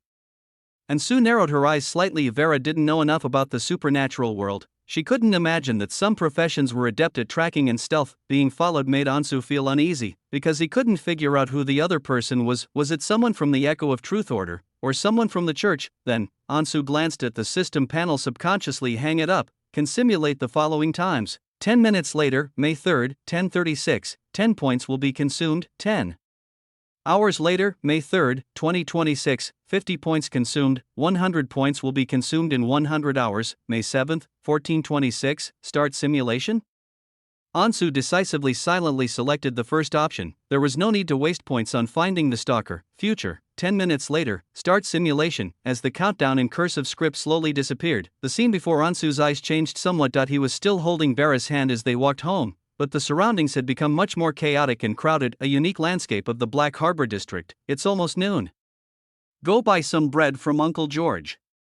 Ansu let go of his hand and looked at an old bakery in the distance that smelled of wheat. Brother will be right back. Oh, okay. Vera nodded. Do we need to buy any other ingredients? We don't have much food left at home. When she turned around, Ansu's figure had already darted into a narrow alley. Brother? Vera tilted her head in confusion. After entering the dark and narrow alley, Ansu observed for a moment before disappearing into the shadows. Shadow Stealth LV2. Although things were calm during this period, Ansu was not idle at all, and both of his shadow spells were raised to level 2. The shadows completely envelop your body, merging you into the darkness and allowing you to enter a state of stealth. LV2 effect. When in advantageous terrain, the enemy will find it extremely difficult to detect you, and the first attack will have a high critical hit rate. Having become one with the darkness, Ansu hid in a pile of junk in an alley and waited in secret. About 5 minutes later, a soft sound of footsteps suddenly came. Ansu noticed that at each end of the intersection, a nimble figure quietly appeared. The two trackers, a man and a woman, exchanged a glance and then began searching their respective areas in perfect unison, quickly covering all the alleyways. It seems they're after me. Chapter 57: The Stalker's Identity. And did you miss me? Where are they? The man among the stalkers was the first to ask a question. He gradually moved closer to Ansu, his sharp eyes constantly scanning every corner of the alley. The other woman looked slightly surprised. Wasn't he about to go home with his sister? What's he doing here all of a sudden? Strange, the man's sharp eyes scanned the surroundings, finally settling on the location where Ansu was hiding. Ansu held her breath, trying to minimize her presence. After a long while, the man's suspicious gaze shifted in another direction. He looked at his companion, a strange glint in his eyes. Has he discovered us? The other party possesses magical powers. Although they are not skilled in reconnaissance and counter-reconnaissance, we cannot rule out the possibility that they are deliberately testing us. That's impossible. The woman immediately shook her head. We've been following him for a whole week. If he could have noticed, he would have shown something was wrong long ago. Why would he have done it today? Listening to the two talking in hushed tones, Ansu began to ponder. It seems these two appeared in the week after Celia went missing, which is quite normal. If Celia could come to her house, no stalker could escape her notice. Could it be that little girl? The man suddenly thought of something. She seemed to have sensed something on the way. That's even more impossible. The woman chuckled softly. She's only a few years old. There are plenty of experienced people who wouldn't even notice the presence of you and me. She looked out at the bustling street outside the alley. Let's go back to the vicinity of 221A and keep watch. He'll be home sooner or later. The man nodded and quietly left with the woman. This unusual situation today needs to be submitted in a report, certainly. Ansu frowned slightly, already having a vague guess about the identities of the two followers, but he still wanted to test the waters to confirm his guess. So, Ansu quietly activated her magical power, and a human figure appeared faintly in the shadows of the alley. 5 meters, 10 meters, just as they were about halfway out of the alley, Ansu's shadow arrow was already poised to fire. Wait! Something's not right. Sensing a hint of magic, the man suddenly stopped and reached for his hidden weapon, but it was too late. As he turned around, a shadow spell, as fast as black lightning, pierced his body in an instant. Although the man reacted quickly, this sneak attack was truly unexpected.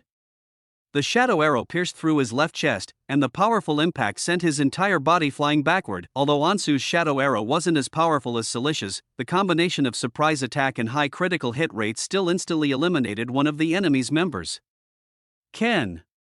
The woman's expression was one of astonishment, but she completely disregarded her injured companion and her gaze quickly locked onto Ansu, who had already been exposed in the alley. She coldly stared at the enemy in the alley, her right hand reaching for the knife hidden under her coat, while her left hand drew a revolver that reflected a cold, silver light. Ansu noticed that the woman drew her weapon extremely quickly, and that she held her right hand sword in reverse, which was just enough to block the revolver in her left hand.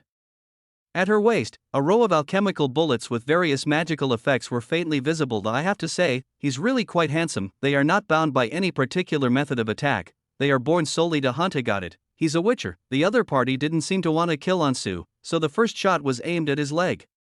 The woman calmly pulled the trigger, and the flash illuminated the dim alley for a moment. However, Ansu, who was already prepared, could not let her hit him. He cast a first-level spell, Shield, which worked simultaneously with magic immunity. The alchemical bullet, imbued with corrosion and dispel effects, instantly lost its magical properties. The brass bullet was forcefully blocked outside the magical shield, without even causing a ripple. The woman was momentarily puzzled by Ansu's unharmed state. I'm not some kind of monster. Haven't you ever fought a mage? Ansu sneered, and a new spell followed. A flashbang. Oh no, it's Illumination. Spell. Gundam's LV3, Illumination, suddenly shone brightly, and the dazzling white light, like the sun, made the woman instinctively cover her eyes. Even Elder Hall of the Echoes of Truth Order couldn't withstand this move, so a mere witcher would certainly be no match for it. Ansu gave a mocking smile and disappeared into the shadows once more. Under the blinding white light, the woman lost her vision for more than 10 seconds. She kept rubbing her eyes until they were red and her face was covered in tears. By then, Ansu had already disappeared from her blurred vision. Damn it! This kid is more troublesome than I thought. The woman was annoyed and wanted to catch up immediately, but her companion's labored groans stopped her. Kayla, don't chase him, you can't beat him. Quick, notify the others. Ken clutched his chest. Report to Bishop Leonard immediately. This kid is definitely up to something. We need to close the net quickly. On the other side, after a full 3 hours of simulation, Ansu returned to the desolate street where she had started. Brother? Vera shook Ansu's arm. Why did you suddenly stop walking? Nothing. Ansu didn't look back again, but instead took Vera's hand and continued walking home as if nothing had happened. Reality, May 3rd, 625th year of the bright calendar, 10:26 a.m. You sense something amiss beneath your peaceful life. A new conspiracy seems to be brewing. Rating, D. Reward, 8 points. Remaining points, 108. Based on the fighting style of the two trackers, Ansu quickly determined that they were demon hunters belonging to the Holy Light Purification Department, which also meant that they were Leonard's subordinates. Ansu sneered inwardly. Leonard, that old schemer, was all smiles and laughter with her on the surface, and kept extending olive branches.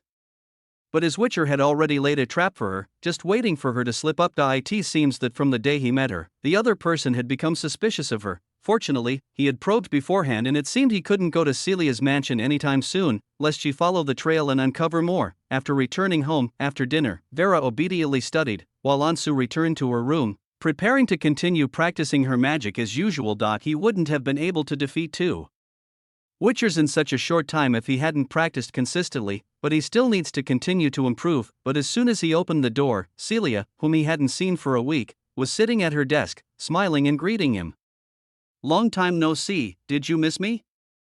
Ansu blinked, smiled, and closed the door. To be honest, she really missed the scumbag witch after a week apart. Of course I want to. This straightforward answer made Celia pause for a moment, her smile softened even more. How much do you want to? She playfully jumped off Ansu's desk and leaned close to Ansu's cheek. Have you been thinking about me every day and every night? Do you keep me in your heart and think about me all the time? Why does this feel a little cheesy? Ansu glanced at those beautiful, deep purple eyes, a sly look on her face. My dear witch, are you doubting my loyalty again? Ansu pouted. Otherwise, skip the foreplay and just hypnotize me. Celia crossed her arms. Why would a boss as generous and trusting as me hypnotize you all the time? Do you think I'd have the time? She thought to herself, Ansu was getting harder and harder to tease these days. Sure enough, he was more obedient when he was hypnotized. Chapter 58. The witch's school uniform. Since Cecilia had come to him, Ansu told her with a serious expression about being followed earlier. Your Majesty, on my way back today, Vera and I discovered that several witchers were following me. Just to be on the safe side, it would be best if we reduced our contact for a while. I also can no longer visit your manor. Oh? Celia raised an eyebrow. So those people stalking you across the street are witchers? Your Majesty, the witch is indeed formidable. Ansu praised. These pursuers could not escape Celicia's eyes, but he had not expected the witch hunters to be so close. Witcher, Celia narrowed her eyes. These troublesome fellows are all Leonard's men. It seems that guy still has suspicions about you. She pondered for a moment, a hint of coldness appearing in her eyes. Do you need me to help you with this, Leonard? How do we solve this? Ansu asked in surprise. Just kill him. Ansu looked helpless. If we kill Leonard, will we both be wanted by the church and forced to flee? Now that Leonard has already begun to doubt him, his death at this point only makes him even more suspicious. Isn't it great? Celia chuckled, revealing an indifferent expression. It's good to have you with me, so the escape won't be lonely. Are you serious? And Sue was even more helpless. What do you mean by a pair of doomed lovers? All right, enough joking around. Celia's expression finally turned a little serious. Being followed by witchers is not a problem. Since they are following you, it means they don't have conclusive evidence to prove your guilt. Just do what you need to do during this time and don't be too nervous. Ansu nodded. Also, I have something important to discuss with you today. Celia took out an old book, placed it on the table, and gently pushed it toward Ansu. These were all borrowed from your library. The author of the books is Duncan Adams, a professor in your college. I need you to help me get close to him.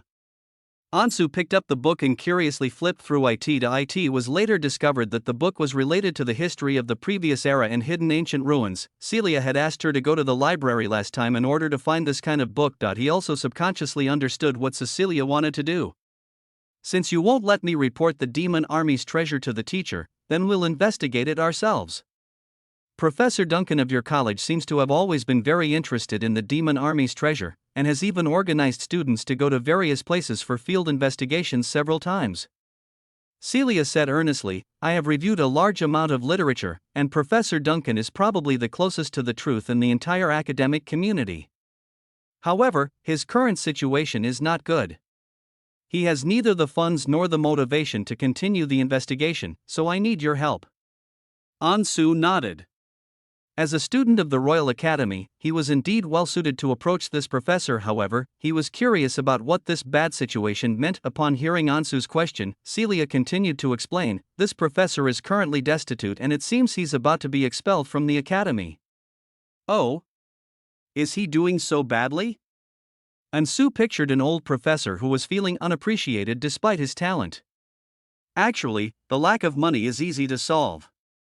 Give him some funding, and maybe he can restart the field investigation of ancient ruins. I'm afraid the actual situation is much more complicated, Celia chuckled.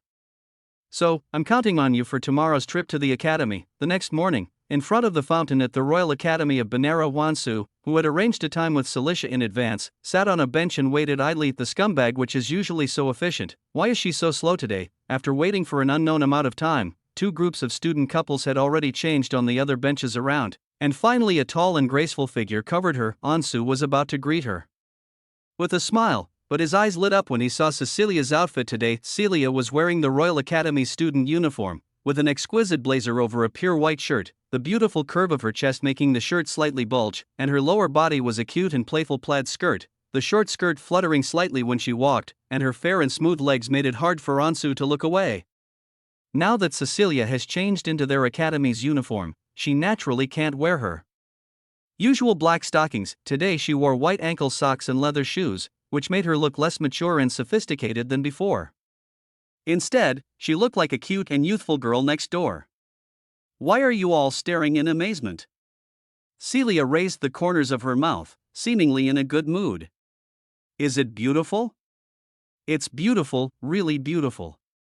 Ansu nodded honestly, her eyes practically glued to the screen. Celia wore light makeup today, making her already pretty face even more exquisite and beautiful. The appearance of the stunningly beautiful Celia naturally caused a stir among those around her, with many students asking which major she was from and why they had never seen her before. Ansu stood up, and Celia came closer with a playful smile, affectionately taking his arm.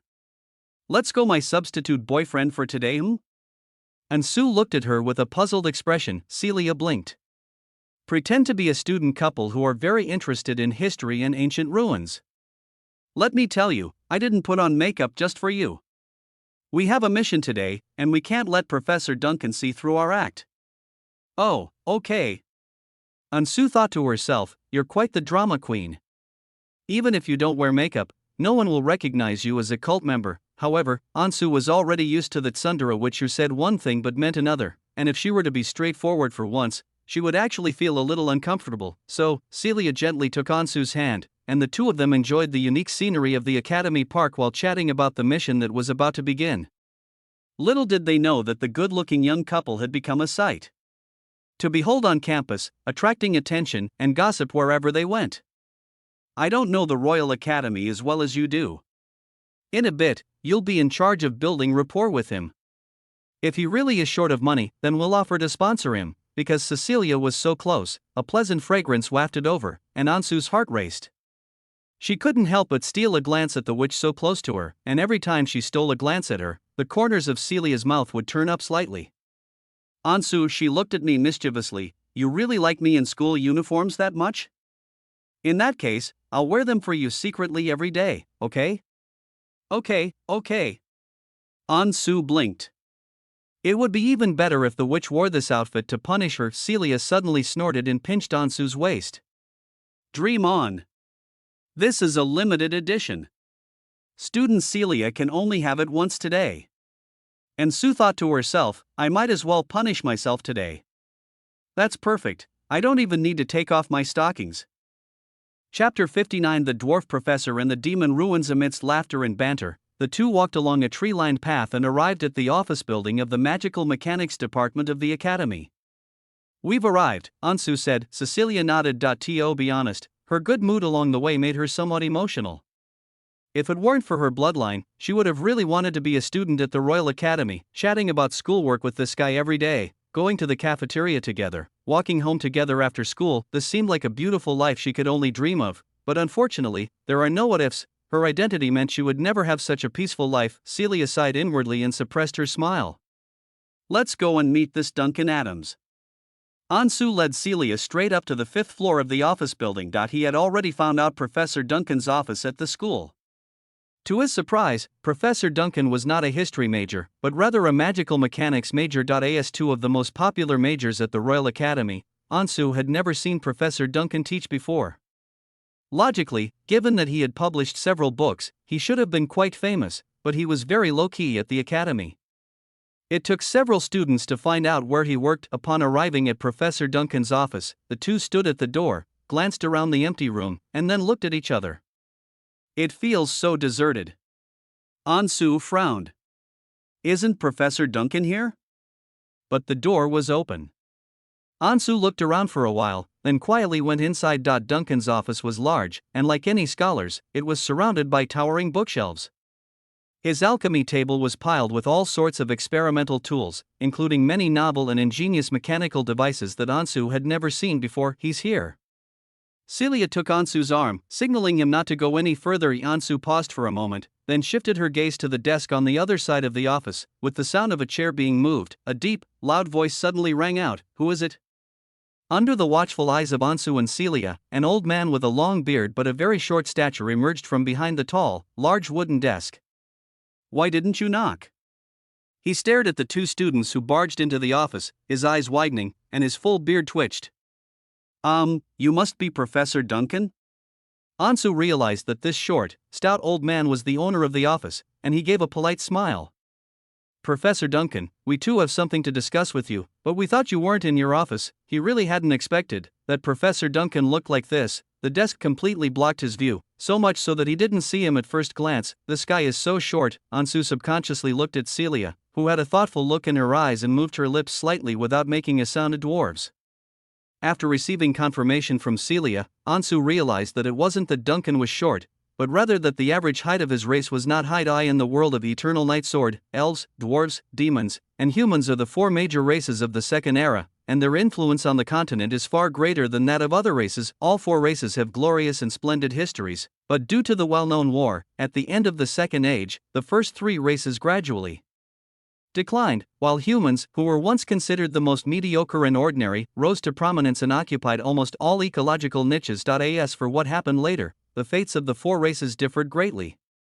The elves fled overseas and left the continent, the dwarves suffered a sharp decline in population due to the war and scattered in remote areas with little human activity, and the demons, being the defeated, naturally became like rats in the street, hated by everyone. Ansu pondered the history of humanity's rise to power. Human beings, whose lives are as fleeting as shooting stars but whose talents are extraordinary, have held up the sky for humanity. The unified and highly efficient Holy Light Church has dealt a dimensional reduction blow to the primitive religious practices of other races. Not to mention the current technological revolution, humanity has long since left the other three races, who were once on equal footing, far behind and contemptuously referred to them as demi-humans, just like the half-human, half-beast races. Her thoughts returned to the office. The atmosphere was a little awkward because of her impolite intrusion. Seeing Professor Duncan's unfriendly expression, Ansu smiled and made her request. Professor Duncan, it's like this, we are both very interested in ancient history, especially the history of the Second Age. We came across your work by chance and we really like this book, History and Relics. We admire your profound knowledge and empirical spirit, so we came here to visit you. We wonder if Professor Duncan has any open courses on this topic recently? Ansu adopted a humble and eager-to-learn demeanor. Since this approach was aimed at a scholar, they should find it very useful. You want to attend one of my open lectures? Professor Duncan paused for a moment, then his expression softened. That's quite unusual. I thought no one would read my old books. Duncan chuckled, stroking his messy beard. However, you're unlikely to become my students.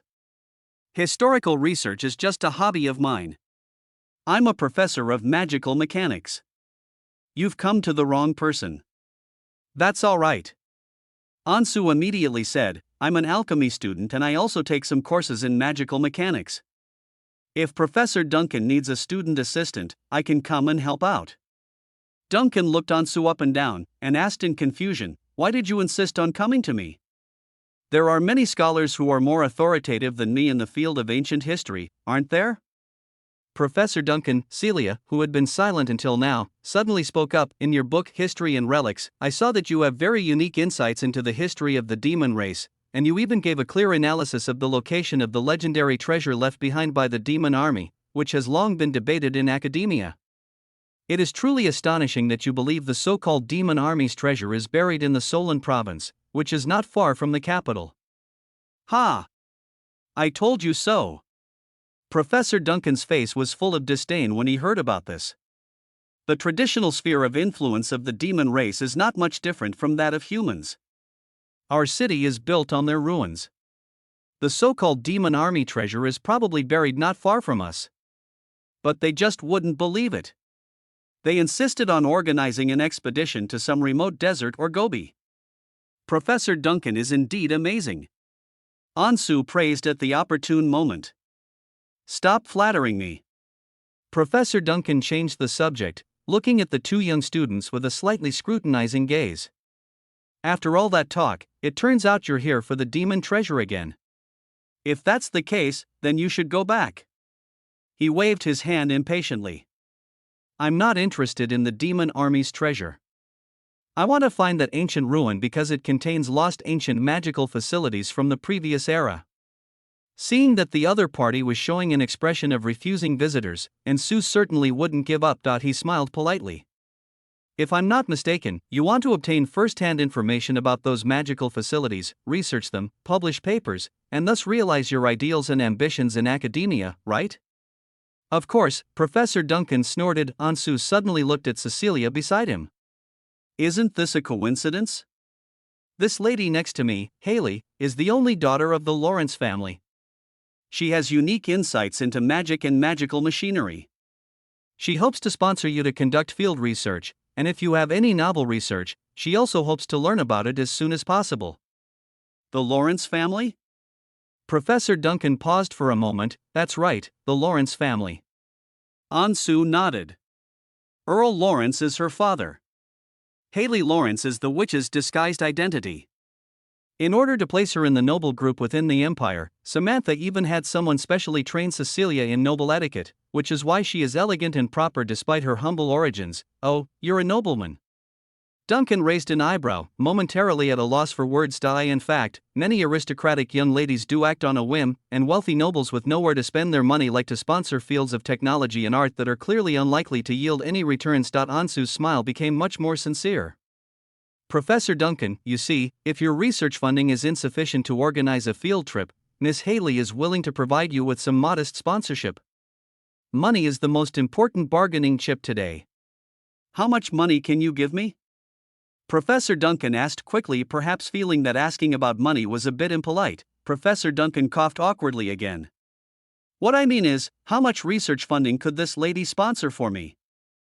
£300,000, Celia said slowly. "How many?" Professor Duncan's eyes widened immediately. "This is what you call trivial sponsorship. Nobles are just rich." Well, it's not about the money right now." Professor Duncan hesitated for a moment. Although he was very tempted, he still revealed his difficulties.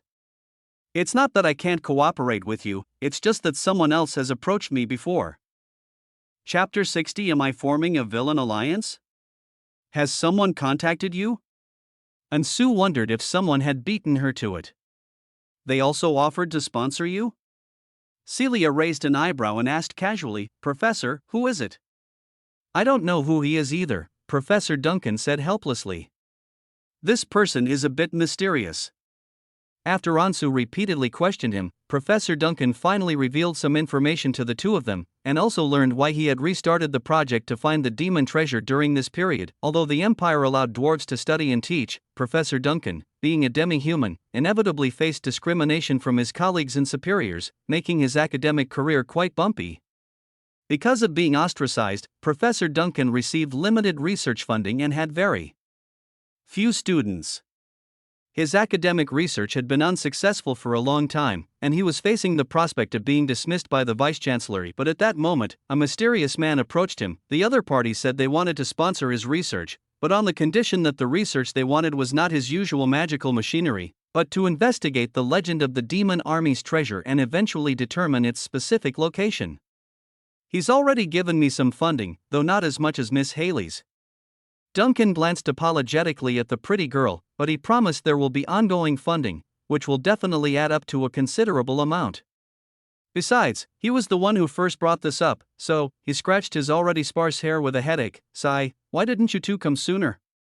When I needed money, it just wouldn't come, but now, in the last few days, one person after another is rushing to send me money. Ansu and Celia exchanged a glance, and Ansu saw a hint of coldness in the other's eyes. It felt like if the old professor refused again, the witch would just grab him and take him back. How about this?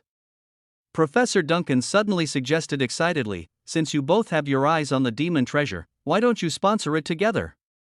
We can form a joint expedition team, and that way we'll have plenty of funding and manpower. No. Ansu quickly stopped Duncan's sudden outburst. He had to keep this from Samantha, let alone bring another sponsor along. Professor Duncan, I'd like to confirm something. Ansu looked down at the dwarf scholar. Is this mysterious patron tall and thin? With black pupils, around middle age, and seemingly a man of few words? Duncan asked in surprise, how did you know? Ansu glanced at Celicia's puzzled look and silently thought to herself, just as I expected, because the mysterious person who sponsored Professor Duncan is none other than the leader of another major villainous organization besides the Echoes of Truth, the remnant of the Demon Clan. Shadow King barks. The reason for this realization came somewhat belatedly. Ansu had been carefully observing the dwarf old man for a long time, and the more she looked, the more familiar he seemed. Finally, it was discovered that if you shaved his beard and put on a pair of super thick glasses, wouldn't he just look like a dungeon boss in the game? Dr. Alchemist Adams, Dark Alchemist Adams in the background story, he is a frustrated university professor who was framed by his old rival in an academic incident and is expelled from the university. Adams could only spend his days in a daze, drowning his sorrows in alcohol and taverns, and his hatred for this unjust world grew stronger. However, because of his skill in creating magical machinery, he was chosen by Barks to specifically build killing weapons for the demon army. Adams was finally able to research some evil inventions without worrying about public opinion, and at the same time, he became a great asset to the demon army. But Ansu never expected that their meeting would happen so soon. Perhaps it was the flapping of his own hand that caused so many things to change, and the world he once knew so well began to seem unrecognizable. Thinking of this, Ansu said sincerely to Professor Duncan, let's think of another way about this, but I don't want our cooperation to end here. I will come back to you. Establishing a friendly relationship with a future junior boss can be beneficial to one's future. This dwarf scholar may not have exceptional magical talent, but he's intelligent and skilled at invention. If we could recruit him to our side, Ansu stole a glance at Celia. If this line of thinking was followed, wouldn't he be creating a villain alliance? All the unlucky villains who were defeated by the protagonist's halo, unite. That's fine too. Duncan certainly didn't want to miss out on such a generous benefactor, so he chatted with the two for a while longer before warmly seeing them to the door. If it were a different project, you could sponsor it too. Duncan, embarrassed, continued to promote himself. If I don't have any research results soon, my arch-rivals will probably be laughing their heads off, and I might even get fired by that vice principal who doesn't like me. Ansu silently looked at him, thinking, it seems your premonition was quite accurate. Celia took Ansu's arm, already having the urge to back out, but Ansu still gave her a sincere and polite smile. Professor Duncan, as I've already said, I have indeed read your book and greatly admire your academic achievements. The funding is all negotiable, let's keep in touch later. Okay, good. Great. Professor Duncan was so pleased with himself that his beard practically stood on end. After the two finally left the teaching building, it was already afternoon. Want to go eat? Ansu asked with a smile, looking at the sullen witch. There's a pretty good barbecue stall in the academy's cafeteria. I'm not in the mood. Celia pouted and said helplessly, he doesn't agree, so why did you agree to so many things? If you hadn't stopped me, I would have just, Your Majesty the witch, Ansu said helplessly, could you please stop thinking about fighting and killing? Maintaining a friendly relationship with such a capable scholar would be helpful for our future endeavors. My goal is to stand at the pinnacle of power, looking down upon all living beings, free from any threat or constraint. Celia glared at Ansu. Why are you thinking so much? What you need to do now is find the ancient magic in those ruins for me. But people are still people, and they cannot exist apart from society, Ansu advised. Then I will become a god. Celia sneered. What if even gods have weak and strong, and factional disputes? Ansu said with a smile. Celia said calmly, then I will fight my way up and become the strongest god. Ansu silently gazed at the arrogant Witcher great. Very energetic, Celia's goal has remained consistent, but her current thinking is still very straightforward, and she lacks the leadership qualities she had in the original storyline. But Ansu really didn't want her to become like the character in the story of this arrogant and conceited woman in front of me, who can't help but share her joy with me, and is incredibly jealous and possessive. He actually quite likes it. Chapter 61 Be good. Don't follow me. It was already dusk when I left the school. As Ansu walked down the street, he noticed that the atmosphere on several main streets of Betrayal was rather quiet today. This street used to be bustling with pedestrians, but today there are very few people, and many shops along the street are closed. Celia had clearly noticed these changes as well, and her gaze suddenly drifted toward one of the shops. I sensed the aura of holy light that I find very unpleasant. Ansu also looked over and saw several armed men from the Church of Holy Light just coming out of the shop. They were escorting a panicked citizen into a carriage with metal railings. This wasn't an isolated incident. While walking, the two noticed numerous armed church personnel and police patrolling the area. With every household's doors tightly shut, a sense of unease suddenly settled over the city of Betrayal. Is the church taking any action? Ansu subconsciously thought of something and looked around at the few pedestrians, trying to find the two stalkers among them. The man and woman are still following us. In the coffee shop on the street corner, Celia said with a sneer as Ansu walked to the roadside, bent down to tie her shoelaces, and used this action to intentionally or unintentionally turn around and glance at the road. Sure enough, through the glass window of the coffee shop, Ansu saw a man reading a newspaper and a woman drinking coffee. The two people didn't even glance at him, and their behavior was perfectly normal. No one would have guessed that they had been following him all along, but Ansu remembered what the two witchers looked like. Your Grace, it seems we should all go home, Ansu said in a low voice. I suspect the church is searching for suspicious individuals in the city. The fact that a cult could operate so brazenly in the city, even colluding with a church archbishop, suggests that the Holy Light Church, after the initial chaos subsided, would certainly want to take the opportunity to wipe out the cult and launch a heavy crackdown on cults and heretics. I guessed as much, but the teacher has already made preparations. Celia looked at Ansu, then suddenly smiled temptingly. So, aren't you coming to my house to learn magic tonight? Ansu looked at her helplessly. Actually, he really did want to. He glanced at Cecilia in her school uniform again, and he was actually quite looking forward to her punishing him while wearing that outfit, but in the end, the big head still defeated the small head. Your Excellency, I know you're not afraid of being followed, but what if they discover you're not a member of the Lawrence family? That doesn't matter, Celia explained with a smile. Because I was indeed adopted by Earl Lawrence, and my teacher has been secretly cultivating this relationship with Earl Lawrence for many years. Ansu nodded. It seemed that the imperial noble status was quite useful, allowing the Ash Witch to walk openly in Benares City without needing to disguise herself, but at that moment, Celia's expression suddenly changed, and she gently touched her handbag. It's magical communication. The pendant-like communication amulet could transmit very simple messages. Celia looked at Ansu with slight surprise. Teacher only uses this to contact me in emergencies. The two arrived at a small alley. After Ansu finished reading the message, she hurriedly asked, "What's wrong?" Something seems to have happened to the order. Celia frowned. My teacher urgently summoned me to provide support. I have to go to Black Harbor first. As she spoke, she glanced at a horse-drawn carriage parked by the roadside. I can't talk to you anymore, I have to get there right away. I'll go with you. Ansu immediately followed. No. Celia's eyes were full of disapproval. She quickly said, if she's willing to send me over to provide support, the scale of the conflict must be quite large. For your safety, you shouldn't come with me. Before Ansu could say anything more, Celia turned around and stared at him coldly. I told you, don't follow me. Good.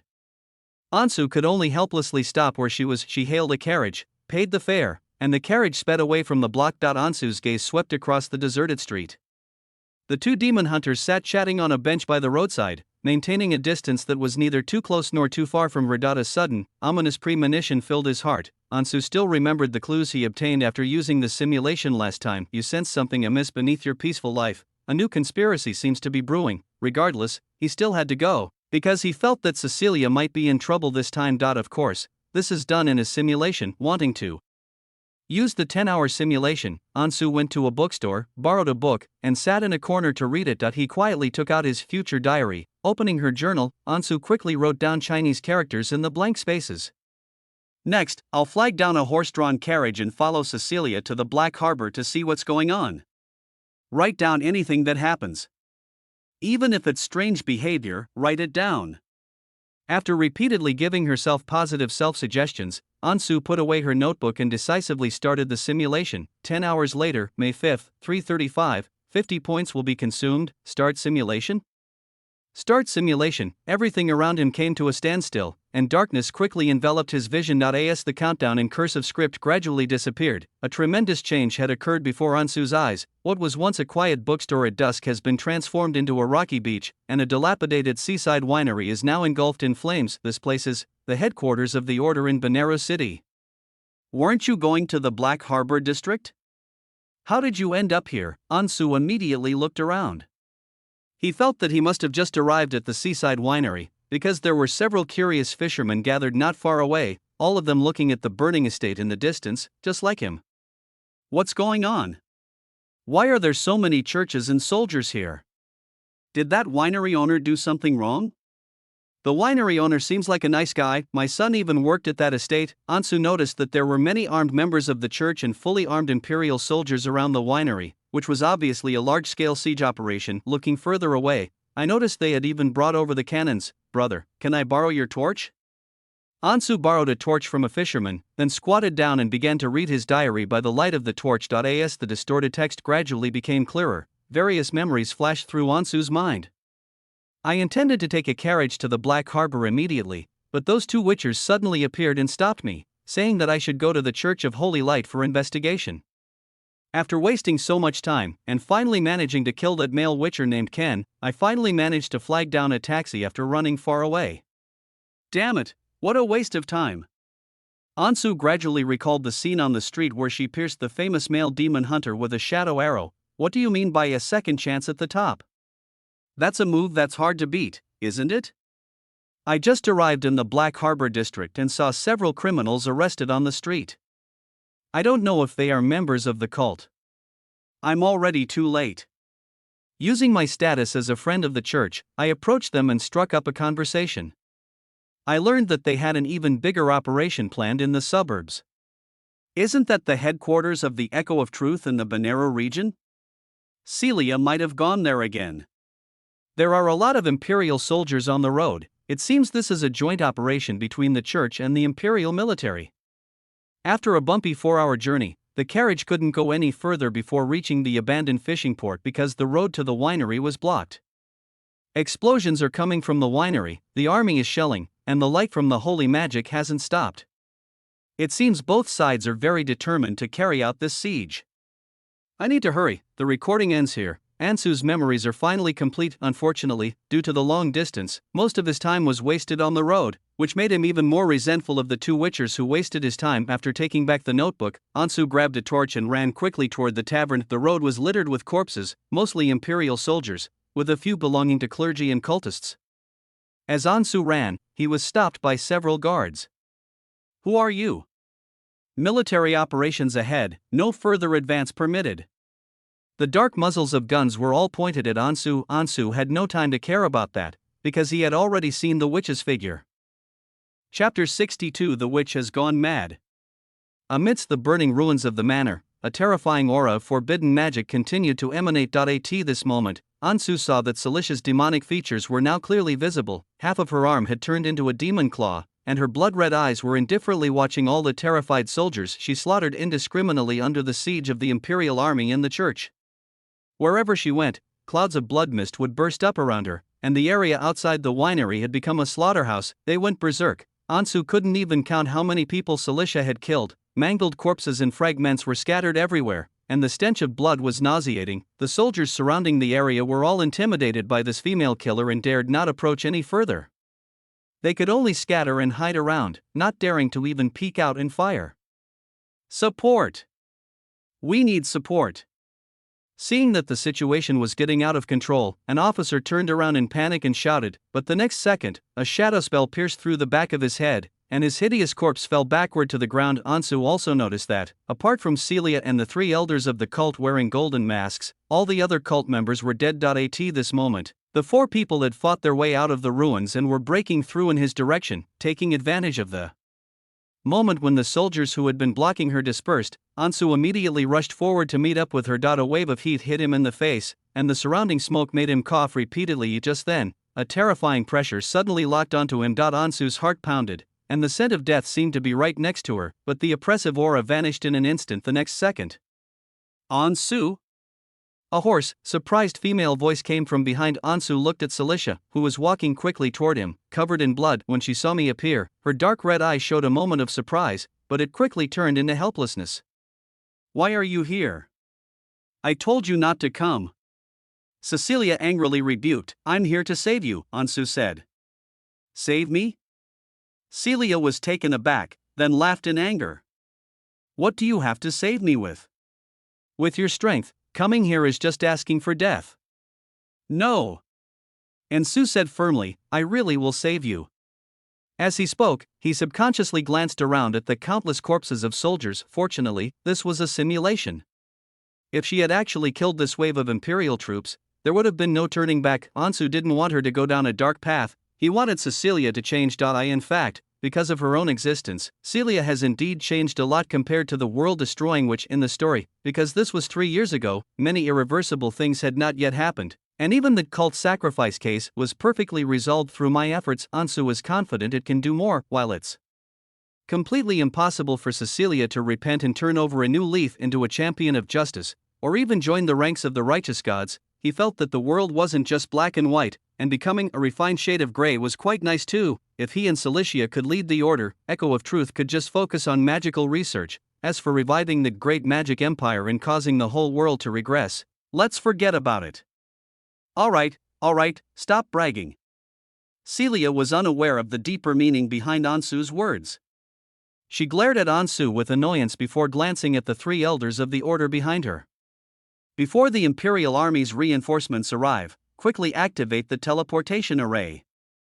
I'll hold off the fire for you. The 3 golden-masked elders immediately nodded. They looked around warily, and then began a lengthy magical ritual on the spot. I have a feeling that it's too late. Ansu looked towards the hillside, where a large number of Imperial soldiers were rushing over. They had even brought more than a dozen large-caliber cannons by mule caravan. As he spoke, he turned back and glanced eagerly at the teleportation array of the 3 golden-masked figures. The more people involved in this magic circle, the slower it takes to activate.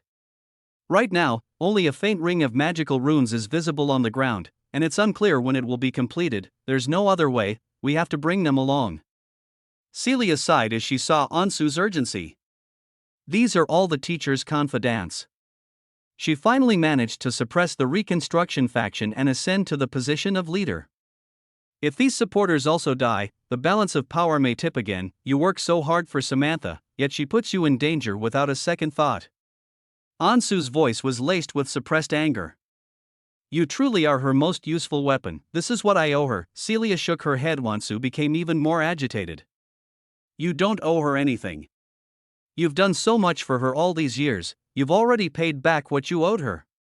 Moreover, the other party didn't have any good intentions when they first took her back to the cult, but he couldn't tell the truth directly. Ansu suppressed his frustration. Fortunately, there was still time. He would gradually guide Cecilia to see her teacher's true colors. The gunfire around them suddenly intensified, bullets tearing through the air and raining down on the spot. Celia's powerful magic surged continuously, and her shield spell, which had a much larger range than Ansu's, blocked all the firepower from all sides. The brass bullets hit the translucent blue shield, leaving behind a series of crackling sounds. Celicia. Ansu saw the artillery in the distance stop, seemingly adjusting their firing parameters, and quickly asked, how was the Order's stronghold exposed? Could it be a traitor from the Reconstruction faction who leaked the information? The purpose of this simulation, besides observing the future, is also to understand the whole story. The Holy Light Church and the Imperial Army's siege of the Order was extremely successful. Things are definitely not that simple. It wasn't a member of the cult who leaked the information. Celia shook her head.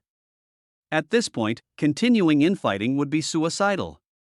The Reconstruction faction isn't that stupid. Seeing that Ansu was staring at her, Celia continued, the cause was the cooperation between the cult and the demi-human resistance organization Squirrel Party. Because a key member of the Squirrel Party was arrested, the entire resistance organization was almost completely wiped out, which also implicated us. Is that so? Ansu immediately began to ponder upon hearing the name Squirrel Party. The Squirrel Party, a demi-human resistance organization, has been dedicated to overthrowing human nations and frequently carries out terrorist attacks within the Empire. Although it does not have the reputation of the Echo of Truth, its methods are also quite extreme. Besides knowing about this hidden force, Ansu also knows that the Squirrel Party is actually funded by the remnants of the Demon Clan, and their actions can basically be seen as the will of another major villain, Shadow King Bulkas. There's a tavern in the Black Harbor area that's secretly run by the Skoya Tail Gang. Our people originally wanted to go there to discuss cooperation, but due to a surprise inspection by the Imperial authorities, a large number of explosives were discovered, and both groups were caught red-handed. Celia said helplessly, after our 3 enforcers were tortured in some unknown way, the Empire followed the trail and found the cult's headquarters at the Seaside Winery, and then all of this happened, torture in an unknown way? Ansu subconsciously thought of the scum witch's soul control, or other similar dark magic. It seems that only extraordinary forces in this direction can pry open the mouths of the executors. Other extraordinary organizations in the Empire should be able to do the same. Otherwise, Ansu couldn't imagine that fanatics who were always ready to commit suicide for the sake of truth would one day confess. Couldn't Samantha have kept a low profile at a time like this? Ansu was speechless. These cultists really loved causing trouble. They messed things up, and now that old witch had to send Cecilia to clean up their mess. And where? Ansu asked again, which tavern will they meet at? What's the point of asking these questions now that it's already happened? Celia looked at Ansu suspiciously. Of course it will work. Ansu smiled confidently, because nothing has actually happened yet. Chapter 63c, I keep my word. While the 3 golden-masked elders were dawdling, Ansu noticed that the Imperial soldiers surrounding the ruins were retreating rapidly. He immediately looked up and gazed at the distant hillside. The shelling should be coming, don't worry, I'm here. Celia, even in this moment of unease, still had the mood to joke. She blinked and said, I can't believe I was right. After this battle, we really will be running away together. Ansu gave a wry smile. Miss Witch, you really have a jinx. Thankfully, this is just a simulation. If it happened in real life, even if she escaped, she would definitely be on the wanted list just like her. Her good days are truly over. What are you afraid of? Celia chuckled. I've said it before, as long as I'm here, no one can bully you. Let's hide our identities for a while, and once this storm has passed, I'll bring you back to fight your way out. Ansu looked at Celicia, who didn't seem to care at all, and felt both touched and amused. Still thinking about coming back to kill me? Your murderous intent is far too strong. About a minute later, the magic circle behind the 2 suddenly lit up with a faint blue light. An elder wearing a golden mask shouted excitedly, It's done. It's done. Ansu and Celia quickly walked towards the magic circle. At the same time, Ansu also noticed that a series of bright lights suddenly appeared on the hillside. The shelling finally began. In just a few seconds, the cannon shells fell at a straight angle into the ruins of the manor, and deafening explosions rang out one after another, illuminating almost the entire night sky. The already dilapidated manor was completely leveled by this round of shelling with overwhelming force. Even though they weren't hit by the shells immediately, the group was almost blown away by the terrifying shockwave. Several elders steadied themselves and continued chanting teleportation spells, while Cecilia gripped Ansu's hand tightly and coldly unleashed a massive defensive spell. The aura of forbidden magic continued to spread, and the black magic shield with twisted patterns expanded outwards at an alarming speed. Each explosion that came within arm's reach would cause the magic shield to flicker, but Cecilia's gaze remained resolute as she relentlessly channeled her immense magical power outwards. Hang in there! Hang in there, an elder shouted repeatedly. Ansu glanced speechlessly at the 3 useless elders. At this moment, Cecilia's face was extremely pale. Ansu looked at her with concern. Her fair skin was rapidly developing many black cracks, and the pollution and backlash were getting worse. She looked like a white porcelain vase about to break, but she stood firm, like a wall supporting Ansu's hope for life. At the very last moment before the teleportation array finally took effect, Ansu's gaze was fixed on Celia, who was holding his hand tightly amidst the raging gunfire and her disheveled silver hair. Her graceful figure gazed back at him, a radiant smile spreading across her beautiful face, which seemed on the verge of shattering. She opened her mouth, and although Ansu, who was deafened by the shock, couldn't hear her at all, she knew what she was saying. See, I kept my word. At that instant, Ansu's heart also skipped a beat. Reality, May 4th, 625th year of the bright calendar, 1735. Comment, pretty good, and quite romantic. You've uncovered the truth behind the joint suppression operation through this simulation, but time is running out. Hurry and turn the tide. Rating, C, reward, 40 points, remaining points, 98. Ansu suddenly opened his eyes. The street outside the window was already bathed in the warm hues of the setting sun. He was back in that quiet bookstore. The simulation lasted 10 hours, with a total of 12 hours spent in the future. This was the longest simulation Ansu had ever experienced, and he secretly recalled the final moments of the simulation. They weren't killed by the shelling on the beach, but the teleportation array opened by the useless elders wasn't far, and they were teleported to the wilderness north of the Bonero city cluster. The massive magical fluctuations quickly drew another wave of pursuit from the church. The group fled, suffering heavy casualties, leaving only Ansu, Celia, and a partially crippled elder. Ansu took a deep breath and slowly left the bookstore. And now that he's back in reality, he needs to use the information he has to figure out how to reverse things. While pondering these thoughts, Ansu quietly observed the two witchers in the corner coffee shop, perhaps not expecting to appear so suddenly. When he looked at the other person, the female witcher was also looking at him. The other person's reaction was natural. She merely glanced at me before continuing to drink her coffee and talk to the other witcher. Ansu pretended nothing had happened and walked down the street very naturally. He walked around 3 blocks and slowly came to a candy store. Pushing open the door, the clear sound of a bell rang out, and behind the counter, a young man in his early 20s looked at Ansu with enthusiasm. Welcome. What would you like to buy, sir? Ansu glanced subconsciously at the door and saw 2 demon hunters following her like ghosts. One was sitting on a bench reading a newspaper, and the other was casually smoking. I'm not buying anything. This is the closest denominational stronghold to the Basilica of the Holy Vault, and Ansu has come here to ask some questions. He turned his head, looked at the young clerk seriously, and softly uttered a code word to contact the cult's subordinates. I'm having some bad luck today. Can you do a fortune telling here? The young man's eyes widened in surprise for a moment, then he smiled and said, Sir, you've come to the wrong place. This is a candy shop, not a fortune-telling hut. Ansu thought to himself that the cultist's secret code was really troublesome. According to the normal procedure, he would have to forcefully ask the other party which tarot card they liked best, and the other party would have to answer the moon. Then they would exchange 2 pre-prepared divination results, and finally, exchange some melodramatic lines like long live someone/something. Only then could it be considered a normal exchange between unfamiliar believers. However, Ansu's time was precious, so he skipped straight to the last step. All right, long live the echo of truth. Long live the god of magic. Carl, I have something to ask you today. My codename is the Hermit. The cultist, who was using the alias Carl, looked astonished, wondering why the other party was acting so unpredictably, but after hearing his codename, Carl's expression immediately became serious and respectful. Is that the Hermit Steward? What brings you here? Carl was certainly aware of this rising star of the order who had risen through the ranks at an astonishing rate.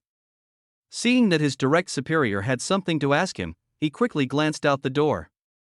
Stop looking, those 2 are witchers, Ansu said. Carl's eyebrows twitched involuntarily. His heart was filled with complaints about his direct superior. What on earth was the chief deacon doing? Was he afraid that the order wouldn't be exposed? This concerns the very survival of the order, and we have no time for such matters. In a moment, you should close the shop and return to the seaside winery. Ansu didn't have time to answer his questions and directly ordered, I'm asking you, is the executor of the order going to meet with members of the Squirrel Gang at the West Street Tavern today? Carl nodded honestly. That's right, it was an order from the Elders' Council. We did have 3 colleagues with them today. Very good. Ansu breathed a sigh of relief. Tell me the time and personnel arrangements for the rendezvous. Chapter 64. Ansu begins operations again after leaving Carl. The cult's informant Ansu carried a basket of exquisite candies, preparing to go to Freya's place. He already had a perfect plan in mind to resolve this matter, but just as he was about to flag down a horse-drawn carriage, the female witcher walked towards him expressionlessly. These guys didn't even bother pretending, they just showed up on their own. Ansu frowned and looked behind her. Another male demon hunter was leaning against the wall, smoking, his eyes also fixed on her. Ansu Morris, we belong to the church's law enforcement agency, the Holy Light Purification Department. Kayla walked up to Ansu and showed him her church emblem. You are suspected of practicing forbidden black magic and engaging in illegal activities. Please come with us. Illegal activities? What illegal activities could I possibly be doing? Ansu looked the witch hunter up and down, feigning ignorance. As everyone knows, I am a model citizen, a friend of your church, and a recipient of the Silver Knight Medal. What you're saying is not only slandering me, but also slapping the church in the face. Mr. Ansu, I'm sorry, we were just following orders from above. Kayla's tone was somewhat apologetic, but her eyes remained fixed on Ansu's movements, as if afraid he might suddenly resist arrest and escape. What exactly is this illegal activity? Can you tell me? Ansu asked again. Whether there are illegal activities or not, you know it in your heart. Ken sneered, threw away the half-smoked cigarette but stomped it out and walked over. You, a student who has never shown any magical talent, suddenly possess powerful magical abilities. Isn't that the strongest proof? Ansu pondered to herself. Judging from their tone, they only had initial suspicions about her, otherwise, they wouldn't have been asking about black magic. Alright, don't linger here any longer. Ken reached for his waist, revealing a set of gleaming silver handcuffs. Come with me to Witcher headquarters for interrogation. Then you'll find out whether you're innocent or not. Ansu certainly wouldn't let them take him to the Witcher headquarters, but he didn't want to waste time with them either, so he gave them a smile. The Witcher headquarters is a bit far, isn't it? It would be fine if you could take me to the Cathedral of the Holy Sky. I'm in a hurry, so you can give me a ride. Ken said coldly, be serious. You're a suspect now. Who gives you the right to tell us where to go? Ansu sneered and said, I have extremely important information to report to the archbishops. If something goes wrong and a large number of innocent civilians are killed or injured, can you bear the responsibility? The two witchers exchanged a glance, and Kayla asked suspiciously, what information? I want to report this. Ansu suddenly said. Report? Kayla paused, report whom? I want to report the terrorist organization Squirrel Party. Ansu clenched his fists in righteous indignation. These thugs who are wreaking havoc on the Empire are planning a terrorist attack.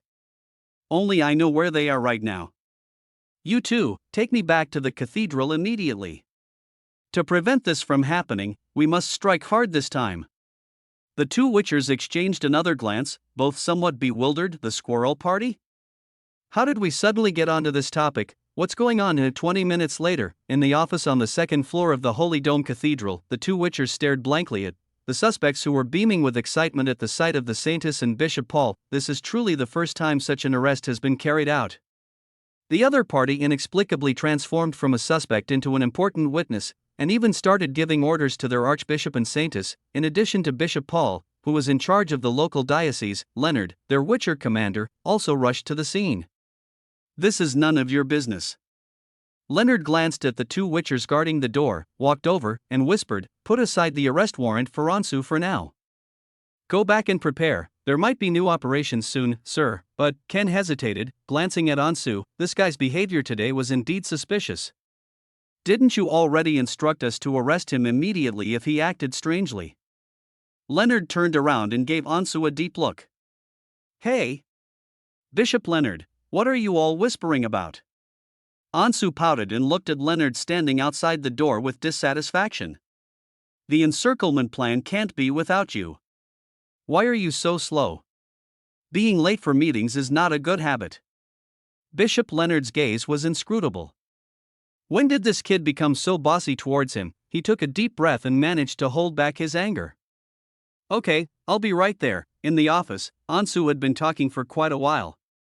His mouth was dry, so he took a sip of water and casually pushed the candy he had bought to Freya. Here, this is for you. Freya was listening to Ansu speak when she saw him push the exquisite little flower basket he always carried toward her, and her pale golden eyes blinked in surprise. Given to me? Well, I happened to pass by a candy store today and bought some on the way. Ansu remembered that Vera didn't like candy and looked down on all the things that girls her age liked, so after thinking about it, she decided it would be better to give them to Freya, but it was just a thought of not wanting to waste it. But Freya covered her mouth in surprise, her eyes shining with excitement. Thank you so much for the candy, Ansu. Freya blushed, accepting the flower basket with a mixture of surprise and shyness. This is the first time I've ever received a gift from someone, huh? Really? Ansu was a little surprised. Freya had never received a gift before in her life, but seeing Freya's happy and excited little expression, it seems, it really is true. That saintess is so pitiful, Ansu thought sympathetically, recalling how, even during her and Vera's most difficult times, they would exchange inexpensive yet thoughtful little gifts on holidays. So Freya hasn't received any gifts? Bishop Paul was also surprised, but when he saw Freya nod shyly, his aged face suddenly showed some self-reproach. Feel sorry, bringing you to the capital was a selfish idea of mine. Over the years, I haven't fulfilled the promises I made to your mother, and I've neglected your life far too much. After all, Freya had always been very sensible. She took on such a sacred duty at a very young age and never made a mistake, so much so that people overlooked her age. It's all right, Mr. Paul, Freya said with a soft laugh. After all, you're too busy to have time for me. Besides, I don't think there's anything wrong with it, although she said that, no one really believed her. Ansu glanced at Paul, who was blaming himself like an old father, and then looked at Freya, who was all smiles, seeing that Bishop Leonard was still discussing matters in the corridor, and that Ansu and Mr. Paul were not talking anymore. She secretly reached into the flower basket and opened the wrapper of a candy. Freya put a pretty candy in her mouth, and the sweet taste made her close her eyes with satisfaction and pleasure. So sweet, she likes the taste of this candy. More importantly, this candy was specially given to her by Lord Ansu. Freya quietly opened her eyes and decided to take all the candies home and treasure them carefully. On the other side, Leonard and his subordinates discussed things in the corridor for a while before finally arriving at the office and sitting down opposite Bishop Paul. If you want our church to listen to you and go to the Black Harbor to apprehend potential criminals, what you've said isn't enough. Bishop Leonard looked at Ansu with suspicion. How exactly did you obtain this information? Chapter 65. Don't underestimate my intelligence network. Inside the office, Ansu stared at Bishop Leonard, who was expressing doubt towards him, without the slightest tension. Instead, he skillfully began to fabricate his investigation into the terrorist organization, because he knew this process so well he couldn't be more familiar with it. The content is actually quite simple. Freya told him that there were many villains lurking in the city, including the Scoia'tael gang that had been carrying out terrorist attacks, and Ansu, as a righteous and kind-hearted friend of the church, could not simply ignore it. In addition, given his understanding of the Black Harbor area, he intentionally paid attention to those mixed places, especially casinos and taverns. One day, he saw the West Street Tavern transporting barrel after barrel of oak covered with black cloth. An ordinary person would naturally think it was alcohol, but as a top student majoring in alchemy and chemistry, Ansu immediately realized that something was wrong. The taste is off, so he frequented that tavern, secretly investigating at the same time, and eventually he made an astonishing discovery. This tavern was found to be secretly storing a large quantity of dangerous explosives. These bastards must be planning a massive explosion in the city. After all, they've done it before. Ansu angrily surveyed the crowd.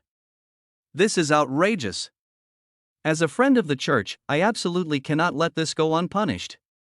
So today I wanted to go to school to meet with Bishop Paul and Freya, but they didn't come today, so I can only wait until after school and think about coming to our Holy Colosseum Cathedral in person.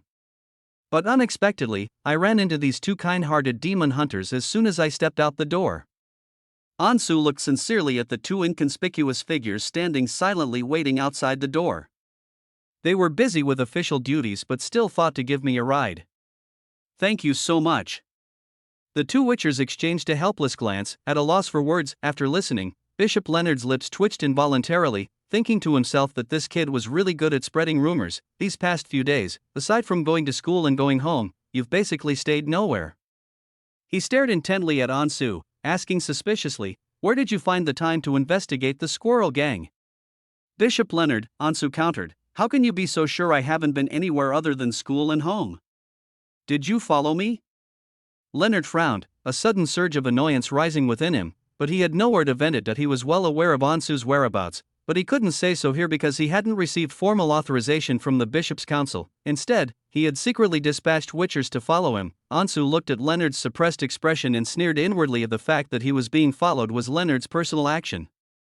He wouldn't have talked about it publicly if he didn't want others to think that the Witcher organization was like his own private army. After all, Bishop Terry is dead, leaving only the two of them as the main candidates, and everyone is watching their every move. Of course I didn't follow you. Leonard felt a deep gloom as he watched Bishop Paul stare at him. But that doesn't prove that what you said is a true experience. You just make a few words and expect our Holy Light Church to mobilize in a large-scale operation. Who do you think you are? Do you have that kind of authority? Of course Ansu has that right. Freya, who had been silent until now, stood up immediately when she saw that Ansu was being harassed by Leonard. After all, he is. But then, noticing Ansu staring intently at her, she suddenly realized she had almost let something slip. There was no other way. She genuinely didn't want Lord Ansu to be suspected by the church, especially by this, particularly wicked Bishop Leonard. Under everyone's gaze, Freya gave an awkward laugh. Ansu is our friend of the church, a recipient of the Silver Knight medal. That's just an honorary title. Leonard said coldly just then. Bishop Paul slowly spoke up. Although the Silver Knight is an honorary position, it also represents the position of our Holy Light Church. He smiled and looked at Ansu. He helped our church arrest the apostate Terry and prevented a huge conspiracy, so I believe in Ansu's kind character and I believe he would not lie. With Freya and Paul's support, the atmosphere at the scene immediately eased considerably. The senior clergy who arrived later began to speak, and most of them agreed with Ansu's proposal. Seeing that the atmosphere was being led astray by them, Leonard remained silent with a gloomy expression, only glancing at Ansu, who was smiling. From time to time, Ansu looked at Bishop Paul with gratitude, and Bishop Paul returned a kind smile. As for the little saintess who almost let it slip, Ansu gave her a rather helpless look, while Freya chuckled and tried to get away with it by being cute. After the meeting, the Cathedral of the Holy Dome decided to follow Ansu's idea and send armed personnel to the Black Harbor to immediately surround the tavern that might be hiding the Scoia'tael gang and explosives, and this is exactly the result Ansu wanted. He wants to strike first. Ansu has no qualms about betraying the Squirrel Party, this self-destructive and harmful ally. Besides, let alone the remnants of the demon race, even the Echo of Truth cult can be used to trick people when needed, since he only cares about that one person in the entire cult. After setting out with the church, Ansu and Freya sat in a carriage. Freya stared at Ansu, her mouth opening and closing as if she had something to say. Ansu, classmate. She glanced out the car window, then lowered her voice and leaned closer. What you were telling everyone earlier, is it true? Is the Squirrel Party really going to carry out a massive bombing in the city? Because she hadn't told Ansu about the Squirrel Party before, Ansu was clearly lying just now. However, her trust in Lord Ansu made her subconsciously feel that he had ulterior motives for saying that, which is why she covered for him. Anyway, there's one thing I'm sure of, the Scoia'tael gang is definitely going to carry out a terrorist attack, Ansu said confidently. Otherwise, why would they hide so many explosives? To set off fireworks. Seeing Freya nod as if she understood, Ansu chuckled smugly and began to pretend. Don't underestimate my intelligence network. Freya's pale golden eyes were filled with admiration. Lord Ansu is truly amazing. She couldn't help but move closer and sit down next to Ansu. Lord Ansu, please take me with you next time you conduct a secret investigation. I really want to go on an adventure with you and save the world together. Let's not do that. Freya pleaded incessantly. Lord Ansu, I really want to go on an adventure with you. Please say yes. Ansu was almost pushed to the side of his seat by the enthusiastic Freya. He tried hard not to let his eyes wander to her bouncing, full breasts, and coughed seriously. Freya, adventure is not something to be taken lightly. Saving the world requires extraordinary will and determination. Besides, you usually have to stay inside the cathedral, so it's not convenient for you to come out with me. You see, every time you contact me, you do it sneakily in the chapel. Ansu certainly didn't want to bring Freya along. Putting aside the possibility of a world-saving adventure, he was usually under the watchful eye of the Vile Witch, Being allowed to meet Freya privately was already a favor she was doing him. If she saw me hanging out with the little saintess every day, she'd be furious. However, Freya suddenly revealed a sly glint in her eyes. She smiled and winked, then said softly, "Lady Ansu, I'm now permitted to leave the church on my own." Ha! Ansu was very surprised. Is that so? Freya nodded happily, yes. And in order to be with Lord Ansu, I've already applied to Bishop Paul. I want to transfer to your Royal Academy so I can see you every day.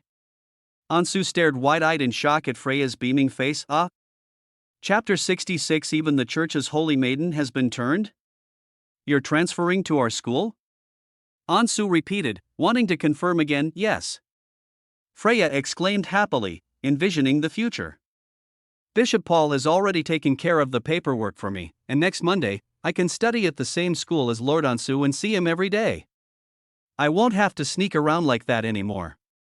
Compared to Freya's overwhelming joy, Ansu was already drenched in sweat. Not good. Freya, transferring schools is such a big decision. Why didn't you discuss it with me first? It's so sudden. Ansu looked at her helplessly, wondering what the witch would think if she found out about this. Has he once again earned the title of King of Modifications, or has the little saintess once again become completely baffled, or perhaps both? Will something bad happen if I go to the Royal Academy as a temporary student? Freya clearly noticed Ansu's worry. She blinked in confusion, her pale golden eyes wide with bewilderment. Ansu, my lady? It's more than just a bad thing. Ansu chuckled awkwardly, then suddenly asked, wait, about borrowing a place to study? Freya nodded. After all, it's the Royal Academy of Benaru. It's already quite difficult for me to attend classes there as a visiting student. It was only because your principal gave me permission to apply that I was allowed to do so. If it's just a temporary enrollment. Ansu thought, that's better, since they're not actually students at their school yet, it's just that they're seeing each other more frequently than before. Moreover, this gives Freya a more suitable reason to travel. Now, Ansu, this double agent, really can't do without Miss Saintess's intelligence source for the time being. Ever since I was brought back to the church by Bishop Paul, my life has been very restrictive. For some reason, Freya felt an urge to confide in Ansu when she saw him again. Now I finally don't have to stay in the church all the time, living a life where I can see the end from the beginning. Lord Ansu, isn't that good? Freya felt that this past month had been more exciting and interesting than all of her previous lives combined. She worked tirelessly for Lord Ansu, the chosen one, helping him uncover the villains within the church and saving countless lives. Although she lost weight during this time, she felt incredibly fulfilled because Freya felt that her existence had meaning and value. She was able to help, and even helped a lot, rather than being a mascot saint placed inside a cathedral for believers to worship and pray for. These changes all occurred after I met Lord Ansu, therefore, she cared a lot about Ansu's opinion. I think this is a good thing. Ansu really didn't want to dampen the little saintess's spirits, but more importantly, what's done is done, then. Freya's eyes widened in surprise. Ansu pondered how to inform Celia about this matter, while extending her hand. Then, welcome Freya, the visiting student of the Royal Academy. He smiled as he watched the delighted little saintess. This is going to cause quite a stir in the academy. You're very popular at school. Really? Freya seemed unaware of the spectacle that had occurred within her academy. She nodded as if she understood, then she smiled softly and took Ansu's outstretched hand. Ansu, please take care of me. While Freya was chatting, the church's convoy arrived at Black Harbor. Looking out the car window at the bustling streets, Ansu began to rethink the squirrel gang. Freya, I need you to do this in a moment. Upon arrival, the church's armed men immediately surrounded the West Street Tavern, and Ansu jumped off the carriage. The Church of Holy Light is investigating. No one is allowed to leave. Because the church had a clear numerical advantage, it controlled every entrance to the tavern almost immediately. After quickly walking through the gate, Ansu saw that the tavern owner had been pinned to the ground, and all the customers were staring in fear and confusion at the church personnel who had suddenly barged in. The scene was in complete chaos. Take them away. Take everyone away for questioning, a courtroom commander ordered coldly. Damn it! Those idiots at the church. Let's fight them. Although the boss had been apprehended, the others at the Scoia'tael secret hideout were unwilling to surrender. Ansu saw several burly bartenders roaring and charging forward, gripping their knives and recklessly rushing towards the clergy. Most of these squirrel party members were burly and hairy, clearly resembling people from the northern border of the empire. When they unleashed their combat skills, some revealed their canine teeth, while others sprouted wolf-like ears, making it clear that their demi-human identity could no longer be concealed. Then, the light of holy magic shone brightly one after another, and a great melee broke out in the tavern hall. "Watch out! Lord Ansu!" Freya grabbed Ansu nervously, trying to protect him, but Ansu shook her head and, taking advantage of the chaos, walked straight into the depths of the tavern, her eyes scanning the faces of the customers. Freya could only follow closely behind. A gunshot suddenly rang out, and a woman among the customers screamed. Ansu quickly turned around and saw another group of people rushing out of the tavern's basement. These guys were all carrying revolvers and lever-action rifles. The tavern became even more chaotic, but this chaos suited Ansu's tastes perfectly. He kept observing the terrified crowd, his gaze gradually settling on three people sitting in the corner who, although they had stood up, did not appear to be so frightened. From Carl, a subordinate of the cult, Ansu learned the aliases and general appearances of the three enforcers. After observing them carefully, he quickly walked over to the table in the corner. Seeing Ansu and the famous church saint walking towards their table, the cultists exchanged glances and immediately reached into their coat pockets, where weapons were clearly hidden. "Don't get agitated, we're on the same side." As Ansu approached them, she gave them a composed look. "Also, don't pretend to be so calm. What good person wouldn't be scared seeing a scene like this?" The three cult members were all taken aback. "Our own people?" The cult leader, wearing a baseball cap, glanced in surprise at the church saint next to Ansu. No matter how hard I tried to pretend, I couldn't stay calm at this moment. "Dude, are you kidding me? A church saint is one of our own? Trying to coerce someone like this is ridiculous." Ansu knew they didn't believe him, of course. He glanced at the brawl at the bar and then looked at them. Then, lowering his voice, he said, "Long live the echo of truth. Long live the god of magic. My code name is Hermit. You should have seen me at the seaside winery. Now I represent the order to take over all operations here." The three cult members' expressions changed instantly. "David, Henry, and Ryan, you're coming with me now." Ansu gave them a look, then headed straight for the back door of the tavern. The three cult members were now in a state of mental confusion, but seeing that Ansu and the church saint were about to leave, they quickly whispered to each other for a moment. In the end, I decided to follow in their footsteps. "Halt! Where are you going?" A clergyman suddenly blocked Ansu's path, scrutinizing the group of people who were about to leave with suspicion. "Which department are you from?"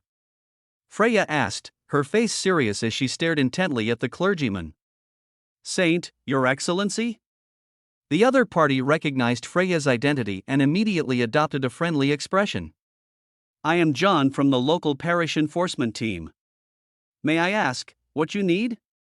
This was the first time Ansu had seen Freya so serious. It was probably also the first time Freya had ever abused her power, and she was clearly still a bit rusty. Freya mimicked Terry and Leonard's usual demeanor, trying to project the cold, superior attitude. "These three people have nothing to do with terrorists, but their identities are special and must not be exposed to outsiders. So I need to take them back to the Cathedral of the Holy Dome." This set of talking techniques was taught to her by Ansu, and its purpose was to give the other party hints. "These three people are very important. Don't ask them anything you shouldn't." The clergyman pondered for only a moment, then seemed to understand something immediately. The Holy Maiden implies that these three individuals are likely church informants or undercover agents. Don't interfere with my mission." Freya snorted coldly, her usually gentle and lovely face hardening into a fierce expression. "Otherwise, can you take responsibility if something goes wrong?" Yes. I understand." The clergyman nodded quickly. "Go and support the court. Just pretend you didn't see what happened earlier," Freya instructed meaningfully. The clergyman nodded again, then turned and went to support the battle at the bar without looking back. After shaking off the clergyman and leading Ansu and the others out the back door of the tavern, Freya patted her chest and breathed a sigh of relief. "I was so scared. I thought he was going to find out. You did very well." Ansu looked at Freya approvingly and chuckled. "You really did have the air of those bishops just now." "Really?" Freya smiled softly. "I'm glad I could help Lord Ansu. Leading 3 bewildered cult members into a small alley, Ansu looked them up and down, thinking that this should do the trick. If these 3 unfortunate executors who were implicated had not been caught by the church, the cult stronghold would not have been exposed, and the scene in the simulation would not have happened. The hermit deacon? David, in his baseball cap, stared at Ansu in astonishment. Even with his previous suspicions, after Ansu rescued him and his colleagues, everything seemed self-evident. Moreover, the other party not only knew the rendezvous code, but also the headquarters of the city's seaside winery. Apart from the presence of a church saint with him, there was indeed no problem. No. It's not that there are no problems, the problems are absolutely huge. David stared in shock at the saintess standing outside the alley, keeping watch for everyone. Have even the church's saints been recruited into the order now? This newly appointed deacon is far too capable. Chapter 67. The debt of gratitude to the hermit is never ending. In the alley, Ansu looked at the cultist whose expression was a mixture of shock and ecstasy, and thought to herself that she wondered what this guy was imagining. He glanced outside the alley and continued, "The squirrel gang has been exposed. The cooperation between the two sides is over. You must immediately return to the cult's headquarters and inform your superiors." David, recalling the scene that had unfolded in the tavern, nodded repeatedly, "Yes. Hermit, I'll be right back." The 3 cultists all showed expressions of gratitude to Ansu.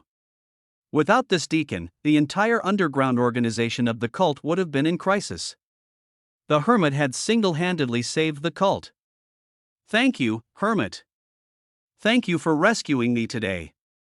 I simply don't know how to repay you." David wore a loyal expression. The kindness of the hermit is never enough.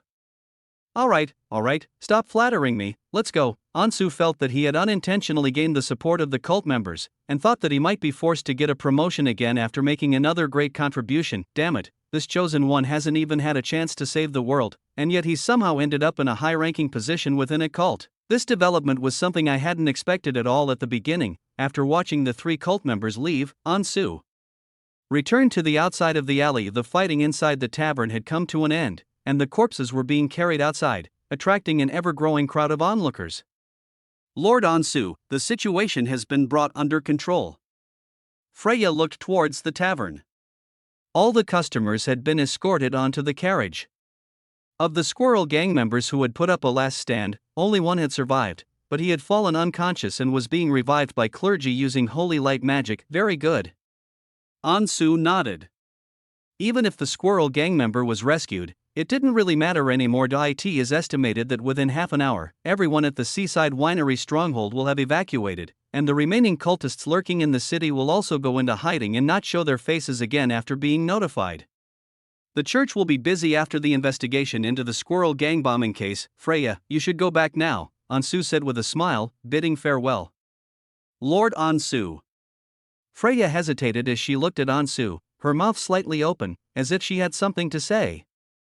"What's wrong?"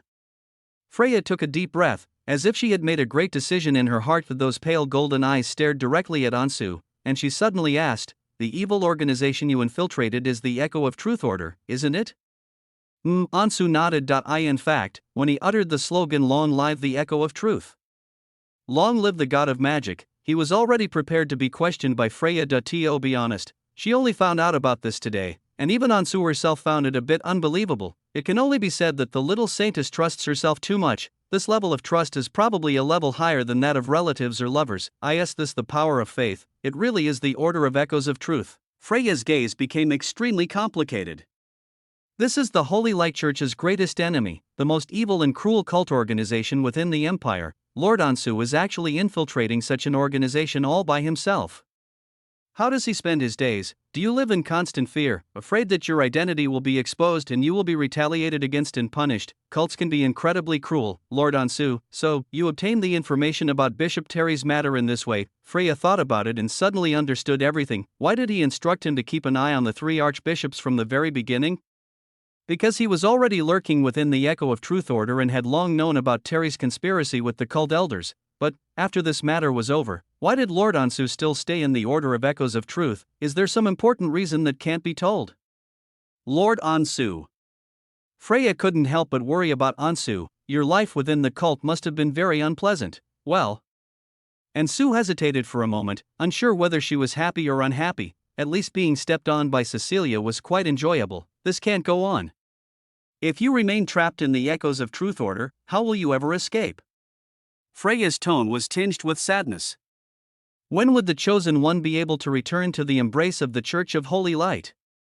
Don't worry, there are plenty of ways to get out of this later, Ansu said with a mysterious smile. For example, dying in front of Celicia, faking his death to escape, or secretly moving to the southern continent with Vera and entering a secluded paradise that no one can find. Alternatively, they could set sail directly to the distant seas to find the elven paradise in the far reaches of the ocean. Anyway, he's familiar with the plot, and once he's done everything he wants to do, he still has plenty of ways to escape. In the end, Ansu couldn't help but recall the promise he made to Celicia during the simulation. He would certainly keep his promise, but as he said, he would only help Celia once, the most important one. Let her see the teacher's true colors, pull her out of the abyss of despair in the story, and avoid the original tragic ending. Then he turned and left gracefully, concealing his achievements and fame. The plan is in place. Lord Ansu, you're dreaming, Freya sighed helplessly, which coincidentally coincided with Ansu's own thoughts. The Order of Echoes of Truth doesn't think you can escape so easily. If you try to flee, they'll hunt you down to the ends of the earth. I know. The fate of those who betrayed the cult is absolutely cruel and appalling. No. Freya suddenly gripped Ansu's hand tightly, placed his hand on her chest, and prayed with him. Lord Ansu was chosen by the gods, destined to change the world. Such a tragic misfortune will certainly not befall you. Ansu felt the saintess's large, soft breasts, closed her eyes, and prayed along with her. Goddess above, please, have some mercy and just wipe out the echo of Truth Order already, so I don't have to worry about this every day. After this is done, I'll offer you sacrifices every day, with fresh fruit of every kind. The two prayed for a moment, then opened their eyes together. Freya's eyes were still filled with worry. So, it seems that the female boss of Lord Ansu's, that wicked woman who was bossing you around the other day, is a high-ranking member of the cult? Ansu nodded. That's right. That wicked woman. Freya felt an inexplicable aversion whenever she thought of her. This aversion was very strange, because apart from saying a few sarcastic things, the other person didn't seem to have done anything really outrageous. That's strange. Why is that? Is it because she's very rude to Lord Ansu, who's so important to her, and sometimes even quite affectionate towards him? Chapter 68: The Astute Freya and Subsequent Events. Wait. Lord Ansu.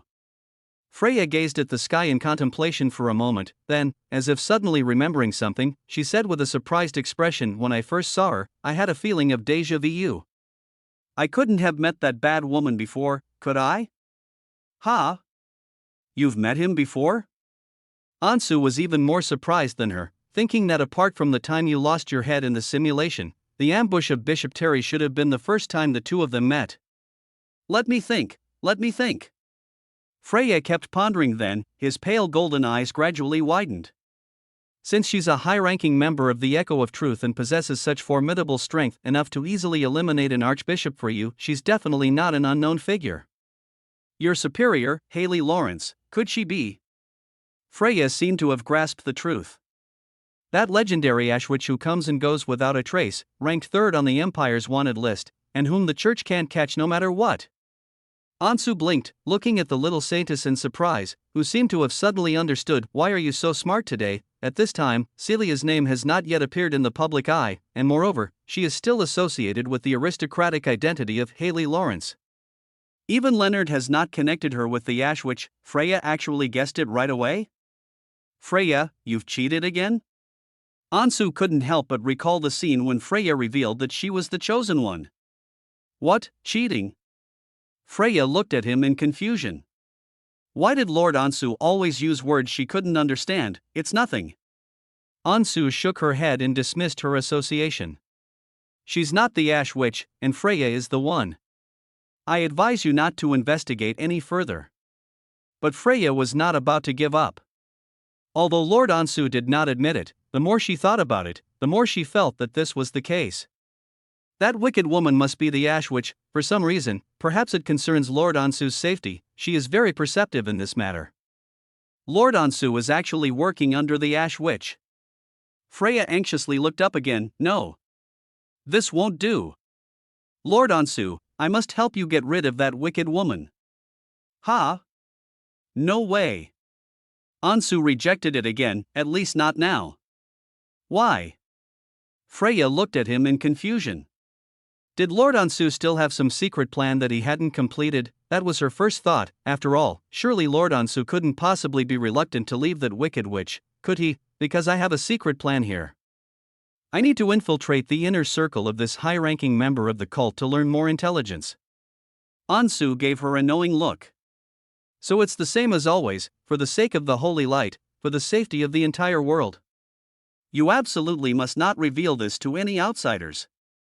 This is something new and I should keep to ourselves. Oh, Freya nodded dejectedly. Okay, for the sake of the holy light, for the safety of the entire world. How could she selfishly disrupt Lord Ansu's plans? But this time, Freya was only down for a moment. Wait.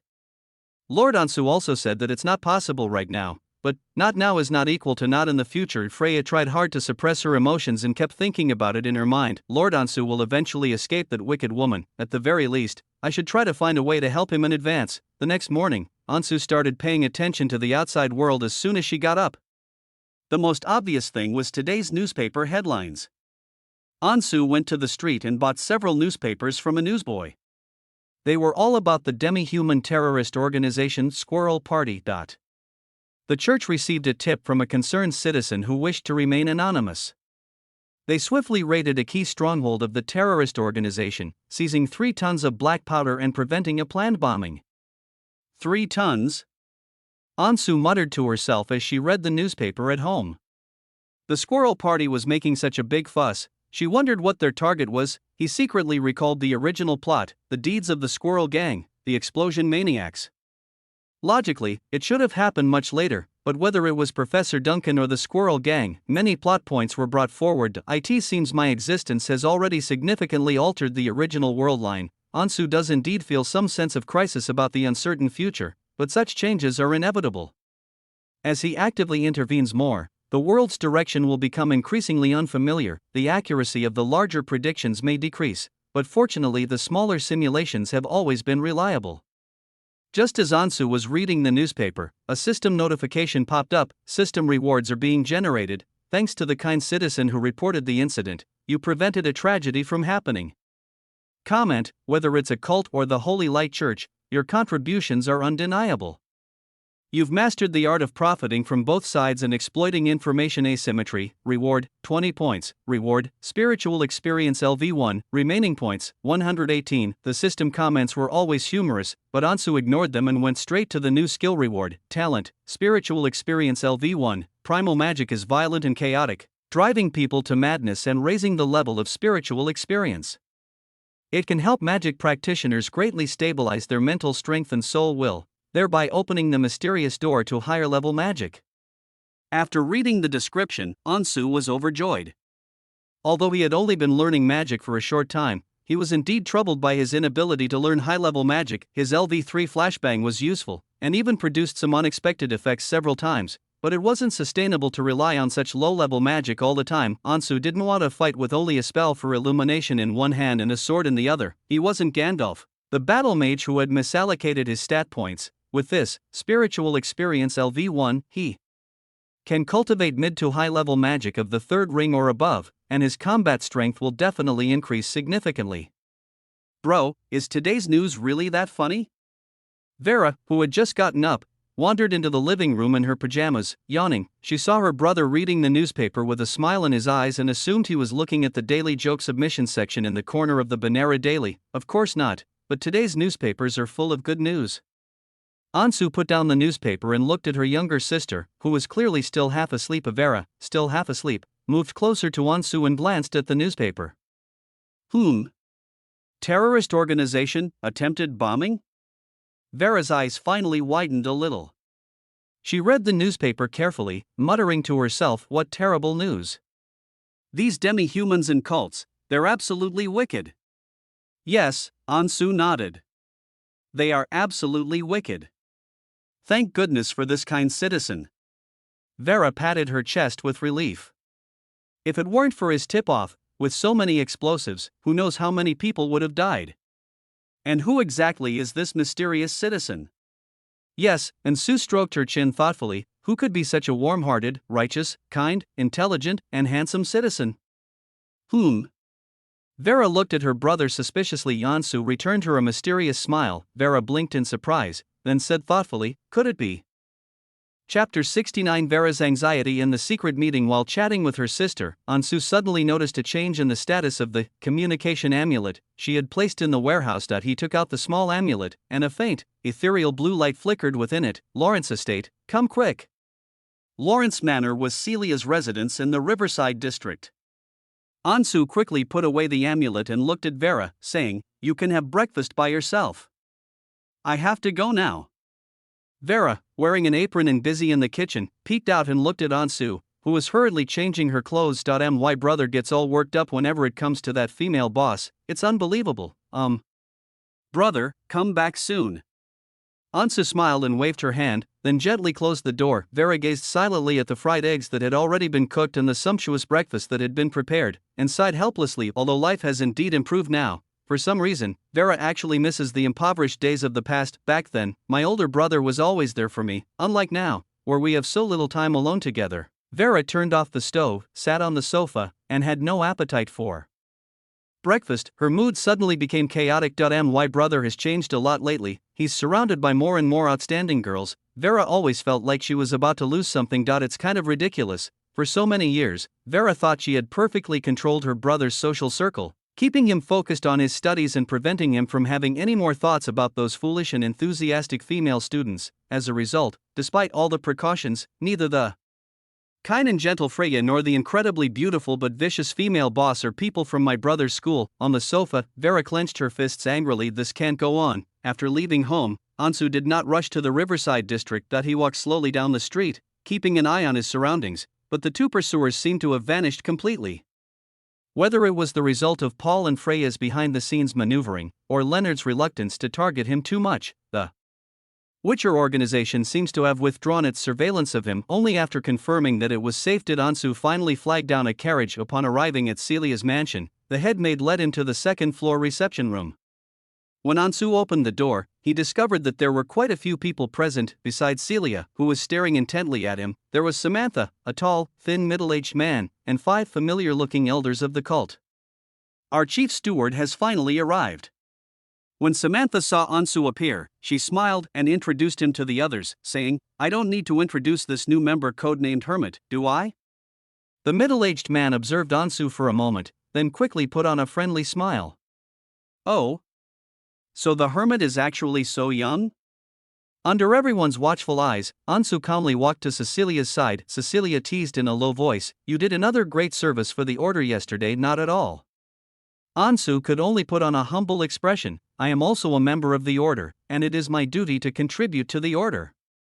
"Mr. Hermit is too modest," the middle-aged man complimented with a smile. The Empire and the Church suddenly launched a siege against the Squirrel Party. If it weren't for your quick thinking yesterday, which allowed you to take 3 of our executors away in the chaos, the consequences would have been unimaginable.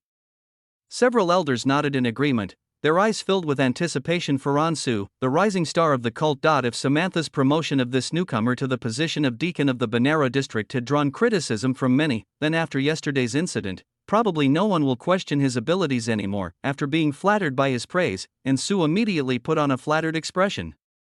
Celia whispered in Ansu's ear, "He is a scholar who was recently promoted to chief judge. The position you are taking over was originally his. I heard he is quite talented, and the teacher admires him. As for the others, they are all elders from the Truth faction, and their names are." Ansu nodded. 3 of the elders were familiar faces. They were the 3 golden-masked elders who had been dawdling over activating the teleportation array. In the end, they were all forced to reveal their true faces during the simulation. It seemed that everyone present was Samantha's most trusted confidant. He never expected to be able to participate in such a secret meeting. The old witch really considered him one of her own, someone worth cultivating. After exchanging pleasantries, the senior members of the cult continued their discussion, and Ansu noticed that they were talking about ending their cooperation with the Scoia'tael party. "I heard that even high-ranking members of the Squirrel Party have been arrested." An elder frowned. "Putting aside how terrible their intelligence system is, the fact that they didn't notify us immediately after something like this happened is enough to show how chaotic their organization is. I suggest we stop cooperating with these guys in the future, so as not to drag us down with them again." That's what demi-humans are like. Another elder sneered, I heard that their leader is a descendant of the demons who fled to the northern border. The intelligence of these half-humans is almost the same as that of yaks in the northern snowfields. Is this convergent evolution? Most of the elders looked down on demi-humans, and with a few demi-human jokes, bursts of snickering followed. Ansu glanced at Celicia's expression. Instinctively her eyelids were lowered, revealing no emotion whatsoever. Cooperation can be temporarily suspended, Samantha suddenly said. But don't forget that we are natural allies on many fronts. If the demi-human organization is completely wiped out by the Empire, it will be very detrimental to our situation. Samantha, who had now become the rightful leader of the cult, naturally had to consider the big picture even more. Although the elders had some reservations, they ultimately agreed with Samantha's idea that the order would maintain a friendly attitude towards the Scoia'tael party. After explaining all this, Samantha's gaze shifted to Ansu, who had remained silent throughout, and she suddenly asked, Hermit, how's your search for that chosen one going? I'm sorry, High Priestess Samantha, Ansu said, bowing her head. The church has been cracking down lately, so I have to keep a low profile and haven't, I understand. Samantha's eyes flashed with disappointment. She interrupted Ansu and reminded him again, once this storm passes, the Chosen One's mission must be put on the agenda. Ansu nodded repeatedly, of course, if anything is needed during the mission, everyone here will cooperate with you. Samantha approached and lowered her voice, saying, Hermit, remember this. This matter is extremely important to me and to the Order. I have cast my divination spell once more, and time is running out. Celia sensed a hint of urgency in the other person's expression. Teacher, what did you divine this time? The divination results are. Samantha narrowed her eyes menacingly. This chosen one is getting closer and closer to me. Ansu stared at Samantha as she approached, thinking to herself, am I not getting closer and closer to you? He also felt a sense of crisis. The old witch's divination magic is indeed quite effective. Maybe after a couple more tests, she'll be able to figure me out. Chapter 70. Don't worry, you still have me. As Ansu pondered these thoughts, Samantha's expression grew increasingly grim. If we cannot kill the Chosen One will surely kill me in the future.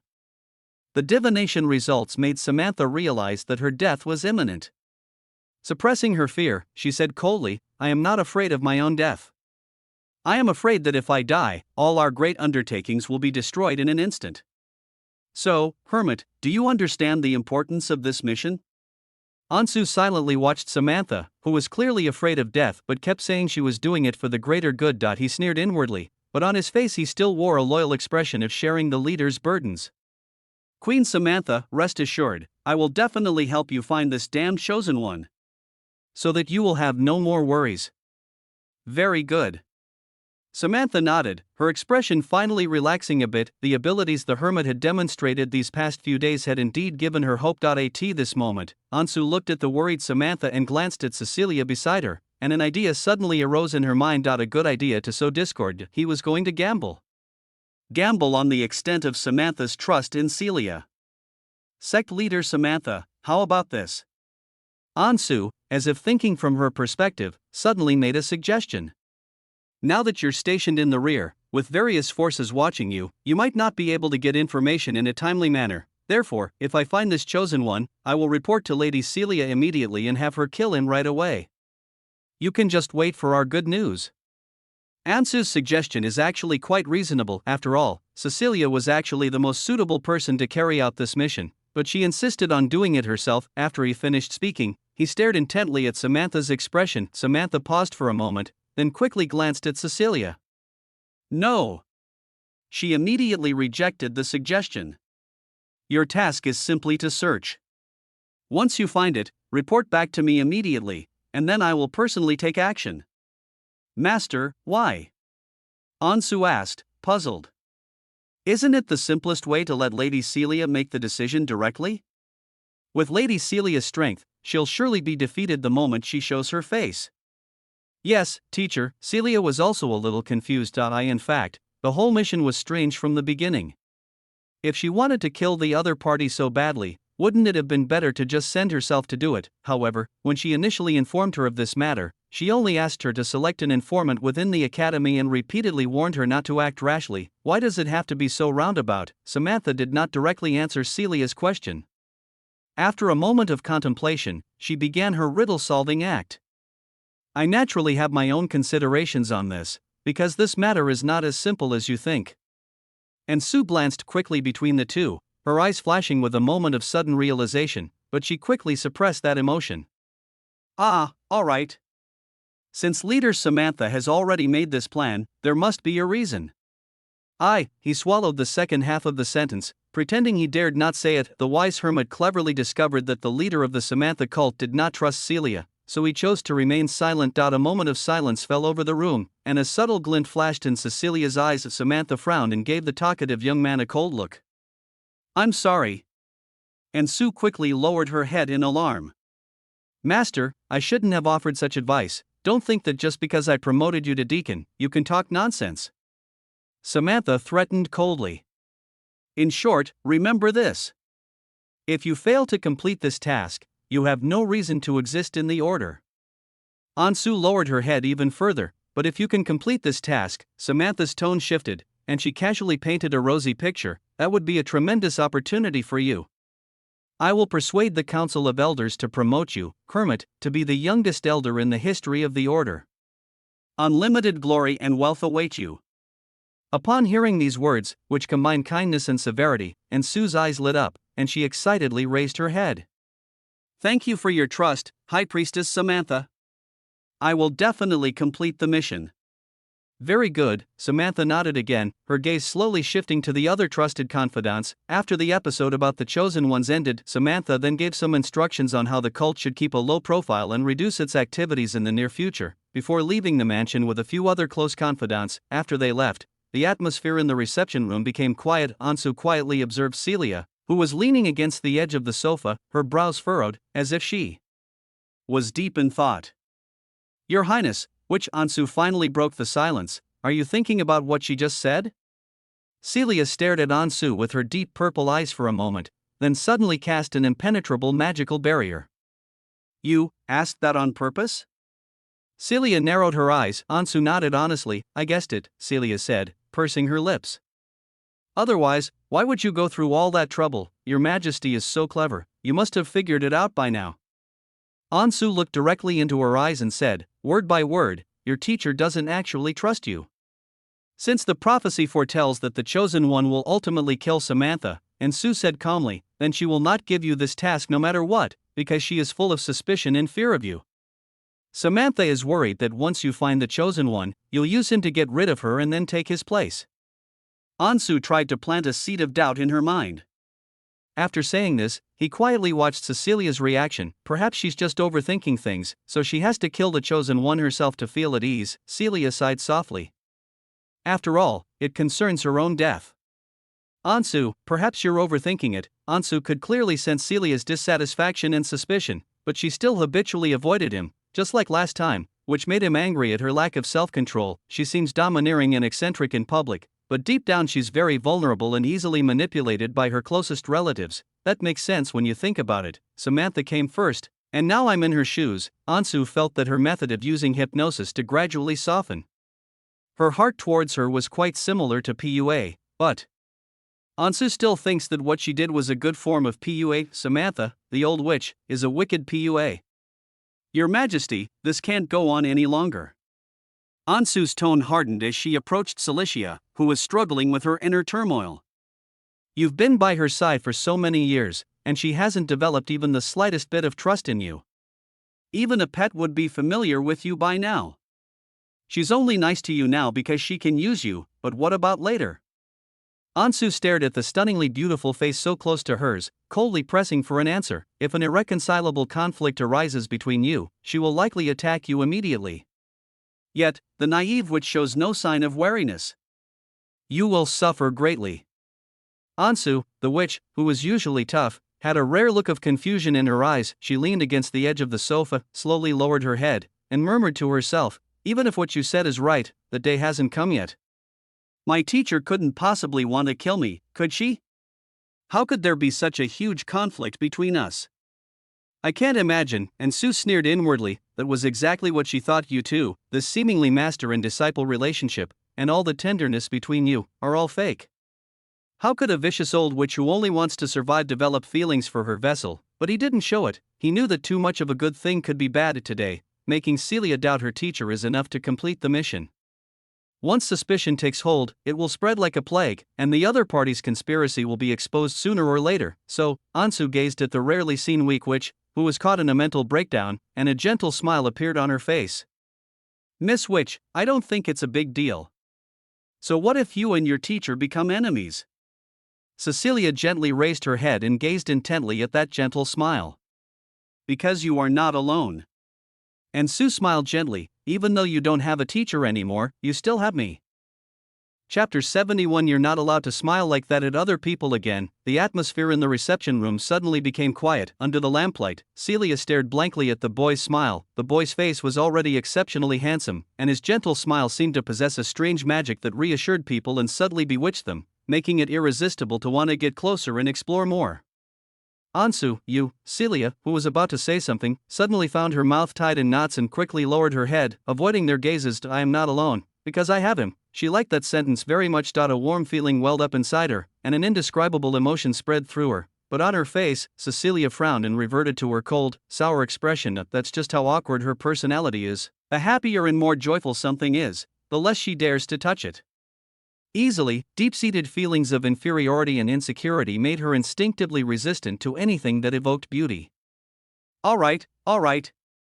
Celia raised her head, glaring fiercely at Ansu's smiling face. "Why are you smiling so sweetly? Do you think I don't know what you're thinking?"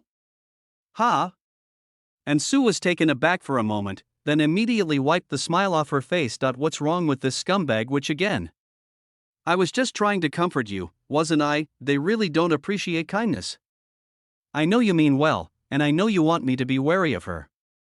Celia snorted coldly, sat on the sofa, and habitually crossed her long, beautiful legs. "I can sense that the teacher doesn't trust me, and I know she's been using me from the beginning, so there's no need for her to comfort me. I'm not that fragile." "Oh, that's good." Ansu breathed a sigh of relief. In that case, his risky test just now wasn't a waste. It seems the wicked witch still has some sense of what's going on. She just didn't expect Samantha to be so ruthless. "And another thing." Celia stared intently at Ansu, her expression terrifying. "Remember this. You're never allowed to smile like that at anyone but me again." "Ha?" Ansu blinked in confusion, seeing that she was truly serious. I was immediately speechless. "No, can't I even laugh?" "You're being a bit too nosy." Celia gripped Ansu's collar, bringing her face close, and said in an almost threatening tone, "If you dare to smile so gently at anyone else, I'll completely reshape your face and mouth so you'll never be able to smile again." Ansu's smile just now made her feel happy and wonderful, but if he smiled like that at others, then she wouldn't be happy at all. After all, Ansu said he was gentle to everyone, so this kindness might not just belong to her alone. Your Majesty, I'll restrain myself," Ansu chuckled dryly. He hadn't expected such a simple laugh to elicit such a strong reaction. It seemed the vile witch's terrifying possessiveness had struck again, but he really didn't do it on purpose. It was completely a passive skill. Charm boost LV1 is extremely harmful. "And a few modifications?" Ansu stared silently at the human modification master Celia, then suddenly asked, "How do you modify it? Aren't there plenty of ways?" Celia glanced at him. "For example, moving your mouth to another part of your body, or sewing your mouth shut completely and keeping you on 4 fluids every day to sustain your life, or distorting your cognitive system so that you will never be able to smile genuinely again." All right. Ansu couldn't listen anymore. "Your Highness, you truly have a talent for altering people, but sometimes I really don't mean it. You can't just stop me from smiling with other people. That's so rude." "No, that's not it." Celia rolled her eyes, leaning back lazily on the sofa, switching the leg she was crossing over to the other.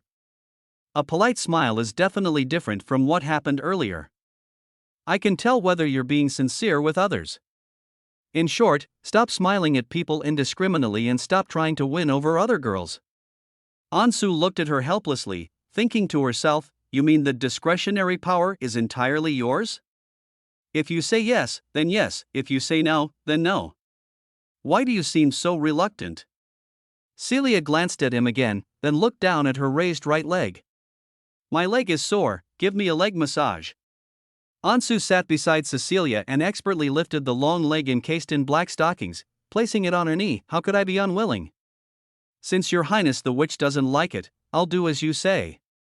Ansu gently took off Celia's high heels, then lifted her little feet, her hands slowly moving upwards along the texture of the stockings. Celia looked helplessly at Ansu, who was openly taking advantage of her, and every time she rubbed her legs, he would turn it into touching her legs, but despite his hands being so restless, Celia didn't say anything, just letting him touch and press her while she sneered sarcastically.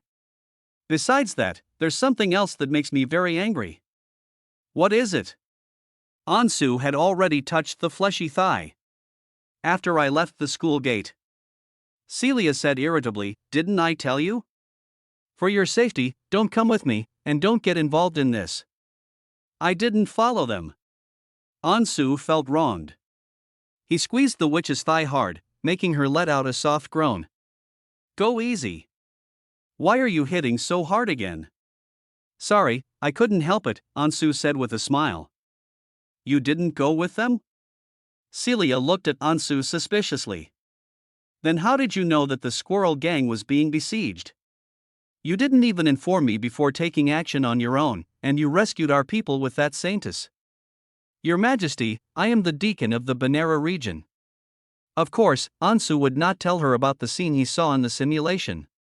Instead, he told her about how he secretly contacted his subordinates and then, on a whim, reported the squirrel gang, as expected. I knew you were that kind-hearted citizen. Celia chuckled. The other members of the cult thought it was just an excuse the church made up.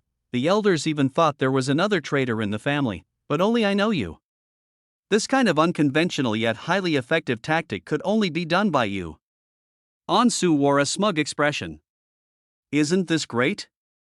I helped the order get rid of a terrible teammate, our executor wasn't implicated, and the church trusts me even more. It's a win-win situation. Only the squirrels are doomed, Celia muttered to herself, they brought it on themselves, Ansu said with a mocking smile. He had already planned it out. This time, he would definitely not let Celia collude with the demon army and the Shadow King again. One villain, Barks, would be enough. Celia must develop according to the path he has set, and Ansu wants to control her life. But Celia knew that Ansu was doing it for her own good, and she was indeed touched, but she was also afraid of Ansu's disobedient behavior. She didn't object to Ansu helping her, what she hated was that Ansu never consulted her before doing anything. Don't you know how dangerous this is? The Empire and the Church have joined forces to lay a trap for the demi-human resistance. If we're not careful, Ansu. Celia grew increasingly irritated. You've been getting more and more disobedient lately. I really have to punish you properly today. After she finished speaking, the color of her deep purple eyes changed instantly, and a pair of dark red, swirling eyes suddenly appeared. Ansu was indeed caught off guard. Damn it. Here we go again.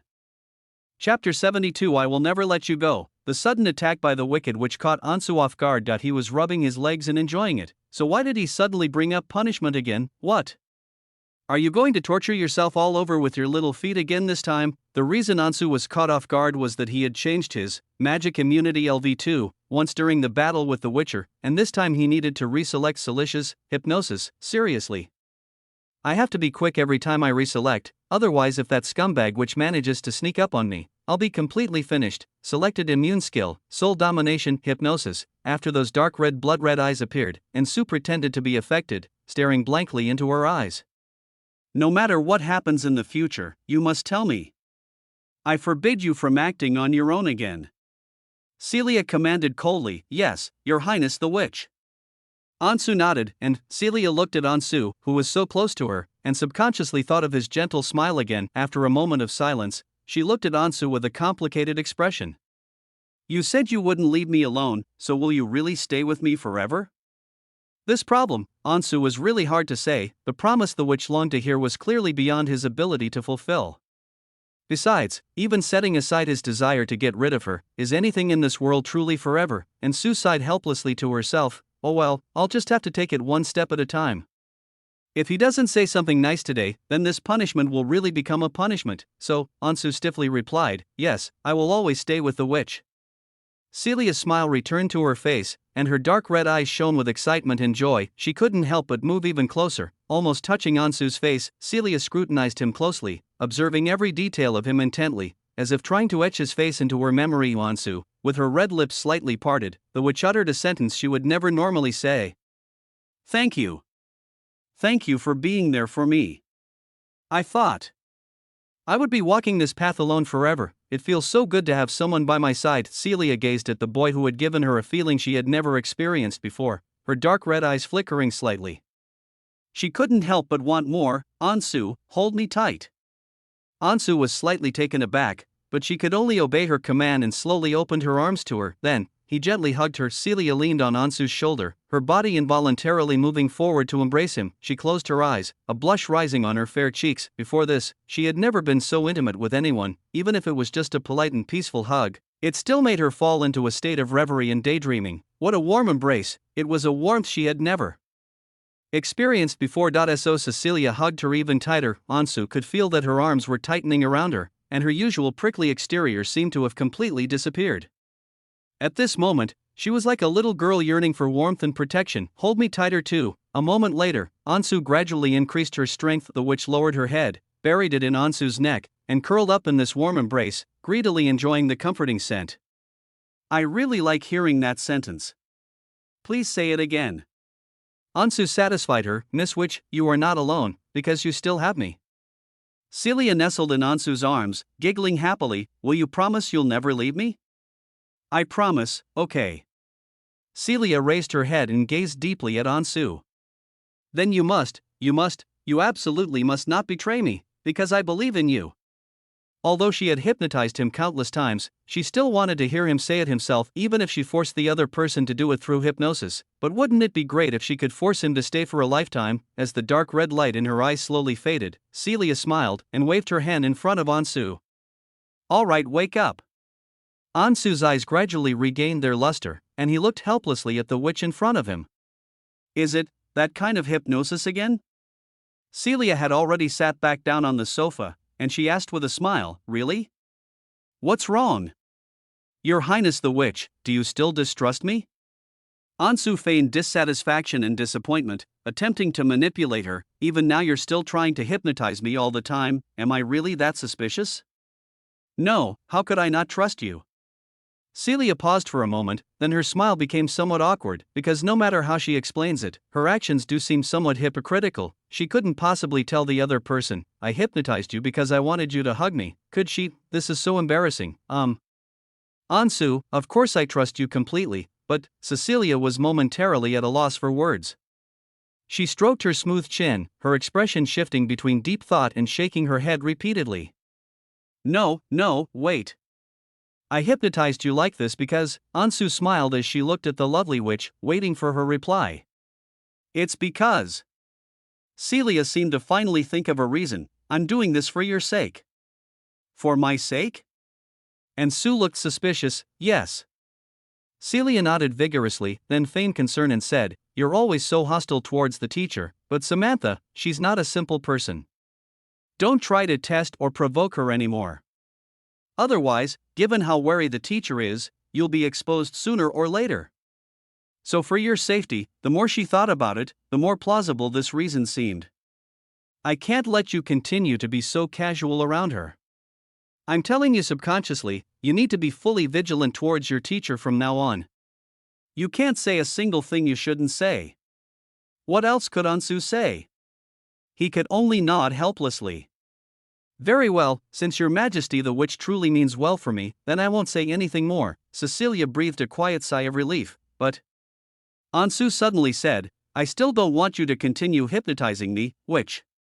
It makes me, who is so loyal to you, feel very wronged." "Feeling wronged? Do you feel wronged?"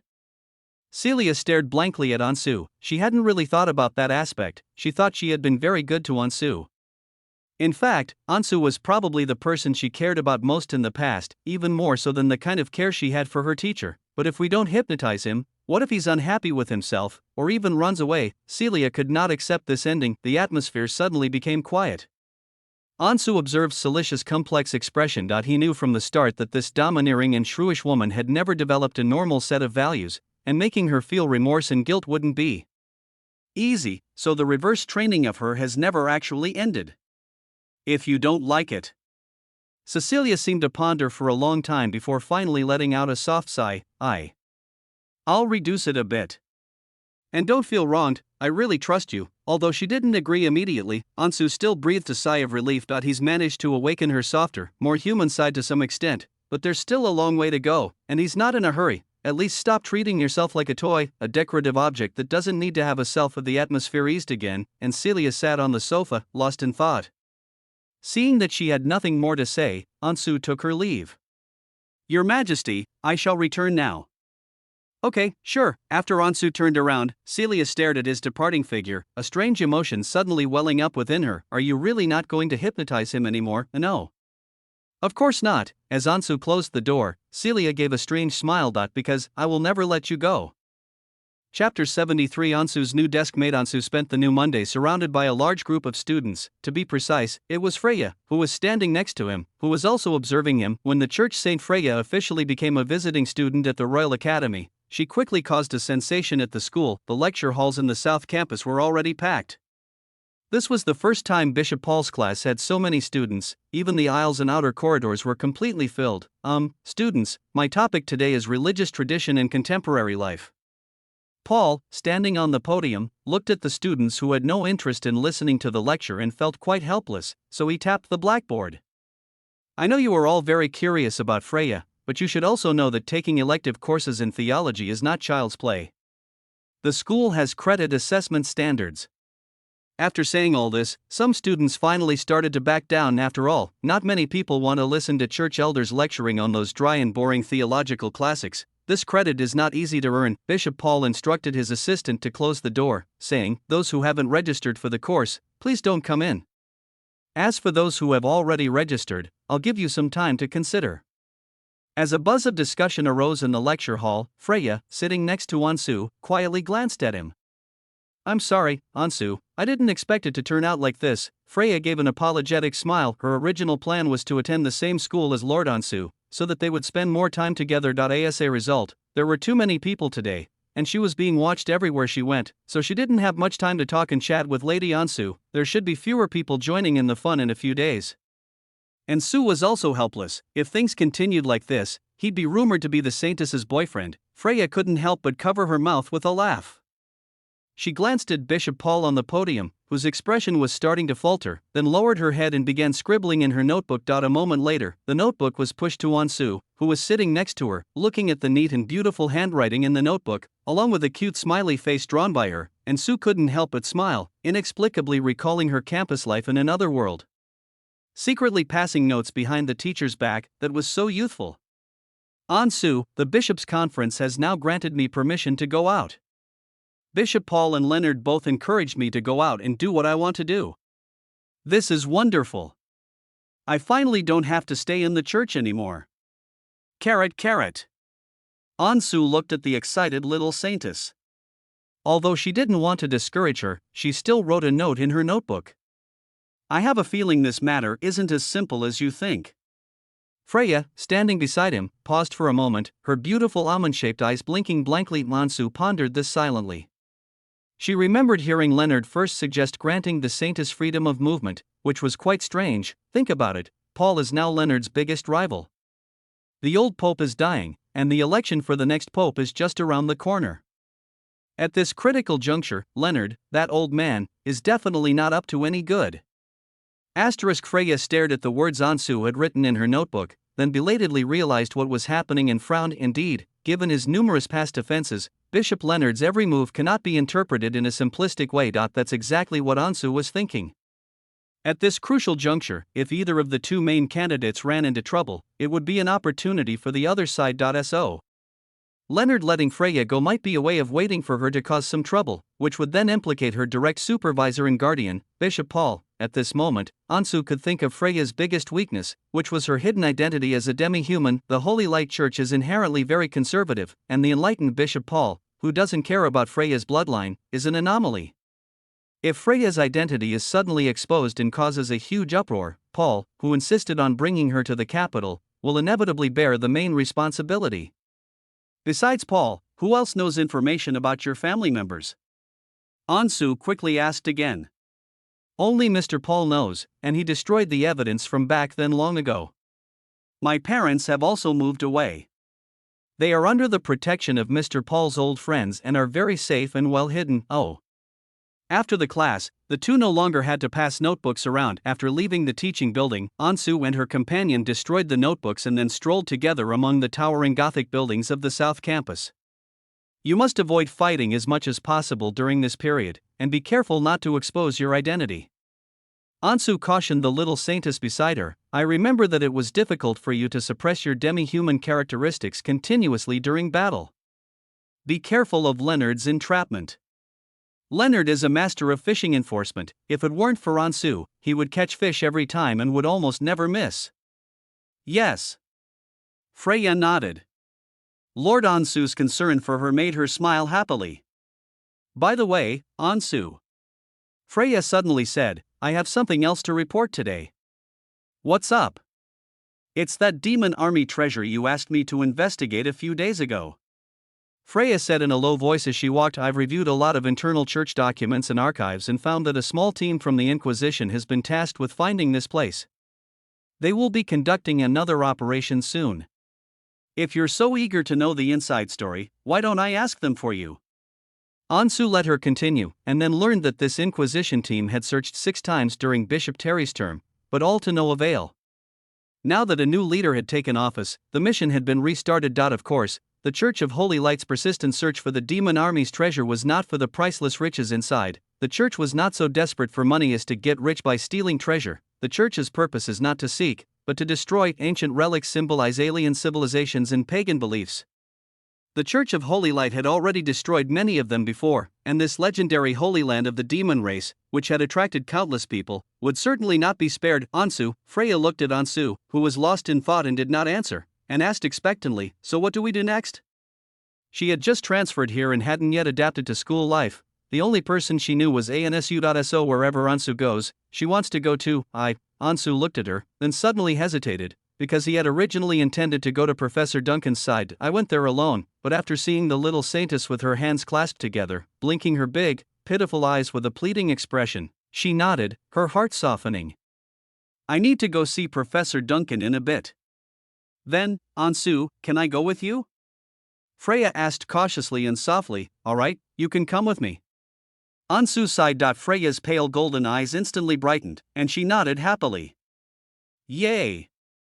Chapter 74. Professor, fortunes change every 30 years. As Ansu walked toward the office building, he pondered the information Freya had just mentioned. Normally, he certainly wouldn't want to go with the Church's Inquisition, but unfortunately, Professor Duncan ran into some trouble. After the Scoia'tael incident, the demi-human resistance was in chaos, and Shadow King Barks was certainly too preoccupied to attend to the professor's affairs, resulting in the complete cessation of all subsequent funding. This was supposed to be a good thing, but when I went to the professor to discuss the matter the day before yesterday, he had already gathered all the students, but he just couldn't get the school to agree. Without an archaeological qualification certificate, the team would be essentially conducting a civilian expedition, and within the Empire, any activity involving heretics would easily be seized by the Church and taken away for investigation. So, if Professor Duncan still can't solve this problem, Ansu could recommend Duncan to the Inquisition, so he could use his official status to travel on official business. Ansu frowned slightly. There was something going on afterward that would be troublesome. While they were pondering these things, the two arrived at Professor Duncan's office. The door was wide open, and a sound of arguing came from inside. Freya looked at the hot-tempered old man and blinked at Ansu in surprise. Professor Duncan? Ansu led Freya into the office, looking at the dwarf scholar who was glaring at him with a beard and eyes wide open. He was currently loudly berating a middle-aged man sitting in his office chair. Damn it! Frank, you're going too far. I told you I'd be moving my things out in a few days. Why are you in such a hurry? The large office was covered in dust. For students moved books and equipment in silence, while Professor Duncan stood by, constantly giving them instructions with great concern. Be gentle. Be gentle with me, those are my precious babies. The middle-aged man sitting in the office chair looked at his almost furious expression and smiled with sarcasm. Duncan, why don't you just give me your home address? Things have come to this point, I don't think you'll even be able to enjoy your new office for more than a few days before you have to go home and be unemployed. Sending it to your home will save my student the trouble of going to waste. Frank. Professor Duncan was so angry his head was about to explode. He clenched his fists and was about to charge at the other man. Do you think I have no temper? I'll make you taste the iron head of my dwarfs today. Professor Duncan. Ansu rushed forward and pulled him back. Don't do this, Ansu. What are you doing here? Duncan looked at Ansu excitedly. Don't stop me. I'm going to smash him to death today. I can smash his little body to pieces with this headbutt. If you really crash into it, your academic career will probably be completely over. Ansu comforted her with a smile. Don't you want to continue the career you love? Professor Duncan softened a bit upon hearing this. He glared coldly at his arch-rival. My student is here. For his sake, I'll let you go today. Oh? You good-for-nothing can actually take on new students? Frank looked Ansu up and down. Ansu invited Professor Duncan to a small stool by the wall, and after he sat down, he also poured him a glass of water. Professor, what just happened? Don't even mention it. Professor Duncan glanced at the desk, still angry, and began to tell Ansu about what had happened in the past 2 days. Professor Duncan is in big trouble now. It's not just a matter of whether he can get his archaeological accreditation, he himself is facing dismissal, because professors at the Royal Institution have evaluation standards. Professor Duncan's research progress was slow, and he received a C grade in evaluations for 2 consecutive terms. In addition, he offended a petty person, so his position was demoted 2 levels directly, from full professor to lecturer. The lecturer, of course, wasn't entitled to such a large office, so he was asked to move to the 4-person office downstairs. But what angered him even more was that his arch-rival, having caught wind of the situation, came over under the pretext of moving things to mock him. Damn it, that Frank. He heard I was going to restart the ancient ruins expedition and he actually laughed at me in front of so many people. Professor Duncan slapped his bald head. If you hadn't stopped me, I really would have. Professor Duncan, calm down, Ansu comforted him with a smile. As the saying goes, fortunes change every 30 years. Wouldn't it be more satisfying to hold back today and then retaliate later? Professor Duncan paused for a moment, then nodded with a cold smile. Yes. I'll get my revenge sooner or later. I'll make these people regret how they treated me today. Ansu nodded as he watched the dwarf scholar finally regain his composure. He believed that if Professor Duncan could join the treasure hunt, the professor would definitely be able to prove him wrong. In the original storyline, the alchemist doctor under Bark's command would indeed lead the demons back to the ancient ruins. However, the place had been almost completely emptied by Celia, which infuriated Bark so much that he put up a bounty to hunt down the treasure hunters who had destroyed his ancestral land and affected his great cause. When he later learned that it was the people of Echo of Truth who did it, he almost turned against his ally Celia, but there's nothing that can be done. Celia is a demon too. Barks presents himself so well, but in reality, he's just a descendant of a minor demon warlord from who knows how many generations ago. If you look closely at his lineage, he might not even be as noble as Celia, huh? Professor Duncan, whose mood had finally calmed down a bit, wanted to ask Ansu what she was here for, but when he saw the pretty pink-haired girl following behind him, his expression became somewhat puzzled. Hey kid, what's up? You got a new girlfriend after just 1 week? Girlfriend? Freya had been acting like she was invisible since she came in, but when Professor Duncan said those words, she subconsciously glanced at Ansu, and her fair face instantly turned bright red. She was so shy that her voice was barely audible as she explained. I'm actually not, Professor Duncan observed Ansu with a puzzled look. Ansu, I know young people are into all sorts of things these days, but you can't keep changing players so quickly, can you? Let me tell you. The dwarf scholar earnestly advised, since you're a student, you should focus your energy on your studies and research. If you're already so playful at your age, how will you be able to do research in the future? Love and such things are external, only scientific research is the life principle we should always uphold. Stop. Ansu looked at Professor Duncan speechlessly. Why was the old dwarf giving her life advice? This Freya is just a friend to me, oh? Professor Duncan glanced at Freya, whose face was flushed, his expression full of disbelief. The girl has already reacted like this, so what are you still arguing about? Seeing that the dwarven scholar's misunderstanding was deepening, Ansu decided not to explain further. He glanced at Professor Frank, who was sitting in his office chair, and said in a low voice, "After he leaves, I need to talk to you about our expedition." Professor Duncan nodded, glancing in the direction of his arch-rival. "You're that Ansu Morris from the Alchemy and Chemistry department, right?" Professor Frank seemed to recognize the student, raising an eyebrow with slight surprise. "Are you sure you want to be this little dwarf's student?" "Why not?" Duncan stared at him darkly. "What, you even want to steal my students?" He. Frank chuckled dryly a few times. "That's not it." He recognized the student named Ansu.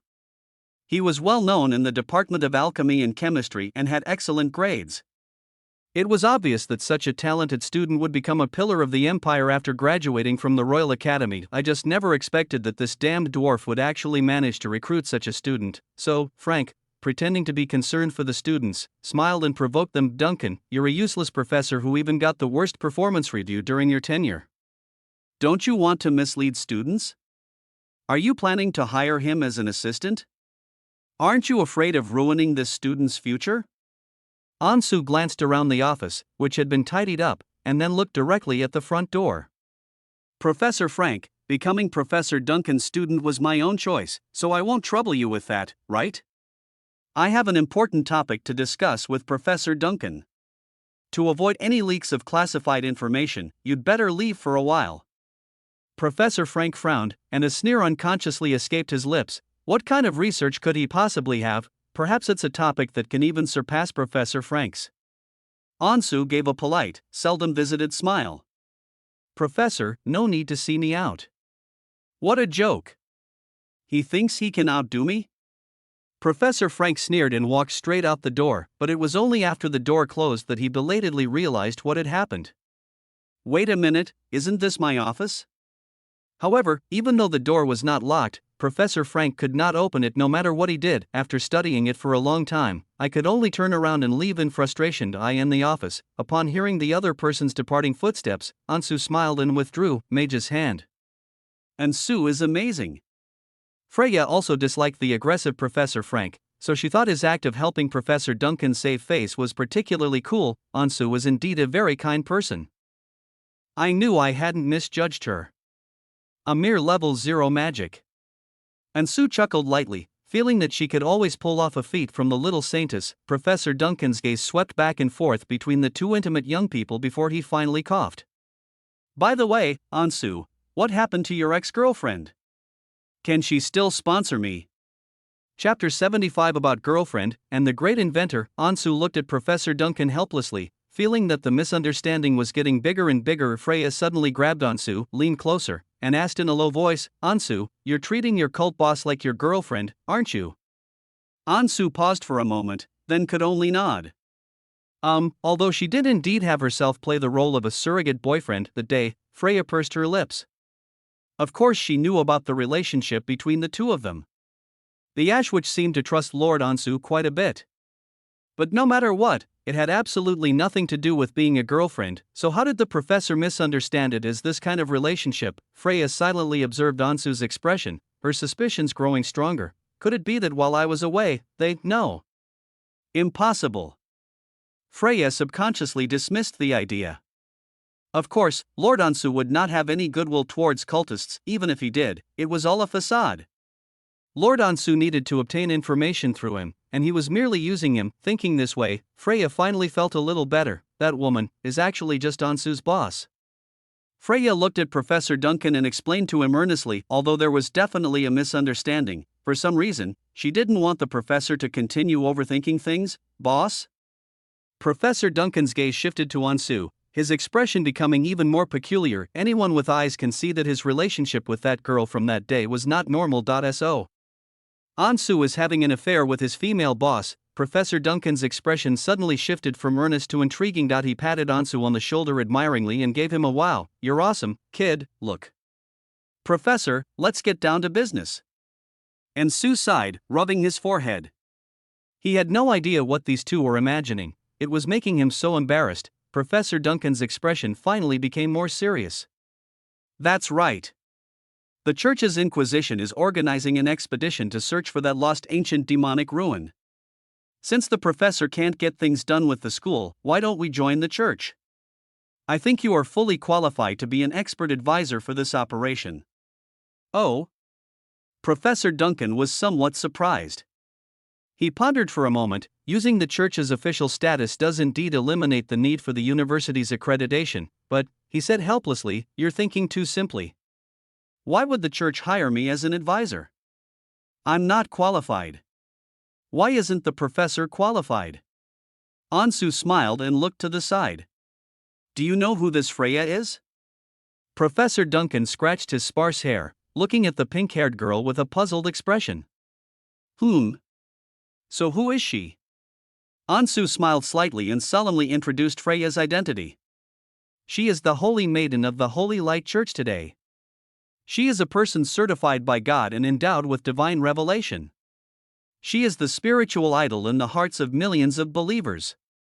A saintess of the Church? Professor Duncan paused for a moment, then looked her up and down. He then muttered to himself, I knew it, this name sounds so familiar.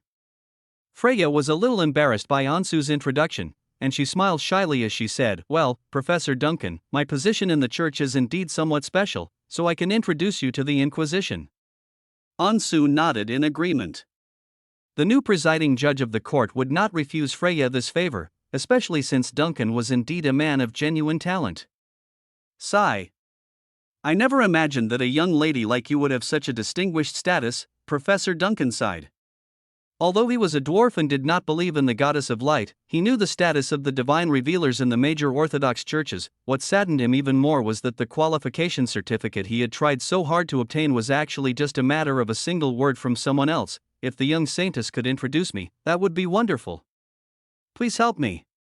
Professor Duncan finally nodded to her in gratitude. If this mission is successfully completed, I might be able to keep my job when I get back. Freya chuckled softly, you're welcome, Professor Duncan. Don't even mention my job. Professor Duncan pondered again, with the Church's endorsement, we can save a lot of money on this business trip. Ansu, however, didn't see it that way. He was unlikely to save the money, because his plan was to shake off the Church personnel, find an excuse like being lost or out of contact, and then sneak into the underground ruins. Although we have the Church's protection, this trip is still quite dangerous, Professor Duncan said cautiously. I have some small inventions here, which were prepared for the previous expeditions, and they have been improved quite a bit now. He stood up and walked towards the door. Come with me. Ansu and Freya exchanged a glance and immediately followed Professor Duncan. The two followed Duncan to the adjacent laboratory building. As they walked down the corridor, almost no teachers greeted him. Professor Duncan, however, seemed used to it. He led the two young men to the basement level, took out a key, and opened a dark basement. This is my workspace. I have too much stuff and I didn't want to share a lab with them, so I just converted a storage room. Professor Duncan turned on the gas lamp, and under the blinding light, Ansu saw that the surroundings were almost filled with alchemical materials, and the table was displayed with many intricately designed magical mechanical parts. He walked forward curiously and looked around. Professor Duncan rummaged through the pile of junk parts for a moment and handed Ansu a long-handled instrument that looked like a mine detector. As he explained, Ansu's expression grew increasingly astonished. This magical device, through its complex internal runes, could construct a miniature magic circle, achieving an effect approaching that of the second circle elemental magic, resonance perception, used to detect metallic elemental activity deep underground. Isn't this just a metal detector? Only a magical version. Professor, you're awesome. Ansu put down the magical device, her anticipation growing. Anything else good? Professor Duncan walked triumphantly to the other side and lifted a curtain. Of course I have some, I have all of these, cough cough cough. Why is there so much dust?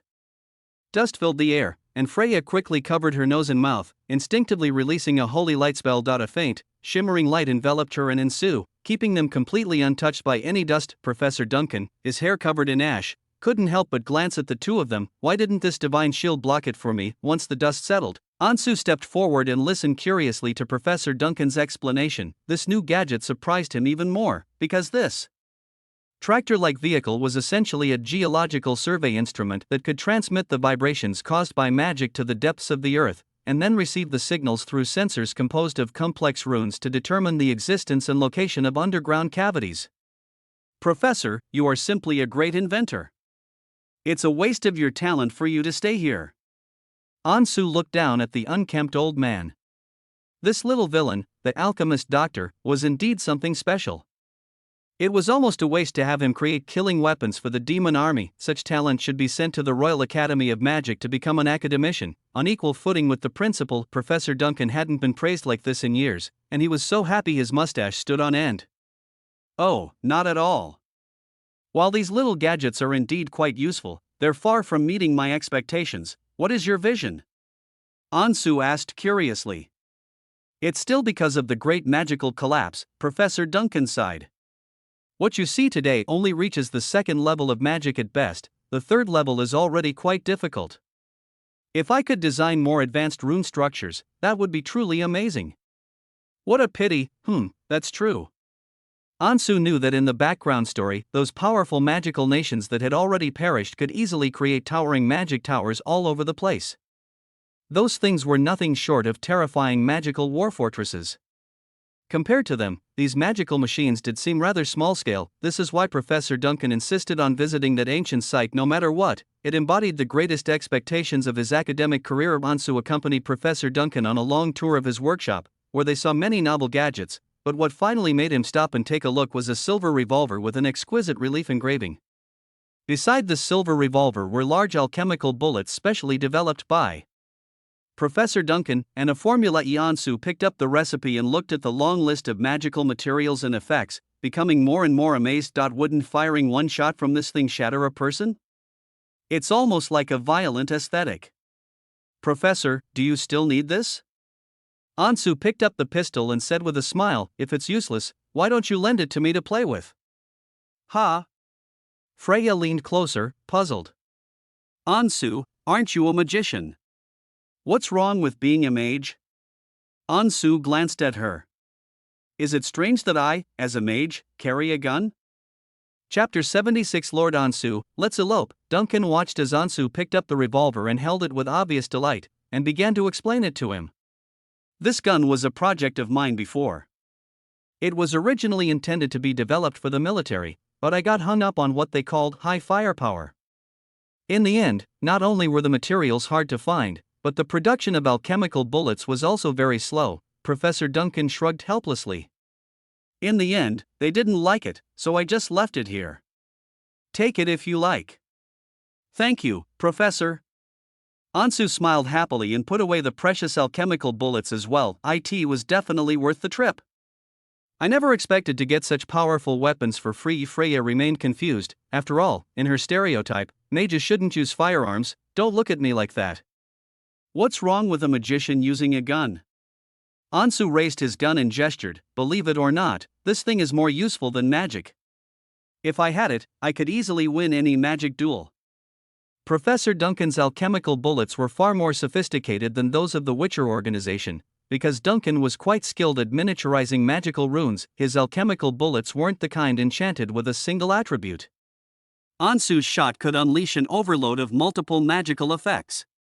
He roughly calculated that it could easily break through the defenses of an ordinary mage's shield spell. The vast majority of mages in the Echo of Truth Order only master low-level magic, so this gun is practically an anti-order treasure, capable of taking one down in just 2 shots. Ansu picked up the formula sheet, then suddenly asked, Professor, I've taken this formula too. Those few bullets aren't enough. I'll go back and study it to see if I can replicate a replica? Professor Duncan frowned.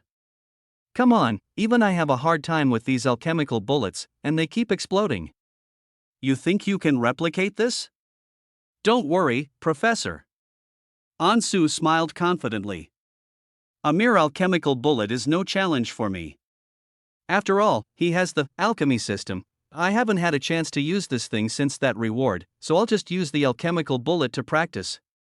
Well, all right. Professor Duncan waved his hand helplessly. If you insist on trying, there's nothing I can do.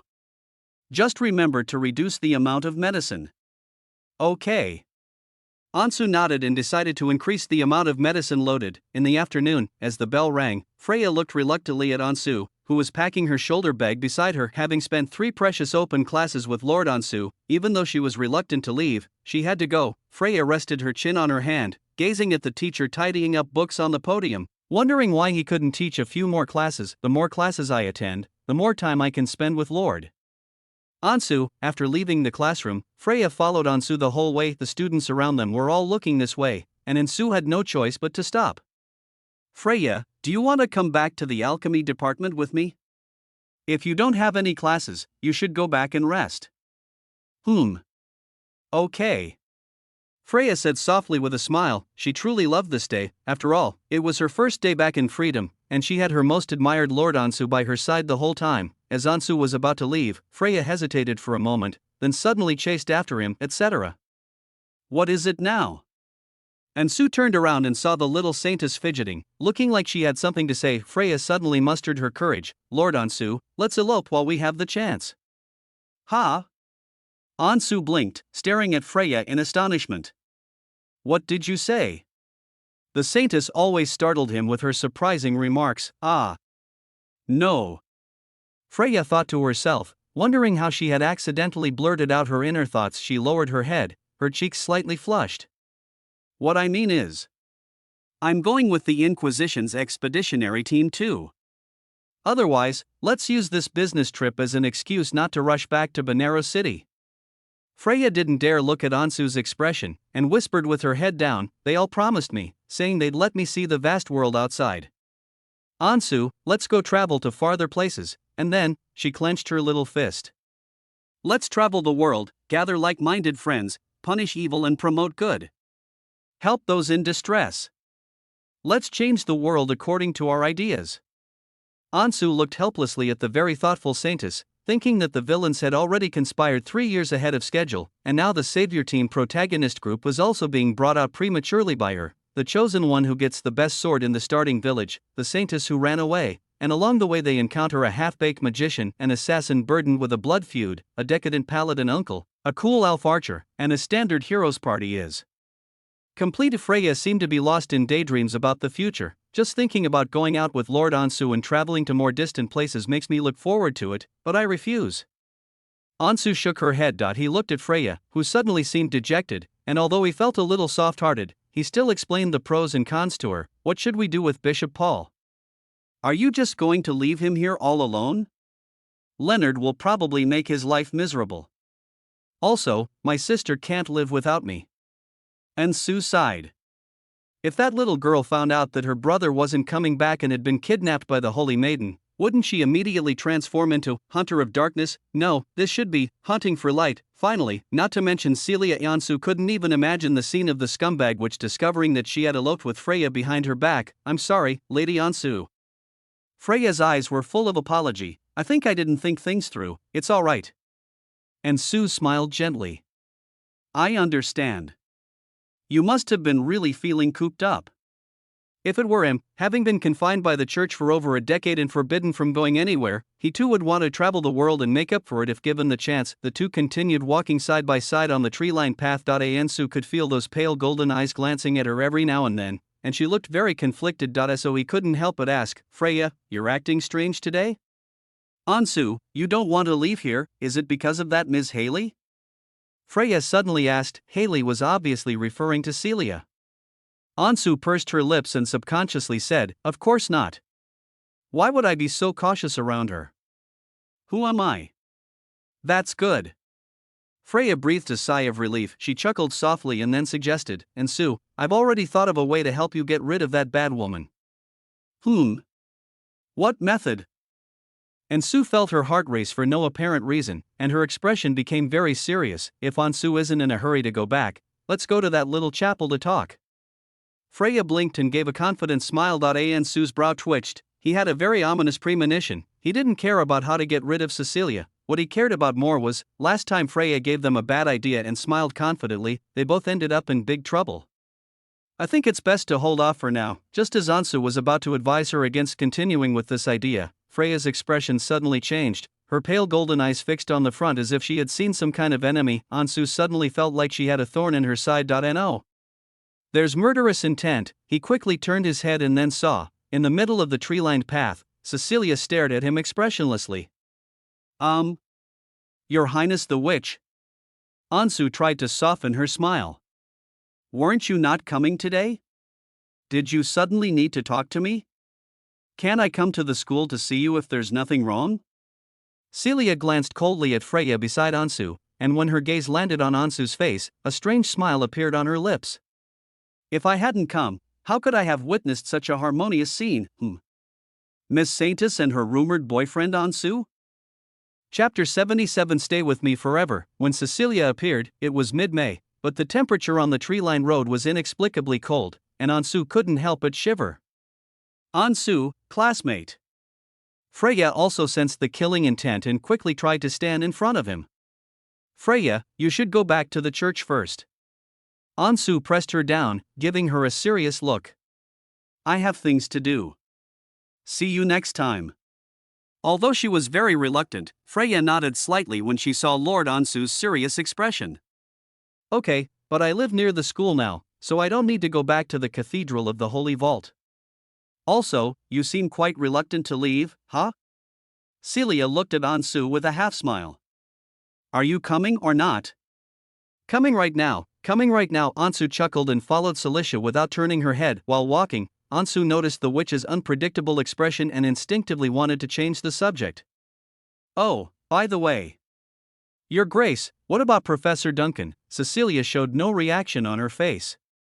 Because you didn't meet the assessment standards, your professorship certificate probably won't be issued, but don't worry. Ansu told her about the Inquisition's plan to send an expeditionary force to the ancient ruins. However, after mentioning this matter that she should have been very concerned about, Celia's face remained expressionless. She merely glanced at Ansu indifferently. I see. And Sue felt a sudden unease, because the other party's reaction was too strange. Even if she gets angry or threatens to punish him, at least you can guess what she's thinking. But with this Cold War, and Sue has absolutely no idea how to handle it, Ansu felt as if she had walked for an eternity along this tree-lined path. Your Highness the Witch. Ansu tried to break the silence. The Saintess came today and went with me to Professor Duncan's place. She can help us with our plans through the church. My idea is, that Saintess, Celia suddenly said, she's actually quite willing to help you, isn't she? Ansu could only nod. Celia stared silently at Ansu, a hint of suspicion flashing in her deep purple eyes. As far as I know, the squad in the tribunal is directly under the control of the capital, and even Terry, who used to be in charge, has no jurisdiction over it. So she's willing to handle such a troublesome matter for you? Ansu, this doesn't seem like a friendship at all. Why is she so concerned about your request? Ansu was immediately startled. Oh no. It's an information gap. He had no idea that the team had such a background. Yet Freya agreed so readily, without mentioning even the slightest difficulty. Ansu could only smile bitterly. Who could he blame? Freya didn't want him to have too much of a psychological burden either. He could only blame himself for being careless. Has he gotten too cocky lately? To the point that he thinks he can easily handle both sides at the same time. They're really just friends, but Freya, well, she's a very kind-hearted person. Ansu could only explain it in this direction. She helps many people, really. Cecilia gave a cold laugh and didn't pursue the topic any further. Ansu thought she could get away with it as before, but when they walked out of the path and were about to leave the South Campus, Cecilia suddenly turned around and glanced at Freya's small, departing figure, her brows furrowed slightly. Even a fool could see that the Saintess had feelings for Ansu. Although she was unhappy about this, she didn't reprimand Ansu too much because of her teacher. After all, she knew Ansu was using her, which would benefit the mission to find the chosen one, but today, she sensed a subtle, almost imperceptible tension between the two. Celia felt that the other party's attitude towards Ansu was too respectful, too deferential. Is this the kind of behavior a girl in love should exhibit? Celia, who had originally intended to discuss something with Ansu, suddenly made a decision in her heart. She calmly instructed, "Go to Lawrence Manor and wait for me. I'll be back before tonight. I have an urgent task to do." After saying that, she didn't look at Ansu's expression and hurriedly stepped onto another path. Your Highness, which? Ansu, left behind, watched Celicia leave with suspicion. An unexpected mission? In the past, when she received an unexpected mission, wouldn't she check the communication amulet? So this sudden mission is either aimed at me or Freya, right? Ansu's mind raced with various thoughts, and that ominous premonition grew stronger and stronger. Something's wrong. Something's very wrong. Ansu felt he had to do something, so he subconsciously opened the system panel. Can simulate the following times: 10 points will be consumed in 10 minutes, May 12, 1628, 10 hours later, May 13, 218, 50 points consumed, 100 hours later, May 16, 2018, 100 points will be consumed, start simulation? Ansu decisively chose 10 hours later, the future. 10 hours later, start simulation, remaining points, 68. As the countdown in cursive script gradually disappeared from view, Ansu opened his eyes groggily, finding everything in front of him blurry. Why does my head hurt so much? At this moment, Ansu not only felt dizzy and weak, but he also noticed that the surrounding environment was unusually dark. He heard the sound of dripping water not far behind him, and a chilly, damp air sent a shiver down his spine. Where is this? Each time he crossed 10 hours, Ansu felt a vague sense of disorientation, but this time his body was particularly uncomfortable. He gritted his teeth and endured it, wanting to cast a light spell, but just as Ansu was about to reach out, she was shocked to find that she could not move her hands at all. He felt a cold sensation on each of his wrists. Even though Ansu couldn't see clearly, the clinking metallic sound immediately made him realize he was suspended by chains. What's going on? Ansu opened his eyes wide and, after his eyes adjusted to the dim light, he was finally able to see his surroundings clearly. This appears to be a naturally formed cave. The faint light in front of him should be the direction of the cave entrance. The area beneath his feet is slightly cleaner, and not far away is a wooden table with heavy handcuffs and shackles on it, as well as a row of magical artifacts that resemble torture instruments. Ansu was imprisoned in a completely unknown, pitch-black cave. A bitter smile appeared on his face. Without even thinking, he knew it was Celia who did it. As expected, the unexpected still happened. Having understood her current situation and seeing that no one was around, Ansu quickly tried to gather her magic power and use magic to forcibly break the two chains, but for some unknown reason, his mind was so exhausted that he couldn't concentrate at all, to the point that he couldn't cast any spells, not even the magic power required for a level 0 spell. It's like they'd been completely drained. The chains clanged again with a dull thud as he struggled. Seeing that he could no longer cast magic, Ansu took out the alchemical revolver stored in the warehouse, and then, trembling, pulled the trigger hard on the chain. 2 deafening gunshots echoed deep within the cave, the chains snapped, and Ansu stumbled backward. Just as he was trying to stand up, a faint smell of blood suddenly filled his nostrils. Ansu whirled around and saw another body, also suspended in midair. Corpse, blood dripped incessantly from the corpse's fingers, falling onto the cave floor with a pitter-patter sound. It turned out that the sound of flowing water Ansu had initially heard was her blood. By the light from the cave entrance, Ansu could clearly see the owner of the corpse. It was Freya. However, this time, her head was still intact. Freya's fatal wound was in her chest, a fist-sized hole piercing through her, the aura of shadow magic faintly visible, and her heart was gone. Every time something like this happens, the saintess always seems to be missing a part, leaving Ansu completely speechless. He took a deep breath and subconsciously glanced at the magical artifacts on the table. He remembered that those things were used for Cecilia's perverse magical experiments. Is this another major overhaul of my design? Just as he was smiling wryly and talking to himself, a magical light suddenly flashed, and Cecilia's figure appeared before him. Ansu slowly raised her head.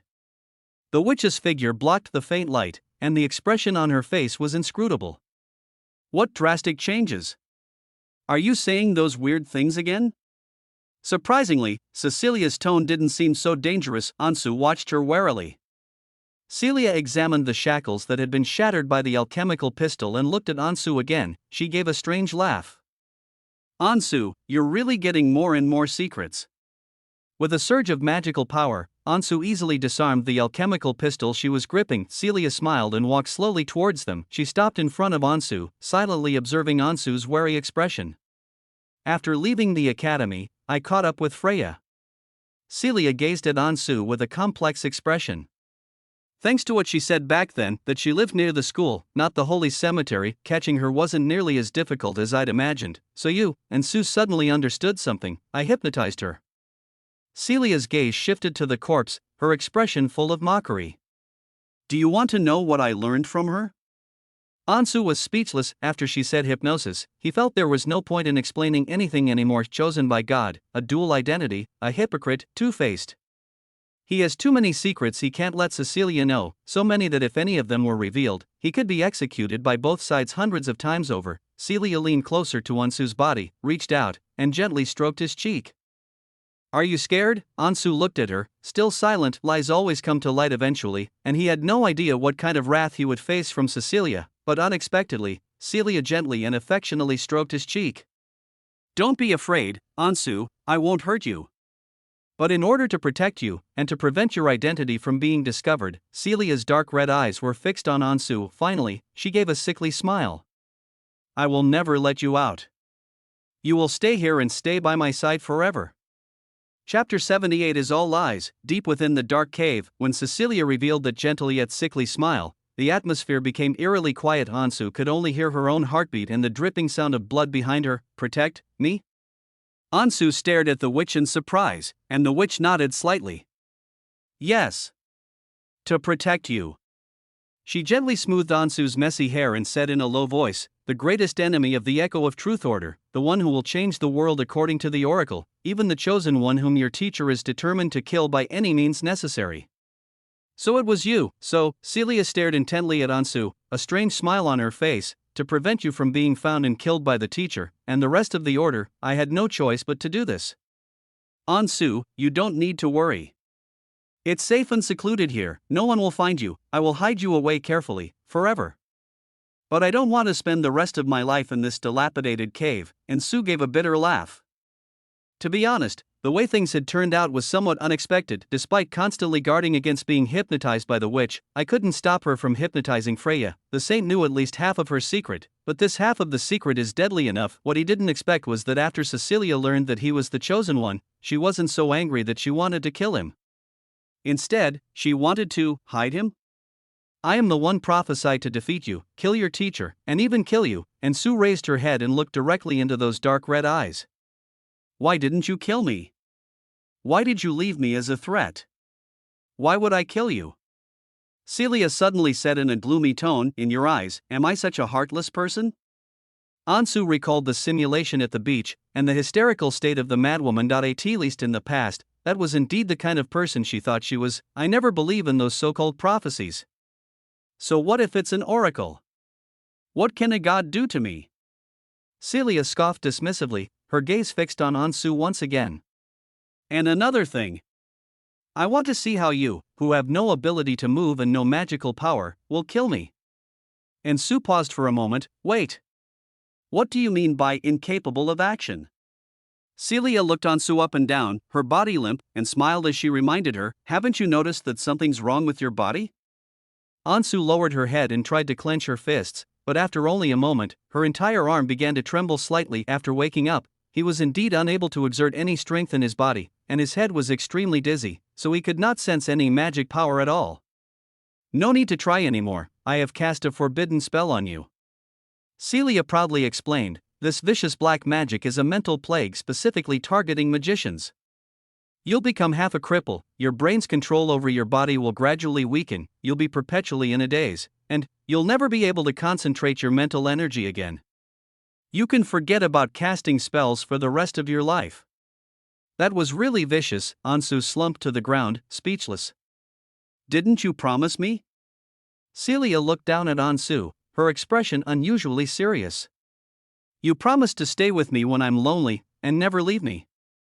Isn't that good enough? She sat beside Ansu, hugging her knees, her smile still gentle yet sickly. As the chosen one, you will never worry about enemies, while I can take good care of you since you can't take care of yourself. I'll feed you every day, put you to sleep, and when I'm in a good mood, I can help you go out to bask in the sun. Celia's dark red eyes darted around as she chuckled, I'm not necessarily trying to trap you in this place. After all, no matter how you renovate it, it's still gloomy. I know you don't like it here. But don't be afraid. After this storm passes, maybe a year or two, maybe longer, I will take you away from this country. We will get out of the sight of the religious order and the church and settle in another faraway place. Celia seemed to be starting to look forward to it, her expression full of anticipation for the future. It feels so good to have someone with me. From now on, we can be like family, no? Maybe we can become even closer. Ever since that day at the manor, when he said those words to himself, Miss Witch, you are not alone, because you still have me. Celia knew then that she would never let Ansu go in her lifetime. This is not good at all. Ansu interrupted the witch, who was lost in her reverie, speechlessly. What's the point of living without freedom? I'd rather you killed me. Celia, aren't you the one who cares most about betrayers? Does she want to live in a fantasy world? Ansu looked directly into her eyes without fear, even defiantly. The atmosphere was quiet for a moment. Celia seemed to remember something, and she narrowed her eyes darkly. I didn't even complain, and you still dare to bring it up? Her voice was laced with suppressed anger. You've lied to me so many times, each time enough for me to kill you. I haven't killed you because I can't bear to. Aren't you satisfied yet?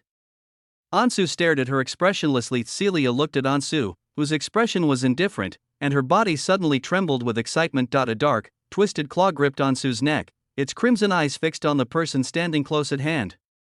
Ansu, you've really fooled me these past few days. Celia glanced behind him, staring with disgust at Freya's corpse. If it weren't for hypnotizing this bitch, I might never have known your secrets. Wow, you're amazing, chosen one. Celia gripped Ansu tightly, her voice shifting from anger to trembling. From the moment we met until now, how many things have you said that differ from what the Holy Maiden knows? How exactly did you evade my dark magic? How many of the things you told me were lies? This was the thing she least wanted to accept. If he's been deceiving her from the day he met her, then wouldn't he be? The foul magical aura continued to permeate, and black cracks reappeared on her skin. Her bloodshot eyes were now filled with despair because she could no longer deceive herself. Ansu gazed at the angry and desperate Cecilia, and he had already imagined her questioning him countless times in his mind. Lies will always be exposed eventually, even if the relationship grows closer and even if they both have high expectations of each other. But all of this is just a seemingly beautiful bubble that bursts at the slightest touch. Much of it is a lie. Ansu sighed and chose to be honest. At least in the simulation, he really wanted to be honest. Ansu wanted to know Celicia's choice. It was important. If she kills herself in the simulation, it means she will kill herself in reality. Although cruel, he would actually feel relieved, because Ansu will no longer have any expectations. Once he has done what he needs to do, he will not hesitate to leave her. Chapter 79. Cute, what kinds of lies are lies? Celia questioned him excitedly and unwillingly, the cracks on her cheeks even spreading to the corners of her eyes, as if black tears were streaming down her face. Speak. Speak now. The note was a lie, Ansu said coldly. I didn't mean to threaten Freya. I just wanted her to come and save me, because I knew who you were from the beginning. What craving for superhuman power? What about everyone looking down on me, wanting revenge for my father? It's all a lie. My goal is to evoke your sympathy, to make you believe we're on the same side. Her dark red eyes flashed intensely, and Cecilia's trembling hand gripped even tighter. Those pieces of information from the Church of Holy Light were all told to me by Freya herself. Ansu's breathing became labored, but he still spoke without hesitation, because she trusted me, and believed that I was her chosen one.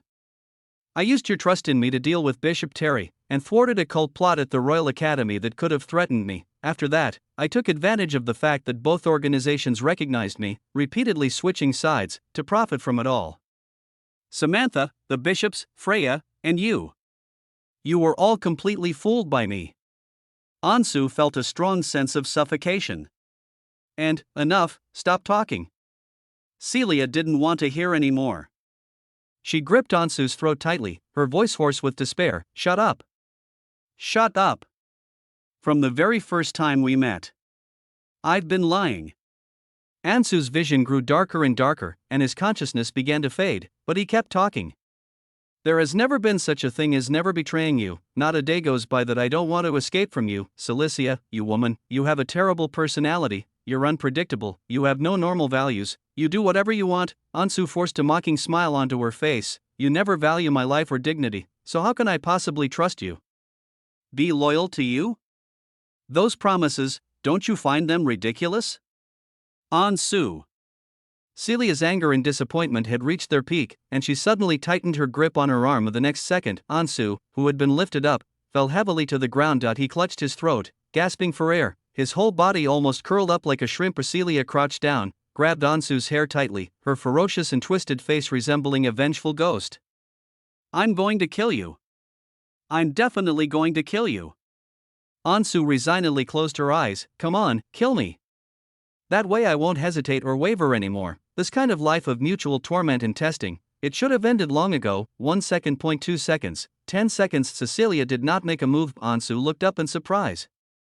In the sunlight streaming through the cave entrance, he saw Cecilia slumped on the ground, looking like a broken puppet, utterly dejected. Fake. It's all fake, she smiled bitterly. I'm so ridiculous. I thought I really had something. I thought you at least had a sliver of sincerity towards me. There has never been such a thing as never betraying someone. These words were like a cold, sharp ball piercing her heart. Ansu mercilessly shattered all her illusions. After meeting Ansu, this period was the happiest time in her otherwise dull life. From initial curiosity to trust, ultimately, it becomes a dependency. She always looked forward to the next day, hoping that Ansu would bring her more surprises. She loved Ansu's talkative and witty manner in front of her. Gradually, she had become unable to live without Ansu by her side. Celia liked Ansu's intelligence and composure. She admired Ansu. Despite his apparent weakness, he skillfully navigated the treacherous cult in the colossal Church of Holy Light. Ansu seemed to possess a precognitive ability. Every decision he made consistently resulted in the most advantageous outcome for himself and others. Ansu has also made no secret of her admiration and affection for me. He acknowledged his own power and ambition. He even secretly stole glances at his own legs, his own face, and the meticulously applied makeup he wore, all of which elicited a look of amazement and greed in him. Unfortunately, it was all a lie from beginning to end. Ansu watched as Celia's gaze gradually waned, and she slumped to the ground, as if her soul had been ripped away. This was a side of her that Ansu had never seen before. He had seen arrogant witches, cold witches, and witches driven mad with rage, but like this, with her eyes devoid of their former liveliness and color, Celia felt utterly hopeless. Ansu sighed inwardly. My ruthless confession seems to have been a bit too much of a shock, Celicia. Ansu steadied herself against the cave wall, struggled to her feet, and looked at her again. I've already said the harshest things. I don't know if you want to hear the rest. Celia raised her head in a daze. There are a lot of lies, in fact, they make up the majority, but there are also a few things I say that are true. Ansu wanted to be honest. He wanted to see the witch's final choice. Therefore, to be honest, you have to be honest about everything. When we first met, the thing I said to you. Ansu recalled the scene and suddenly felt a little embarrassed. It was true. He did indeed find the other person cute. After all, that's how his XP system was. White-haired, red-eyed demi-human girl. Who wouldn't be confused by that? Celia's body stiffened and trembled slightly. His dark red eyes slowly moved toward Ansu's face. You mean, cute, very cute. Ansu was so embarrassed she wanted to pick her toes. From the first moment I saw you, at least when it comes to praising your beauty. I think you don't need to hypnotize me at all, because I'm answering truthfully. Celia blinked, a hint of surprise on her face. Go on. Ansu continued, actually, if you weren't so domineering, and if your morals were more human-like, and you didn't treat me like a toy or anything, I'd actually be quite willing to follow you. He had this thought from the very beginning of his interactions with Cecilia. After all, who wouldn't want to follow a good-looking, generous boss who also protects his subordinates? They'd be willing to go to great lengths for him. It's just that her personality is really hard for me to stand, and her jealousy and possessiveness are off the charts. Every time she turns into a witch, she's absolutely terrifying. Ansu glanced instinctively at Freya's corpse behind her as she thought about it. He glanced at her once and then looked away. Freya's miserable state was simply too much for him to bear. The little saintess always seems to be missing a part. He really doesn't want it to happen again. You really think so?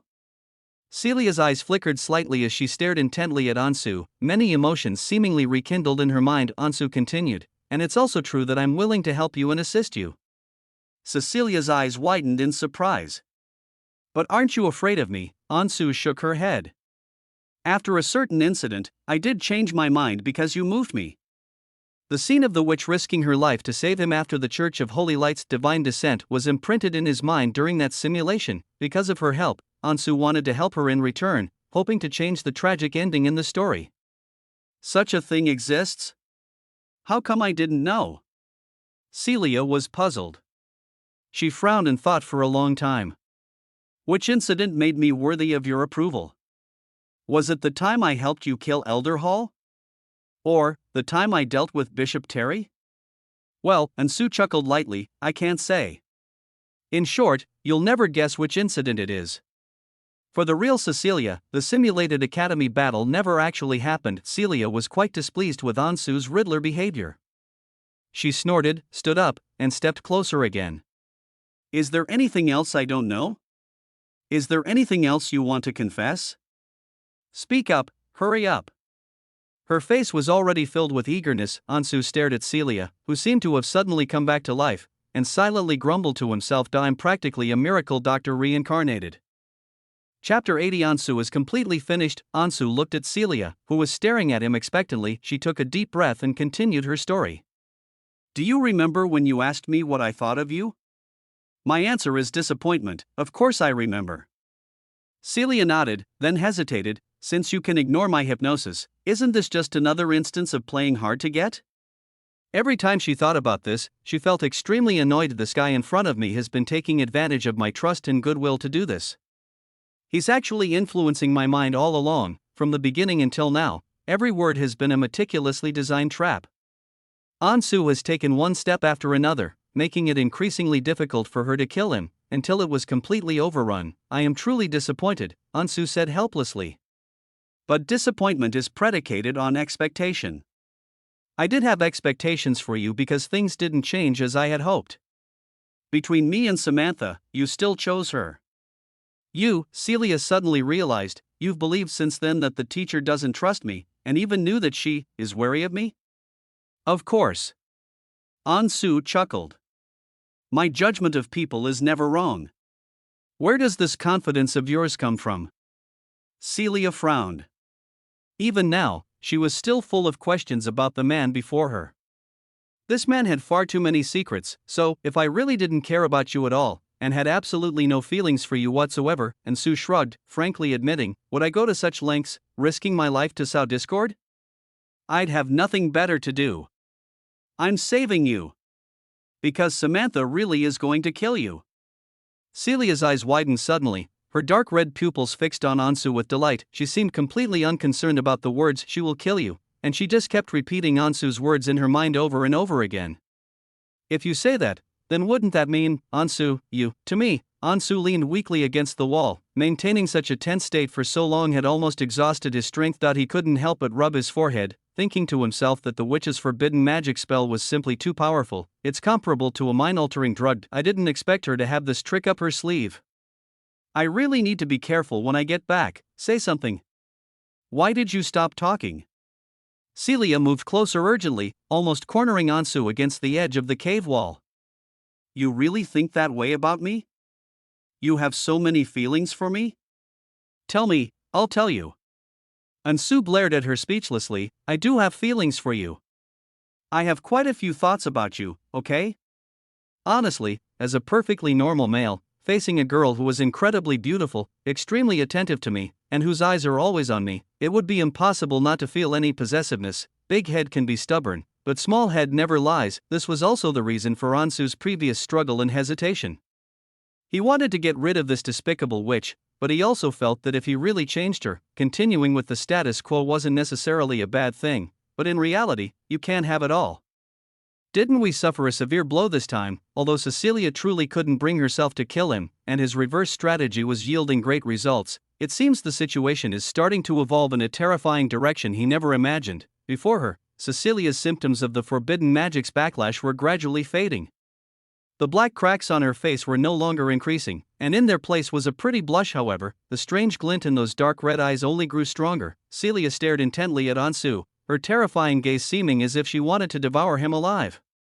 So, you were actually willing to do so much for me, Ansu? Celia breathed heavily, a sickly smile returning to her face.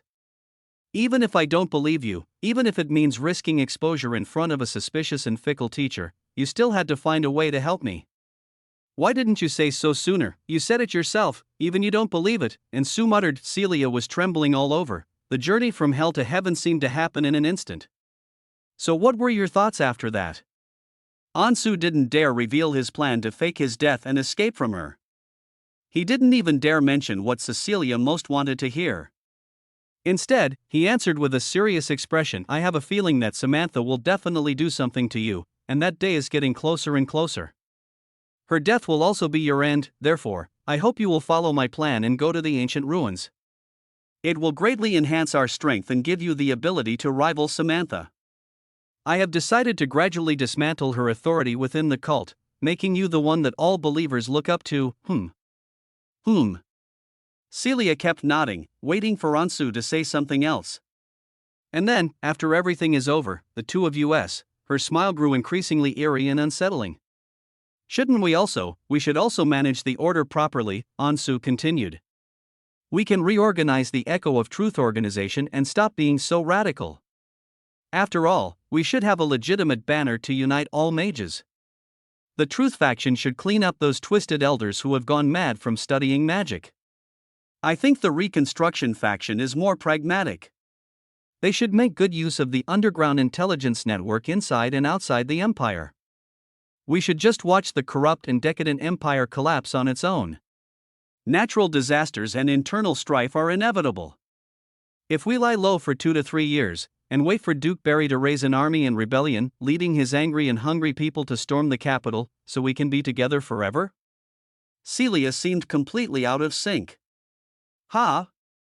And Sue was taken aback. He then stared speechlessly at the witch in front of him. Where have you gone off topic? So all I just said was for nothing. However, Cecilia's connection with the channel was not the only issue. She pondered for a long time with an excited expression, and finally nodded repeatedly, as if she had made an important decision in her heart. All right. Very well. Ansu, I'll take you away, let's get out of here. Leave? Ansu looked at her in surprise. Leave where? Leave this cave, start a new life, and achieve all the plans you want to make. Celia trembled as she repeatedly stroked Ansu's face, her emotions seemingly becoming even more morbid. I won't keep you locked up anymore, and I'll lift the curse, but before that, just in case. I have to do something else with you. What other thing? Ansu looked at her nervously, a bad feeling suddenly creeping into her heart. I will solve the problem of you being the chosen one at its root. I will also make you no longer cling to any past. Celia said excitedly and expectantly.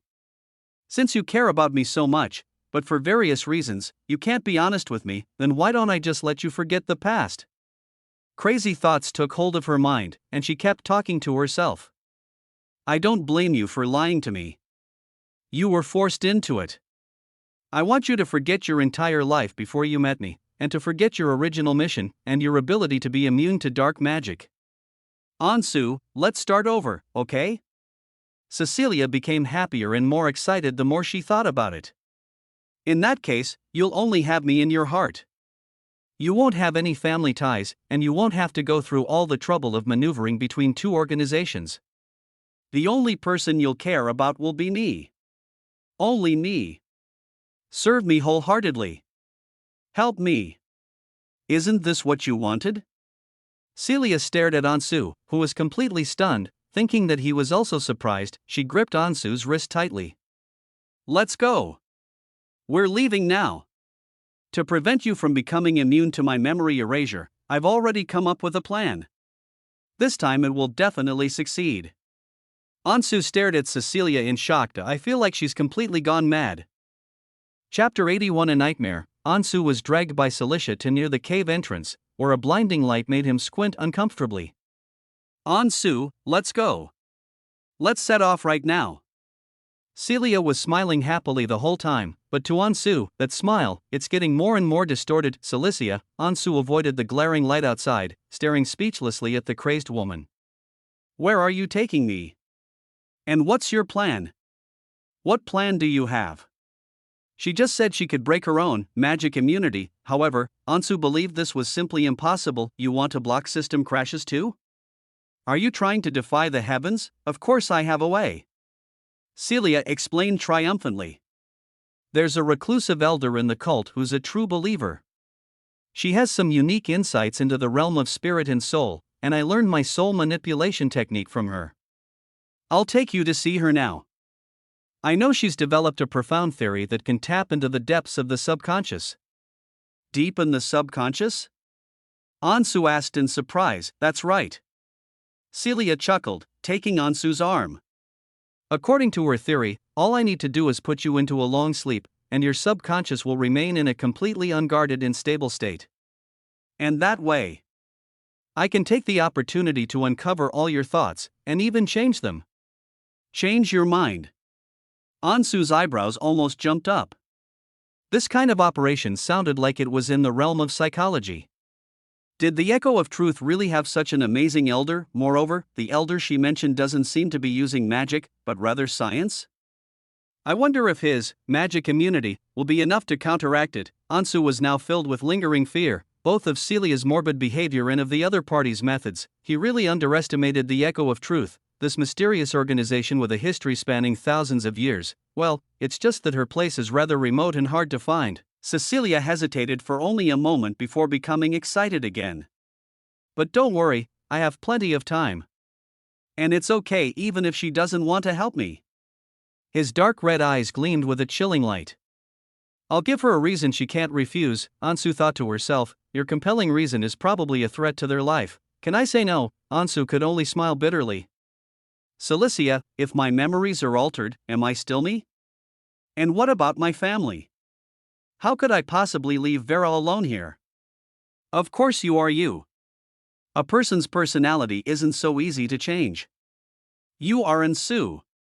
Celia stroked Ansu's cheek, smiling and comforting her. Don't worry, this kind of subconscious change is not painful at all. It's like having a very, very long dream. Even if the experiment takes a long time, I am willing to wait. As long as you stop remembering those miscellaneous things and focus on assisting me, we will definitely be able to achieve the future you envision. I suddenly don't want to achieve it anymore. Ansu muttered to himself.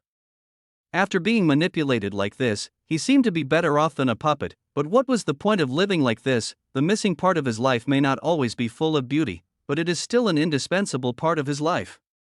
You'll have to make it happen whether you want to or not. Celia grinned maliciously, her beautiful face contorted.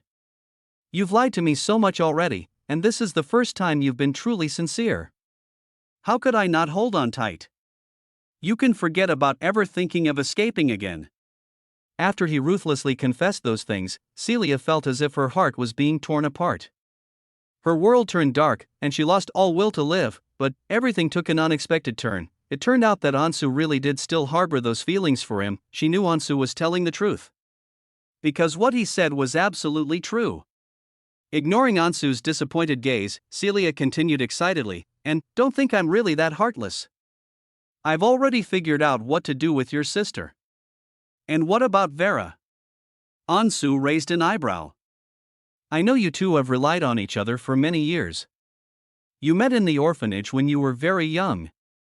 The bond between you is probably incomparable to anything in this world. Celia's tone softened, as if trying to soothe Ansu's anxiety. So don't be afraid, and don't worry anymore, I'll arrest your sister too. What did you say? Upon hearing this, Ansu felt a surge of anger. His gaze instantly darkened. Capture her? What do you mean by that? I'm sorry, Ansu, I should have finished speaking. Celia wasn't angry when she saw Ansu's sudden change in demeanor. She simply continued to stroke the other's face. What I mean is, after I capture her, I'll take her to that elder's residence to undergo subconscious manipulation together with you. You want to erase her memory too? Ansu asked in astonishment. Yes, right. Celia nodded with a smile, but she shouldn't be as difficult to deal with as you. I just need to erase her memories of you. Once Vera wakes up, she will have completely forgotten you. Ansu was speechless. Celia even considered this aspect. She's really thoughtful. Once Vera's hidden danger is resolved, he will have absolutely no ties or attachments to this world. Don't worry, Vera is your sister, and I like you so much, so I would never hurt her in the slightest. Celia smiled and said, after I help Vera erase her memories, I will have people keep an eye on her. Don't worry. Her growth will be very safe. Thank you so much. Ansu stared at her speechlessly, suddenly feeling a sense of powerlessness. She was acting so crazy that I couldn't even muster the anger to feel. You're welcome. Celia replied with a smile. You've already learned everything you wanted to know, haven't you? Celia held Ansu's arm tightly, preparing to step out of the cave. Let's go.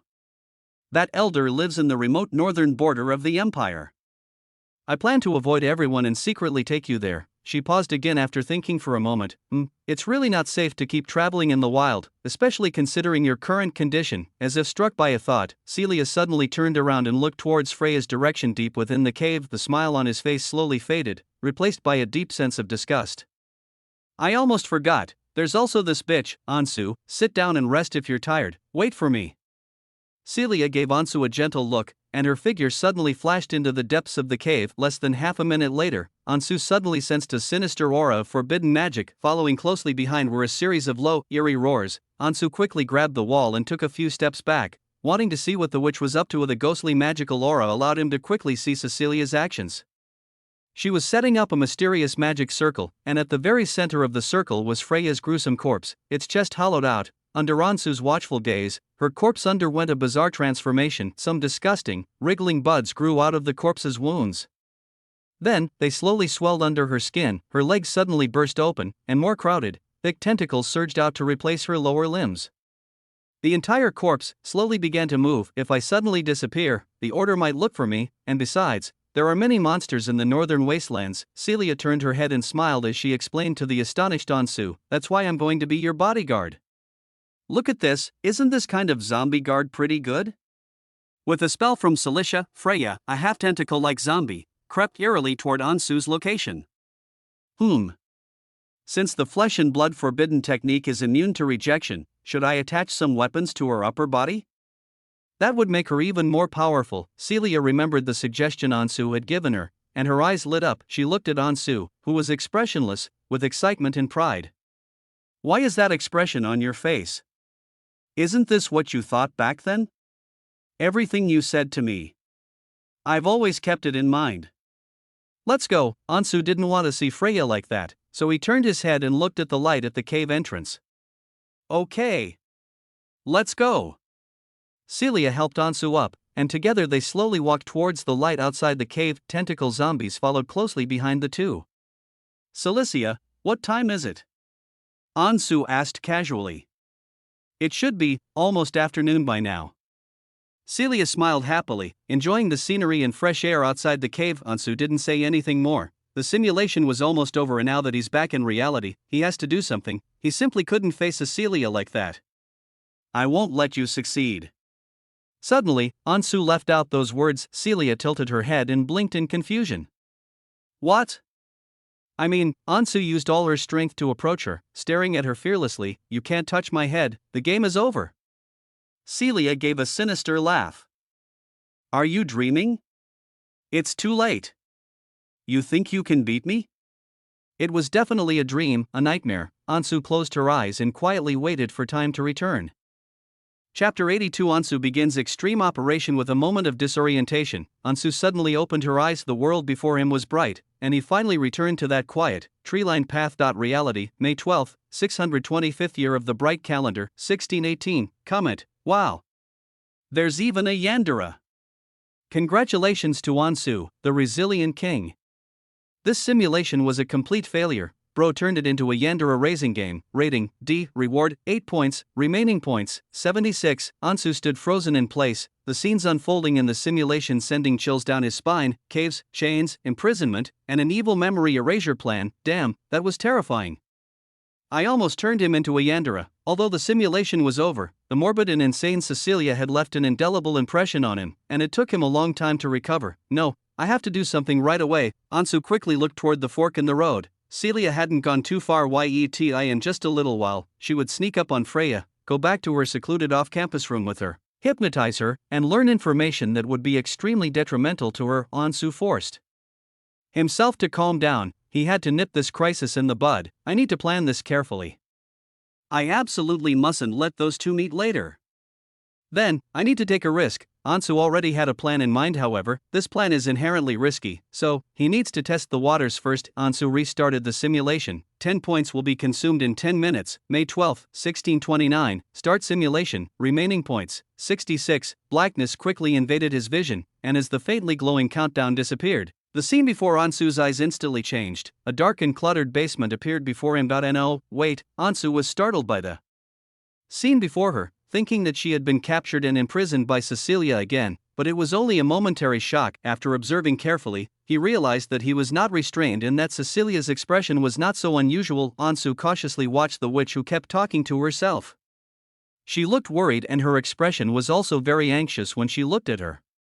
What should we do? What should we do? How could this happen?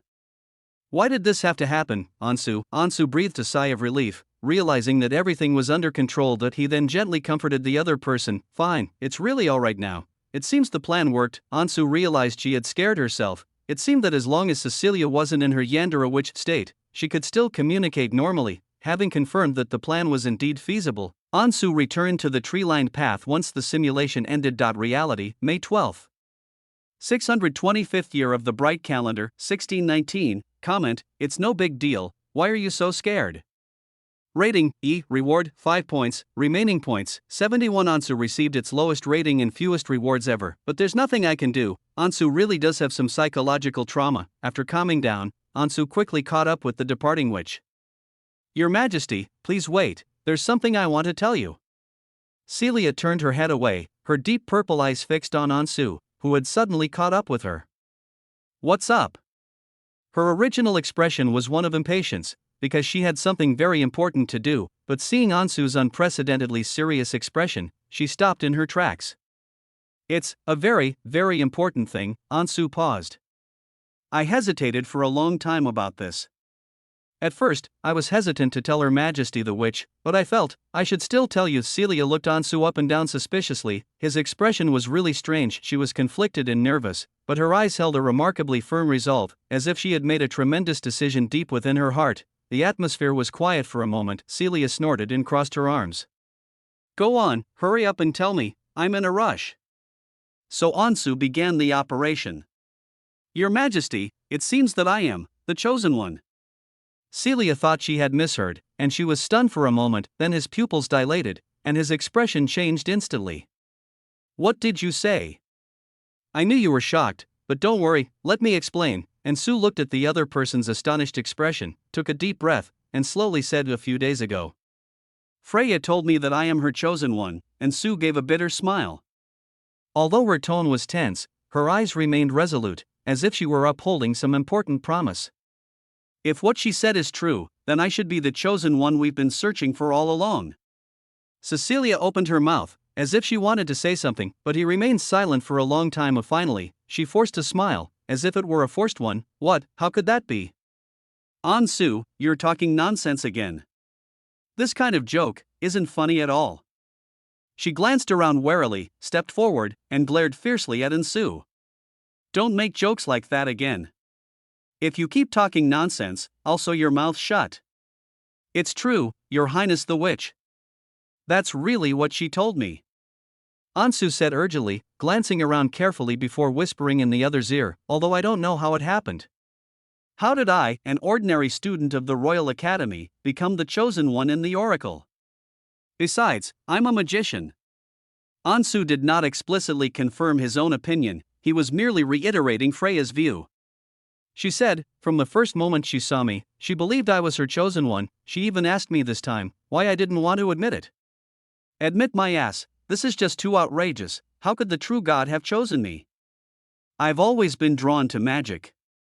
If I were truly chosen by God, I should be the chosen one from the evil God's camp. After saying all this, Ansu seemed to be caught in a dilemma. He was trying to elicit a vague and questionable speculation. This is also the most effective of his 3 tricks, namely, in order to cover up one contradiction, he would ignite another major contradiction. If successful, this is the optimal solution. The core of this operation is that Cecilia doesn't really care whether she is a chosen one or not. Samantha and the echoes of truth are the ones who care about God's chosen ones. Celia only cares about whether he betrayed her or deceived her. So when Ansu used this combination of shifting the blame and taking the initiative to confess, Celia would even help him cover it up. After all, even the Yandere witch in the simulation was like that, but in the end she still couldn't bear to kill herself. Therefore, Ansu was very confident in detonating the bomb ahead of time. As for the bigger bombshell of deceiving her, let's talk about that another time. Ansu wouldn't even dare to think about such a thing. Ansu, how is this possible?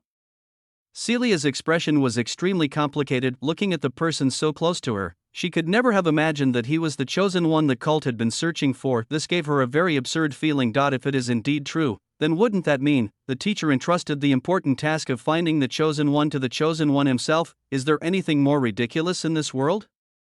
Chapter 83. No. You're not some chosen one. I don't even know what to say.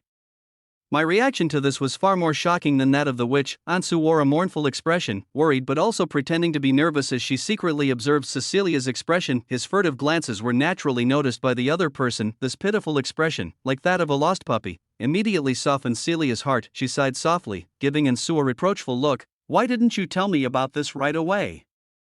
Didn't I already tell you? Ansu said helplessly. Isn't that courting death? Your Highness, not just anyone can tell others such a life or death secret. He looked up, a little nervous and a little scared, and stared into Celia's eyes. But I'm not just anyone. Celia retorted angrily. So I told you, but it was a little late.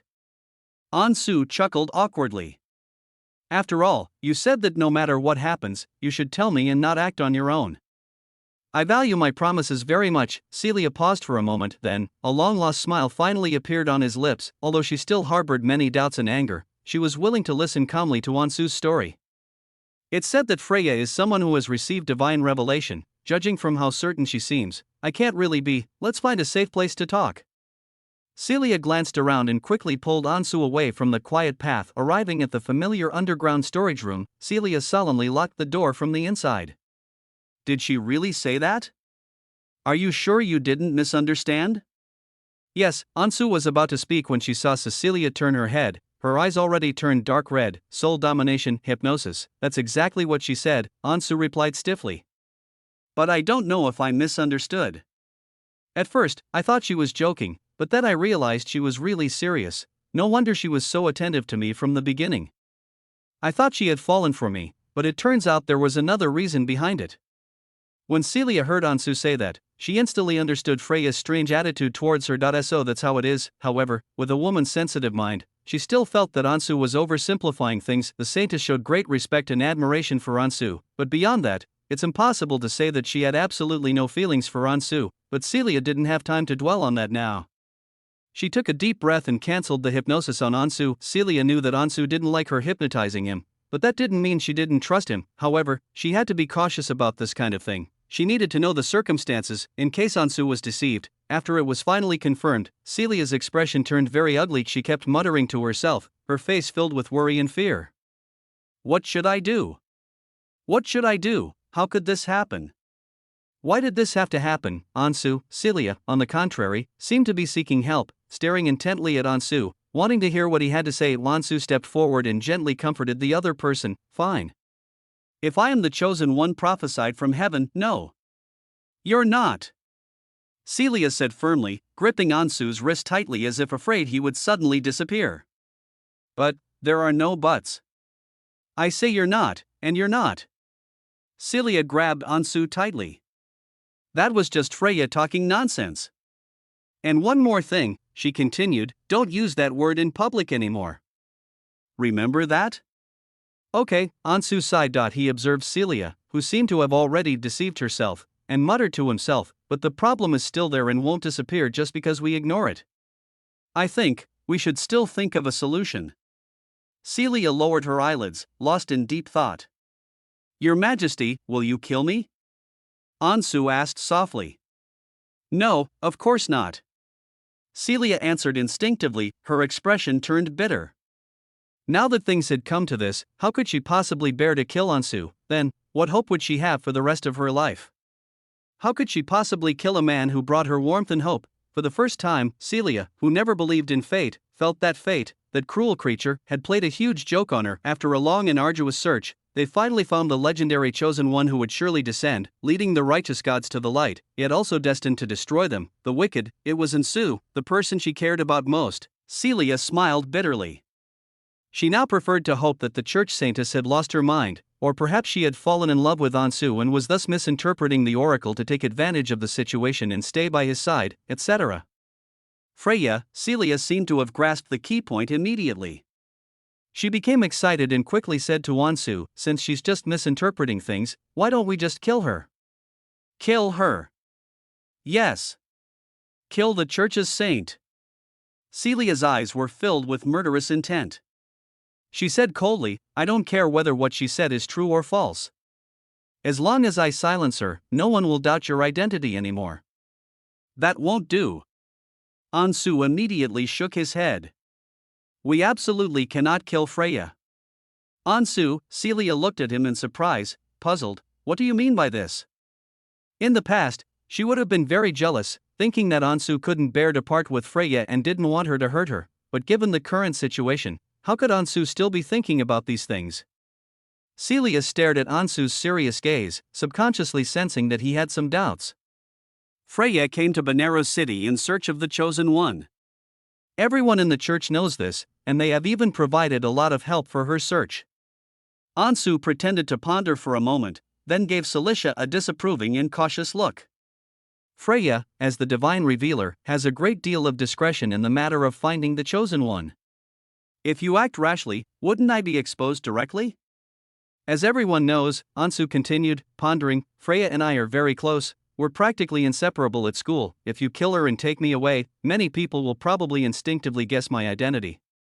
Paul and Leonard are both intelligent people, and Samantha, who values the Chosen One the most, is no fool either. In that case, the news that the Chosen One is Ansu will probably spread very quickly. At that time, Ansu looked worried. Not to mention you'll be facing a double attack from the church and Samantha, the entire world, all the righteous and evil god factions, will be instantly thrown into chaos. Countless people will want to find me, and countless others will want to kill me. He said to Cecilia, Your Highness, are you really going to fight against the whole world for my sake? Cecilia was about to say yes immediately, but the next second, seeing Ansu's disapproving expression, she sighed helplessly. Ansu makes a good point. Even though she's quite confident in her abilities, there are only two of them after all. Moreover, the prospect of the whole world discovering that Ansu is the Chosen One, she absolutely did not want that to happen. If Ansu truly is the Chosen One, will he still follow me?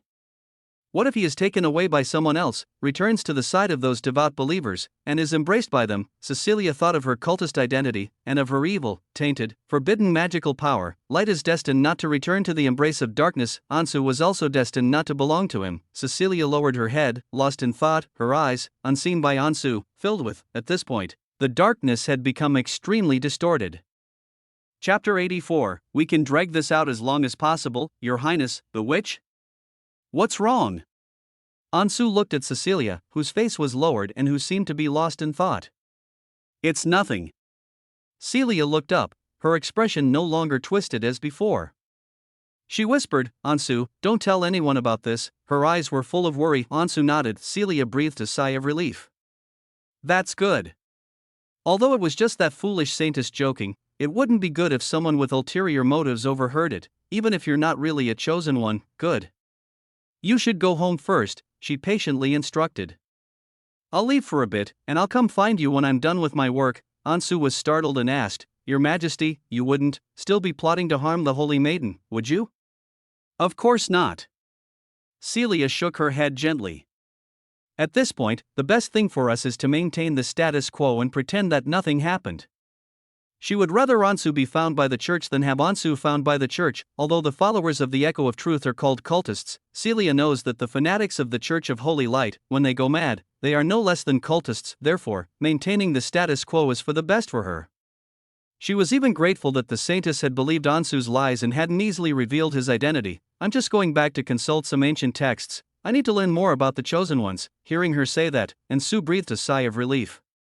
Oh well, after saying goodbye to Ansu, Celia left the basement with a heavy heart. Returning to the tree-lined path, Ansu pondered for a moment, then followed the direction Freya had gone and left the Royal Academy. If he was going to find Freya, he needed to tell her something. Although Freya didn't tell him where she lived, Ansu easily found Freya's residence by asking a few neighbors on the street. After all, the saintess of the church was a big star. Freya lives in a detached house that isn't very large. Although it's not big, it's in a prime location in Betrayal City, so the price must be quite high. Ansu knocked on the door, and a response came quickly from inside the house. Who is this? The door slowly opened, and when Freya saw Ansu standing at the door, her little face lit up with surprise. Ansu! What brings you here? She happily invited Ansu into her home. Weren't we just chatting at school? Why did you suddenly decide to visit me? Come on in.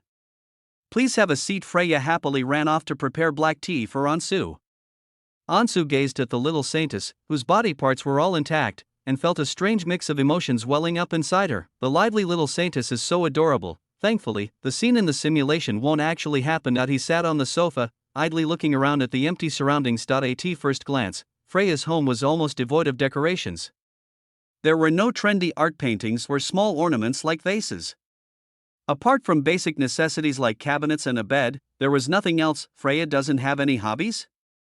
It seems her life is quite boring. No wonder she looked forward to seeing me every day after meeting me. After all, her life really didn't seem to offer much hope. Freya gently placed the black tea on the coffee table, pushed it towards Ansu, and then sat down opposite Ansu with a sweet smile.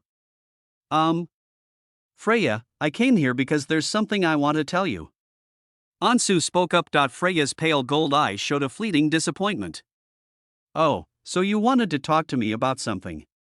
I thought, he came to celebrate moving into his new house, just like close friends do. Ansu could certainly sense the little saintess's disappointment, but given the urgency of the matter, he quickly spoke again. Isn't that tribunal team from the capital going to restart the expedition? I need you to help me contact them. Okay, Freya agreed without much thought.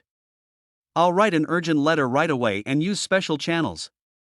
They should receive it tomorrow. Ansu immediately shook her head. No, I want you to go to the capital yourself.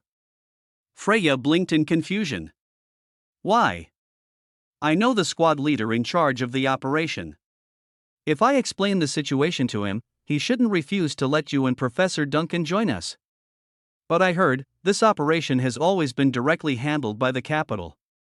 With Bishop Terry gone, what if the squad leader is replaced? Ansu looked at Freya earnestly. So I hope you can go there in person. Freya, please do me this favor. Freya was even more surprised. Lord Ansu, you even know this? Ansu once again revealed his enigmatic smile. Intelligence network.jpg. Freya immediately understood, thinking to herself, Lord Ansu's intelligence network is truly impressive. They even know such high-level secrets of the church. Alright, I'll go to the capital.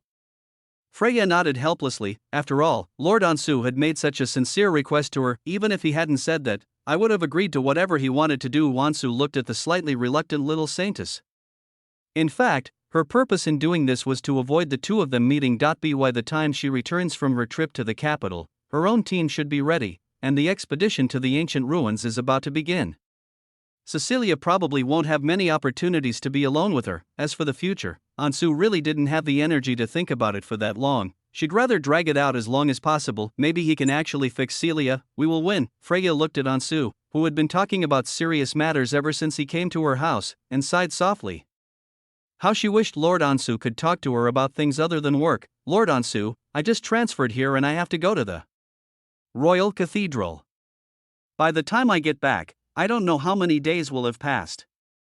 Freya lowered her head sadly. I was only classmates with Lord Ansu for one day. I really wanted to spend more time with you. Well, Ansu was a little embarrassed, so she smiled and comforted her. It's okay, Freya, you still have a semester left to study here. What's the rush? We'll have plenty of opportunities to spend time together in the future. Really? Freya looked up, staring blankly at Ansu's gentle smile. Yes, it's true. Ansu nodded seriously. After all, she's a saintess of the church, and he's a chosen one of God. How could they not have many opportunities to spend time together? Freya sensed Ansu's seriousness, and her earlier disappointment finally vanished. She smiled sweetly. Okay, she was looking forward to her future with Lord Ansu. That kind of future must be happy, fulfilling, and wonderful. Chapter 85. The witches depressed. Nothing happened the following week. Ansu had been waiting for Celia to contact him, but the communication amulet had never lit up. The witch had been out of contact for over a week. Although Ansu was quite uneasy, she probably wasn't going to kidnap Freya. After arriving in the capital, the Holy Maiden quickly sent me a letter to let me know she was safe. So what exactly did you go to do? Does it really take this long to look up information? Ansu nestled on the sofa, fiddling with the amulet in her hand from time to time, muttering to herself. Vera, who was reviewing her lessons, kept stealing glances at her older brother, feeling that he looked exactly like someone reminiscing about someone else. Humph. Is it really that serious? It's only been a week since we last met, and you're already talking about it. Brother, isn't it a good thing that your boss isn't coming to see you? Vera closed her book and pouted in annoyance. How come I never realized you loved your work so much, brother? It's not that I love my job, it's just, and Sue realized he couldn't explain it to his sister and smiled helplessly. Never mind, it's almost noon. Are you hungry? I'll go make you something to eat. Vera nodded. Although her brother didn't cook often, she quite liked the dishes he made for her. Before they knew it, it was noon. The aroma of food wafted from the kitchen, and Vera looked expectantly at Ansu, who had been busy preparing meals for her. The brother and sister chatted idly. Brother, that teacher that Sister Freya said she found for me last time. Vera watched Ansu busy in the kitchen, her mind no longer on her studies. Before she left, she told me that she had found the right person, but getting this master to come out of seclusion would be difficult. We might have to make a special trip to visit him in person. A master has emerged from seclusion? And Sue pondered this description, wondering which kind of deity Freya had sought out. Ordinary extraordinary individuals wouldn't need the term master, would they? However, since Freya specifically sought them out, they should be quite reliable. Ansu turned to look at her sister. Then we should buy some gifts before we go. It's not good to go empty-handed. Vera nodded happily, and now she is filled with thoughts of what she will be like after becoming an extraordinary powerhouse, and she is already looking forward to meeting this master. A little while later, Ansu, wearing an apron, brought the freshly cooked stir-fried beef and braised shrimp to the table. Dinner's ready. Dinner's ready. Vera sniffed her nimble little nose and curiously went over to them, using the wooden stick cutlery specially made by her brother. Vera's eyes immediately lit up after she awkwardly picked up a piece of beef. Brother! It's delicious. If it's delicious, then eat more. Ansu smiled gently and sat down next to Vera. Brother, when did you learn this skill? It's amazing. Vera blinked curiously. And the dishes you made are really special. What are these dishes? I've never seen them before. This is called Chinese cuisine, and Sue thought to herself. As for how she learned it, well, that was thanks to awakening her past life memories. Speaking of cooking, he does indeed have some unique insights. If he hadn't gotten caught up in all this mess, running a Chinese restaurant in another world and living a peaceful life wouldn't have been so bad. Unfortunately, there aren't that many ifs. Ansu pondered the chaotic world that would arrive 3 years from now. It would be almost impossible to remain unscathed in the vortex. Being pushed along by fate seemed to be the norm for her future. As I was thinking this, the communication amulet flickered slightly. Ansu quickly glanced at the amulet. Lawrence Estate, come quickly. Celia finally returned, and Ansu, no longer in the mood for eating, hurried toward the gate. Vera, you eat by yourself. Your brother has to go out for a bit. Vera watched as Ansu walked to the door and changed into her coat, and her face immediately fell. So rushed, they won't even let people finish their lunch. It's urgent. Ansu glanced apologetically at Vera. Your brother might be back late. You'll have to eat dinner by yourself. After saying that, he opened the door and hurriedly left the house. Vera became even more resentful. She stared blankly at the table laden with delicious food, and the empty space around the table. Suddenly, I felt that I really should do something. Vera narrowed her eyes, lost in thought. Upon arriving at Lawrence Manor, Ansu was led by the head maid to Cecilia's room. Upon opening the door, Ansu was astonished by the witch's appearance, her eyes widening in surprise. Ansu, you've come. Celia looked extremely listless. Her eyes were bloodshot and her eye sockets were dark. When she looked at me, her gaze was filled with deep fatigue. Your Majesty, what have you been doing these past few days? Ansu approached, letting out a soft yawn as if she hadn't slept for several days. These past few days I've been visiting the Order's main library, researching myths and legends about the Chosen Ones. Celia gently patted the empty seat next to her. Unfortunately, apart from reviewing the demonic war from scratch, I didn't get much valuable information. Ansu sat beside her, and Celia gazed intently at him before finally letting out a sigh. I want to prove you're not the Chosen One, but the more I investigate, the more confused I become. She spoke to Ansu silently. According to ancient legends, whenever the world is in crisis, the gods will send down divine pronouncements, and a Chosen One representing the will of the true gods will appear to save and change the world. This has happened twice already. The second age ended with the divine revealer in the church finding the Chosen One amidst the chaos. The Chosen One's appearance gave the defeated allied forces immense confidence. The second generation of the saviors killed the Demon King, led the Allied forces to victory, and finally ended the dark and cruel war of demonic calamity, the Divine Revealer, and chaos.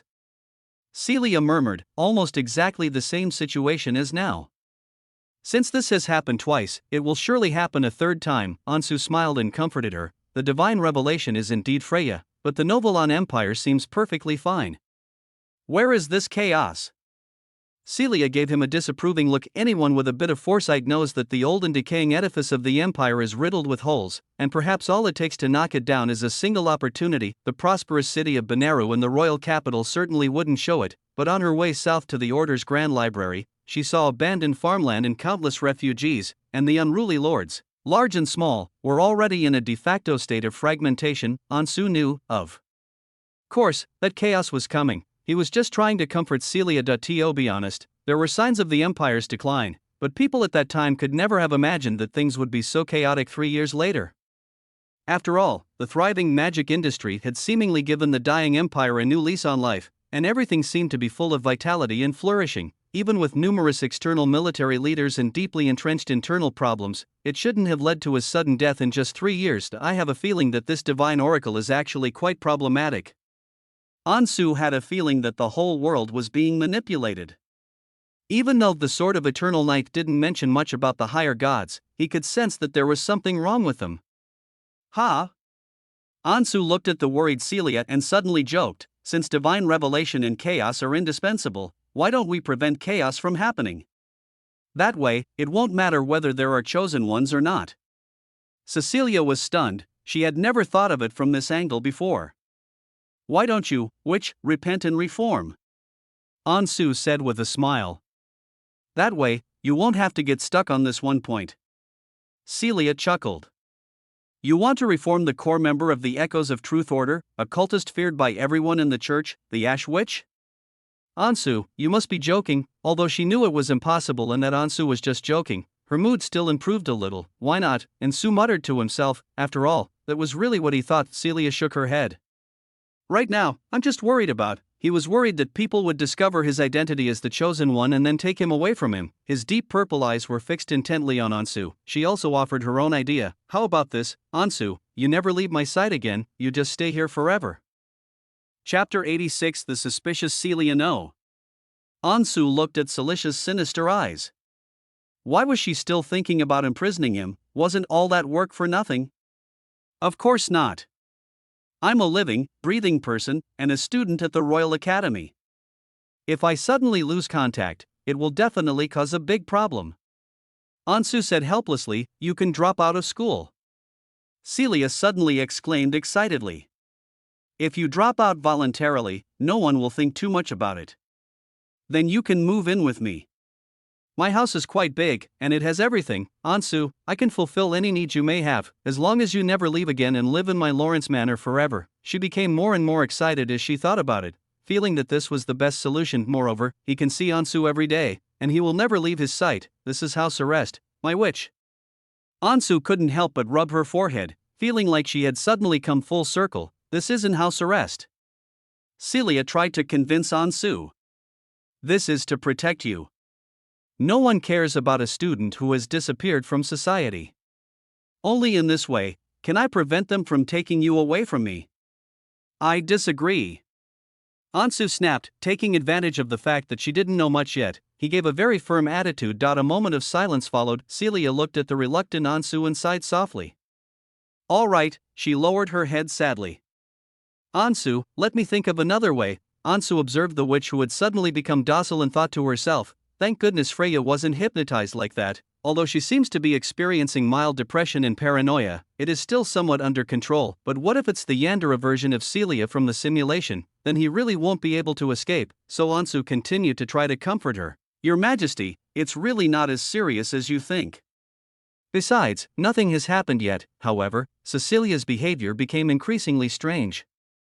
She suddenly stood up and called out to the head maid outside. The expressionless head maid gently pushed open the door and asked, Miss, what are your orders? Go, quickly gather information on all the residents in the surrounding area and report it to me. Celia looked out the window suspiciously. I have a feeling, someone is watching us from the shadows. I don't think Lawrence Manor is safe. The head maid responded and turned to leave. Wait. Celia called after her again, go and nail all the doors and windows shut. Make sure they're airtight. The head maid nodded. And another thing, she added, I suspect that spies from the church and other organizations have infiltrated us. Bring all the maids here, I want to check them one by one, alright? Ansu stopped Celia, who kept giving orders, speechless. She felt that Celia's paranoia was too severe. If you nail all the doors and windows shut, even if you're not suspicious, you'll become suspicious now, right? He instructed the head maid, don't let them in. You may leave now. The head maid instinctively looked at Cecilia. Cecilia pondered for a long time, feeling frustrated, before finally waving her hand helplessly. Alright, you can go now. After the head maid left, the room returned to silence. Ansu looked at Celicia, who was still suspicious, and thought that things couldn't continue like this. Your Highness, the witch? Ansu used one of her 3 tricks, changing the subject, and asked with feigned curiosity, I remember you came to the school to see me last week, you had something to say, right? However, so many things happened afterward that he almost forgot about this incident. I have something to say.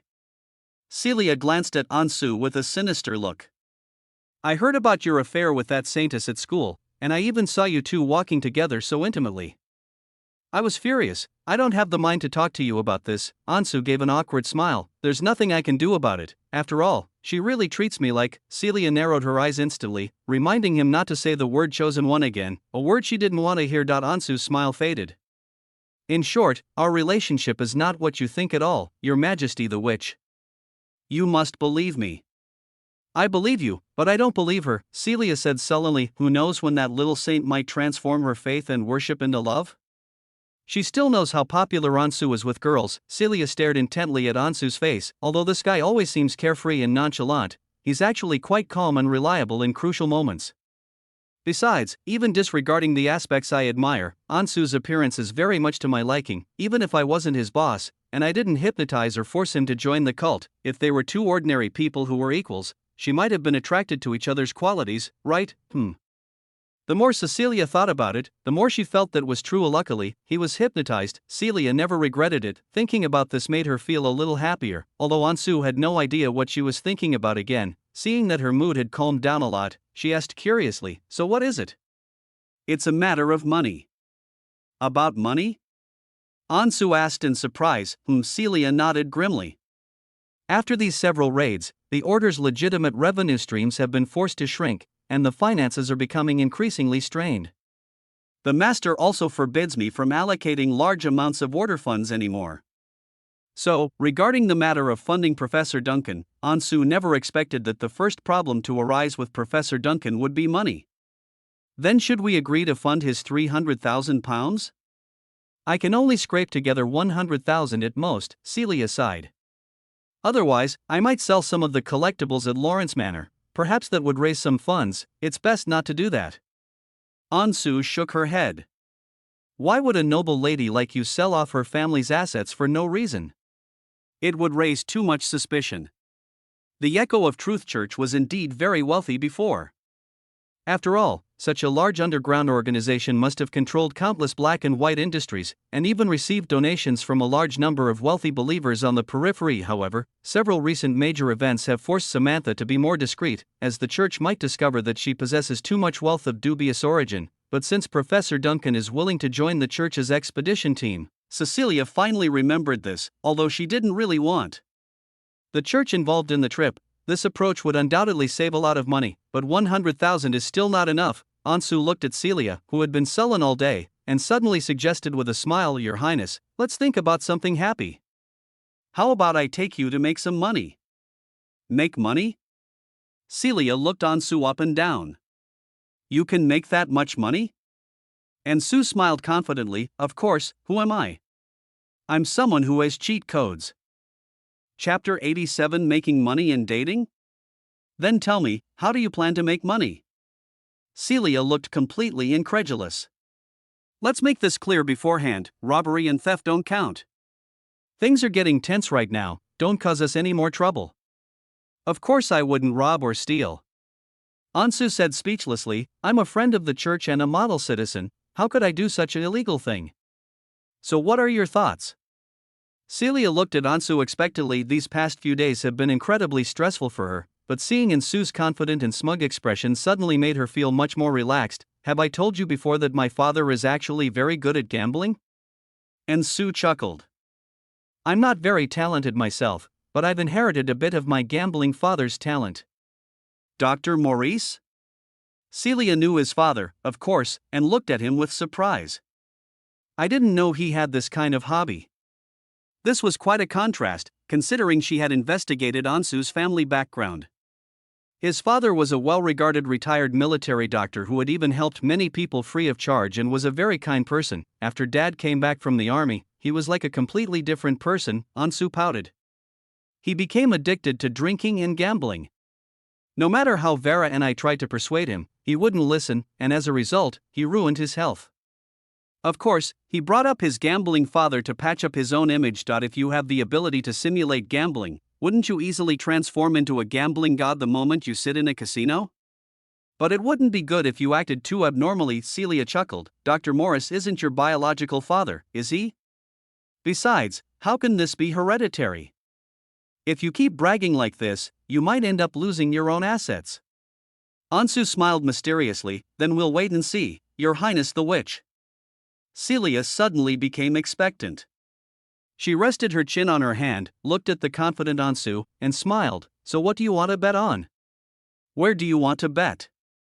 I'll come to the manor to pick you up at this time tomorrow. Ansu winked at Celia. Taking you out for a stroll will surely lift your spirits, Miss Witch. Would you be willing to accept my invitation for a date? Celia paused for a moment, she then chuckled softly and nodded. Of course. The next morning, Ansu arrived at Lawrence Manor on time. After opening the door, Celia, who had been carefully prepared, extended her delicate hand to Ansu. Let's go, let's see how our god of gamblers got his hands on 200,000 pounds. Ansu gazed at Celia's attire. The aristocratic lady version of Haley Lawrence always caught his eye. The witch wore an elegant light pink ladylike long dress and a sun hat of the same color.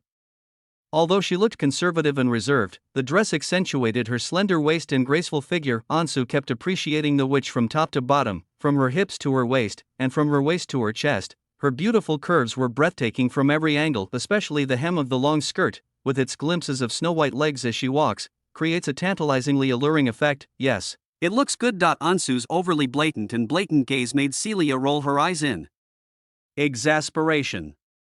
Could you please stop staring at my legs? We're outside.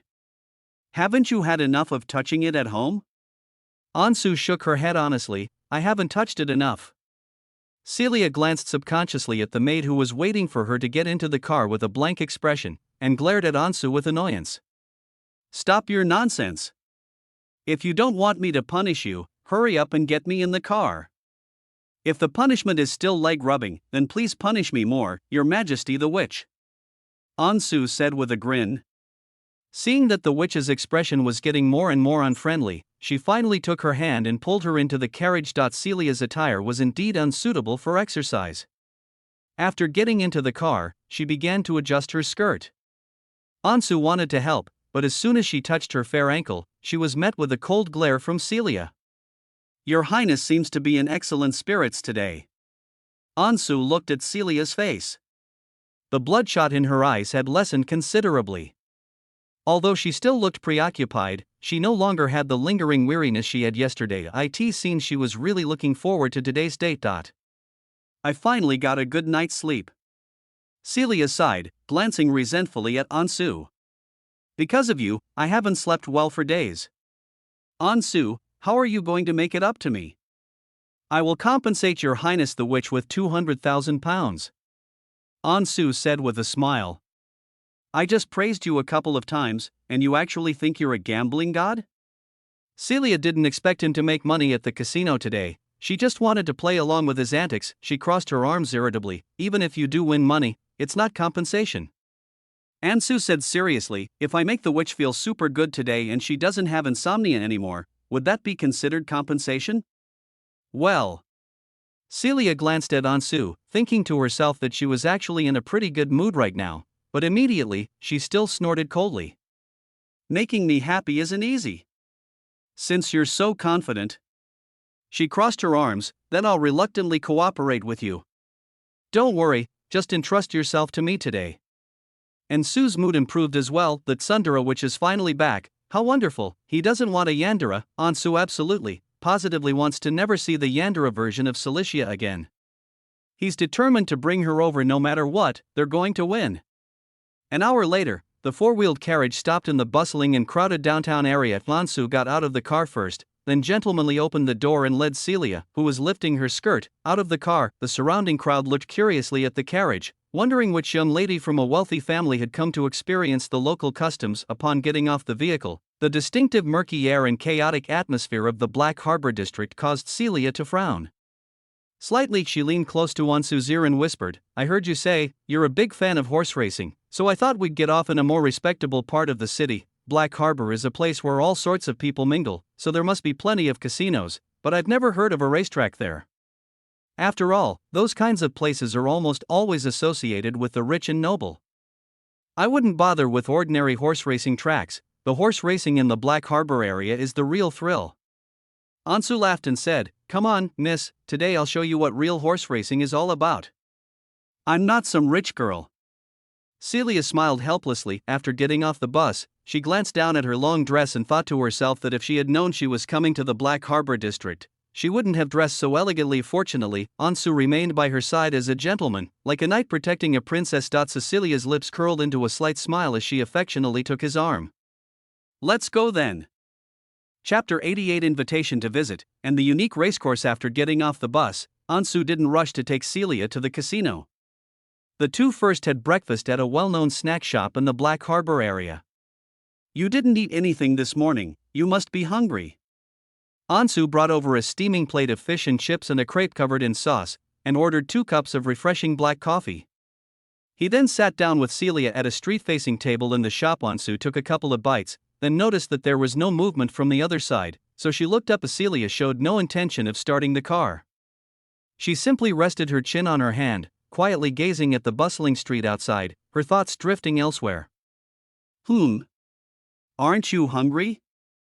Ansu asked, seeing that she hadn't started eating, and offered her a French fry. Celia opened her mouth and gently bit down. After chewing for only a few moments, she frowned slightly, her expression seemingly showing disdain. "It's awful. It's terrible food from that island nation across the sea. You only see this kind of stuff where ingredients are scarce." "I don't know how it became popular in Nobleton." Ansu was taken aback, looking at the half-eaten plate of fish and chips she had eaten, thinking, surely this isn't true. Fried food is delicious. It's a better alternative to KFC. Does your Majesty dislike fried food? Ansu rolled up the crepe on the plate. It was actually similar to a jianbingguozi, Chinese crepe, and its crispy texture suited his taste. "How about trying this? It's a local dish." After placing it on Cecilia's plate, she merely glanced at it, then shook her head. "It's too cloying and greasy. I don't want to eat this either. It seems Her Majesty the witch has lost her appetite." Ansu thought to herself that this was likely an early symptom of depression, and the witch's current condition was indeed not good. "You should at least eat something, otherwise you won't have the energy." Ansu looked at her helplessly. After being criticized so harshly by her several times, he felt that the food on his plate was no longer delicious. Celia looked at Ansu's expression and suddenly patted the seat next to her. "If you feed me, I'll have an appetite." Ansu subconsciously glanced around and noticed that several customers were looking in their direction. "Forget about being embarrassed." Celia pouted, propped her chin up, and looked out the window again. Ansu sighed in exasperation and could only sit down next to her with the food. "Come on, open your mouth." He forked a piece of fried fish and blew on it to cool it down. Cecilia suppressed a smile, turned her head away, and reluctantly opened her small mouth. Finally, after feeding her, Ansu smiled and suggested, "Since you don't like any of this food, why don't you come to my house as a guest another day? I'll prepare a table of mysterious dishes that you've never tasted before." Celia blinked and exclaimed in surprise as she chewed, "Your cooking is amazing, certainly." Celia certainly wanted to visit Ansu's house, but after thinking it over, she felt a little depressed. "Your sister Vera has never really liked me, has she? Every time I go to your house, that little girl just stares at me, like I'm an enemy. In the past, Cecilia would not have cared about such hostility, or rather, she never cared about anyone's gaze or opinion. However, for this only family member who had come into Ansu's life, Cecilia still hoped that the other party's attitude would be better. Vera definitely won't have any objections. Ansu naturally didn't want Celia to continue being depressed, so she continued to say things to cheer her up. In fact, she's been quite grateful to you, her boss, for taking care of me during this time. Really? Celia's eyes widened in surprise. But there are no buts. Ansu smiled sincerely. If the witch treats Vera just a little bit better, the child won't continue to be so stubborn. Trust me. Ansu never gave up on reforming Cecilia. Since she couldn't change her inhumane attitude towards others, she could at least try to improve her attitude towards those around her. Let's start with Vera. Ansu could already imagine the awkwardness of the witch bringing gifts as a guest in her home. Because Vera was his sister, he believed that Celia wouldn't do anything too outrageous. Yes, this is called socialization. The witch's anthropomorphism project begins now. After slowly feeding Celia for quite some time, the two of them ate and then left the snack shop together. Ansu led her through the bustling city center, navigating for a long time among the dilapidated slum buildings and numerous smoky factories, until suddenly a huge casino hidden inside an abandoned factory appeared before them. This abandoned factory, due to its cheap rent, was taken over by a mysterious boss and transformed into a huge and chaotic gambling den, where almost every imaginable gambling game can be found. So this is it. Celia seemed to have heard of this casino. This is the property of an underground gang.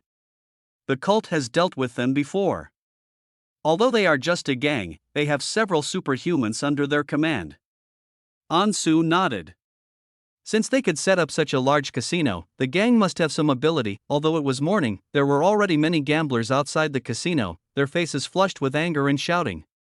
Gang members would take away those who had already racked up huge debts and were unable to win back their losses. Generally speaking, their physical organs are worth some money, and underground casinos have always been one of the sources of organ trafficking. Ansu glanced around the casino. There was roulette, blackjack, poker, dice, and all sorts of games, but he wasn't interested in these common games. First, the odds aren't high enough. Second, he needs a betting system where the results are announced slowly, ideally within 10 minutes, therefore, horse racing and all competitive sports are the best choice.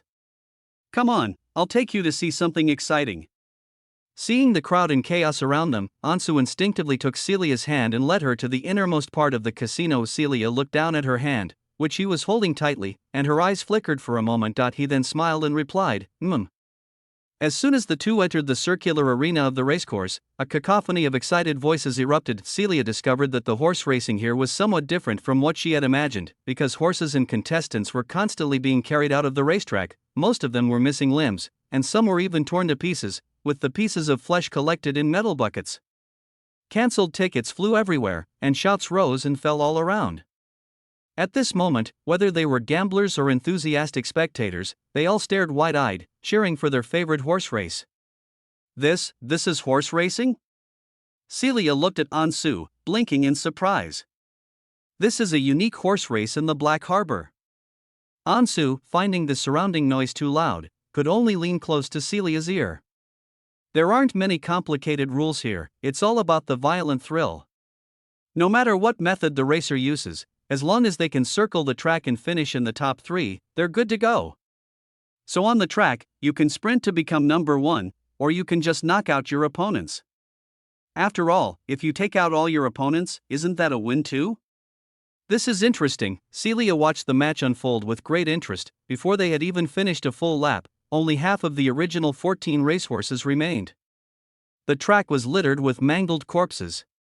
The remaining horses were no ordinary creatures. They had all been specially modified, with grotesque muscles, bloodshot eyes, and, even worse, mouths full of jagged fangs. It didn't look like a horse race at all. She'd believe it if you told her it was a monster from the northern wastelands. They must have all been injected with the filthy blood of monsters. Their bodies are in a permanent state of madness, in a state of constant frenzy until they die. Celia was becoming increasingly interested, her eyes fixed on the racehorses below, constantly analyzing the situation for Ansu. I even sensed a faint aura of dark magic. Is it forbidden flesh magic? Interesting. But if it were me, I would modify the racehorse like this. Celia excitedly told Ansu about her wild ideas, and Ansu smiled helplessly, thinking that bringing her here today was definitely the right decision. After all, she is quite skilled in this kind of modification, which is a perfect match for her profession. And if we could get her to give us some guidance, who knows, she might be able to create a super monster that dominates the entire competition. Chapter 89. I will become the king of horse racing. After watching the match for a while, the gloom on Celia's face finally disappeared. She seemed to have forgotten her unhappy experiences, and even cheered on the one below that looked the most grotesque and hideous. Ansu glanced at the scoreboard, pondering which horse he should bet on for the next race. If it were me, I'd vote for that one. Celia smiled and leaned closer, pointing to the winner of the competition. That one really catches my eye. I think it's incredibly cool. Ansu saw that she was pointing to the winner of the race, a racehorse named Monster. Its body had been transformed into a bizarre creature, retaining the speed of a horse while possessing the ferocity of a shadow wolf. Its back was covered in deformed growths from flesh magic, and even sprouted long, writhing tentacles. Handsome? And Sue thought to herself that the witch's taste was as perverse as ever. Isn't it cool? Celia's eyes were full of passion for the modification business. I think this fusion method is quite interesting, but if it were me doing the modification, I would. Stop. Ansu had a headache. He stopped Celia's sudden idea and his gaze fell on the horse racing tickets. However, this monster is indeed a strong favorite for the race. The main game here is naturally guessing the winner, with options for single win, double bet, triple bet. The most profitable option is the triple bet, which involves selecting the top 3 horses in sequence, but if the order is wrong, you'll lose everything. The odds are just too low. Ansu glanced at the scoreboard again. After all, Monster had already won 2 races and was the most popular horse racer. The odds were now as low as 0.6. Even if you put in £10,000, you wouldn't make much money. So what are you thinking? Celia had never bet on horses before, and she was surprised to find that Ansu was choosing from those relatively unknown racehorses. Miss Witch, let's play something exciting. And Sue smiled confidently. I'm going all in. So how much are you planning to bet? Celia asked. £100,000. £100,000. Celia blinked in astonishment. Are you crazy? Seeing that Ansu still had a smile on his face and seemed to be serious, she poked his forehead in annoyance. How come I never noticed before? You really are a little gambler. You bet £100,000 on horse races, and the ones with the lowest odds at that. What if you lose it all? Didn't I tell you? I inherited my dad's talent. I'm a master at judging horses, believe me. Ansu said with a grin. Anyway, just wait for the good news of money flowing in. Maybe we should bet less. Celia said helplessly, looking at Ansu, who was obsessed with gambling. Seeing that it seemed they couldn't persuade him anymore, they suggested, how about we allocate some of it to the monster? That way the losses will be less, and Ansu won't feel so much pain later. No, I'm going all in. Ansu pulled out the check she had prepared, looking every bit the god of gamblers. Miss Witch, I suggest you bet with me, that way, you'll maximize your profits. No way. Celia pouted. You're already hooked by the high odds. I'm more level-headed than you. I'm betting on the monster. Ansu looked at the witch's determined and persistent expression and suggested with a smile, how about we make a bet on something? Us? Celia frowned. What are we betting on? Let's bet, and Sue's mind began to form a scheme. He narrowed his eyes slightly and said enticingly, whoever wins can order the other to do something, and the other cannot refuse no matter what. How about it? Okay. Celia chuckled, clearly confident of her victory. If I win, you have to agree to the idea I mentioned yesterday. Ansu blinked. That means I'll hide you in my manor, and you're not allowed to leave without my permission. Celia sneered. What? Scared? Don't dare to gamble with me? Who's afraid of who? And Sue sneered, feigning disdain. But don't think you're the only one who has the victory in your grasp. If Miss Witch loses, you'll have to promise me one thing. Of course. Celia chuckled nonchalantly, but then became curious. But what do you want me to do? I haven't decided yet. Ansu pretended to think for a moment. If I win, then we'll talk about it later, I'll owe you for now, but Miss Witch, please don't go back on your word. Celia rolled her eyes. I value promises very much. That's good.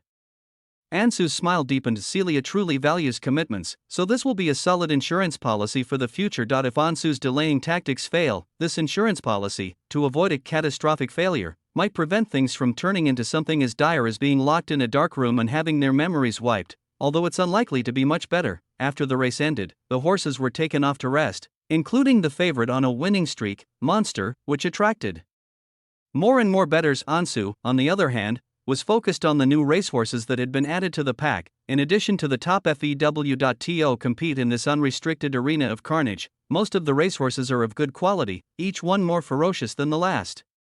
Ansu quickly scanned the group of racehorses and landed on a horse that was obviously more conventional and pleasing to the eye. Don't tell me you're planning to bet on this radish? Celia glanced at it and decisively shook her head. Judging from its stable condition, it may only have been injected with a small amount of monster blood. However, its physique is quite good.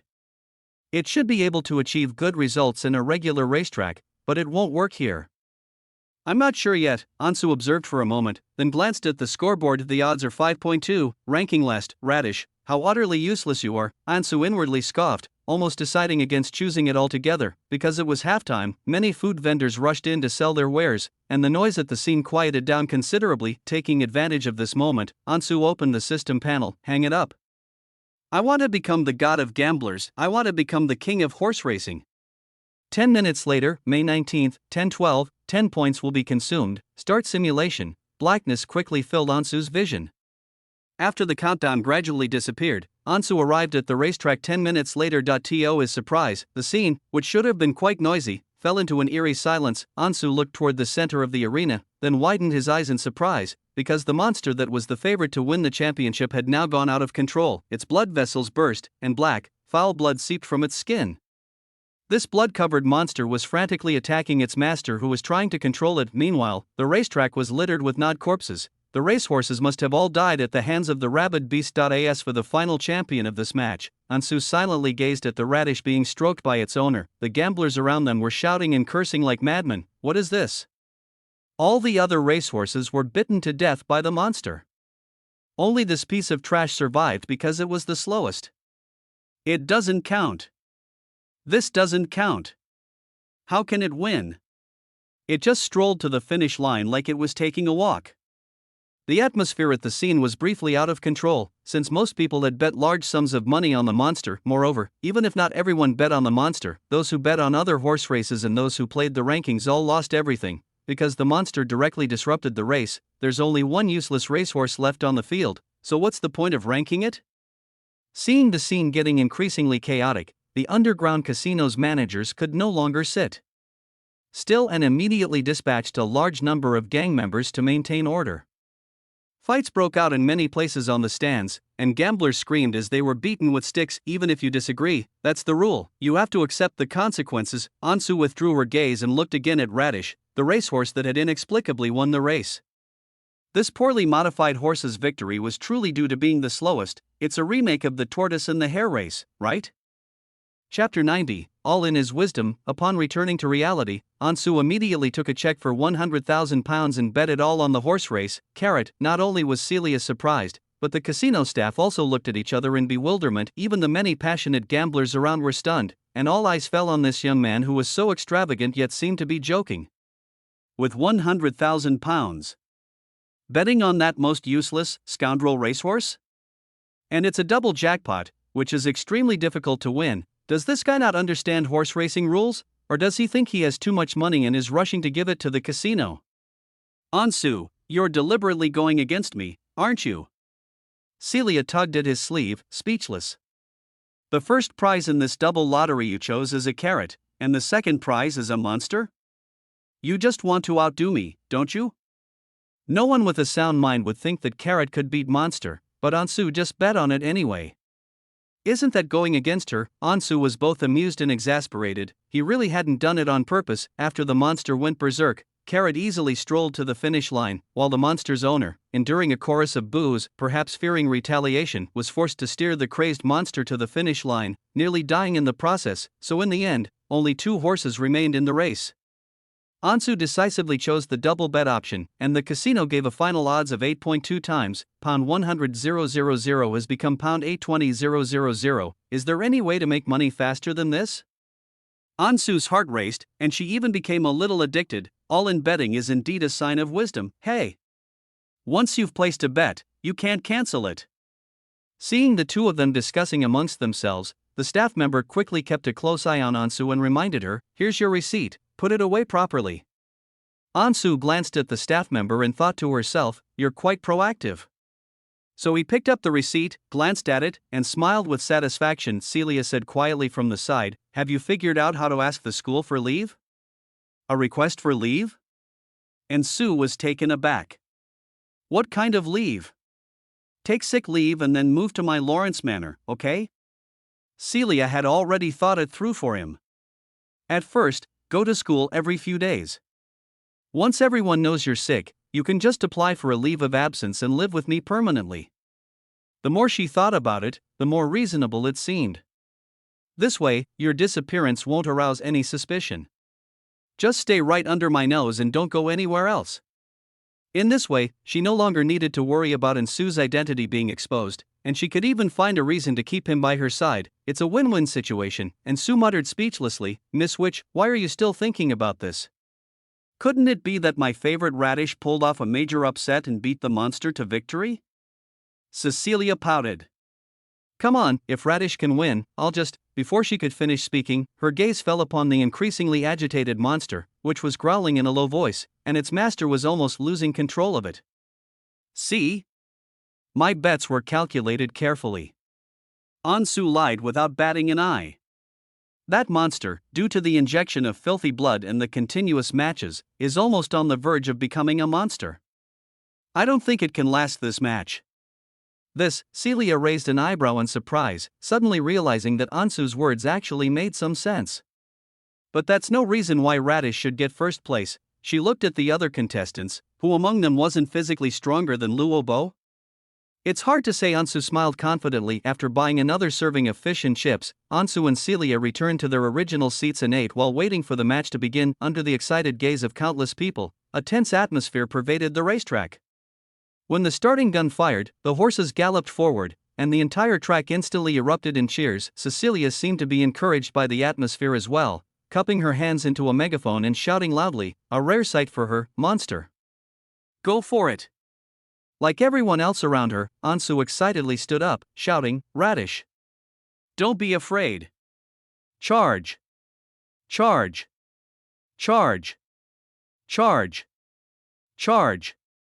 Although he already knew the result of the match, he wasn't faking it. After all, the atmosphere at the scene was so crazy that it was inevitable that he would be affected a little. Meanwhile, Ansu was also waiting in secret. When the horses reached the halfway point, a scene that shocked everyone finally occurred to the monster, now completely enraged. First broke free from its master's control, then pounced on the racehorse beside it, and then, like a true demon, bit off its neck in one bite. The entire stadium seemed to fall silent for a moment. Under everyone's watchful eyes, the maddened monster devoured the racehorse's flesh and blood, even crunching the hard bones with a loud cracking sound. "You're right," Celia's gaze unconsciously drifted to Ansu.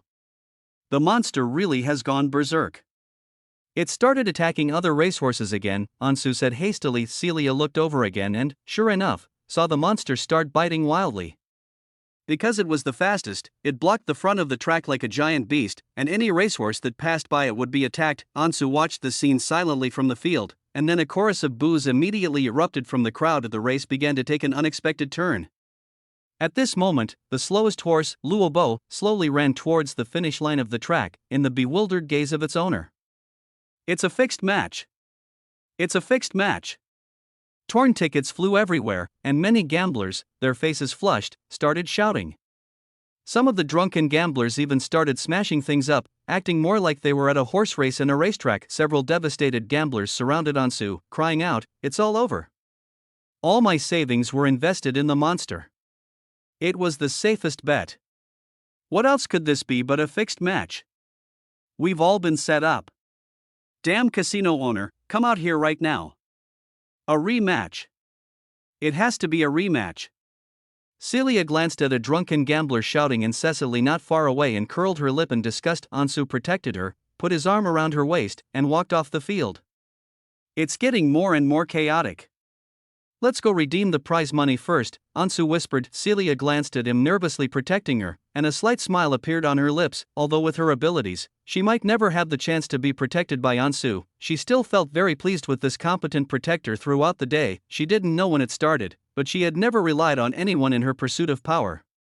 However, Ansu's care for her made her subconsciously cooperate with him and deliberately show her weakness. Cecilia suddenly realized that she still really enjoyed being protected. Ansu, Celia said softly, thank you for today. Ha? Why are you thanking me?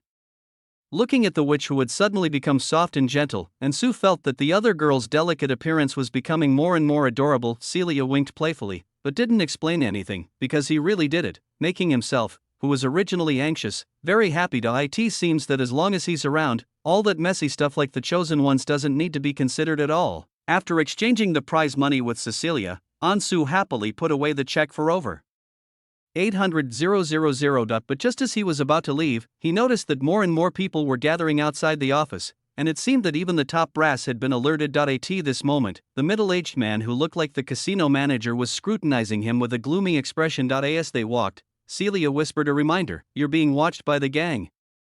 Be careful on your way home. What? They want to steal the money that's already in my pocket? Ansu raised an eyebrow, but there was no worry on her face. No, that's not it. Casinos make their money from commissions, they certainly don't care about your little bit of money. Celia chuckled. They might suspect you of cheating or something. After all, what just happened was indeed a low probability event. Let them suspect, and Sue shrugged indifferently. Anyway, I'm innocent and have nothing to hide. A small opening doesn't count as an opening. On their way out of the casino, the two saw Radish and his owner. Ansu looked at Celia and suggested, let's go see this great contributor who brought us good fortune. Okay. Celia nodded with a smile. Radish is a brown racehorse with a rather sturdy build, and it is currently eating hay from the manger. As the two approached, Radish merely raised its enormous head to glance at them before lowering it again to silently eat. Ansu felt the horse was in the same state as it was on the racetrack, lazy and listless, with a strange classy vibe. So it was you two who won the double prize? The horse owner looked at the two of them in surprise, a smile spreading across his face. I didn't expect the competition to turn out like this. But what I didn't expect even more was that someone would think we could take first place. Winning the race comes with a prize, and the horse owner was naturally delighted to have won first place by sheer luck. However, what made him even happier was that someone had actually placed a large bet on him and Carrot. You have to understand, this man and his horse were basically the worst, most useless duo in the entire racetrack. Who would have thought it would turn out like this? Celia muttered, looking helplessly at Ansu. Are you really that lucky? Or do you have some kind of precognitive ability? You even guessed such a low probability outcome correctly. Although she knew she was just saying it casually, Ansu still felt inexplicably nervous for a moment. He could only feign composure, chuckling as he teased, Your Highness, you underestimate me too much. Can I be the one who knows a lot about horse racing? See, I pointed out beforehand that the monster might go out of control. As he spoke, his expression grew increasingly smug. It seems that accompanying my gambling father to watch horse racing since I was a child has its benefits. Your Highness, do you sense that a gambling god, a Bernaro horse racing king, is rising? All right, stop bragging. Celia glanced at Ansu speechlessly. This time, you win, okay? Then what about our bet? Ansu asked with a grin, the thing you promised me? I mean what I say. Celia snorted dismissively. I'm not a sore loser, I value my promises. That's good. Ansu breathed a sigh of relief. So what exactly do you want me to do with this reason? Celia narrowed her eyes, looking at Ansu suspiciously. I really haven't thought about it. Ansu looked helpless. So I'll just owe you for now. Just make sure you keep your word when the time comes. Although that's what she said, Ansu already had some ideas. This was such a crucial opportunity, of course. I'll use it for my own grand plan to escape the witch. Ansu is buying insurance for herself and the people she cares about, life insurance. But I can't let her know now, or we'll be in big trouble.